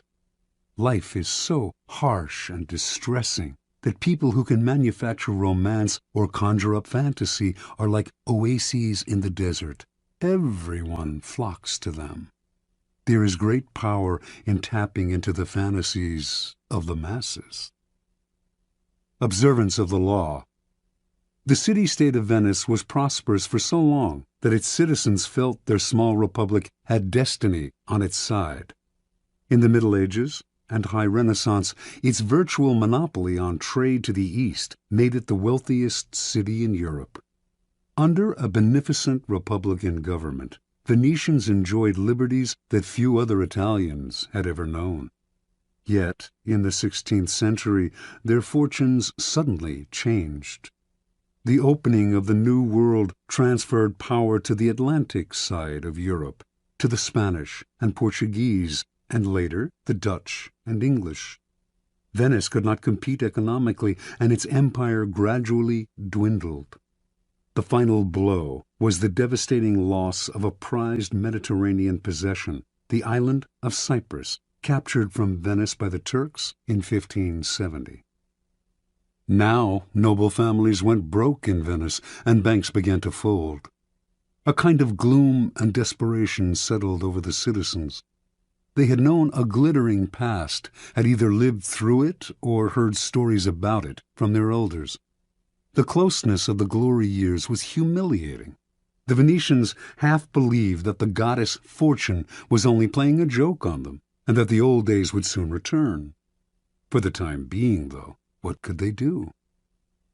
In 1589, rumors began to swirl around Venice of the arrival not far away of a mysterious man called Il Bragadino, a master of alchemy, a man who had won incredible wealth through his ability, it was said, to multiply gold through the use of a secret substance.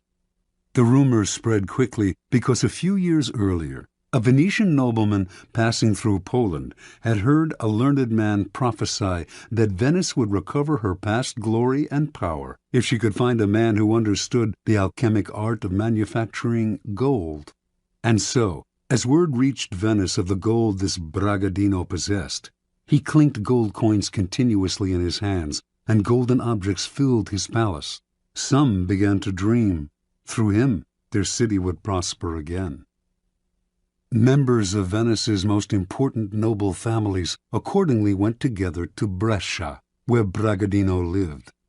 They toured his palace and watched in awe as he demonstrated his gold-making abilities, taking a pinch of seemingly worthless minerals and transforming it into several ounces of gold dust.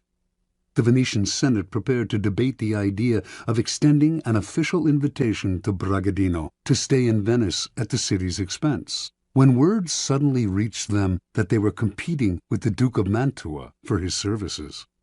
They heard of a magnificent party in Bragadino's palace for the Duke, featuring garments with golden buttons, gold watches, gold plates, and on and on. Worried they might lose Bragadino to Mantua, the Senate voted almost unanimously to invite him to Venice. promising him the mountain of money he would need to continue living in his luxurious style, but only if he came right away. Late that year, the mysterious Bragadino arrived in Venice. With his piercing dark eyes under thick brows, and the two enormous black mastiffs that accompanied him everywhere, he was forbidding and impressive. He took up residence in a sumptuous palace on the island of Giudecca, with the Republic funding his banquets, his expensive clothes, and all his other whims. A kind of alchemy fever spread through Venice. On street corners, hawkers would sell coal, distilling apparatus, bellows, how-to books on the subject. Everyone began to practice alchemy, everyone except Bragadino. The alchemist seemed to be in no hurry to begin manufacturing the gold that would save Venice from ruin. Strangely enough, this only increased his popularity and following. People thronged from all over Europe, even Asia, to meet this remarkable man. Months went by, with gifts pouring in to Bragadino from all sides. Still, he gave no sign of the miracle that the Venetians confidently expected him to produce. Eventually, the citizens began to grow impatient, wondering if he would wait forever. At first the senators warned them not to hurry him. He was a capricious devil who needed to be cajoled. Finally, though, the nobility began to wonder too, and the Senate came under pressure to show a return on the city's ballooning investment. Bragadino had only scorn for the doubters, but he responded to them. He had, he said, already deposited in the city's mint the mysterious substance with which he multiplied gold. He could use this substance up all at once and produce double the gold, but the more slowly the process took place, the more it would yield. If left alone for 7 years, sealed in a casket, the substance would multiply the gold in the mint 30 times over. Most of the senators agreed to wait to reap the gold mine Bragadino promised. Others, however, were angry. 7 more years of this man living royally at the public trough? And many of the common citizens of Venice echoed these sentiments. Finally, the alchemist's enemies demanded he produce a proof of his skills, a substantial amount of gold, and soon. Lofty, apparently devoted to his art, Bragadino responded that Venice, in its impatience, had betrayed him, and would therefore lose his services. He left town, going first to nearby Padua, then, in 1590, to Munich, at the invitation of the Duke of Bavaria, who, like the entire city of Venice, had known great wealth but had fallen into bankruptcy through his own profligacy, and hoped to regain his fortune through the famous alchemist's services. And so Bragadino resumed the comfortable arrangement he had known in Venice, and the same pattern repeated itself. Interpretation. The young Cypriot Mamugna had lived in Venice for several years before reincarnating himself as the alchemist Bragadino. He saw how gloom had settled on the city, how everyone was hoping for a redemption from some indefinite source. At first, Mamugna did not use vulgar demonstrations to convince people of his alchemic skill. His sumptuous palace, his opulent garments, the clink of gold in his hands, all these provided a superior argument to anything rational, and these established the cycle that kept him going. His obvious wealth confirmed his reputation as an alchemist, so that patrons like the Duke of Mantua gave him money, which allowed him to live in wealth, which reinforced his reputation as an alchemist, and so on. Only once this reputation was established, and dukes and senators were fighting over him, did he resort to the trifling necessity of a demonstration. By then, however, people were easy to deceive. They wanted to believe. The Venetian senators who watched him multiply gold wanted to believe so badly that they failed to notice the glass pipe up his sleeve from which he slipped gold dust into his pinches of minerals. Brilliant and capricious, He was the alchemist of their fantasies, and once he had created an aura like this, no one noticed his simple deceptions. People rarely believe that their problems arise from their own misdeeds and stupidity. Someone or something out there is to blame, the other, the world, the gods, and so salvation comes from the outside as well. Had Bragadino arrived in Venice armed with a detailed analysis of the reasons behind the city's economic decline, and of the hard-nosed steps that it could take to turn things around, he would have been scorned. The reality was too ugly, and the solution too painful, mostly the kind of hard work that the citizens' ancestors had mustered to create an empire. Fantasy, on the other hand, in this case the romance of alchemy, was easy to understand and infinitely more palatable. To gain power, you must be a source of pleasure for those around you, and pleasure comes from playing to people's fantasies. Never promise a gradual improvement through hard work. Rather, promise the moon, the great and sudden transformation, the pot of gold. Keys to power. Fantasy can never operate alone. It requires the backdrop of the humdrum and the mundane. It is the oppressiveness of reality that allows fantasy to take root and bloom. In 16th century Venice, the reality was one of decline and loss of prestige. The corresponding fantasy described a sudden recovery of past glories through the miracle of alchemy. While the reality only got worse, the Venetians inhabited a happy dream world in which their city restored its fabulous wealth and power overnight, turning dust into gold. The person who can spin a fantasy out of an oppressive reality has access to untold power. As you search for the fantasy that will take hold of the masses, then, keep your eye on the banal truths that weigh heavily on us all. Never be distracted by people's glamorous portraits of themselves and their lives. Search and dig for what really imprisons them. Once you find that, you have the magical key that will put great power in your hands. Remember, the key to fantasy is distance. The distant has allure and promise, seems simple and problem-free. What are you offering, then, should be ungraspable. Never let it become oppressively familiar. It is the mirage in the distance, withdrawing as the sucker approaches. Never be too direct in describing the fantasy. Keep it vague. As a forger of fantasies, let your victim come close enough to see and be tempted, but keep him far away enough that he stays dreaming and desiring. Law 33.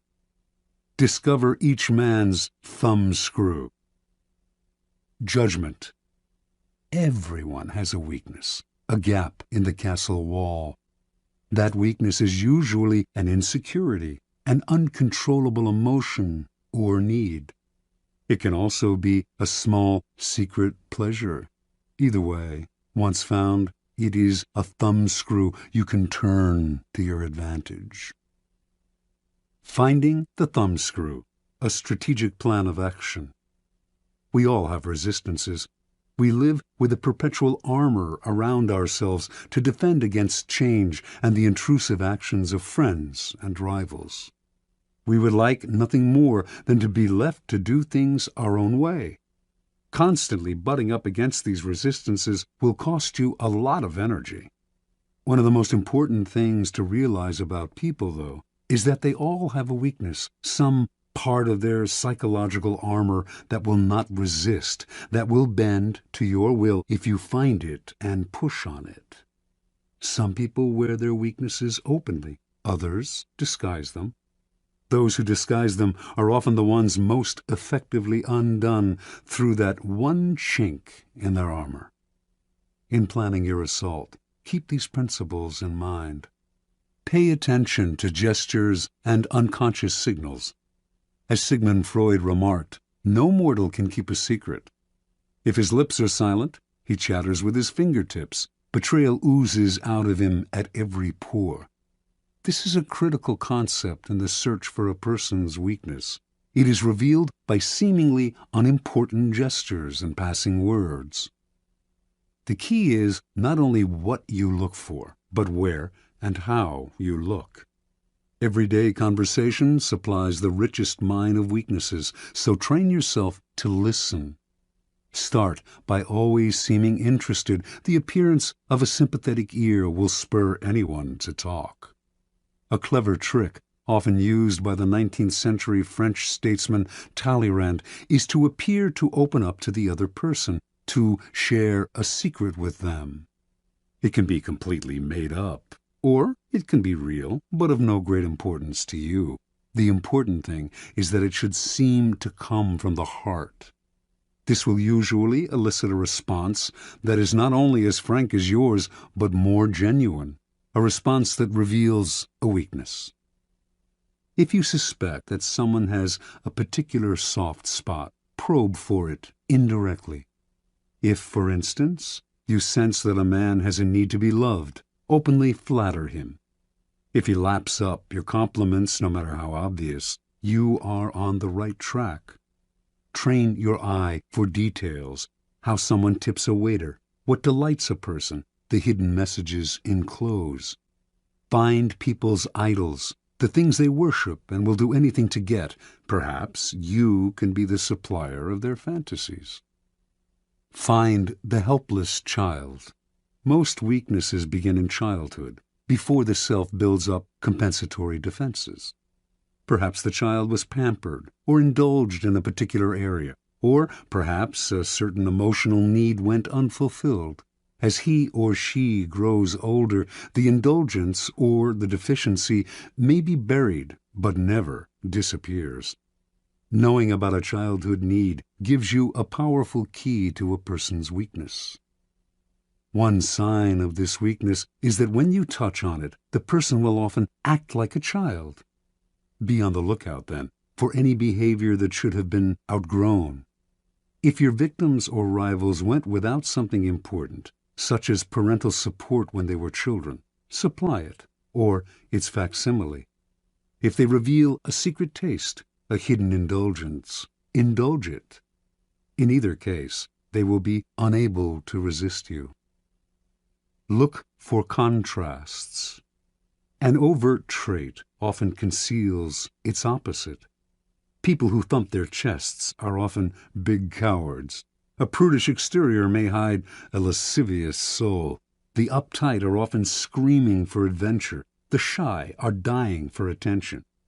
By probing beyond appearances, you will often find people's weaknesses in the opposite of the qualities they reveal to you. Find the weak link. Sometimes in your search for weaknesses, it is not what, but who that matters. In today's versions of the court, there is often someone behind the scenes who has a great deal of power, a tremendous influence over the person superficially on top. These behind-the-scenes power brokers are the group's weak link. Win their favor, and you indirectly influence the king. Alternatively, even in a group of people acting with the appearance of one will, as when a group under attack closes ranks to resist an outsider, there is always a weak link in the chain. Find the one person who will bend under pressure. Fill the void. The two main emotional voids to fill are insecurity and unhappiness. The insecure are suckers for any kind of social validation. As for the chronically unhappy, look for the roots of their unhappiness. The insecure and the unhappy are the people least able to disguise their weaknesses. The ability to fill their emotional voids is a great source of power and an indefinitely prolongable one. Feed on uncontrollable emotions.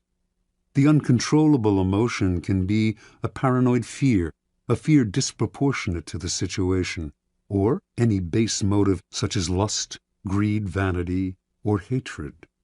People in the grip of these emotions often cannot control themselves, and you can do the controlling for them. Observance of the law. Arabella Huntington, wife of the great late 19th century railroad magnate Collis P. Huntington, came from humble origins and always struggled for social recognition among her wealthy peers. When she gave a party in her San Francisco mansion, few of the social elite would show up. Most of them took her for a gold digger, not their kind. Because of her husband's fabulous wealth, art dealers courted her, but with such condescension they obviously saw her as an upstart. Only one man of consequence treated her differently, the dealer Joseph Duveen. For the first few years of Duveen's relationship with Arabella, he made no effort to sell expensive art to her. Instead, he accompanied her to fine stores, chatted endlessly about queens and princesses he knew, on and on. At last, she thought, a man who treated her as an equal, even a superior, in high society. Meanwhile, if Duveen did not try to sell art to her, he did subtly educate her in his aesthetic ideas, namely, that the best art was the most expensive art. And after Arabella had soaked up his way of seeing things, Duveen would act as if she always had exquisite taste, even though before she met him her aesthetics had been abysmal. When Collis Huntington died in 1900, Arabella came into a fortune. She suddenly started to buy expensive paintings, by Rembrandt and Velázquez, for example, and only from Duveen. Years later, Duveen sold her Gainsborough's Blue Boy for the highest price ever paid for a work of art at the time, an astounding purchase for a family that previously had shown little interest in collecting. Interpretation. Joseph Duveen instantly understood Arabella Huntington and what made her tick. She wanted to feel important, at home in society. Intensely insecure about her lower-class background, she needed confirmation of her new social status. Duveen waited. Instead of rushing into trying to persuade her to collect art, he subtly went to work on her weaknesses. He made her feel that she deserved his attention not because she was the wife of one of the wealthiest men in the world, but because of her own special character, and this completely melted her. Duveen never condescended to Arabella. Rather than lecturing to her, he instilled his ideas in her indirectly. The result was one of his best and most devoted clients, and also the sale of the Blue Boy. People's need for validation and recognition, their need to feel important, is the best kind of weakness to exploit. First, it is almost universal. Second, exploiting it is so very easy. All you have to do is find ways to make people feel better about their taste, their social standing, their intelligence. Once the fish are hooked, you can reel them in again and again for years. You are filling a positive role, giving them what they cannot get on their own. They may never suspect that you are turning them like a thumbscrew, and if they do, they may not care, because you are making them feel better about themselves, and that is worth any price.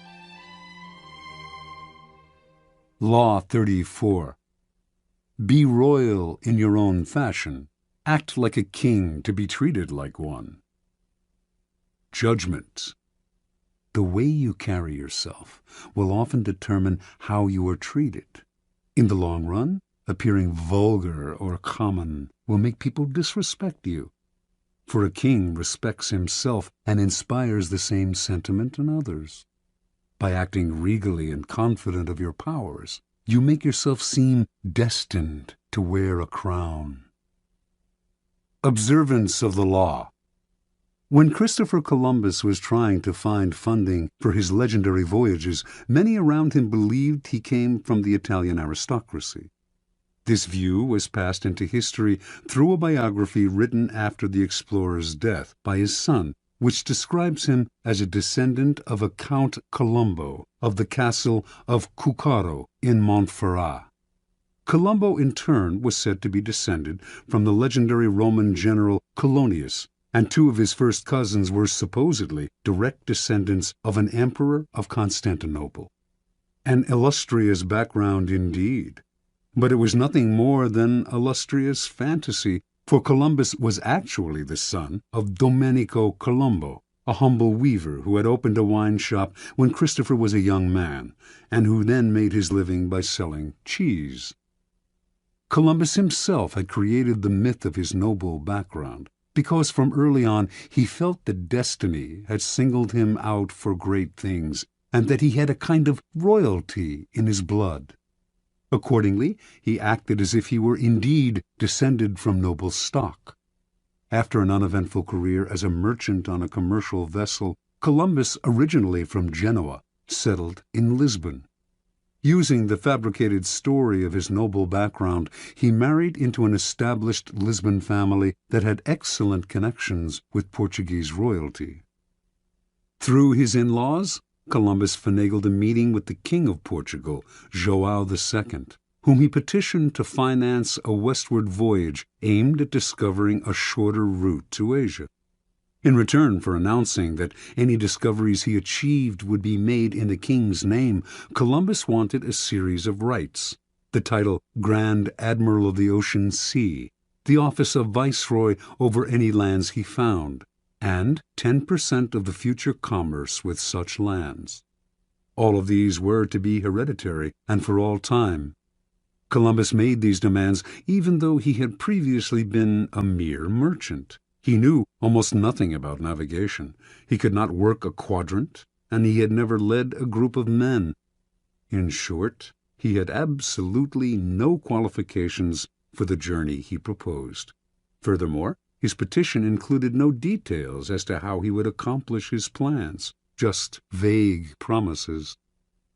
When Columbus finished his pitch, João II smiled. He politely declined the offer, but left the door open for the future. Here Columbus must have noticed something he would never forget. Even as the king turned down the sailors' demands, he treated them as legitimate. He neither laughed at Columbus nor questioned his background and credentials. In fact, the king was impressed by the boldness of Columbus's requests, and clearly felt comfortable in the company of a man who acted so confidently. The meeting must have convinced Columbus that his instincts were correct. By asking for the moon, he had instantly raised his own status, for the king assumed that unless a man who set such a high price on himself were mad, which Columbus did not appear to be, he must somehow be worth it. A few years later, Columbus moved to Spain. Using his Portuguese connections, he moved in elevated circles at the Spanish court, receiving subsidies from illustrious financiers and sharing tables with dukes and princes. To all these men, he repeated his request for financing for a voyage to the West, and also for the rights he had demanded from João II. Some, such as the powerful Duke of Medina, wanted to help, but could not, since they lacked the power to grant him the titles and rights he wanted. But Columbus would not back down. He soon realized that only one person could meet his demands: Queen Isabella. In 1487, he finally managed a meeting with the Queen, and although he could not convince her to finance the voyage, he completely charmed her and became a frequent guest in the palace. In 1492, the Spanish finally expelled the Moorish invaders who centuries earlier had seized parts of the country. With the wartime burden on her treasury lifted, Isabella felt she could finally respond to the demands of her explorer friend, and she decided to pay for 3 ships, equipment, the salaries of the crews, and a modest stipend for Columbus. More important, she had a contract drawn up that granted Columbus the titles and rights on which he had insisted. The only one she denied, and only in the contract's fine print, was the 10% of all revenues from any lands discovered, an absurd demand, since he wanted no time limit on it. Had the clause been left in, it would eventually have made Columbus and his heirs the wealthiest family on the planet. Columbus never read the fine print. Satisfied that his demands had been met, Columbus set sail that same year in search of the passage to Asia. Before he left, he was careful to hire the best navigator he could find to help get him there. The mission failed to find such a passage, yet when Columbus petitioned the Queen to finance an even more ambitious voyage the following year, she agreed. By then, she had come to see Columbus as destined for great things. Interpretation. Columbus had an amazing power to charm the nobility, and it all came from the way he carried himself. He projected a sense of confidence that was completely out of proportion to his means. Nor was his confidence the aggressive, ugly self-promotion of an upstart. It was a quiet and calm self-assurance. In fact, it was the same confidence usually shown by the nobility themselves. The powerful in the old-style aristocracies felt no need to prove or assert themselves. Being noble, they knew they always deserved more and asked for it. With Columbus, then, they felt an instant affinity, for he carried himself just the way they did, elevated above the crowd, destined for greatness. Understand, it is within your power to set your own price. How you carry yourself reflects what you think of yourself. If you ask for little, shuffle your feet, and lower your head, people will assume this reflects your character. But this behavior is not you. It is only how you have chosen to present yourself to other people. You can just as easily present the Columbus front, buoyancy, confidence, and the feeling that you were born to wear a crown. Keys to power. As children, we start our lives with great exuberance, expecting and demanding everything from the world. This generally carries over into our first forays into society, as we begin our careers. But as we grow older, the rebuffs and failures we experience set up boundaries that only get firmer with time. Coming to expect less from the world, we accept limitations that are really self-imposed. We start to bow and scrape and apologize for even the simplest of requests. The solution to such a shrinking of horizons is to deliberately force ourselves in the opposite direction, to downplay the failures and ignore the limitations, to make ourselves demand and expect as much as the child. To accomplish this, we must use a particular strategy upon ourselves. Call it the strategy of the crown. The strategy of the crown is based on a simple chain of cause and effect. If we believe we are destined for great things, our belief will radiate outward just as a crown creates an aura around a king. This outward radiance will infect the people around us, who will think we must have reasons to feel so confident. People who wear crowns seem to feel no inner sense of the limits to what they can ask for or what they can accomplish. This, too, radiates outward. Limits and boundaries disappear. Use the strategy of the crown, and you will be surprised how often it bears fruit. Take as an example those happy children who ask for whatever they want and get it. Their high expectations are their charm. Adults enjoy granting their wishes, just as Isabella enjoyed granting the wishes of Columbus. Law 35. Master the art of timing. Judgment. Never seem to be in a hurry. Hurrying betrays a lack of control over yourself and over time. Always seem patient, as if you know that everything will come to you eventually. Become a detective of the right moment. Sniff out the spirit of the times, the trends that will carry you to power. Learn to stand back when the time is not yet ripe, and to strike fiercely when it has reached fruition. Observance of the law. Starting out in life as a nondescript French seminary school teacher, Joseph Fouché wandered from town to town for most of the decade of the 1780s, teaching mathematics to young boys. Yet he never completely committed himself to the church, never took his vows as a priest. He had bigger plans. Patiently waiting for his chance, he kept his options open. And when the French Revolution broke out in 1789, Fouché waited no longer. He got rid of his cassock, grew his hair long, and became a revolutionary. For this was the spirit of the times. To miss the boat at this critical moment could have spelt disaster. Fouché did not miss the boat.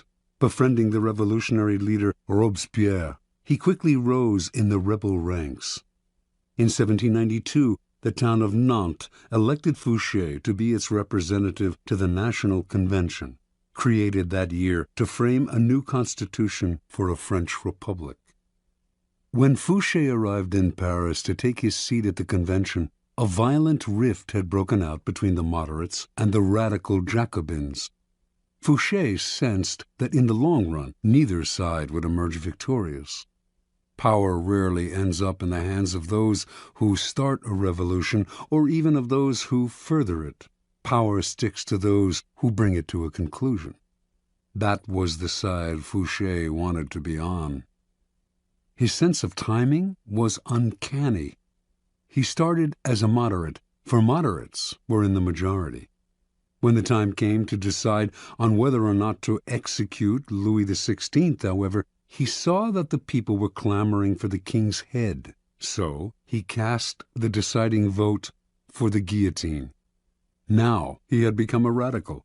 Yet, as tensions came to the boil in Paris, he foresaw the danger of being too closely associated with any one faction, so he accepted a position in the provinces where he could lay low for a while. A few months later, he was assigned to the post of proconsul in Lyon, where he oversaw the execution of dozens of aristocrats. At a certain moment, however, he called a halt to the killings, sensing that the mood of the country was turning, and despite the blood already on his hands, the citizens of Lyon hailed him as a savior from what had become known as the Terror. So far, Fouché had played his cards brilliantly, but in 1794, his old friend Robespierre recalled him to Paris to account for his actions in Lyon. Robespierre had been the driving force behind the Terror. He had sent heads on both the right and the left rolling, and Fouché, whom he no longer trusted, seemed destined to provide the next head. Over the next few weeks, a tense struggle ensued, while Robespierre railed openly against Fouché, accusing him of dangerous ambitions and calling for his arrest. The crafty Fouché worked more indirectly, quietly gaining support among those who were beginning to tire of Robespierre's dictatorial control. Fouché was playing for time. He knew that the longer he survived, the more disaffected citizens he could rally against Robespierre. He had to have broad support before he moved against the powerful leader. He rallied support among both the moderates and the Jacobins, playing on the widespread fear of Robespierre. Everyone was afraid of being the next to go to the guillotine. It all came to fruition on July 27th. The convention turned against Robespierre, shouting down his usual lengthy speech. He was quickly arrested, and a few days later it was Robespierre's head, not Fouché's, that fell into the basket. When Fouché returned to the convention after Robespierre's death, he played his most unexpected move. Having led the conspiracy against Robespierre, he was expected to sit with the moderates, but, lo and behold, he once again changed sides, joining the radical Jacobins. For perhaps the first time in his life, he aligned himself with the minority. Clearly, he sensed a reaction stirring. He knew that the moderate faction that had executed Robespierre and was now about to take power would initiate a new round of the Terror, this time against the radicals. In siding with the Jacobins, then, Fouché was sitting with the martyrs of the days to come, the people who would be considered blameless in the troubles that were on their way. Taking sides with what was about to become the losing team was a risky gambit, of course, but Fouché must have calculated he could keep his head long enough to quietly stir up the populace against the moderates and watch them fall from power. And indeed, although the moderates did call for his arrest in December of 1795 and would have sent him to the guillotine, too much time had passed. The executions had become unpopular with the people, and Fouché survived the swing of the pendulum one more time. A new government took over, the Directoire. It was not, however, a Jacobin government, but a moderate one, more moderate than the government that had reimposed the terror. Fouché, the radical, had kept his head, but now he had to keep a low profile. He waited patiently on the sidelines for several years, allowing time to soften any bitter feelings against him. Then he approached the Directoire and convinced them he had a new passion, intelligence gathering. He became a paid spy for the government, excelled at the job, and in 1799 was rewarded by being made Minister of Police. Now he was not just empowered, but required to extend his spying to every corner of France, a responsibility that would greatly reinforce his natural ability to sniff out where the wind was blowing. One of the first social trends he detected, in fact, came in the person of Napoleon, a brash young general whose destiny he right away saw was entwined with the future of France. When Napoleon unleashed a coup d'etat on November 9, 1799, Fouché pretended to be asleep.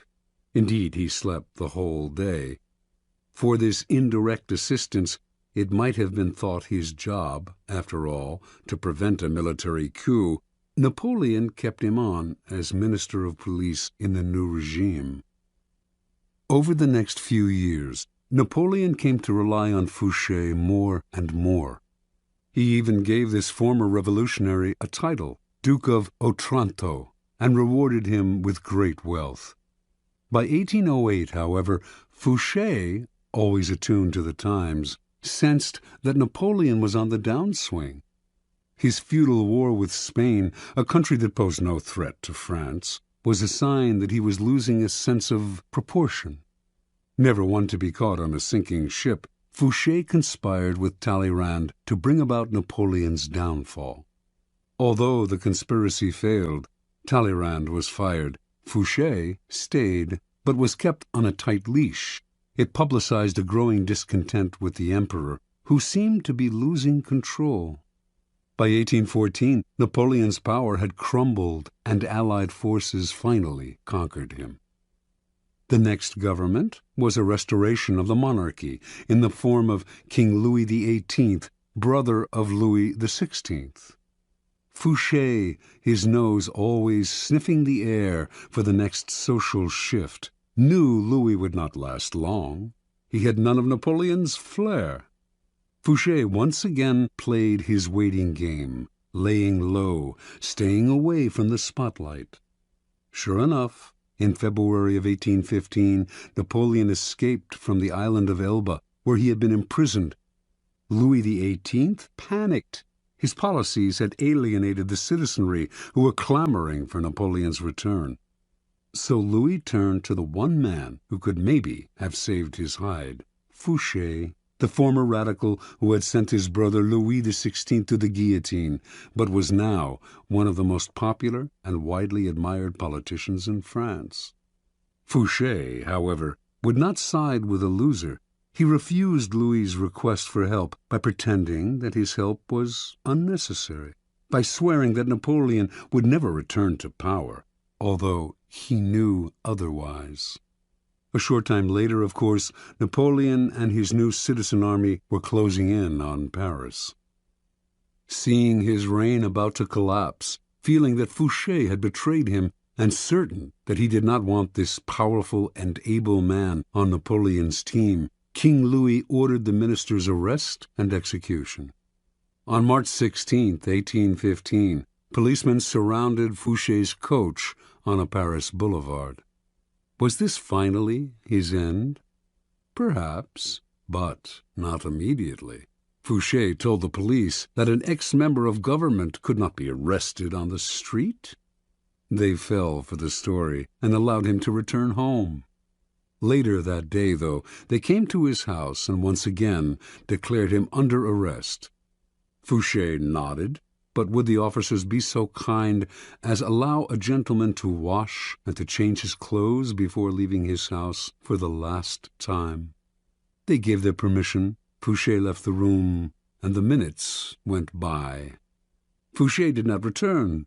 Finally, the policemen went into the next room, where they saw a ladder against an open window leading down to the garden below. That day and the next the police combed Paris for Fouché, but by then Napoleon's cannons were audible in the distance, and the king and all the king's men had to flee the city.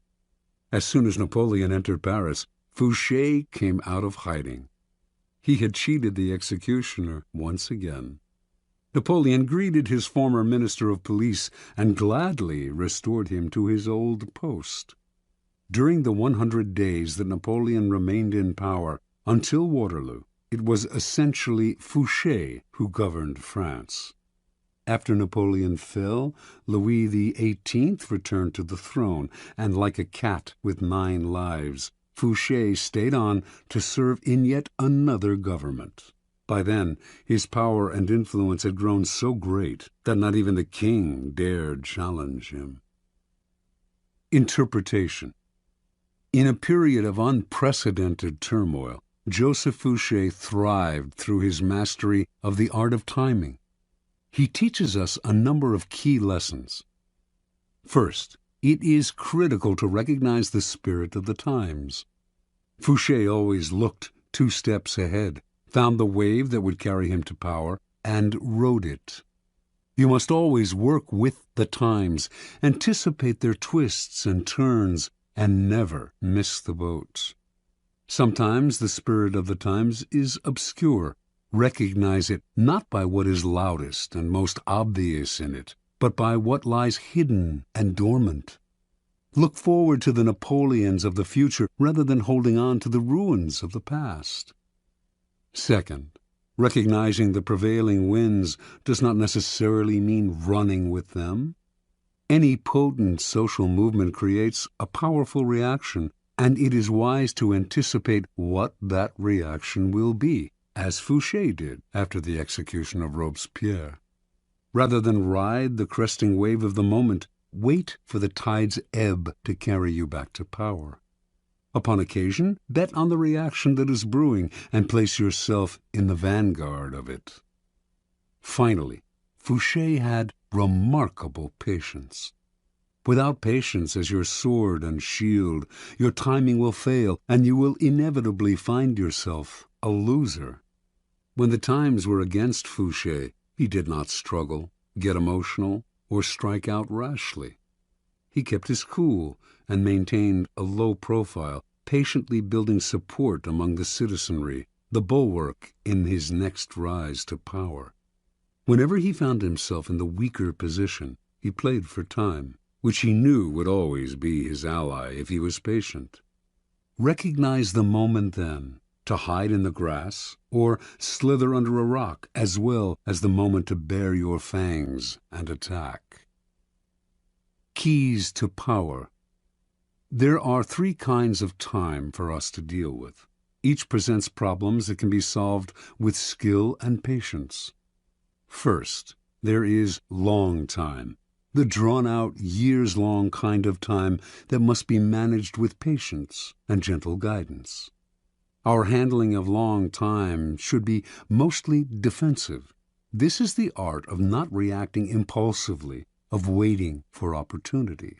Next, there is forced time, the short time that we can manipulate as an offensive weapon, upsetting the timing of our opponent. Finally, there is end time, when a plan must be executed with speed and force.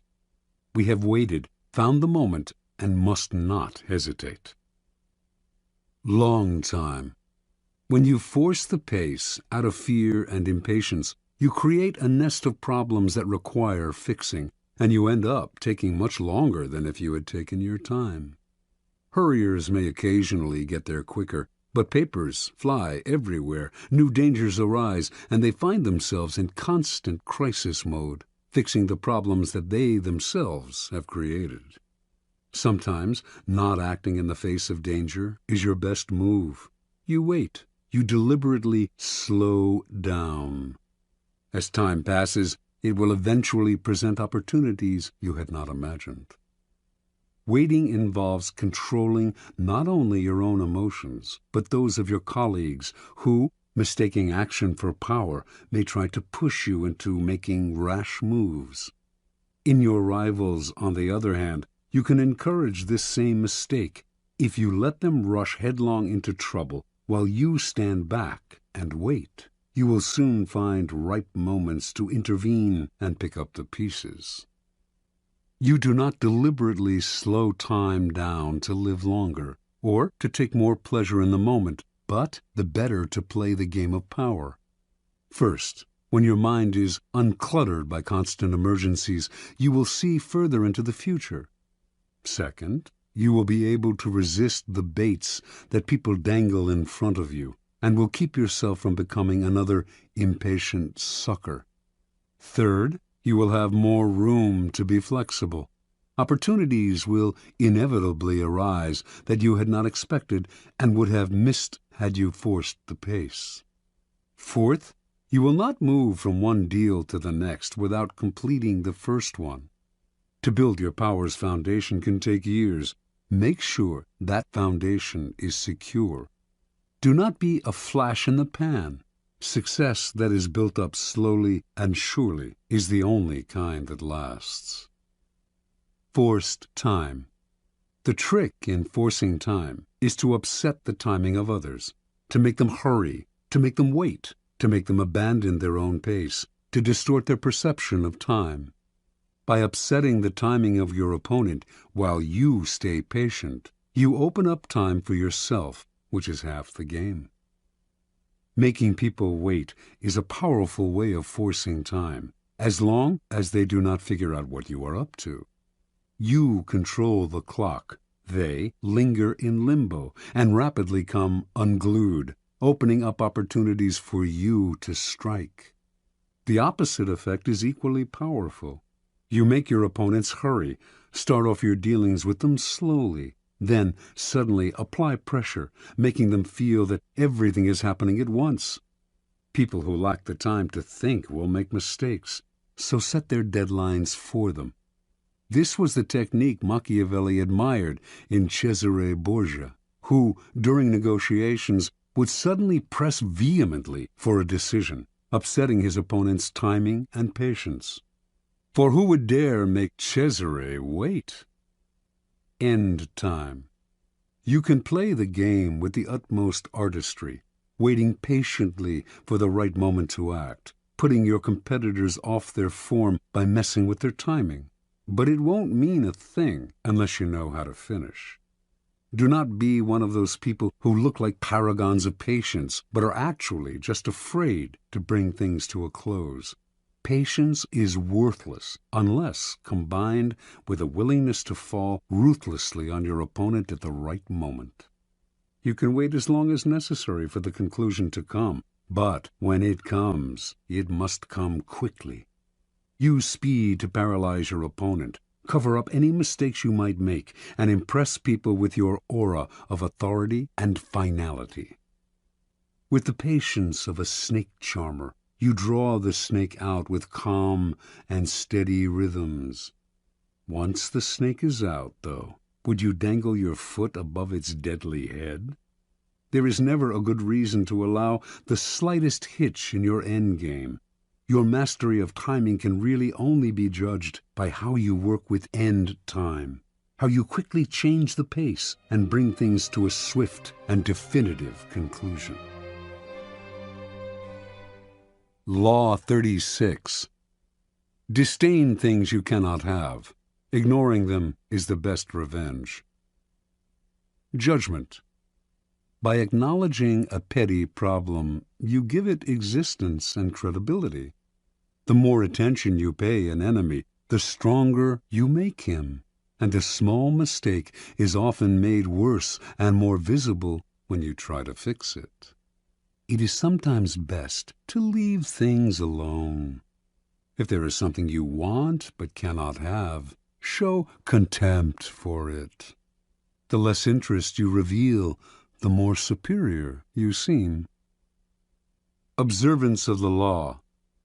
In the year 1527, King Henry VIII of England decided he had to find a way to get rid of his wife, Catherine of Aragon. Catherine had failed to produce a son, a male heir, who would ensure the continuance of his dynasty, and Henry thought he knew why. He had read in the Bible the passage, "And if a man shall take his brother's wife, it is an unclean thing. He hath uncovered his brother's nakedness. They shall be childless."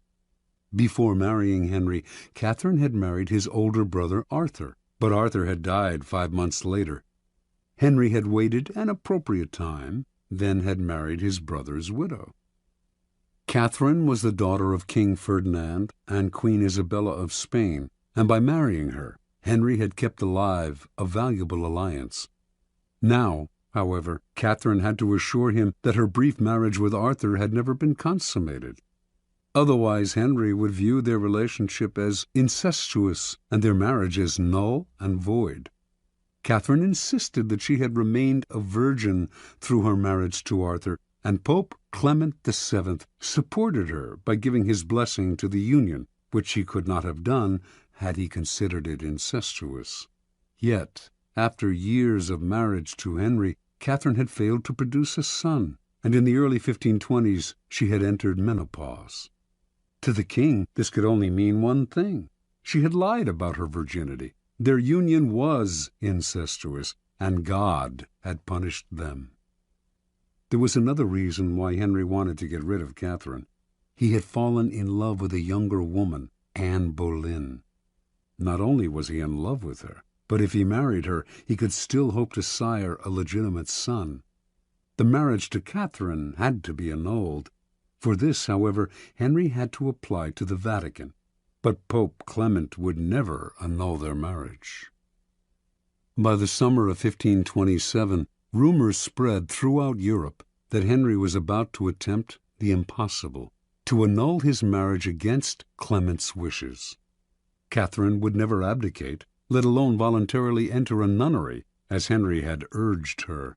But Henry had his own strategy.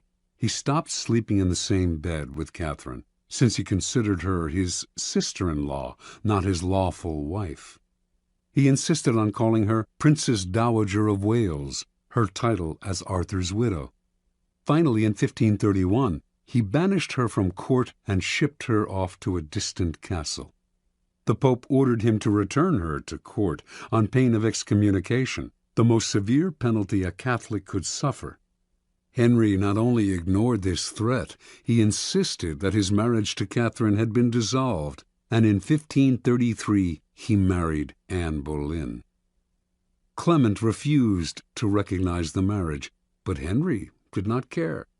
He no longer recognized the Pope's authority and proceeded to break with the Roman Catholic Church, establishing the Church of England in its stead, with the king as the head of the new church.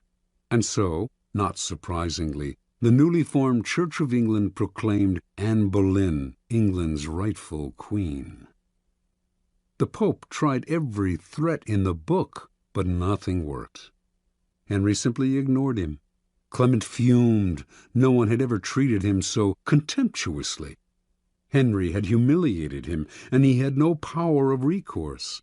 Even excommunication, which he constantly threatened but never carried out, would no longer matter. Catherine, too, felt the devastating sting of Henry's disdain. She tried to fight back, but in appealing to Henry, her words fell on deaf ears, and soon they fell on no one's. Isolated from the court, ignored by the king, mad with anger and frustration, Catherine slowly deteriorated, and finally died in January of 1536 from a cancerous tumor of the heart. Interpretation. When you pay attention to a person, the two of you become partners of sorts, each moving in step to the actions and reactions of the other. In the process, you lose your initiative. It is a dynamic of all interactions. By acknowledging other people, even if only to fight with them. You open yourself to their influence.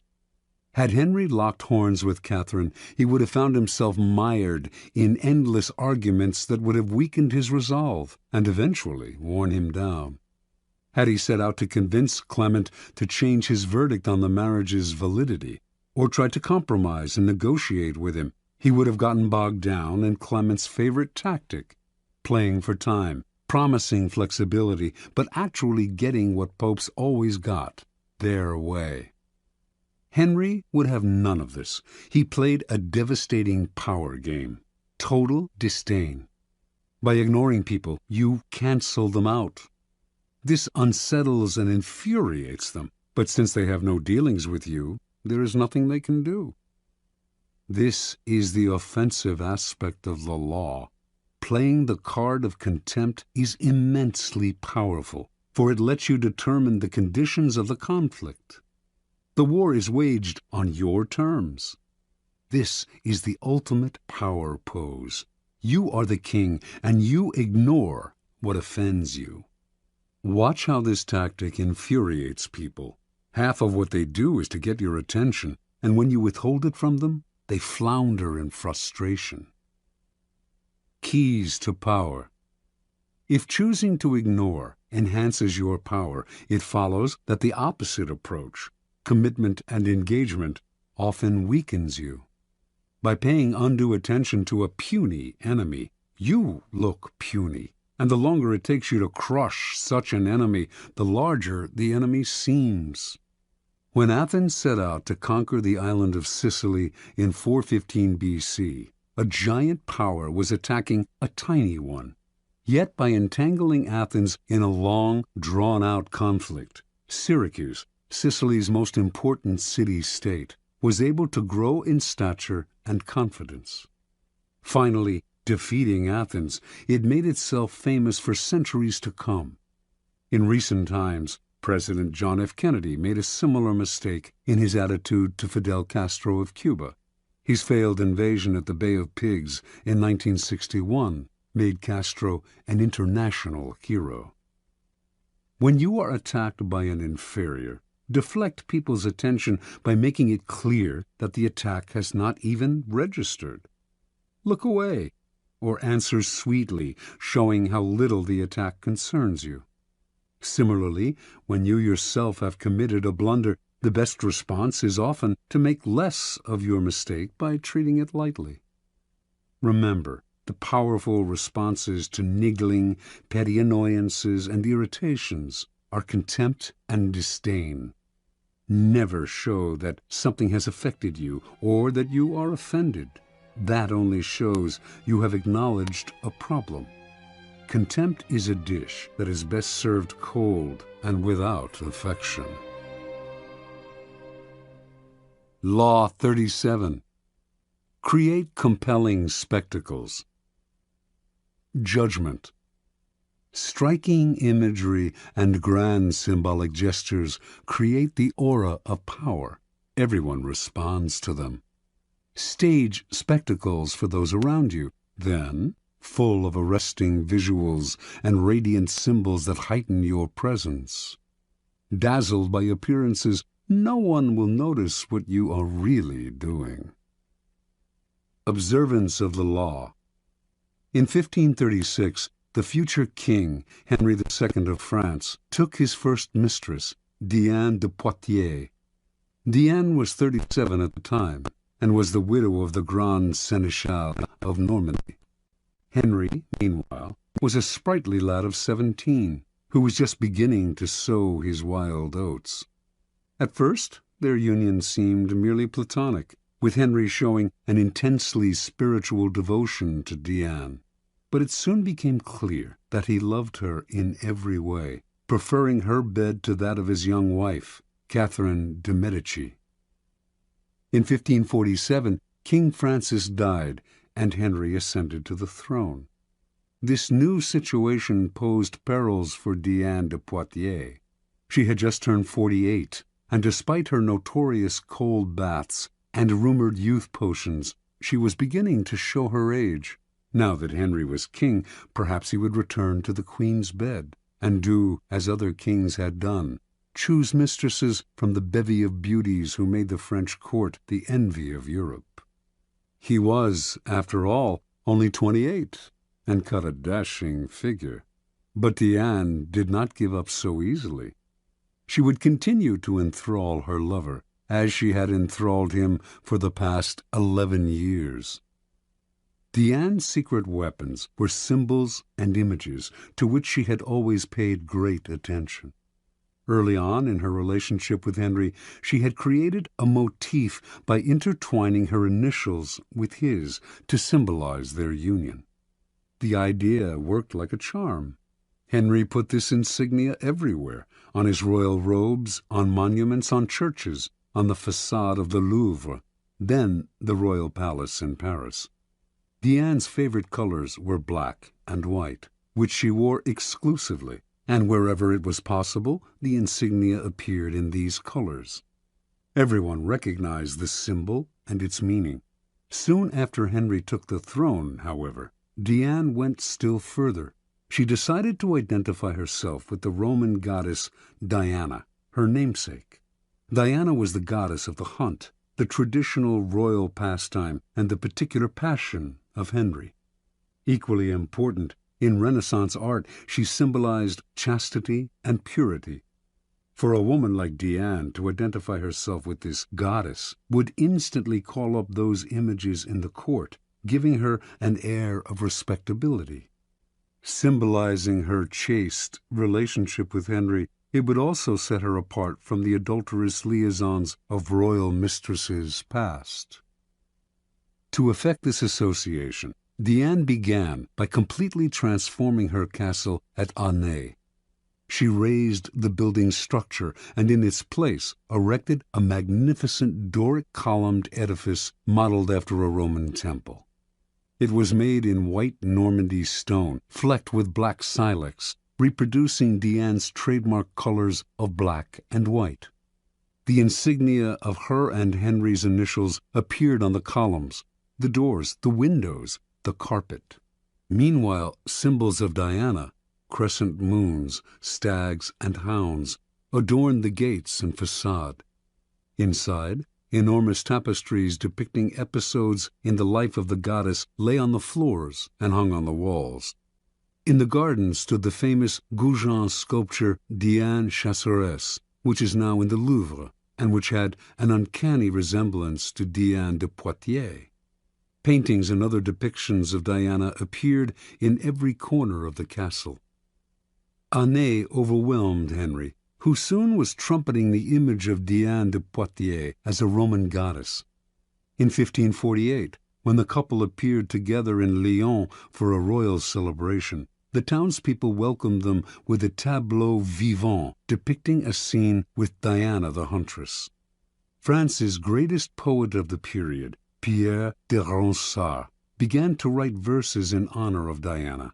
Indeed, a kind of cult of Diana sprang up, all inspired by the king's mistress.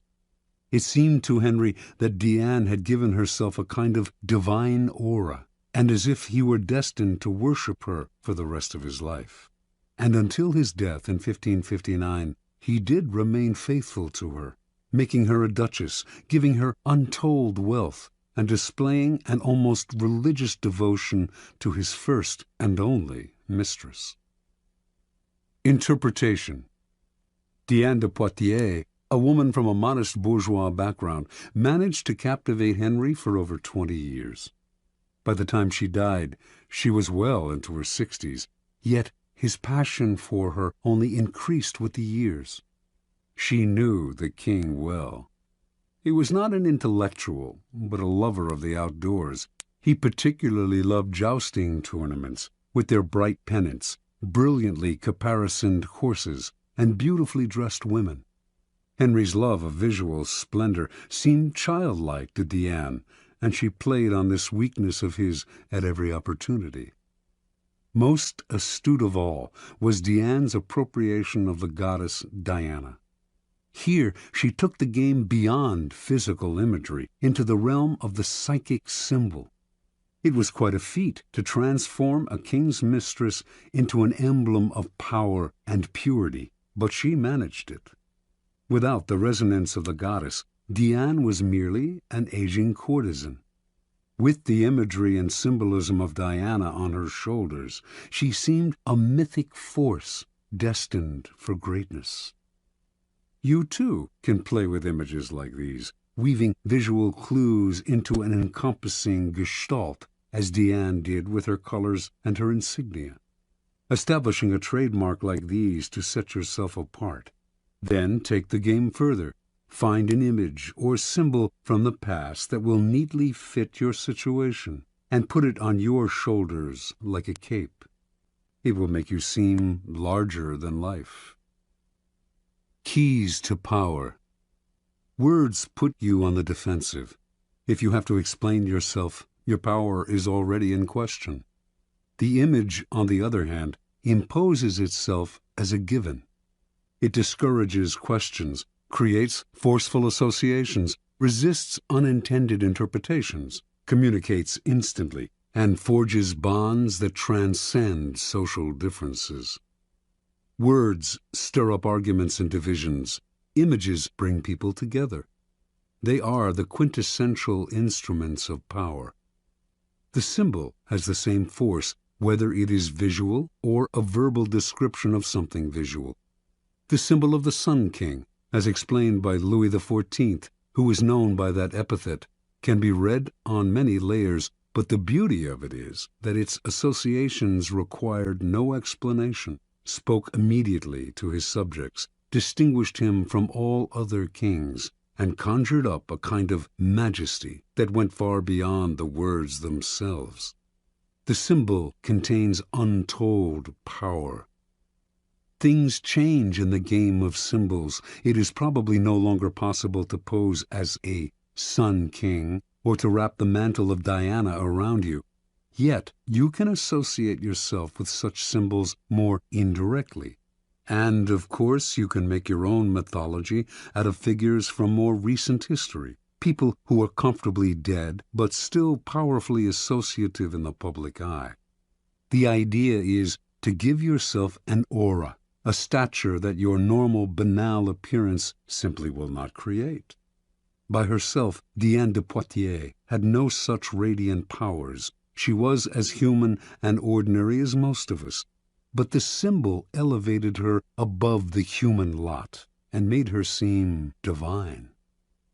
Use the power of symbols as a way to rally, animate, and unite your troops or team.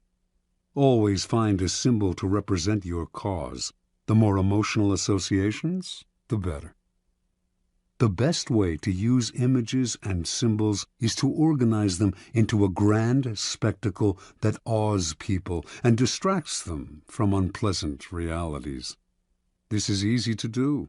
People love what is grand, spectacular, and larger than life. Appeal to their emotions, and they will flock to your spectacle in hordes. The visual is the easiest route to their hearts.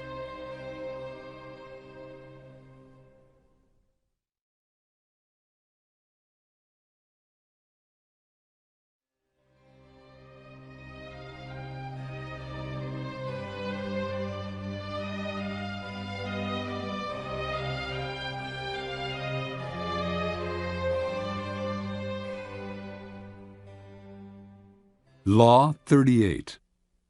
Think as you like, but behave like others. Judgment.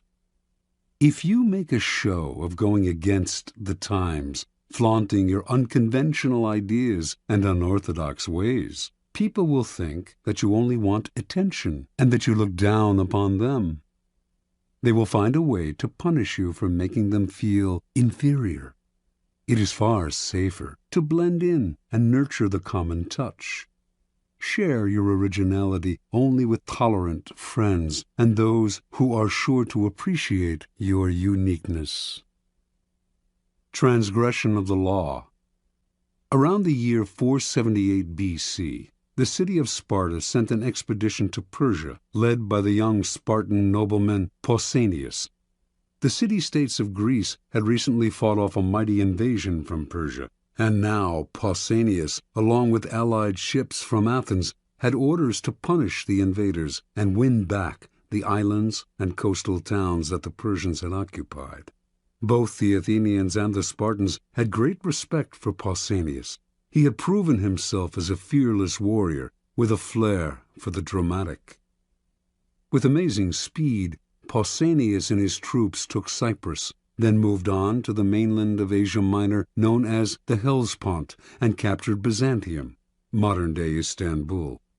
Now, master of part of the Persian Empire, Pausanias began to show signs of behavior that went beyond his normal flamboyance.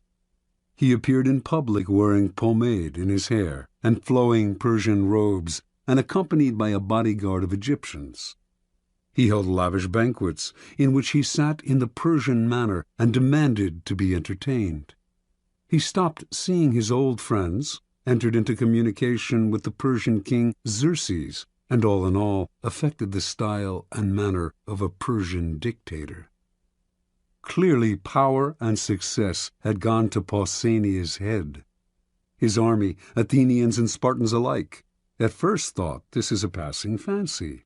He had always been a bit exaggerated in his gestures, but when he flaunted his disdain for the Greek simple way of life and insulted the common Greek soldier, they began to feel he had gone too far. Although there was no concrete evidence for this, rumors spread that he had gone over to the other side, and that he dreamed of becoming a kind of Greek Xerxes. To quell the possibility of mutiny, the Spartans relieved Pausanias of his command and called him home. Pausanias, however, continued to dress in the Persian style, even in Sparta. After a few months he independently hired a trireme and returned to the Hellespont, telling his compatriots he was going to continue the fight against the Persians. Actually, however, he had different plans: to make himself ruler of all Greece with the aid of Xerxes himself. The Spartans declared him a public enemy and sent a ship to capture him. Pausanias surrendered, certain that he could clear himself of the charges of treason. It did come out during the trial that during his reign as commander he had offended his fellow Greeks time and again, erecting monuments, for instance, in his own name, rather than those of the cities whose troops had fought alongside him, as was the custom. Yet Pausanias proved right. Despite the evidence of his numerous contacts with the enemy, the Spartans refused to imprison a man of such noble birth and let him go. Now thinking himself untouchable, Pausanias hired a messenger to take a letter to Xerxes, but the messenger instead took the letter to the Spartan authorities. These men wanted to find out more, so they had the messenger arrange to meet Pausanias in a temple where they could hide and listen behind a partition. What Pausanias said shocked them. They had never heard such contempt for their ways spoken so brazenly by one of their own, and they made arrangements for his immediate arrest. On his way home from the temple, Pausanias got word of what had happened. He ran to another temple to hide, but the authorities followed him there and placed sentries all around. Pausanias refused to surrender. Unwilling to forcibly remove him from the sacred temple, the authorities kept him trapped inside until he eventually died of starvation. Interpretation. At first glance, it might seem that Pausanias simply fell in love with another culture, a phenomenon as old as time. Never comfortable with the asceticism of the Spartans, he found himself enthralled by the Persian love of luxury and sensual pleasure. He put on Persian robes and perfumes with a sense of deliverance from Greek discipline and simplicity. This is how it appears when people adopt a culture in which they were not raised.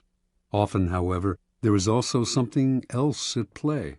People who flaunt their infatuation with a different culture are expressing a disdain and contempt for their own. They are using the outward appearance of the exotic to separate themselves from the common folk who unquestioningly follow the local customs and laws, and to express their sense of superiority. Otherwise, they would act with more dignity, showing respect for those who do not share their desires.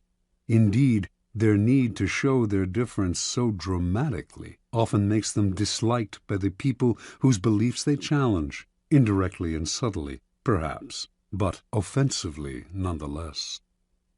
Cultures have norms that reflect centuries of shared beliefs and ideals.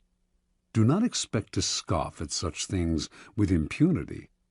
You will be punished somehow, even if just through isolation, a position of real powerlessness. Many of us, like Pausanias, feel the siren call of the exotic, the foreign. Measure and moderate this desire.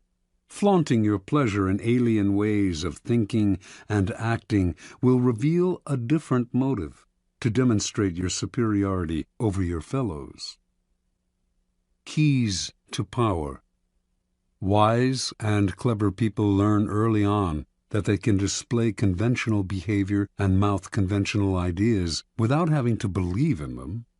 The power these people gain from blending in is that of being left alone to have the thoughts they want to have, and to express them to the people they want to express them to, without suffering isolation or ostracism. Once they have established themselves in a position of power, they can try to convince a wider circle of the correctness of their ideas, perhaps working indirectly. Make a show of blending in, even going so far as to be the most zealous advocate of the prevailing orthodoxy. If you stick to conventional appearances in public, few will believe you think differently in private. Do not be so foolish as to imagine that in our own time the old orthodoxies are gone. Jonas Salk, for instance, thought science had gotten past politics and protocol, and so, in his search for a polio vaccine, he broke all the rules, going public with the discovery before showing it to the scientific community, taking credit for the vaccine without acknowledging the scientists who had paved the way, making himself a star. The public may have loved him, but scientists shunned him. His disrespect for his community's orthodoxies left him isolated, and he wasted years trying to heal the breach and struggling for funding and cooperation. The logical extension of this law is the invaluable ability to be all things to all people. When you go into society, leave behind your own ideas and values, and put on the mask that is most appropriate for the group in which you find yourself. People will swallow the bait because it flatters them to believe that you share their ideas. They will not take you as a hypocrite if you are careful, for how can they accuse you of hypocrisy if you do not let them know exactly what you stand for? Nor will they see you as lacking in values. Of course you have values, the values you share with them while in their company. Law 39. Stir up waters to catch fish. Judgment. Anger and emotion are strategically counterproductive. You must always stay calm and objective, but if you can make your enemies angry while staying calm yourself, you gain a decided advantage. Put your enemies off balance. Find the chink in their vanity through which you can rattle them and you hold the strings. Observance of the law. By the late 1920s, Haile Selassie had nearly achieved his goal of assuming total control over Ethiopia, a country he felt needed strong and unified leadership. As regent to the Empress Zewditu, stepdaughter of the late queen and heir to the throne, Selassie had spent several years weakening the power of Ethiopia's various warlords. Now, only one real obstacle stood in his way: the Empress and her husband, Ras Gugsa. Selassie knew the royal couple hated him and wanted to get rid of him. So, to cut short their plotting, he made Gugsa the governor of the northern province of Begemeder, forcing him to leave the capital, where the Empress lived. For several years, Gugsa played the loyal administrator, but Selassie did not trust him. He knew that Gugsa and the Empress were plotting revenge. As time passed, and Gugsa made no move, the chances of a plot only increased. Selassie knew what he had to do: draw Gugsa out, get under his skin, and push him into action before he was ready. For several years, a northern tribe, the Azibu Galas, had been in virtual rebellion against the throne, robbing and pillaging local villages and refusing to pay taxes. Selassie had done nothing to stop them, letting them grow stronger. Finally, in 1929, he ordered Ras Gugsa to lead an army against these disobedient tribesmen. Gugsa agreed, but inwardly he seethed. He had no grudge against the Azibu Galas, and the demand that he fight them hurt his pride. He could not disobey the order, but as he worked to put together an army, he began to spread an ugly rumor that Selassie was in cahoots with the Pope and planned to convert the country to Roman Catholicism and make it a colony of Italy. Gugsa's armies swelled, and some of the tribes from which his soldiers came secretly agreed to fight Selassie. In March of 1930, an enormous force of 35,000 men began to march, not on the Azibu Galas, but south, toward the capital of Addis Ababa. Made confident by his growing strength, Gugsa now openly led a holy war to depose Selassie and put the country back in the hands of true Christians. He did not see the trap that had been laid for him. Before Selassie had ordered Gugsa to fight the Azibu Galas, he had secured the support of the Ethiopian Church. And before the revolt got underway, he had bribed several of Gugsa's key allies not to show up for the battle. As the rebel army marched south, airplanes flew overhead, dropping leaflets announcing that the highest church officials had recognized Selassie as the true Christian leader of Ethiopia, and that they had excommunicated Gugsa for fomenting a civil war. These leaflets severely blunted the emotions behind the Holy Crusade. And as battle loomed and the support that Gugsa's allies had promised him failed to show up, soldiers began to flee or defect. When the battle came, the rebel army quickly collapsed. Refusing to surrender, Ras Gugsa was killed in the fighting. The Empress, distraught over her husband's death, died a few days later. On April 30th, Selassie issued a formal proclamation announcing his new title, Emperor of Ethiopia. Interpretation. Haile Selassie always saw several moves ahead. He knew that if he let Ras Gugsa decide the time and place of the revolt, the danger would be much greater than if he forced Gugsa to act on Selassie's terms. So he goaded him into rebellion by offending his manly pride, asking him to fight people he had no quarrel with on behalf of a man he hated. Thinking everything out ahead, Selassie made sure that Gugsa's rebellion would come to nothing, and that he could use it to do away with his last two enemies. This is the essence of the law. When the waters are still, your opponents have the time and space to plot actions that they will initiate and control. So stir the waters, force the fish to the surface, get them to act before they are ready. Steal the initiative.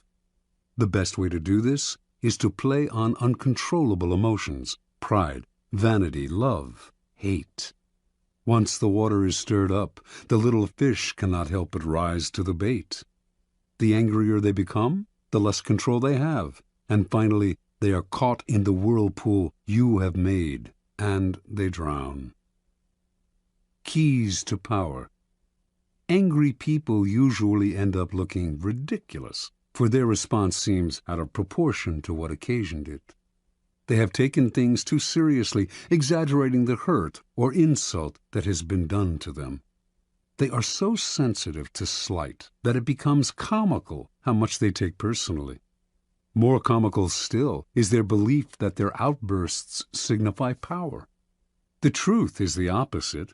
Petulance is not power. It is a sign of helplessness. People may temporarily be cowed by your tantrums, But in the end, they lose respect for you. They also realize they can easily undermine a person with so little self-control. If a person explodes with anger at you, and it seems out of proportion to what you did to them, you must remind yourself that it is not exclusively directed at you. Do not be so vain. The cause is much larger, goes way back in time, involves dozens of prior hurts, and is actually not worth the bother to understand. Instead of seeing it as a personal grudge, look at the emotional outburst as a disguised power move, an attempt to control or punish you, cloaked in the form of hurt feelings and anger.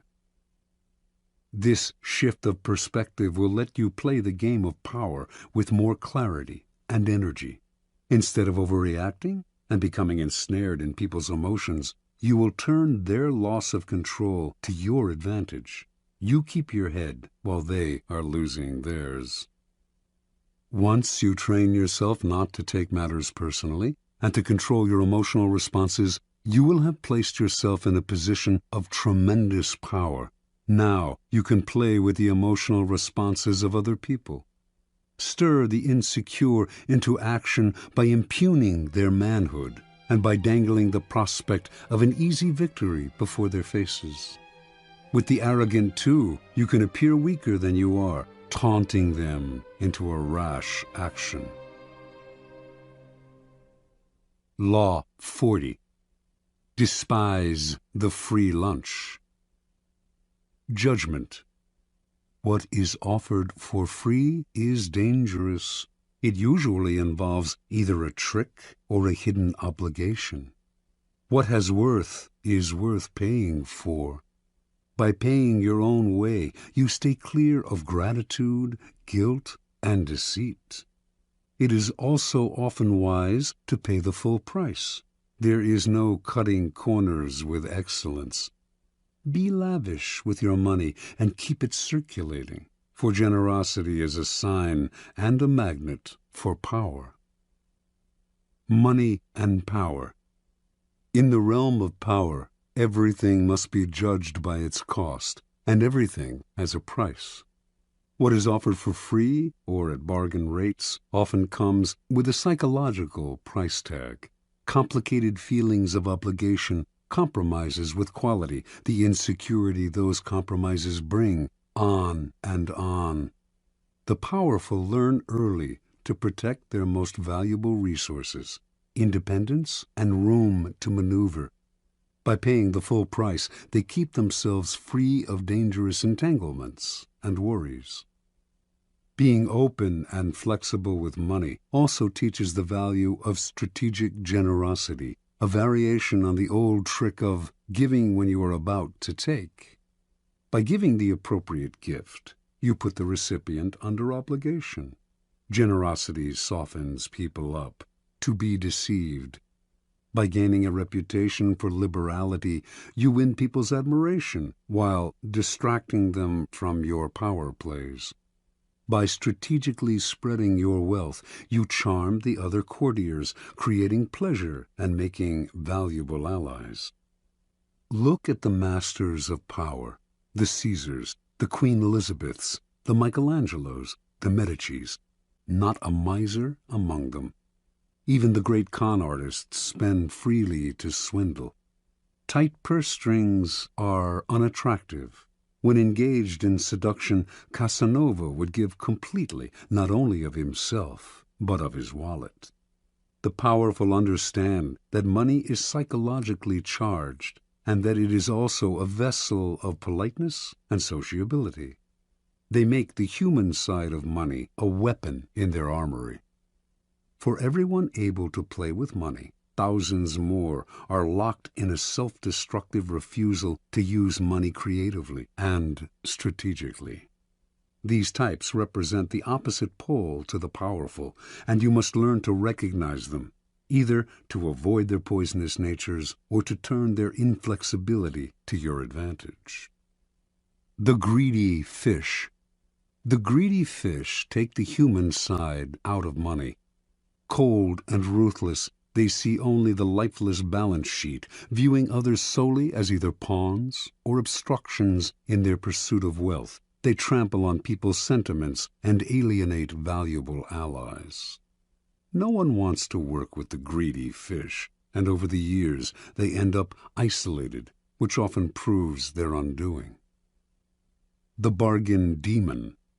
Powerful people judge everything by what it costs, not just in money, but in time, dignity, and peace of mind. And this is exactly what bargain demons cannot do. Wasting valuable time digging for bargains, they worry endlessly about what they could have gotten elsewhere for a little less. On top of that, the bargain item they do buy is often shabby. Perhaps it needs costly repairs, or will have to be replaced twice as fast as a high-quality item. The costs of these pursuits, not always in money, though the price of a bargain is often deceptive, but in time and peace of mind, discourage normal people from undertaking them. But for the bargain demon, the bargain is an end in itself. These types might seem to harm only themselves, but their attitudes are contagious. Unless you resist them, they will infect you with the insecure feeling that you should have looked harder to find a cheaper price. Don't argue with them or try to change them. Just mentally add up the cost in time and inner peace, if not in hidden financial expense, of the irrational pursuit of a bargain. The sadist. Financial sadists play vicious power games with money as a way of asserting their power. They might, for example, make you wait for money that is owed you, promising that the check is in the mail. Or, if they hire you to work for them, they meddle in every aspect of the job, haggling and giving you ulcers. Sadists seem to think that paying for something gives them the right to torture and abuse the seller. They have no sense of the courtier element in money. If you are unlucky enough to get involved with this type, accepting a financial loss may be better in the long run than getting entangled in their destructive power games. The indiscriminate giver. Generosity has a definite function in power. It attracts people, softens them up, makes allies out of them. But it has to be used strategically with a definite end in mind. Indiscriminate givers, on the other hand, are generous because they want to be loved and admired by all, and their generosity is so indiscriminate and needy that it may not have the desired effect. If they give to one and all, why should the recipient feel special? Attractive as it may seem to make an indiscriminate giver your mark, in any involvement with this type, you will often feel burdened by their insatiable emotional needs. Transgression of the law. In the early 18th century, no one stood higher in English society than the Duke and Duchess of Marlborough. The Duke, having led successful campaigns against the French, was considered Europe's premier general and strategist, and his wife, the Duchess, after much maneuvering, had established herself as the favorite of Queen Anne, who became ruler of England in 1702. In 1704, the Duke's triumph at the Battle of Blenheim made him the toast of England, and to honor him, the Queen awarded him a large plot of land in the town of Woodstock, and the funds to create a great palace there. Calling his planned home the Palace of Blenheim, the Duke chose as his architect the young John Vanbrugh, a kind of Renaissance man who wrote plays as well as designed buildings. And so construction began in the summer of 1705, with much fanfare and great hopes. Vanbrugh had a dramatist's sense of architecture. His palace was to be a monument to Marlborough's brilliance and power, and was to include artificial lakes, enormous bridges, elaborate gardens, and other fantastical touches. From day one, however, the Duchess could not be pleased. She thought Vanbrugh was wasting money on yet another stands of trees. She wanted the palace finished as soon as possible. The Duchess tortured Van Brugh and his workmen on every detail. She was consumed with petty matters. Although the government was paying for Blenheim, she counted every penny. Eventually, her grumbling about Blenheim and other things too created an irreparable rift between her and Queen Anne, who, in 1711, dismissed her from the court, ordering her to vacate her apartments at the royal palace. When the Duchess left, fuming over the loss of her position and also of her royal salary, she emptied the apartment of every fixture down to the brass doorknobs. Over the next 10 years, work on Blenheim would stop and start as the funds became harder to procure from the government. The Duchess thought Van Brugh was out to ruin her. She quibbled over every carload of stone and bushel of lime, counted every extra yard of iron railing or foot of wainscot, hurling abuse at the wasteful workmen, contractors, and surveyors.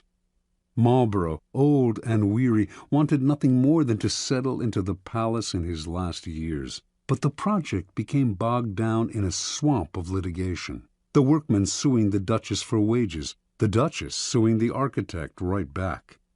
In the midst of this interminable wrangling, the Duke died. He had never spent a night in his beloved Blenheim. After Marlborough's death, it became clear that he had a vast estate, worth over £2 million, more than enough to pay for finishing the palace. But the Duchess would not relent. She held back Van Brugh's wages as well as the workmen's, and finally had the architect dismissed. The man who took his place finished Blenheim in a few years, following Van Brugh's designs to the letter.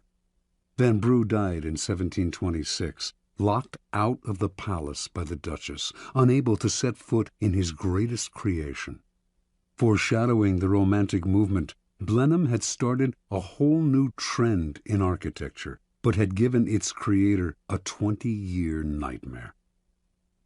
Interpretation. For the Duchess of Marlborough, money was a way to play sadistic power games. She saw the loss of money as a symbolic loss of power. With Van Brugh, her contortions went deeper still. He was a great artist, and she envied his power to create, to attain a fame outside her reach. She may not have had his gifts, but she did have the money to torture and abuse him over the pettiest details, to ruin his life. This kind of sadism, however, bears an awful price. It made construction that should have lasted 10 years take 20. It poisoned many a relationship, alienated the Duchess from the court, deeply pained the Duke, who wanted only to live peacefully in Blenheim, created endless lawsuits, and took years off Van Brugh's life. Finally, too, posterity had the last word. Van Brugh is recognized as a genius, while the Duchess is forever remembered for her consummate cheapness. The powerful must have grandeur of spirit. They can never reveal any pettiness. And money is the most visible arena in which to display either grandeur or pettiness. Best spend freely, then, and create a reputation for generosity, which in the end will pay great dividends. Never let financial details blind you to the bigger picture of how people perceive you. Their resentment will cost you in the long run, and if you want to meddle in the work of creative people under your hire, at least pay them well. Your money will buy their submission better than your displays of power. Law 41. Avoid stepping into a great man's shoes. Judgment. What happens first always appears better and more original than what comes after. If you succeed a great man or have a famous parent, you will have to accomplish double their achievements to outshine them. Do not get lost in their shadow or stuck in a past not of your own making. Establish your own name and identity by changing course. Slay the overbearing father, disparage his legacy, and gain power by shining in your own way. Observance of the law. Alexander the Great had a dominant passion as a young man, an intense dislike for his father, King Philip of Macedonia.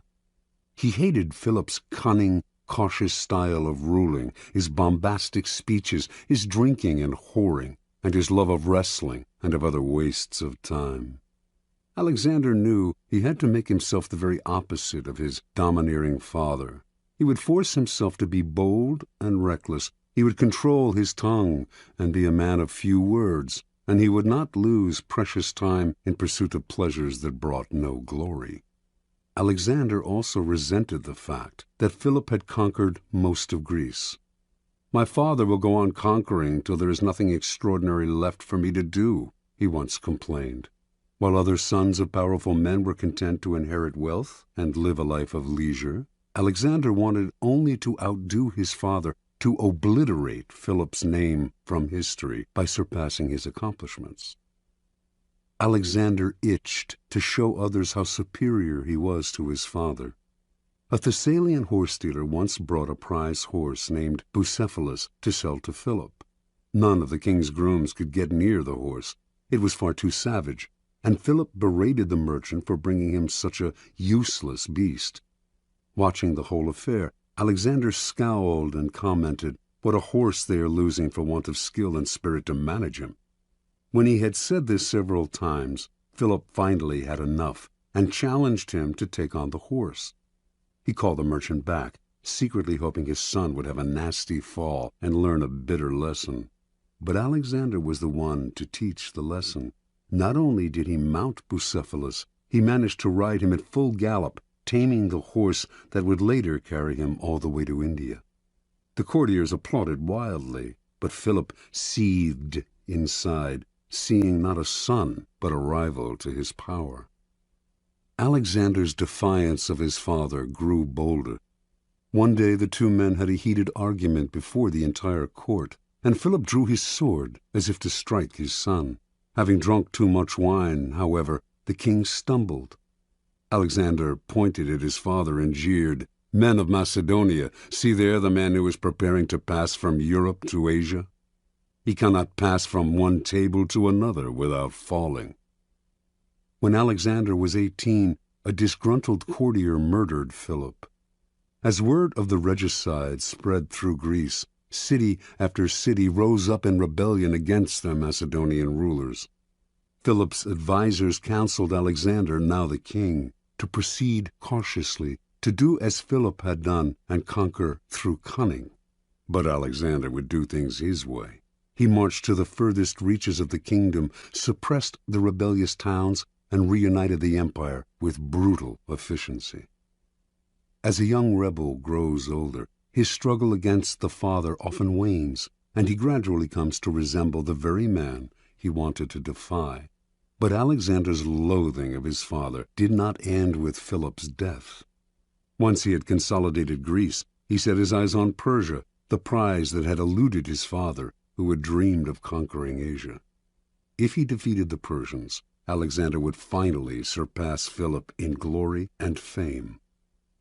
Alexander crossed into Asia with an army of 35,000 to face a Persian force numbering over 1,000,000. Before engaging the Persians in battle, he passed through the town of Gordium. Here, in the town's main temple, there stood an ancient chariot tied with cords made of the rind of the cornel tree. Legend had it that any man who could undo these cords, the Gordian knot, would rule the world. Many had tried to untie the enormous and intricate knot, but none had succeeded. Alexander, seeing he could not possibly untie the knot with his bare hands, took out his sword and with one slash cut it in half. This symbolic gesture showed the world that he would not do as others, but would blaze his own path. Against astounding odds, Alexander conquered the Persians. Most expected him to stop there. It was a great triumph, enough to secure his fame for eternity. But Alexander had the same relationship to his own deeds as he had to his father.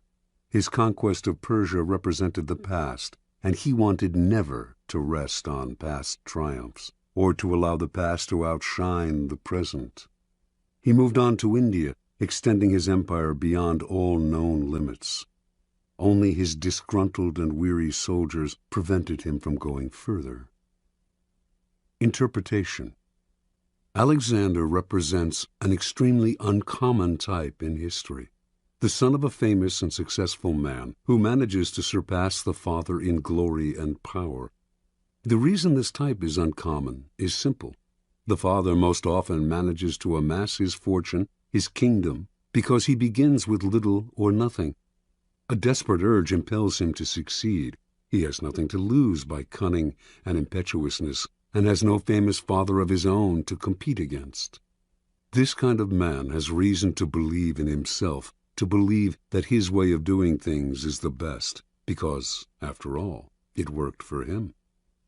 When a man like this has a son, he becomes domineering and oppressive, imposing his lessons on the son who is starting off life in circumstances totally different from those in which the father himself began. The sons of such men tend to become cowed and cautious, terrified of losing what their fathers have gained. The son will never step out of his father's shadow unless he adopts the ruthless strategy of Alexander. Disparage the past, create your own kingdom, put the father in the shadows instead of letting him do the same to you. If you cannot materially start from ground zero, it would be foolish to renounce an inheritance.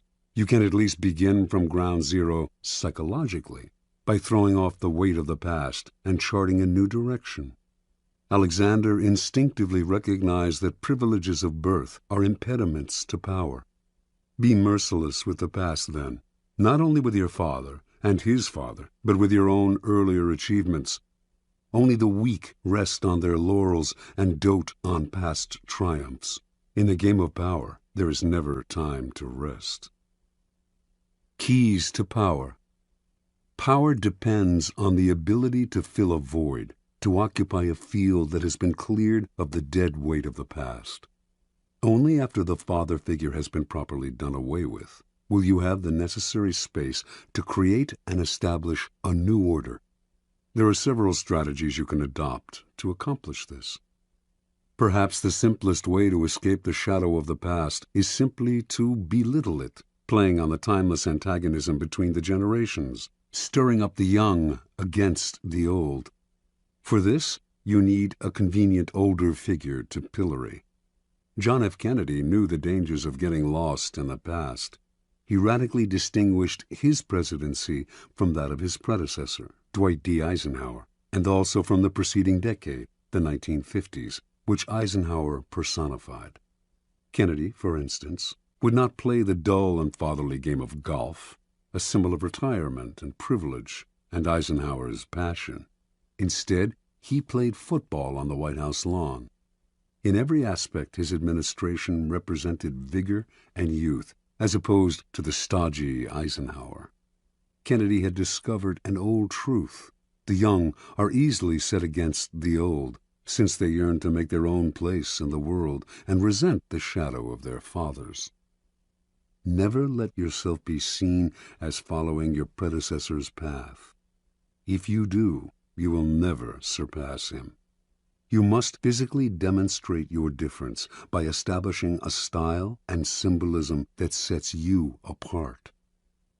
When General Douglas MacArthur assumed command of American forces in the Philippines during World War II, an assistant handed him a book containing the various precedents established by the commanders before him, the methods that had been successful for them. MacArthur asked the assistant how many copies there were of this book. 6, the assistant answered. Well, the general replied, you get all those 6 copies together and burn them, every one of them. I'll not be bound by precedents. Any time a problem comes up, I'll make the decision at once, immediately. Adopt this ruthless strategy toward the past, burn all the books, and train yourself to react to circumstances as they happen. You may believe that you have separated yourself from the predecessor or father figure, but as you grow older, you must be eternally vigilant, lest you become the father you had rebelled against. Finally, plenitude and prosperity tend to make us lazy and inactive. When our power is secure, we have no need to act. This is a serious danger, especially for those who achieve success and power at an early age. You must be prepared to return to square one psychologically, rather than growing fat and lazy with prosperity. Pablo Picasso could deal with success, but only by constantly changing the style of his painting, often breaking completely with what had made him successful before. How often our early triumphs turn us into a kind of caricature of ourselves. Powerful people recognize these traps. Like Alexander the Great, they struggle constantly to recreate themselves. The father must not be allowed to return. He must be slain at every step of the way. Law 42. Strike the shepherd and the sheep will scatter. Judgment. Trouble can often be traced to a single strong individual, the stirrer, the arrogant underling, the poisoner of goodwill.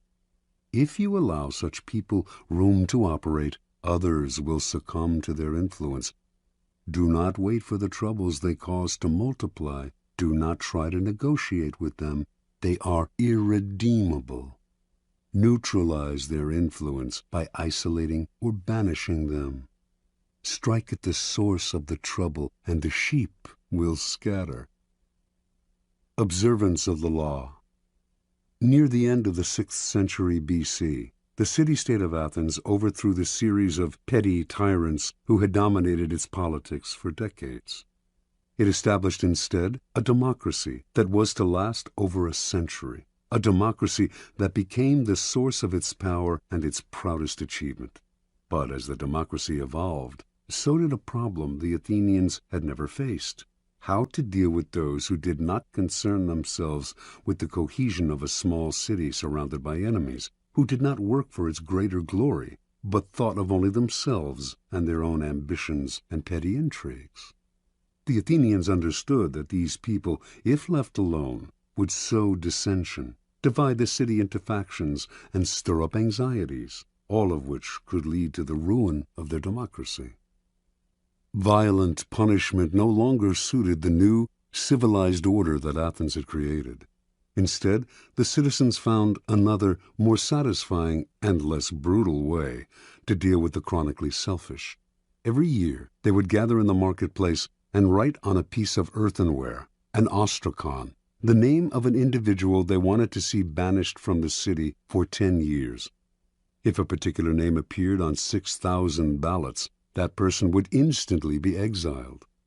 If no one received 6,000 votes, the person with the most ostraka recording his name would suffer the 10-year ostracism. This ritual expulsion became a kind of festival. What a joy to be able to banish those irritating, anxiety-inducing individuals who wanted to rise above the group they should have served. In 490 BC, Aristides, one of the great generals of Athenian history, helped defeat the Persians at the Battle of Marathon. Meanwhile, off the battlefield, his fairness as a judge had earned him the nickname the Just. But as the years went by, the Athenians came to dislike him. He made such a show of his righteousness, and this, they believed, disguised his feelings of superiority and scorn for the common folk. His omnipresence in Athenian politics became obnoxious. The citizens grew tired of hearing him called the Just. They feared that this was just the type of man, judgmental, haughty, who would eventually stir up fierce divisions among them. In 482 BC, despite Aristides' invaluable expertise in the continuing war with the Persians, they collected the ostraka and had him banished. After Aristides' ostracism, the great general Themistocles emerged as the city's premier leader. But his many honors and victories went to his head, and he too became arrogant and overbearing, constantly reminding the Athenians of his triumphs in battle, the temples he had built, the dangers he had fended off. He seemed to be saying that without him the city would come to ruin. And so, in 472 BC, Themistocles' name was filled in on the ostraka, and the city was rid of his poisonous presence. The greatest political figure in 5th century Athens was undoubtedly Pericles. Although several times threatened with ostracism, he avoided that fate by maintaining close ties with the people. Perhaps he had learned a lesson as a child from his favorite tutor, the incomparable Damon, who excelled above all other Athenians in his intelligence, his musical skills, and his rhetorical abilities. It was Damon who had trained Pericles in the arts of ruling. But he too suffered ostracism, for his superior airs and his insulting manner toward the commoners stirred up too much resentment. Toward the end of the century there lived a man named Hyperbolus. Most writers of the time describe him as the city's most worthless citizen. He did not care what anyone thought of him, and slandered whomever he disliked. He amused some, but irritated more. In 417 B.C., Hyperbolus saw an opportunity to stir up anger against the two leading politicians of the time, Alcibiades and Nicias. He hoped that one of the two would be ostracized and that he would rise in that man's place. His campaign seemed likely to succeed. The Athenians disliked Alcibiades' flamboyant and carefree lifestyle, and were wary of Nicias's wealth and aloofness. They seemed certain to ostracize one or the other, but Alcibiades and Nicias, although they were otherwise enemies, pooled their resources and managed to turn the ostracism on Hyperbolus instead. His obnoxiousness, they argued, could only be terminated by banishment. Earlier sufferers of ostracism had been formidable, powerful men. Hyperbolus, however, was a low buffoon, and with his banishment the Athenians felt that ostracism had been degraded, and so they ended the practice that for nearly 100 years had been one of the keys to keeping the peace within Athens. Interpretation. The Athenians sensed the dangers posed by asocial behavior and saw how such behavior often disguises itself in other forms. The holier-than-thou attitude that silently seeks to impose its standards on others, overweening ambition at the expense of the common good, the flaunting of superiority, quiet scheming, terminal obnoxiousness. Some of these behaviors would eat away at the city's cohesion by creating factions and sowing dissension. Others would ruin the democratic spirit by making the common citizen feel inferior and envious. The Athenians did not try to re-educate people who acted in these ways, or to absorb them somehow into the group, or to impose a violent punishment that would only create other problems.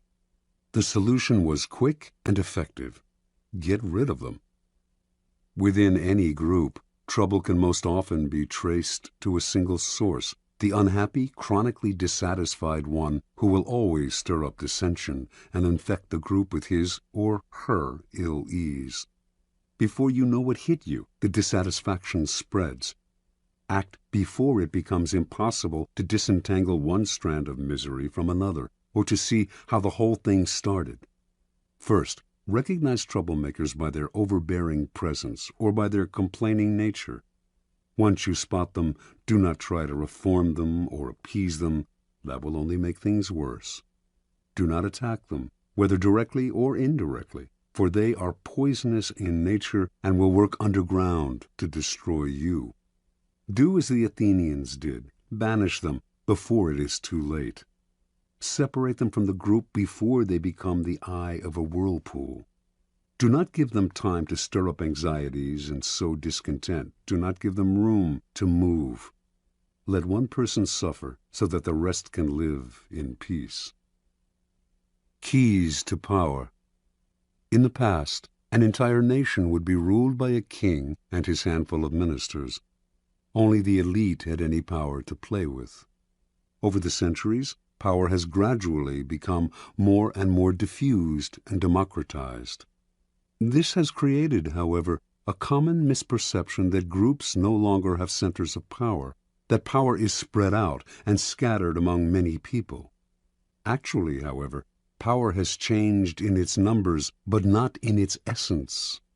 There may be fewer mighty tyrants commanding the power of life and death over millions, but there remain thousands of petty tyrants ruling smaller realms. and enforcing their will through indirect power games, charisma, and so on. In every group, power is concentrated in the hands of one or two people, for this is one area in which human nature will never change. People will congregate around a single, strong personality like stars orbiting a sun. To labor under the illusion that this kind of power center no longer exists is to make endless mistakes, waste energy and time, and never hit the target. Powerful people never waste time. Outwardly, they may play along with the game, pretending that power is shared among many, but inwardly, they keep their eyes on the inevitable few in the group who hold the cards. These are the ones they work on. When troubles arise, they look for the underlying cause, the single, strong character who started the stirring, and whose isolation or banishment will settle the waters again. In his family therapy practice, Dr. Milton H. Erickson found that if the family dynamic was unsettled and dysfunctional, there was inevitably one person who was the stirrer, the troublemaker. In his sessions, he would symbolically isolate this rotten apple by seating him or her apart from the others, if only by a few feet. Slowly, the other family members would see the physically separate person as the source of their difficulty. Once you recognize who the stirrer is, pointing it out to other people will accomplish a great deal. Understanding who controls the group dynamic is a critical realization. Remember, stirrers thrive by hiding in the group, disguising their actions among the reactions of others. Render their actions visible, and they lose their power to upset. Finally, the reason you strike at the shepherd is because such an action will dishearten the sheep beyond any rational measure.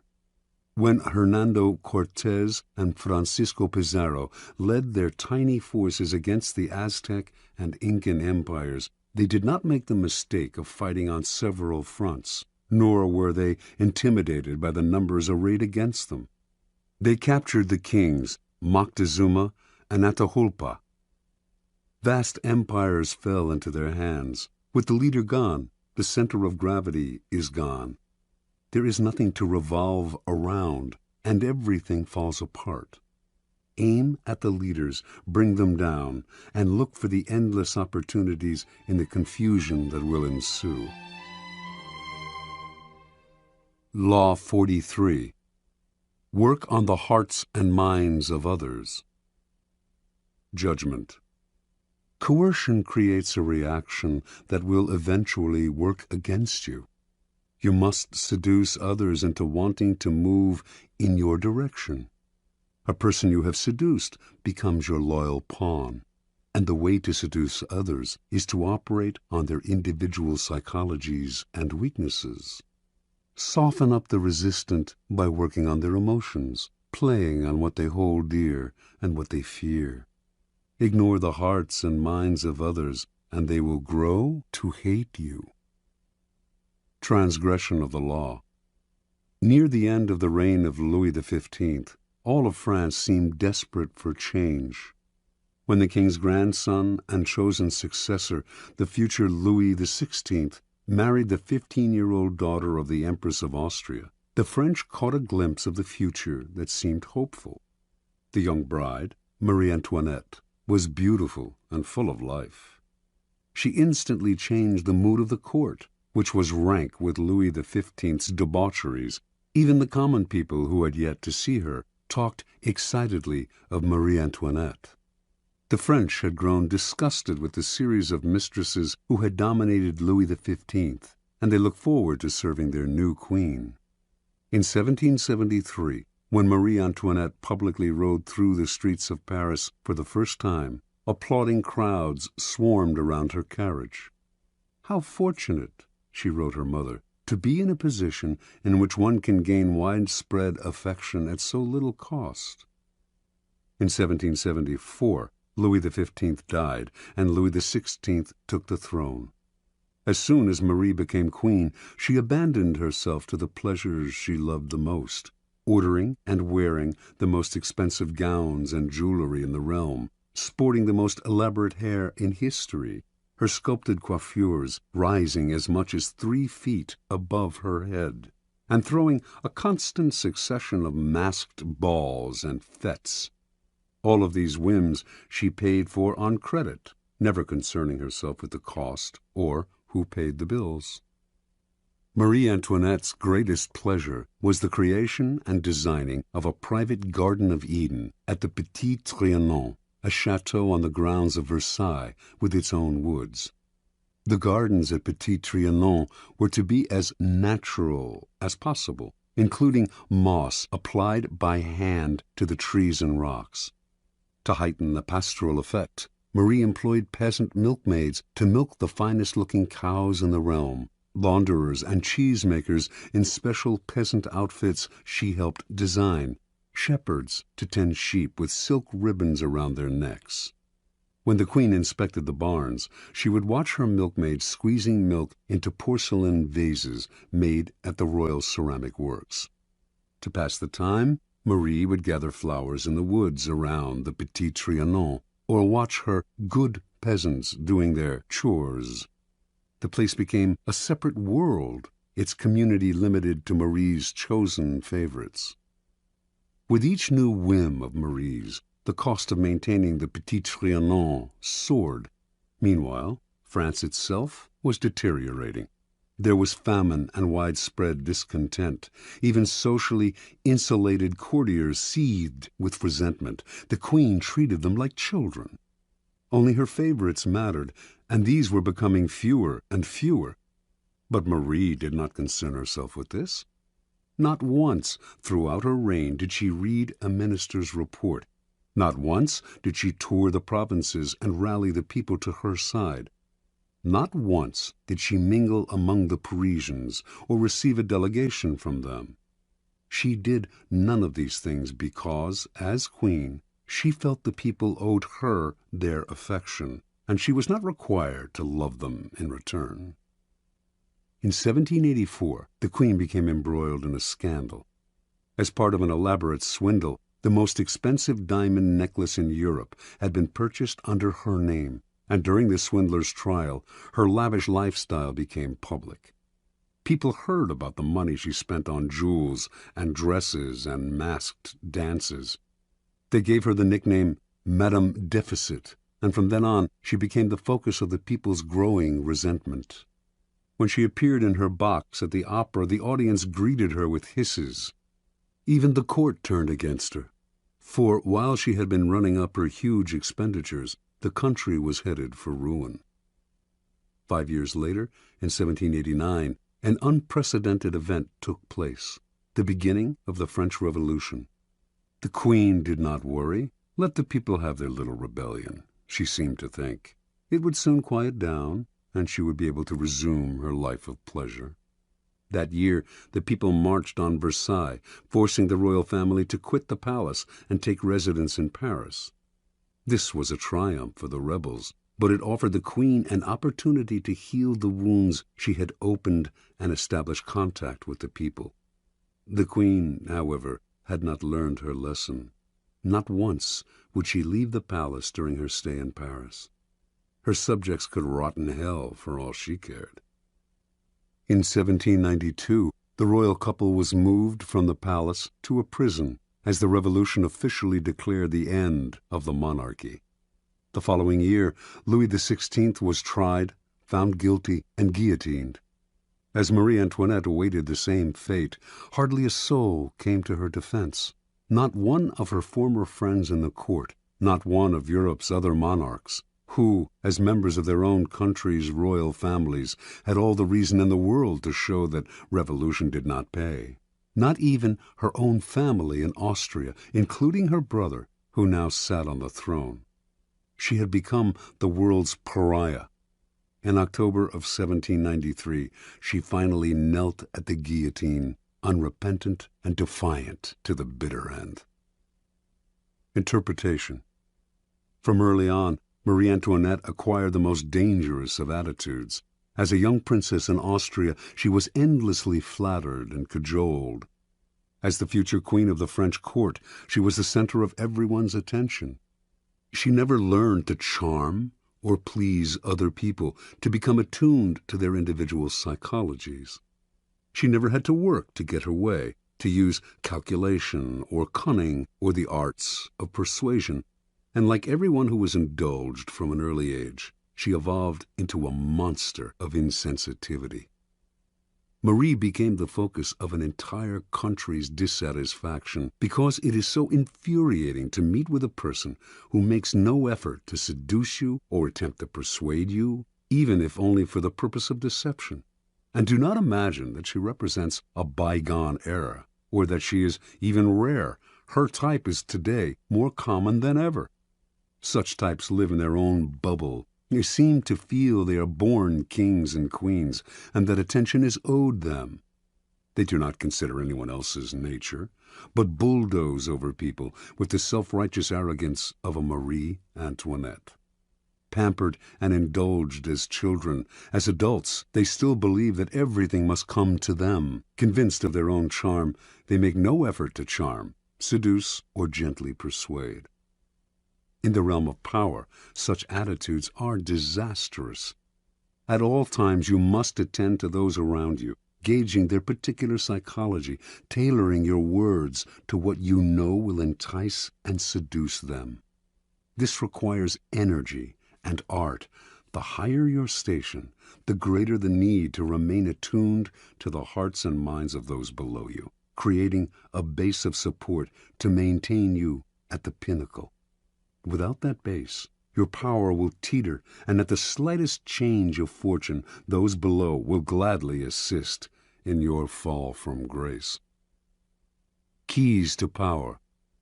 In the game of power, you are surrounded by people who have absolutely no reason to help you unless it is in their interest to do so. And if you have nothing to offer their self-interest, you are likely to make them hostile, for they will see in you just one more competitor, one more waster of their time. Those that overcome this prevailing coldness are the ones who find the key that unlocks the stranger's heart and mind, seducing him into their corner, if necessary, softening them up for a punch. But most people never learn this side of the game. When they meet someone new, rather than stepping back and probing to see what makes this person unique, they talk about themselves, eager to impose their own willpower and prejudices.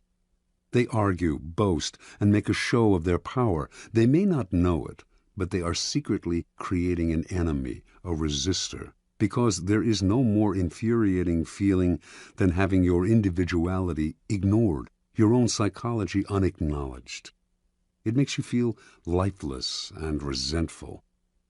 Remember, the key to persuasion is softening people up and breaking them down, gently. Seduce them with a two-pronged approach. Work on their emotions and play on their intellectual weaknesses. Be alert to both what separates them from everyone else, their individual psychology, and what they share with everyone else, their basic emotional responses. Aim at the primary emotions: love, hate, jealousy. Once you move their emotions, you have reduced their control, making them more vulnerable to persuasion. Mao Zedong always appealed to popular emotions and spoke in the simplest terms. Educated and well-read himself, in his speeches he used visceral metaphors, voicing the public's deepest anxieties and encouraging them to vent their frustrations in public meetings. Rather than arguing the practical aspects of a particular program, he would describe how it would affect them on the most primitive, down-to-earth level. Do not believe that this approach works only with the illiterate and unschooled. It works on one and all. All of us are mortal and face the same dreadful fate, and all of us share the desire for attachment and belonging. Stir up these emotions, and you captivate our hearts. Finally, learn to play the numbers game. The wider your support base, the stronger your power. Understanding that one alienated, disaffected soul can spark a blaze of discontent, Louis XIV made sure to endear himself to the lowest members of his staff. You, too, must constantly win over more allies on all levels. A time will inevitably come when you will need them. Law 44. Disarm and infuriate with the mirror effect. Judgment. The mirror reflects reality, but it is also the perfect tool for deception. When you mirror your enemies, doing exactly as they do, they cannot figure out your strategy. The mirror effect mocks and humiliates them, making them overreact. By holding up a mirror to their psyches, you seduce them with the illusion that you share their values. By holding up a mirror to their actions, you teach them a lesson. Few can resist the power of the mirror effect. Mirror effects. Preliminary topology. Mirrors have the power to disturb us.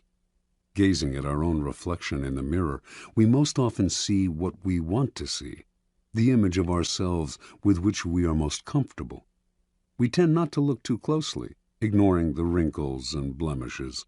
But if we do look hard at the reflected image, we sometimes feel that we are seeing ourselves as others see us, as a person among other people, an object rather than a subject. That feeling makes us shudder. We see ourselves, but from the outside, minus the thoughts, spirit, and soul that fill our consciousness. We are a thing. In using mirror effects, we symbolically recreate this disturbing power by mirroring the actions of other people, mimicking their movements to unsettle and infuriate them. Made to feel mocked, cloned, object-like, an image without a soul, they get angry. Or do the same thing slightly differently, and they might feel disarmed. You have perfectly reflected their wishes and desires.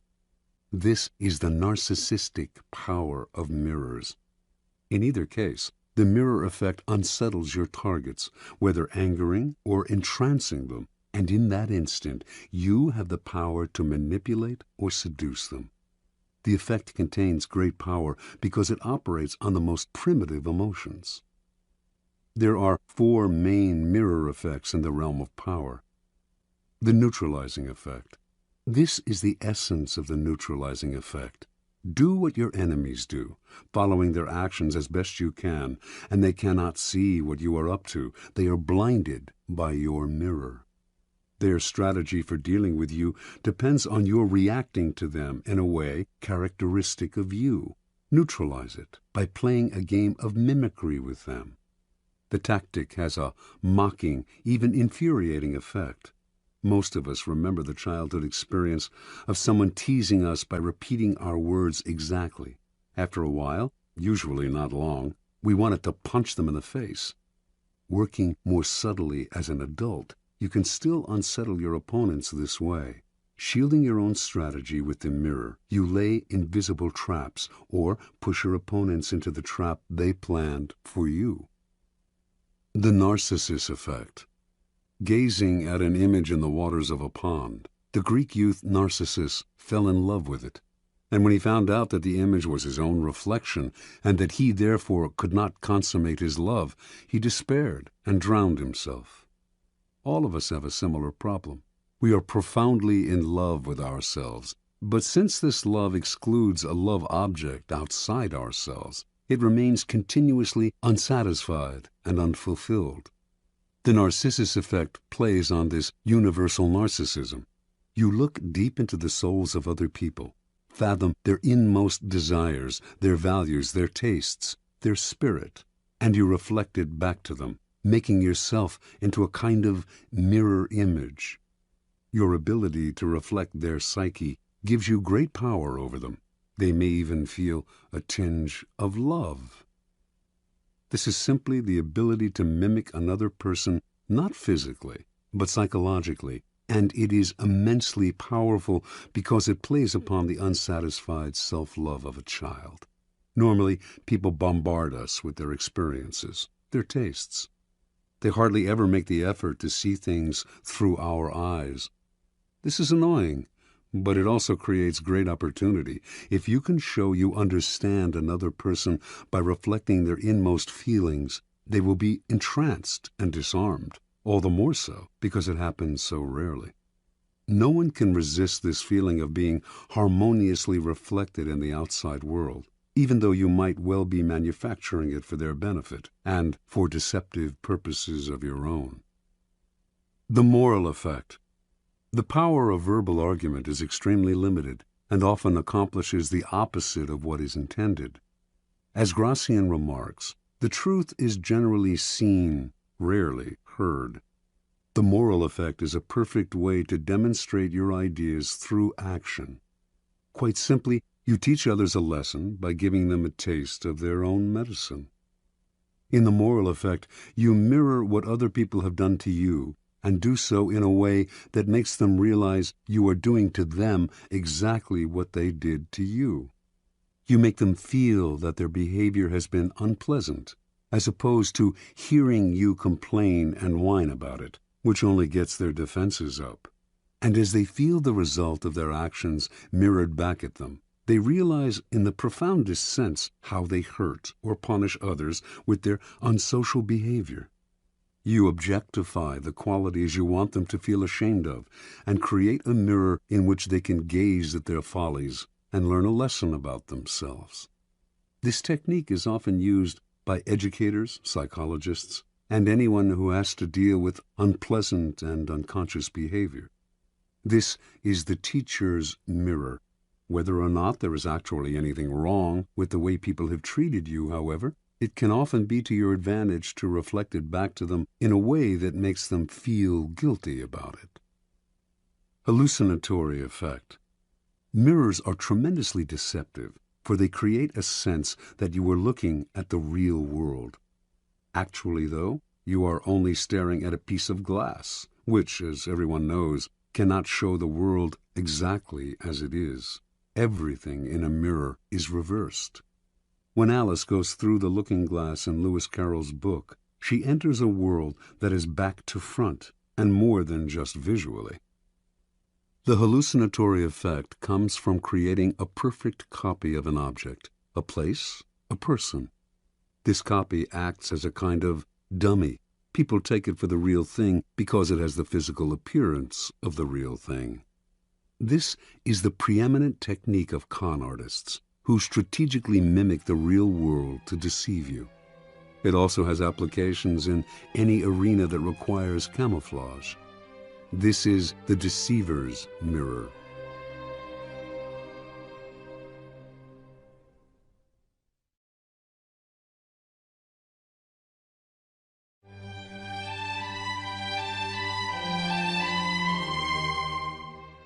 Observance of the mirror effect. Early on in his career, the ambitious statesman and general Alcibiades of Athens, 450 to 404 BC, fashioned a formidable weapon that became the source of his power. In every encounter with others, he would sense their moods and tastes, then carefully tailor his words and actions to mirror their inmost desires. He would seduce them with the idea that their values were superior to everyone else's, and that his goal was to model himself on them or help them realize their dreams. Few could resist his charms. The first man to fall under his spell was the philosopher Socrates. Alcibiades represented the opposite of the Socratic ideal of simplicity and uprightness. He lived lavishly and was completely unprincipled.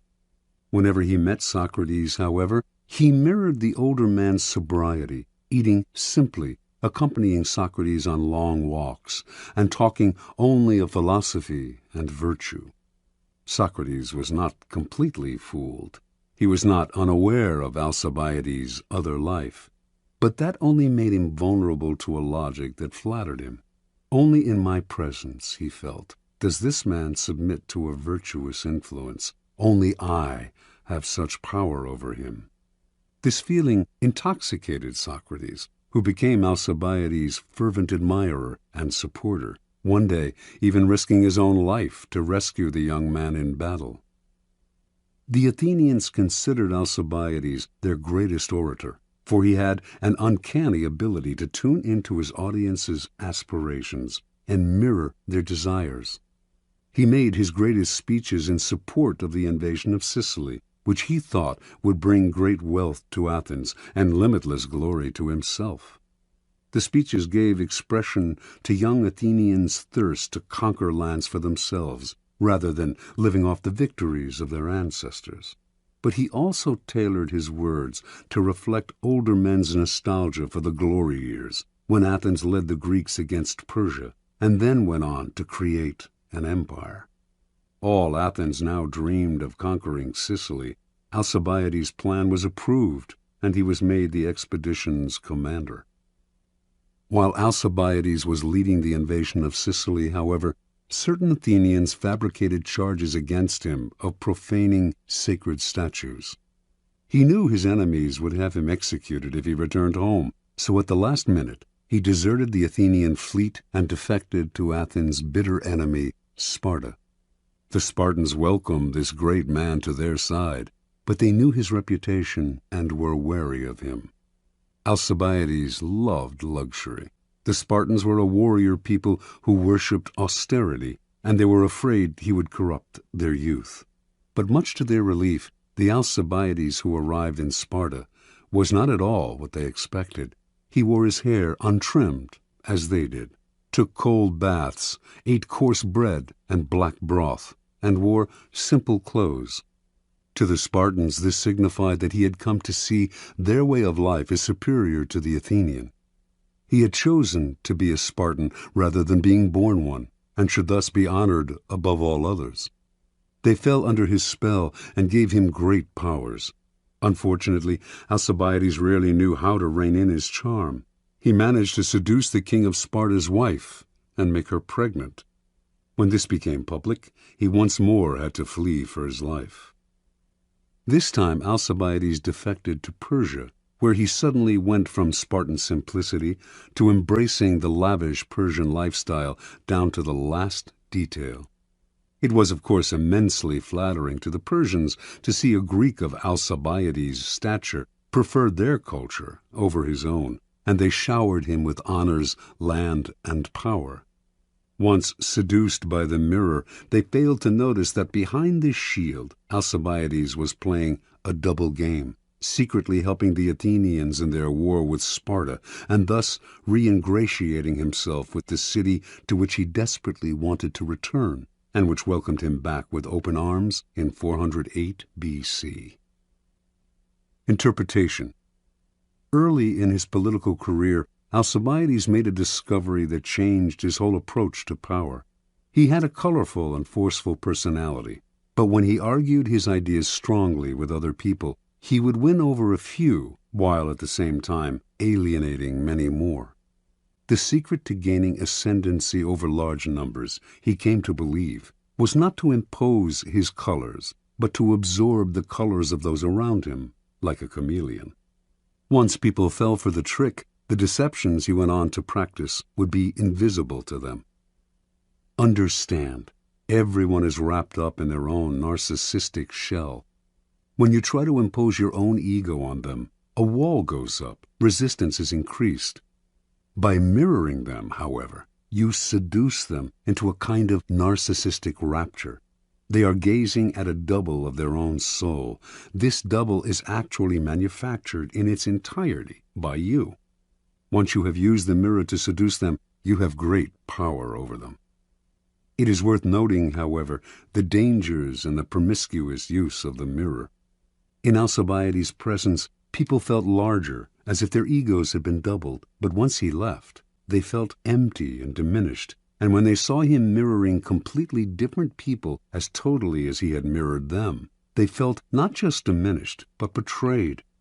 Alcibiades' overuse of the mirror effect made whole peoples feel used, so that he constantly had to flee from one place to another.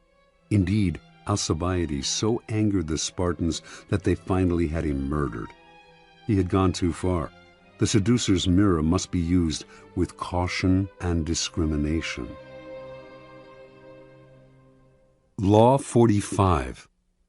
Preach the need for change, but never reform too much at once. Judgment.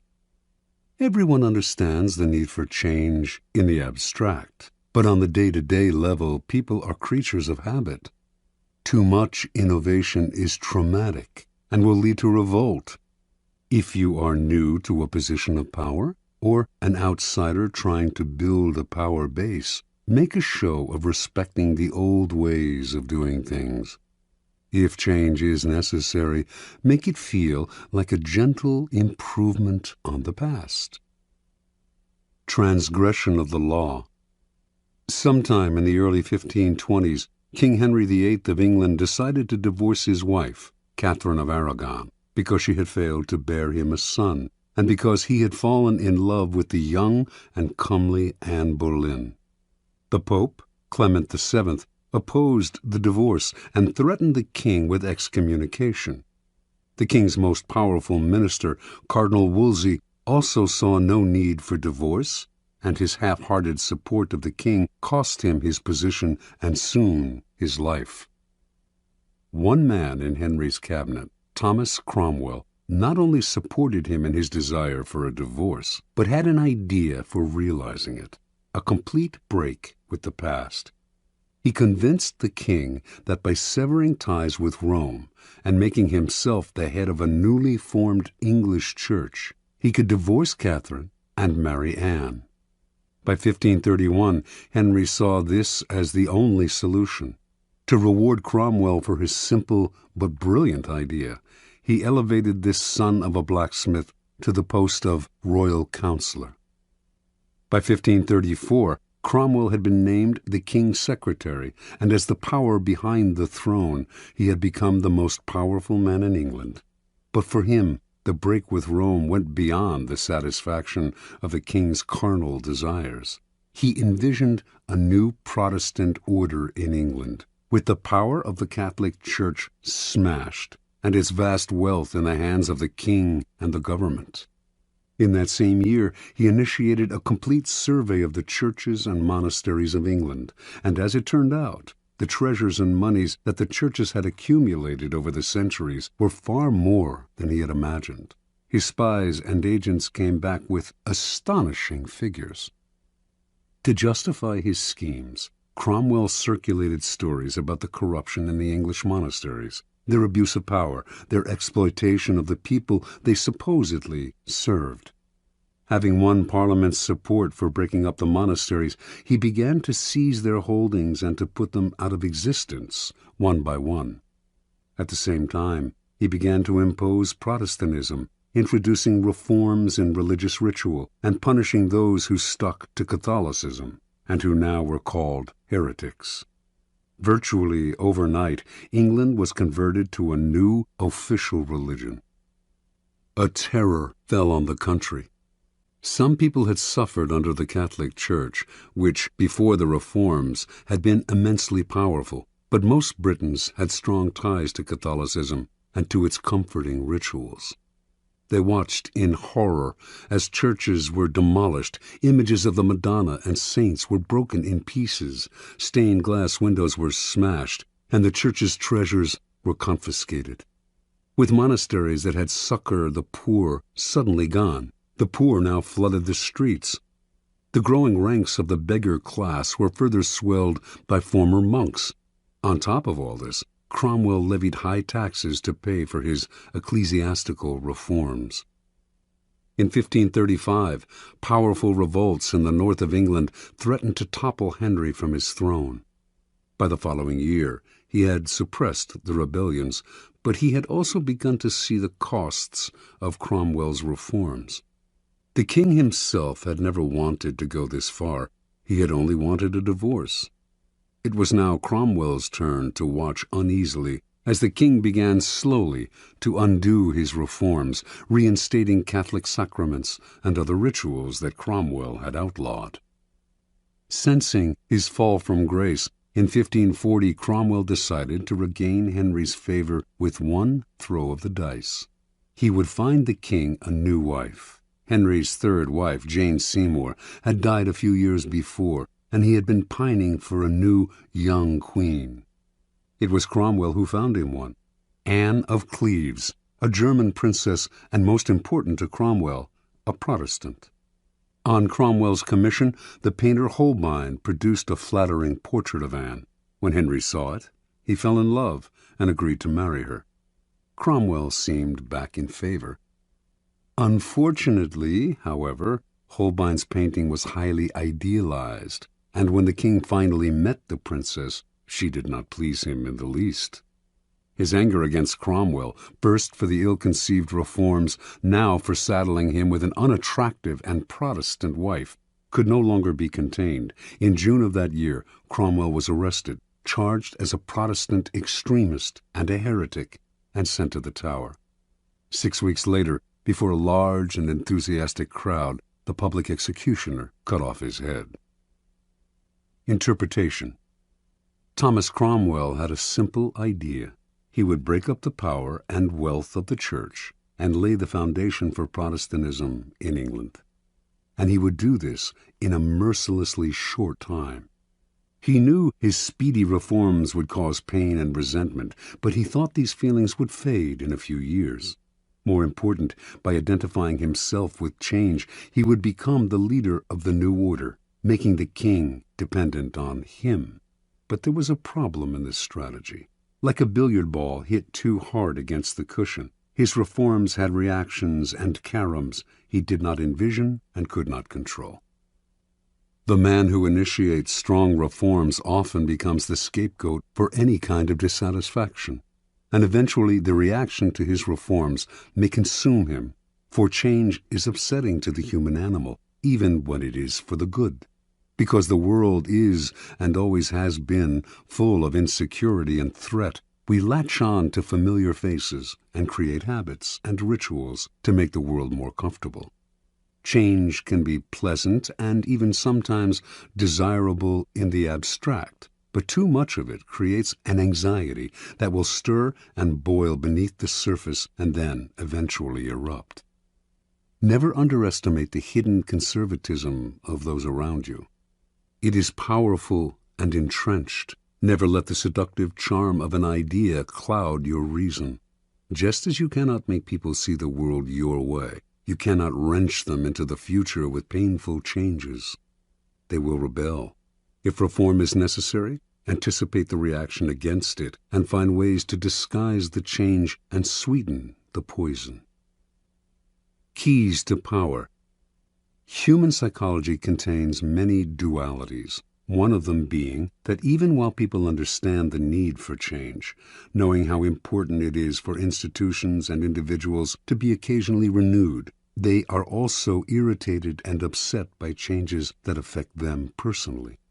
They know the change is necessary and that novelty provides relief from boredom, but deep inside they cling to the past. Change in the abstract or superficial change they desire, but a change that upsets core habits and routines is deeply disturbing to them. No revolution is gone without a powerful later reaction against it, for in the long run, the void it creates proves too unsettling to the human animal, who unconsciously associates such voids with death and chaos.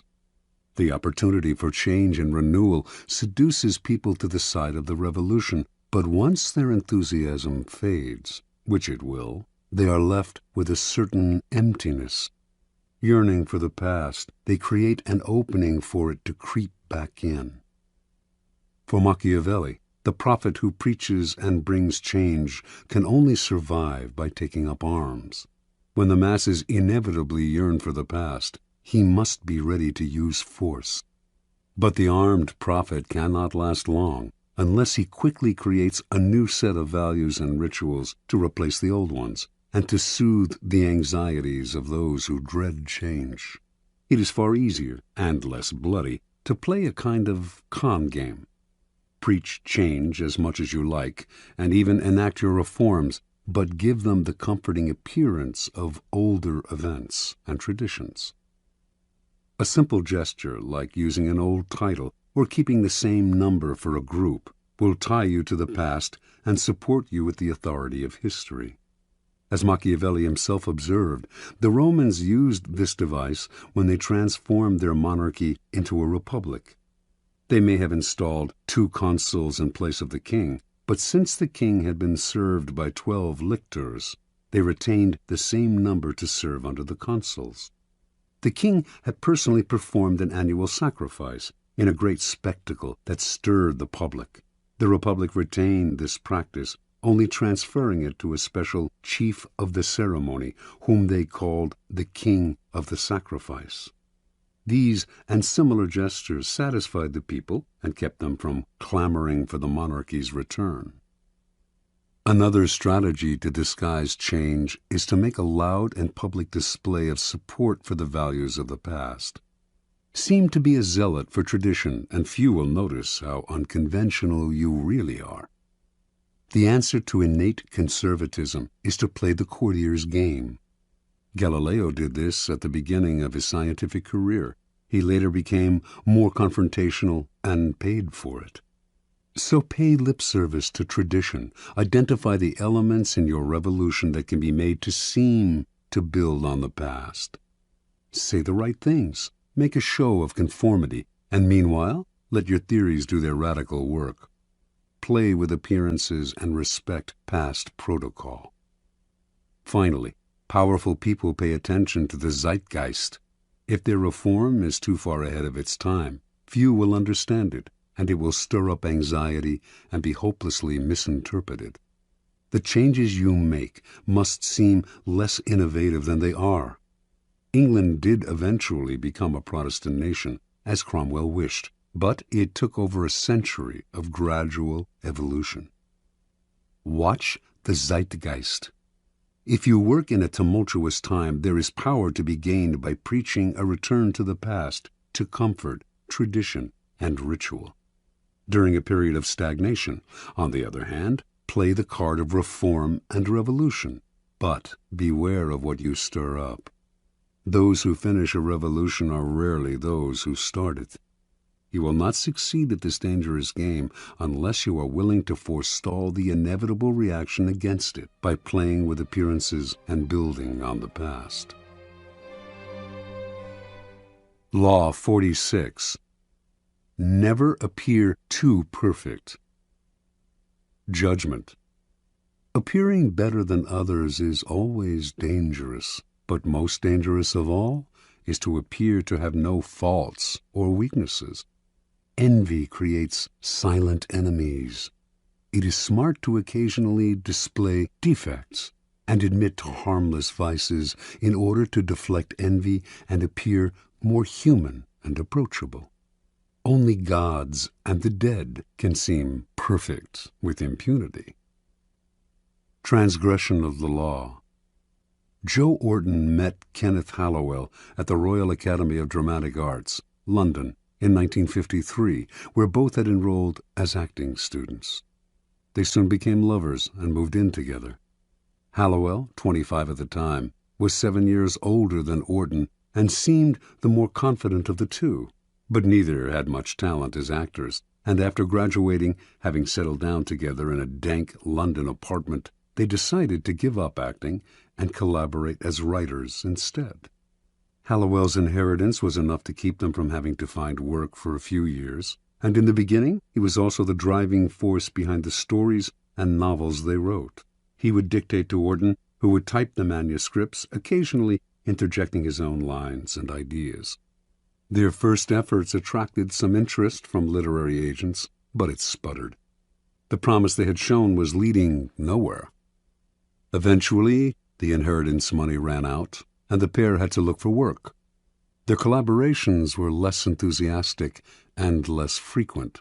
The future looked bleak. In 1957, Orton began to write on his own, but it wasn't until 5 years later, when the lovers were jailed for 6 months for defacing dozens of library books, that he began to find his voice, perhaps not by chance. This was the first time he and Hallowell had been separated in 9 years. He came out of prison determined to express his contempt for English society in the form of theatrical farces. He and Hallowell moved back in together, but now the roles were reversed. Orton did the writing, while Hallowell put in comments and ideas. In 1964, Joe Orton completed his first full-length play, Entertaining Mr. Sloane. The play made it to London's West End, where it received brilliant reviews. A great new writer had emerged from nowhere. Now success followed success at a dizzying pace. In 1966, Auden had a hit with his play Loot, and his popularity soared. Soon commissions came in from all sides, including from the Beatles, who paid Auden handsomely to write them a film script. Everything was pointing upwards, everything except Auden's relationship with Kenneth Hallowell. The pair still lived together, but as Auden grew successful, Hallowell began to deteriorate. Watching his lover become the center of attention, he suffered the humiliation of becoming a kind of personal assistant to the playwright, his role in what had once been a collaboration growing smaller and smaller. In the 1950s, he had supported Auden with his inheritance. Now Auden supported him. At a party or among friends, people would naturally gravitate towards Auden. He was charming, and his mood was almost always buoyant. Unlike the handsome Auden, Hallowell was bald and awkward. His defensiveness made people want to avoid him. With Auden's success, the couple's problems only worsened. Hallowell's moods made their life together impossible. Auden claimed to want to leave him and had numerous affairs, but would always end up returning to his old friend and lover. He tried to help Hallowell launch a career as an artist, even arranging for a gallery to show his work, but the show was a flop, and this only heightened Hallowell's sense of inferiority. In May of 1967, the pair went on a brief holiday together in Tangiers, Morocco. During the trip, Auden wrote in his diary, "We sat talking of how happy we felt, and how it couldn't surely last. We'd have to pay for it, or we'd be struck down from afar by disaster because we were, perhaps, too happy. To be young, good-looking, healthy, famous, comparatively rich and happy is surely going against nature." Hallowell outwardly seemed as happy as Auden. Inwardly, though, he was seething. And 2 months later, in the early morning of August 10th, 1967, just days after helping Auden put the finishing touches to the wicked farce What the Butler Saw, undoubtedly his masterpiece, Kenneth Hallowell bludgeoned Joe Auden to death with repeated blows of a hammer to the head. He then took 21 sleeping pills and died himself, leaving behind a note that read, "If you read Auden's diary, all will be explained." Interpretation. Kenneth Hallowell had tried to cast his deterioration as mental illness, but what Joe Auden's diaries revealed to him was the truth. It was envy, pure and simple, that lay at the heart of his sickness. The diaries, which Hallowell read on the sly, recounted the couple's days as equals and their struggle for recognition. After Auden found success, the diaries began to describe Hallowell's brooding, his rude comments at parties, his growing sense of inferiority. All of this Auden narrated with a distance that bordered on contempt. The diaries made clear Hallowell's bitterness over Auden's success.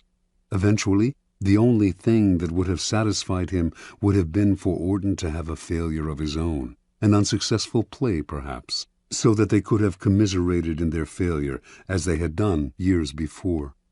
When the opposite happened, as Auden grew only more successful and popular, Hallowell did the only thing that would make them equals again. He made them equals in death. With Auden's murder, he became almost as famous as his friend, posthumously.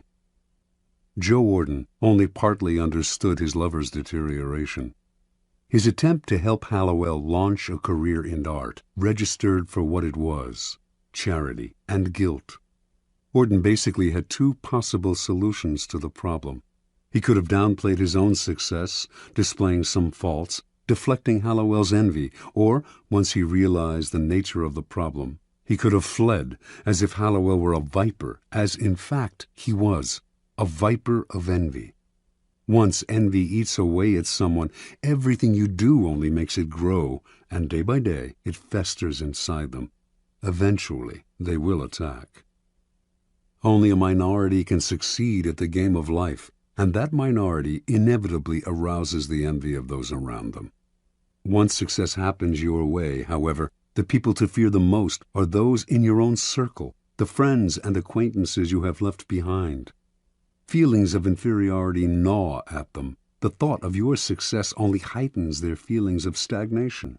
Envy, which the philosopher Kierkegaard calls unhappy admiration, takes hold. You may not see it, but you will feel it some day, unless, that is, you learn strategies of deflection, little sacrifices to the gods of success. Either dampen your brilliance occasionally, purposefully revealing a defect, weakness, or anxiety, or attributing your success to luck, or simply find yourself new friends. Never underestimate the power of envy. Keys to power. There are several strategies for dealing with the insidious, destructive emotion of envy. First, accept the fact that there will be people who will surpass you in some way, and also the fact that you may envy them. But make that feeling a way of pushing yourself to equal or surpass them someday. Let envy turn inward, and it poisons the soul. Expel it outward, and it can move you to greater heights. Second, understand that as you gain power, those below you will feel envious of you.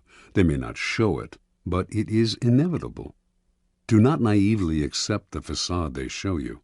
Read between the lines of their criticisms, their little sarcastic remarks, the signs of backstabbing, the excessive praise that is preparing you for a fall, the resentful look in the eye. Half the problem with envy comes when we do not recognize it until it is too late. Finally, expect that when people envy you, they will work against you insidiously. They will put obstacles in your path that you will not foresee or that you cannot trace to their source. It is hard to defend yourself against this kind of attack, and by the time you realize that envy is at the root of a person's feelings about you, it is often too late. Your excuses, your false humility, your defensive actions only exacerbate the problem. Since it is far easier to avoid creating envy in the first place than to get rid of it once it is there, you should strategize to forestall it before it grows. It is often your own actions that stir up envy, your own unawareness. By becoming conscious of those actions and qualities that create envy, you can take the teeth out of it before it nibbles you to death. Kierkegaard believed that there are types of people who create envy and are as guilty when it arises as those who feel it. The most obvious type we all know. The moment something good happens to them, whether by luck or design, they crow about it. In fact, they get pleasure out of making people feel inferior. This type is obvious and beyond hope. There are others, however, who stir up envy in more subtle and unconscious ways, and are partly to blame for their troubles. Envy is often a problem, for example, for people with great natural talent. Money others can attain, power as well, but superior intelligence, good looks, charm, these are qualities no one can acquire. The naturally perfect have to work the most to disguise their brilliance, displaying a defect or two to deflect envy before it takes root. It is a common and naive mistake to think you are charming people with your natural talents when in fact they are coming to hate you. A great danger in the realm of power is the sudden improvement in fortune, an unexpected promotion, a victory or success that seems to come out of nowhere. This is sure to stir up envy among your former peers. Subtly emphasize how lucky you have been to make your happiness seem more attainable to other people, and the need for envy less acute. But be careful not to affect a false modesty that people can easily see through. This will only make them more envious. The act has to be good. Your humility and your openness to those you have left behind have to seem genuine. Any hint of insincerity will only make your new status more oppressive. Remember, despite your elevated position, it will do you no good to alienate your former peers. Power requires a wide and solid support base, which envy can silently destroy. According to the Elizabethan statesman and writer Sir Francis Bacon, The wisest policy of the powerful is to create a kind of pity for themselves, as if their responsibilities were a burden and a sacrifice. How can one envy a man who has taken on a heavy load for the public interest?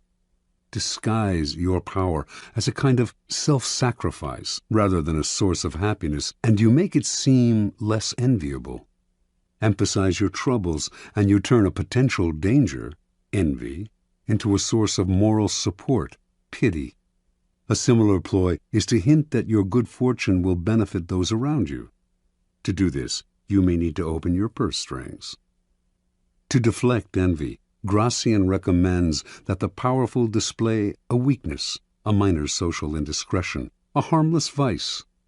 Give those who envy you something to feed on, distracting them from your more important sins. Remember, it is the reality that matters. You may have to play games with appearances, but in the end, you will have what counts, true power.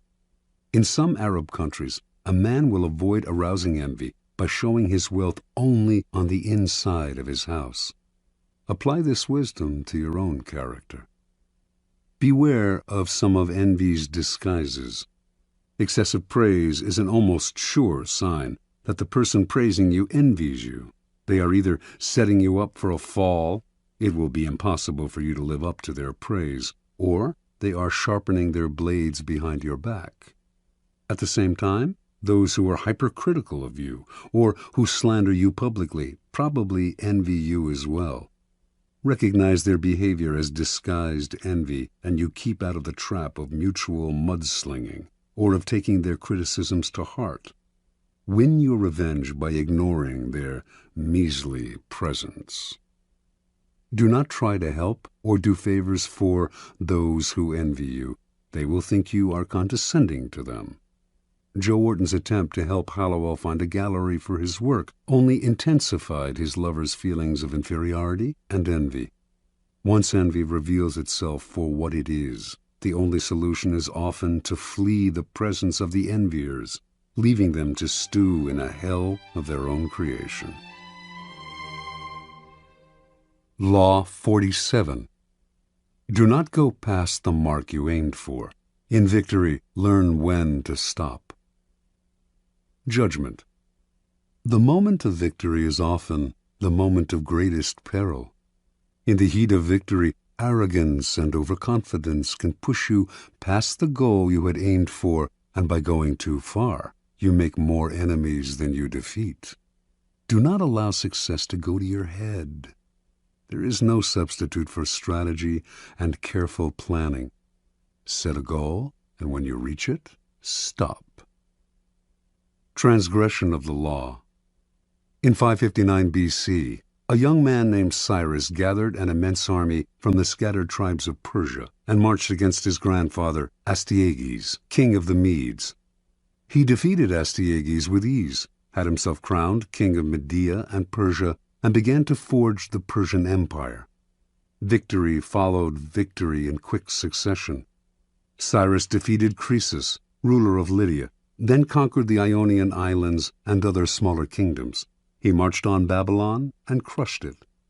Now he was known as Cyrus the Great, king of the world. After capturing the riches of Babylon, Cyrus set his sights on the east, on the half-barbaric tribes of the Massagetae, a vast realm on the Caspian Sea. A fierce warrior race led by Queen Tomyris, the Massagetae lacked the riches of Babylon, but Cyrus attacked them anyway, believing himself superhuman and incapable of defeat. The Massagetae would fall easily to his vast armies, making his empire immense. In 529 BC, then, Cyrus marched to the wide river Araxes, gateway to the kingdom of the Massagetae. As he set up camp on the western bank, he received a message from Queen Tomyris, king of the Medes. She told him, "I advise you to abandon this enterprise, for you cannot know if in the end it will do you any good. Rule your own people and try to bear the sight of me ruling mine. But of course you will refuse my advice, as the last thing you wish for is to live in peace." Tomyris, confident of her army's strength and not wishing to delay the inevitable battle, offered to withdraw the troops on her side of the river, allowing Cyrus to cross its waters safely and fight her army on the eastern side, if that was his desire. Cyrus agreed, but instead of engaging the enemy directly, he decided to play a trick. The Massagetæ knew few luxuries. Once Cyrus had crossed the river and made his camp on the eastern side, he set the table for an elaborate banquet full of meat, delicacies, and strong wine. Then he left his weakest troops in the camp and withdrew the rest of the army to the river. A large Massagetæ detachment soon attacked the camp and killed all of the Persian soldiers in a fierce battle. Then, overwhelmed by the fabulous feast that had been left behind, they ate and drank to their heart's content. Later, inevitably, they fell asleep. The Persian army returned to the camp that night, killing many of the sleeping soldiers and capturing the rest.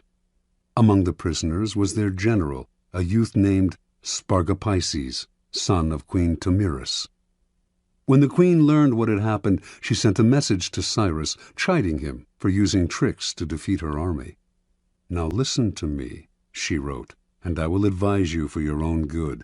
Give me back my son, and leave my country with your forces intact, and be content with your triumph over a third part of the Massagetæ. If you refuse, I swear by the sun, our master, to give you more blood than you can drink, for all your gluttony." Cyrus scoffed at her. He would not release her son. He would crush these barbarians. The queen's son, seeing he would not be released, could not stand the humiliation, and so he killed himself. The news of her son's death overwhelmed Tamiris. She gathered all the forces that she could muster in her kingdom, and whipping them into a vengeful frenzy, engaged Cyrus's troops in a violent and bloody battle. Finally, the Massagetæ prevailed. In their anger, they decimated the Persian army, killing Cyrus himself. After the battle, Tamiris and her soldiers searched the battlefield for Cyrus's corpse. When she found it, she cut off his head and shoved it into a wineskin full of human blood, crying out, "Though I have conquered you and live, yet you have ruined me by treacherously taking my son. See now, I fulfill my threat. You have your fill of blood." After Cyrus's death, the Persian Empire quickly unraveled. One act of arrogance undid all of Cyrus's good work. Interpretation. There is nothing more intoxicating than victory, and nothing more dangerous. Cyrus had built his great empire on the ruins of a previous one.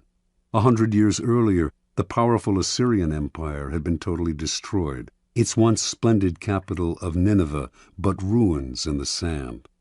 The Assyrians had suffered this fate because they had pushed too far, destroying one city-state after another until they lost sight of the purposes of their victories and also of the costs. They overextended themselves and made many enemies who were finally able to band together and destroy them. Cyrus ignored the lesson of Assyria. He paid no heed to the warnings of oracles and advisers. He did not worry about offending a queen. His many victories had gone to his head, clouding his reason. Instead of consolidating his already vast empire, he pushed forward. Instead of recognizing each situation as different, he thought each new war would bring the same result as the one before, as long as he used the methods he knew: ruthless force and cunning. Understand, in the realm of power, you must be guided by reason. To let a momentary thrill or an emotional victory influence or guide your moves will prove fatal. When you attain success, step back. Be cautious. When you gain victory, understand the part played by the particular circumstances of a situation, and never simply repeat the same actions again and again. History is littered with the ruins of victorious empires and the corpses of leaders who could not learn to stop and consolidate their gains. Keys to power. Power has its own rhythms and patterns. Those who succeed at the game are the ones who control the patterns and vary them at will, keeping people off balance while they set the tempo. The essence of strategy is controlling what comes next, and the elation of victory can upset your ability to control what comes next in two ways. First, you owe your success to a pattern that you are apt to try to repeat. You will try to keep moving in the same direction without stopping to see whether this is still the direction that is best for you. Second, success tends to go to your head and make you emotional. Feeling invulnerable, you make aggressive moves that ultimately undo the victory you have gained. The lesson is simple. The powerful vary their rhythms and patterns, change course, adapt to circumstance, and learn to improvise. Rather than letting their dancing feet impel them forward, they step back and look where they are going. It is as if their bloodstream bore a kind of antidote to the intoxication of victory, letting them control their emotions and come to a kind of mental halt when they have attained success. They steady themselves, give themselves the space to reflect on what has happened, examine the role of circumstance and luck in their success. As they say in riding school, you have to be able to control yourself before you can control the horse. Law 48. Assume formlessness. Judgment. By taking a shape, by having a visible plan, you open yourself to attack. Instead of taking a form for your enemy to grasp, keep yourself adaptable and on the move. Accept the fact that nothing is certain and no law is fixed. The best way to protect yourself is to be as fluid and formless as water. Never bet on stability or lasting order. Everything changes. Observance of the law. When World War II ended and the Japanese, who had invaded China in 1937, had finally been thrown out, the Chinese nationalists, led by Chiang Kai-shek, decided the time had come to annihilate the Chinese communists, their hated rivals, once and for all. They had almost succeeded in 1935, forcing the communists into the Long March, the grueling retreat that had greatly diminished their numbers. Although the communists had recovered somewhat during the war against Japan, it would not be difficult to defeat them now. They controlled only isolated areas in the countryside, had unsophisticated weaponry, lacked any military experience or training beyond mountain fighting, and controlled no important parts of China, except areas of Manchuria, which they had managed to take after the Japanese retreat. Chiang decided to commit his best forces in Manchuria. He would take over its major cities, and from those bases would spread through the northern industrial region, sweeping the communists away. Once Manchuria had fallen, the communists would collapse. In 1945 and 46, the plan worked perfectly. The nationalists easily took the major Manchurian cities. Puzzlingly, though, in the face of this critical campaign, the communist strategy made no sense. When the nationalists began their push, the communists dispersed to Manchuria's most out-of-the-way corners. Their small units harassed the nationalist armies, ambushing them here, retreating unexpectedly there. But these dispersed units never linked up, making them hard to attack. They would seize a town, only to give it up a few weeks later. Forming neither rear guards nor vanguards, they moved like mercury, never staying in one place, elusive and formless. The nationalists ascribed this to two things: cowardice in the face of superior forces, and inexperience in strategy.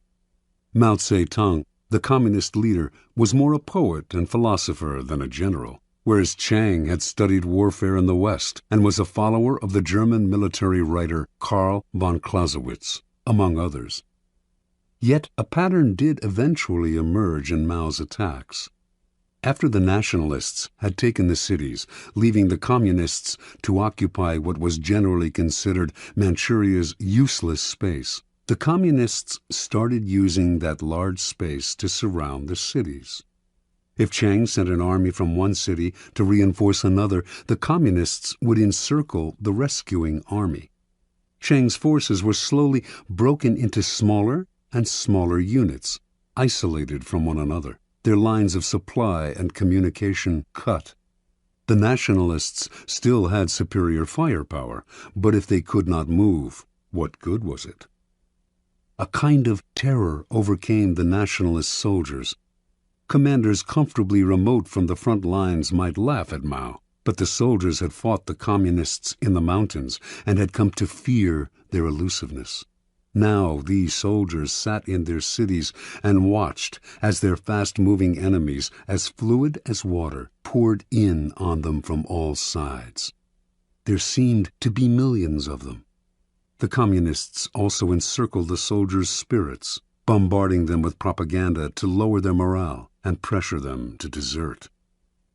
The nationalists began to surrender in their minds. Their encircled and isolated cities started collapsing even before directly attacked. One after another fell in a quick succession. In November of 1948, the nationalists surrendered Manchuria to the Communists, a humiliating blow to the technically superior nationalist army, and one that proved decisive in the war.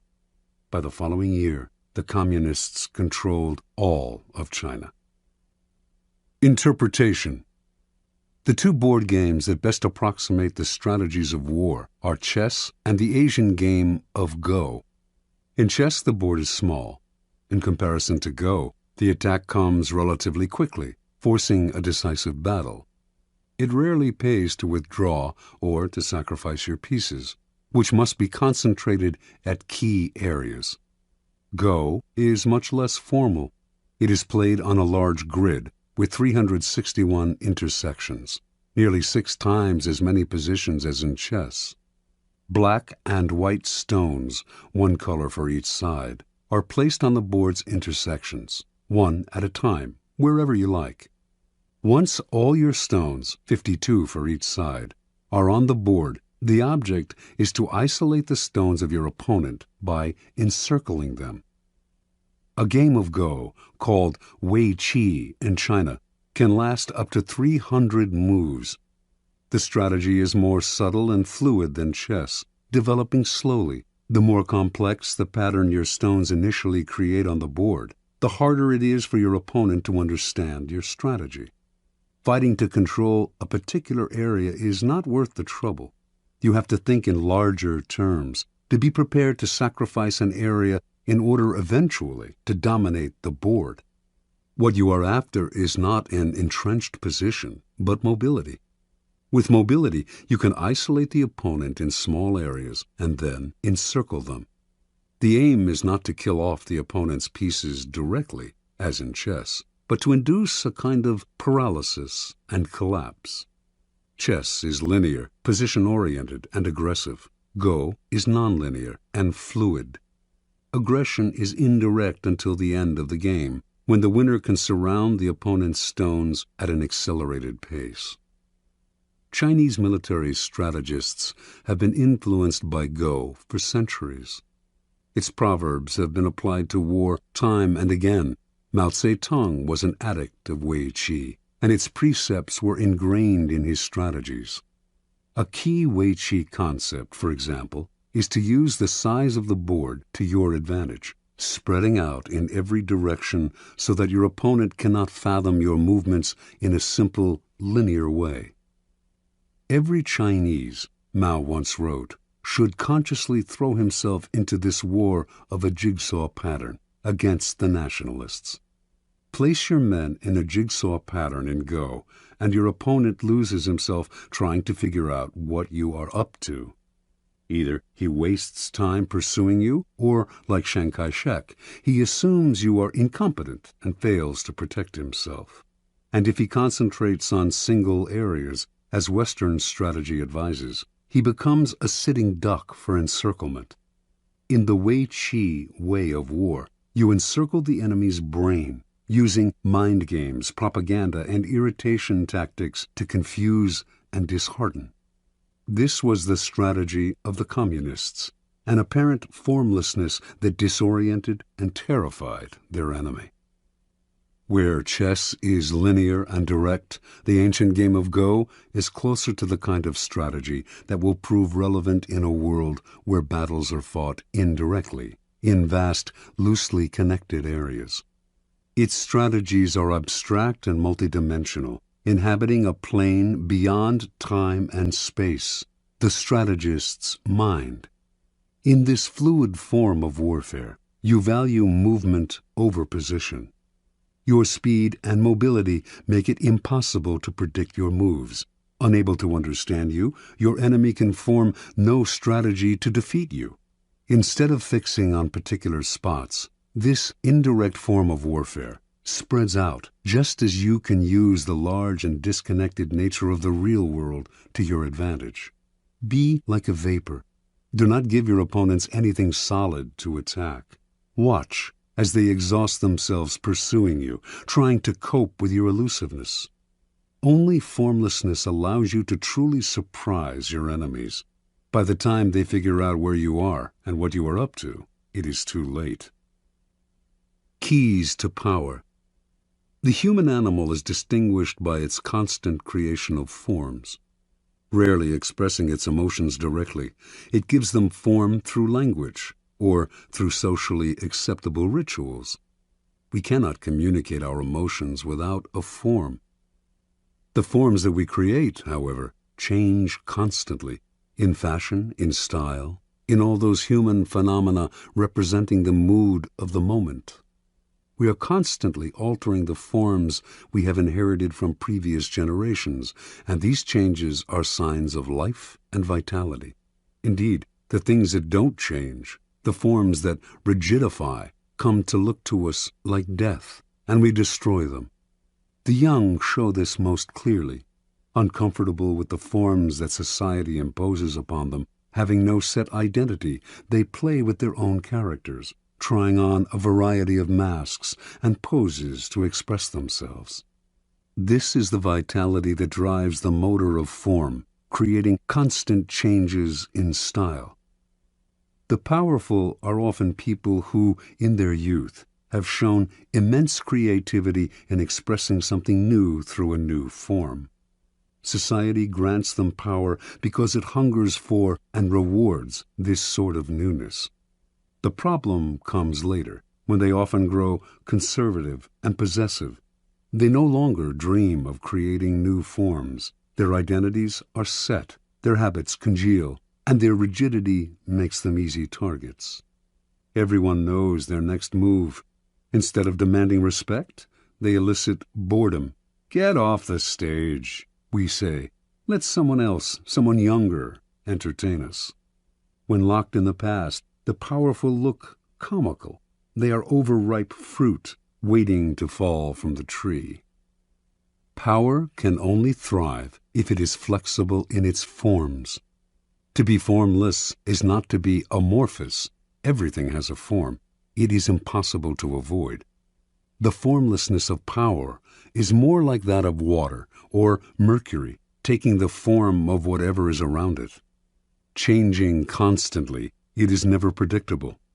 The powerful are constantly creating form, and their power comes from the rapidity with which they can change. Their formlessness is in the eye of the enemy, who cannot see what they are up to, and so has nothing solid to attack. This is the premier pose of power, ungraspable, as elusive and swift as the god Mercury, who could take any form he pleased and used his ability to wreak havoc on Mount Olympus.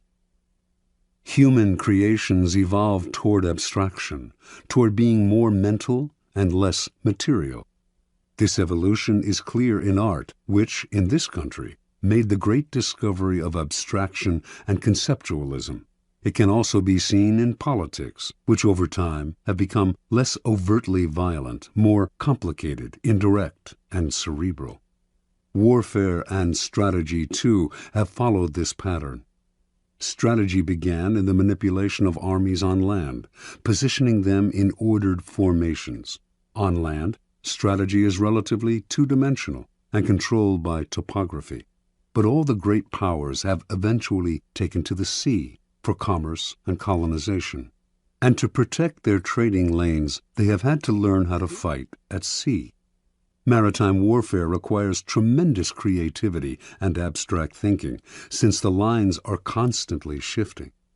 Naval captains distinguish themselves by their ability to adapt to the literal fluidity of the terrain and to confuse the enemy with an abstract, hard-to-anticipate form. They are operating in a third dimension, the mind. Back on land, guerrilla warfare too demonstrates this evolution toward abstraction. T.E. Lawrence was perhaps the first modern strategist to develop the theory behind this kind of warfare and to put it into practice. His ideas influenced Mao, who found in his writings an uncanny Western equivalent to Wei Qi. Lawrence was working with Arabs, fighting for their territory against the Turks. His idea was to make the Arabs blend into the vast desert, never providing a target, never collecting together in one place.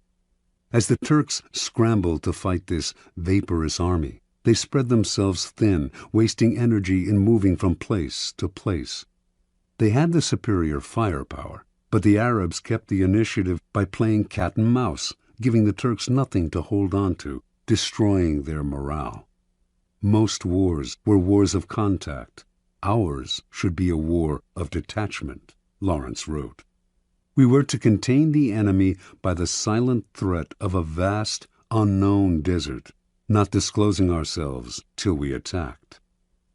This is the ultimate form of strategy. The war of engagement has become far too dangerous and costly. Indirection and elusiveness yield far better results at a much lower cost.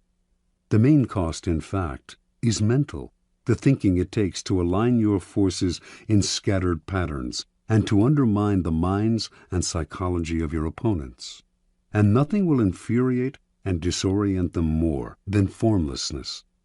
In a world where wars of detachment are the order of the day, formlessness is crucial. The first psychological requirement of formlessness is to train yourself to take nothing personally. Never show any defensiveness. When you act defensive, you show your emotions, revealing a clear form. Your opponents will realize they have hit a nerve, an Achilles heel, and they will hit it again and again. So train yourself to take nothing personally. Never let anyone get your back up. Be like a slippery ball that cannot be held. Let no one know what gets you or where your weaknesses lie. Make your face a formless mask, and you will infuriate and disorient your scheming colleagues and opponents. One man who used this technique was Baron James Rothschild. A German Jew in Paris, in a culture decidedly unfriendly to foreigners, Rothschild never took any attack on him personally or showed he had been hurt in any way. He furthermore adapted himself to the political climate, whatever it was. The stiffly formal Restoration monarchy of Louis XVIII, the bourgeois reign of Louis Philippe, the Democratic Revolution of 1848, the upstart Louis Napoleon crowned emperor in 1852. Rothschild accepted them one and all and blended in. He could afford to appear hypocritical or opportunistic because he was valued for his money, not his politics. His money was the currency of power. While he adapted and thrived, never showing a form, all the other great families that had begun the century immensely wealthy were ruined in the period's complicated shifts and turns of fortune. Attaching themselves to the past, they revealed their embrace of a form. Throughout history, the formless style of ruling has been most adeptly practiced by the queen who reigns alone. A queen is in a radically different position from a king. Because she is a woman, her subjects and courtiers are likely to doubt her ability to rule, her strength of character. If she favors one side in some ideological struggle, she is said to be acting out of emotional attachment. Yet, if she represses her emotions and plays the authoritarian in the male fashion, she arouses worse criticism still.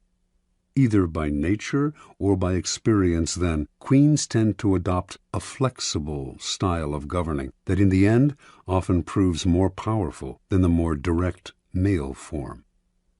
This feminine, formless style of ruling may have emerged as a way of prospering under difficult circumstances, but it has proved immensely seductive to those who have served under it. Being fluid, it is relatively easy for its subjects to obey, for they feel less coerced, less bent to their ruler's ideology. It also opens up options where an adherence to a doctrine closes them off. Without committing to one side, it allows the ruler to play one enemy off another. Rigid rulers may seem strong, but with time, their inflexibility wears on the nerves, and their subjects find ways to push them from the stage. Flexible, formless rulers will be much criticized, but they will endure, and people will eventually come to identify with them, since they are as their subjects are, changing with the wind, open to circumstance. Despite upsets and delays, the permeable style of power generally triumphs in the end. When you find yourself in conflict with someone stronger and more rigid, allow them a momentary victory. Seem to bow to their superiority. Then, by being formless and adaptable, slowly insinuate yourself into their soul. This way you will catch them off guard, for rigid people are always ready to ward off direct blows, but are helpless against the subtle and insinuating. To succeed at such a strategy, you must play the chameleon, conform on the surface, while breaking down your enemy from the inside. In evolution, largeness is often the first step toward extinction. What is immense and bloated has no mobility, but must constantly feed itself. The unintelligent are often seduced into believing that size connotes power. The bigger, the better. In 483 BC, King Xerxes of Persia invaded Greece, believing he could conquer the country in one easy campaign. After all, he had the largest army ever assembled for one invasion. The historian Herodotus estimated it at over more than 5 million. The Persians planned to build a bridge across the Hellespont to overrun Greece from the land, while their equally immense navy would pin the Greek ships in harbor, preventing their forces from escaping to sea. The plan seemed sure, yet as Xerxes prepared the invasion, his advisor Artabanus warned his master of grave misgivings.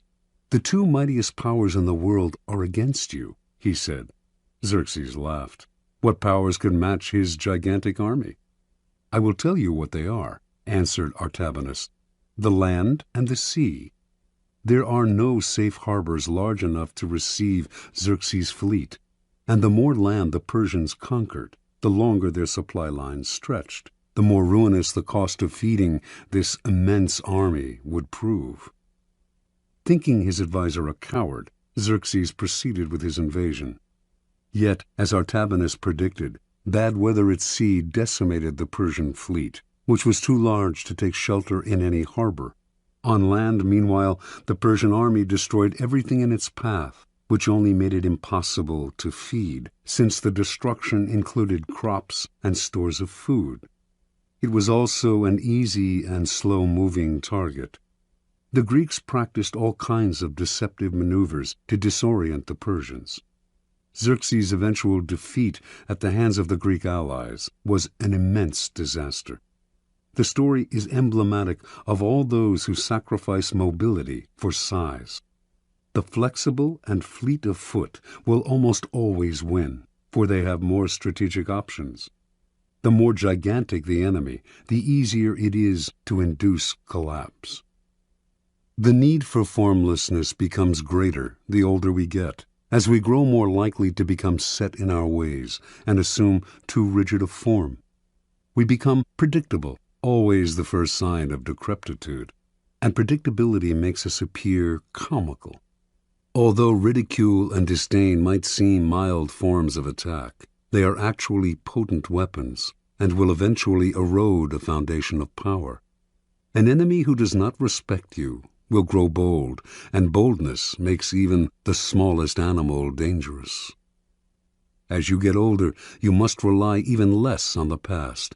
Be vigilant, lest the form your character has taken makes you seem a relic. It is not a matter of mimicking the fashions of youth.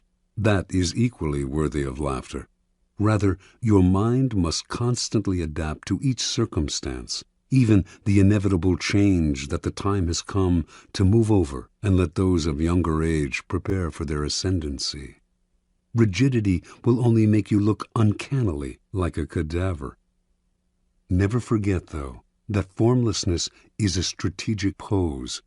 It gives you room to create tactical surprises. As your enemies struggle to guess your next move, they reveal their own strategy, putting them at a decided disadvantage. It keeps the initiative on your side, putting your enemies in the position of never acting, constantly reacting. It foils their spying and intelligence. Remember, formlessness is a tool. Never confuse it with a go-with-the-flow style or with a religious resignation to the twists of fortune.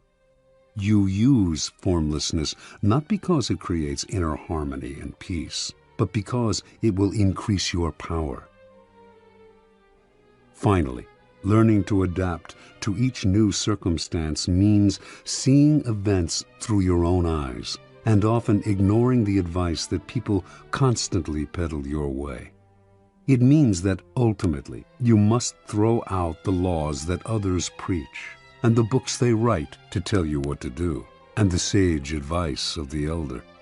The laws that govern circumstances are abolished by new circumstances, Napoleon wrote, which means that it is up to you to gauge each new situation.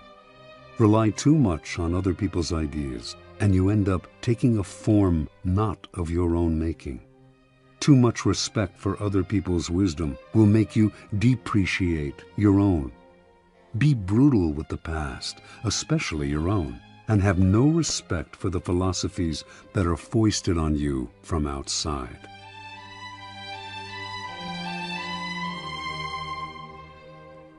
This has been a Highbridge audio production.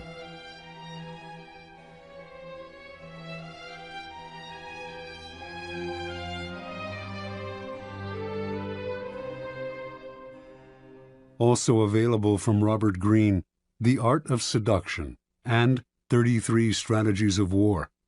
On the web at www.highbridgeaudio.com. Here is an excerpt from Greene's ruthless guide to psychological warfare, The 33 Strategies of War.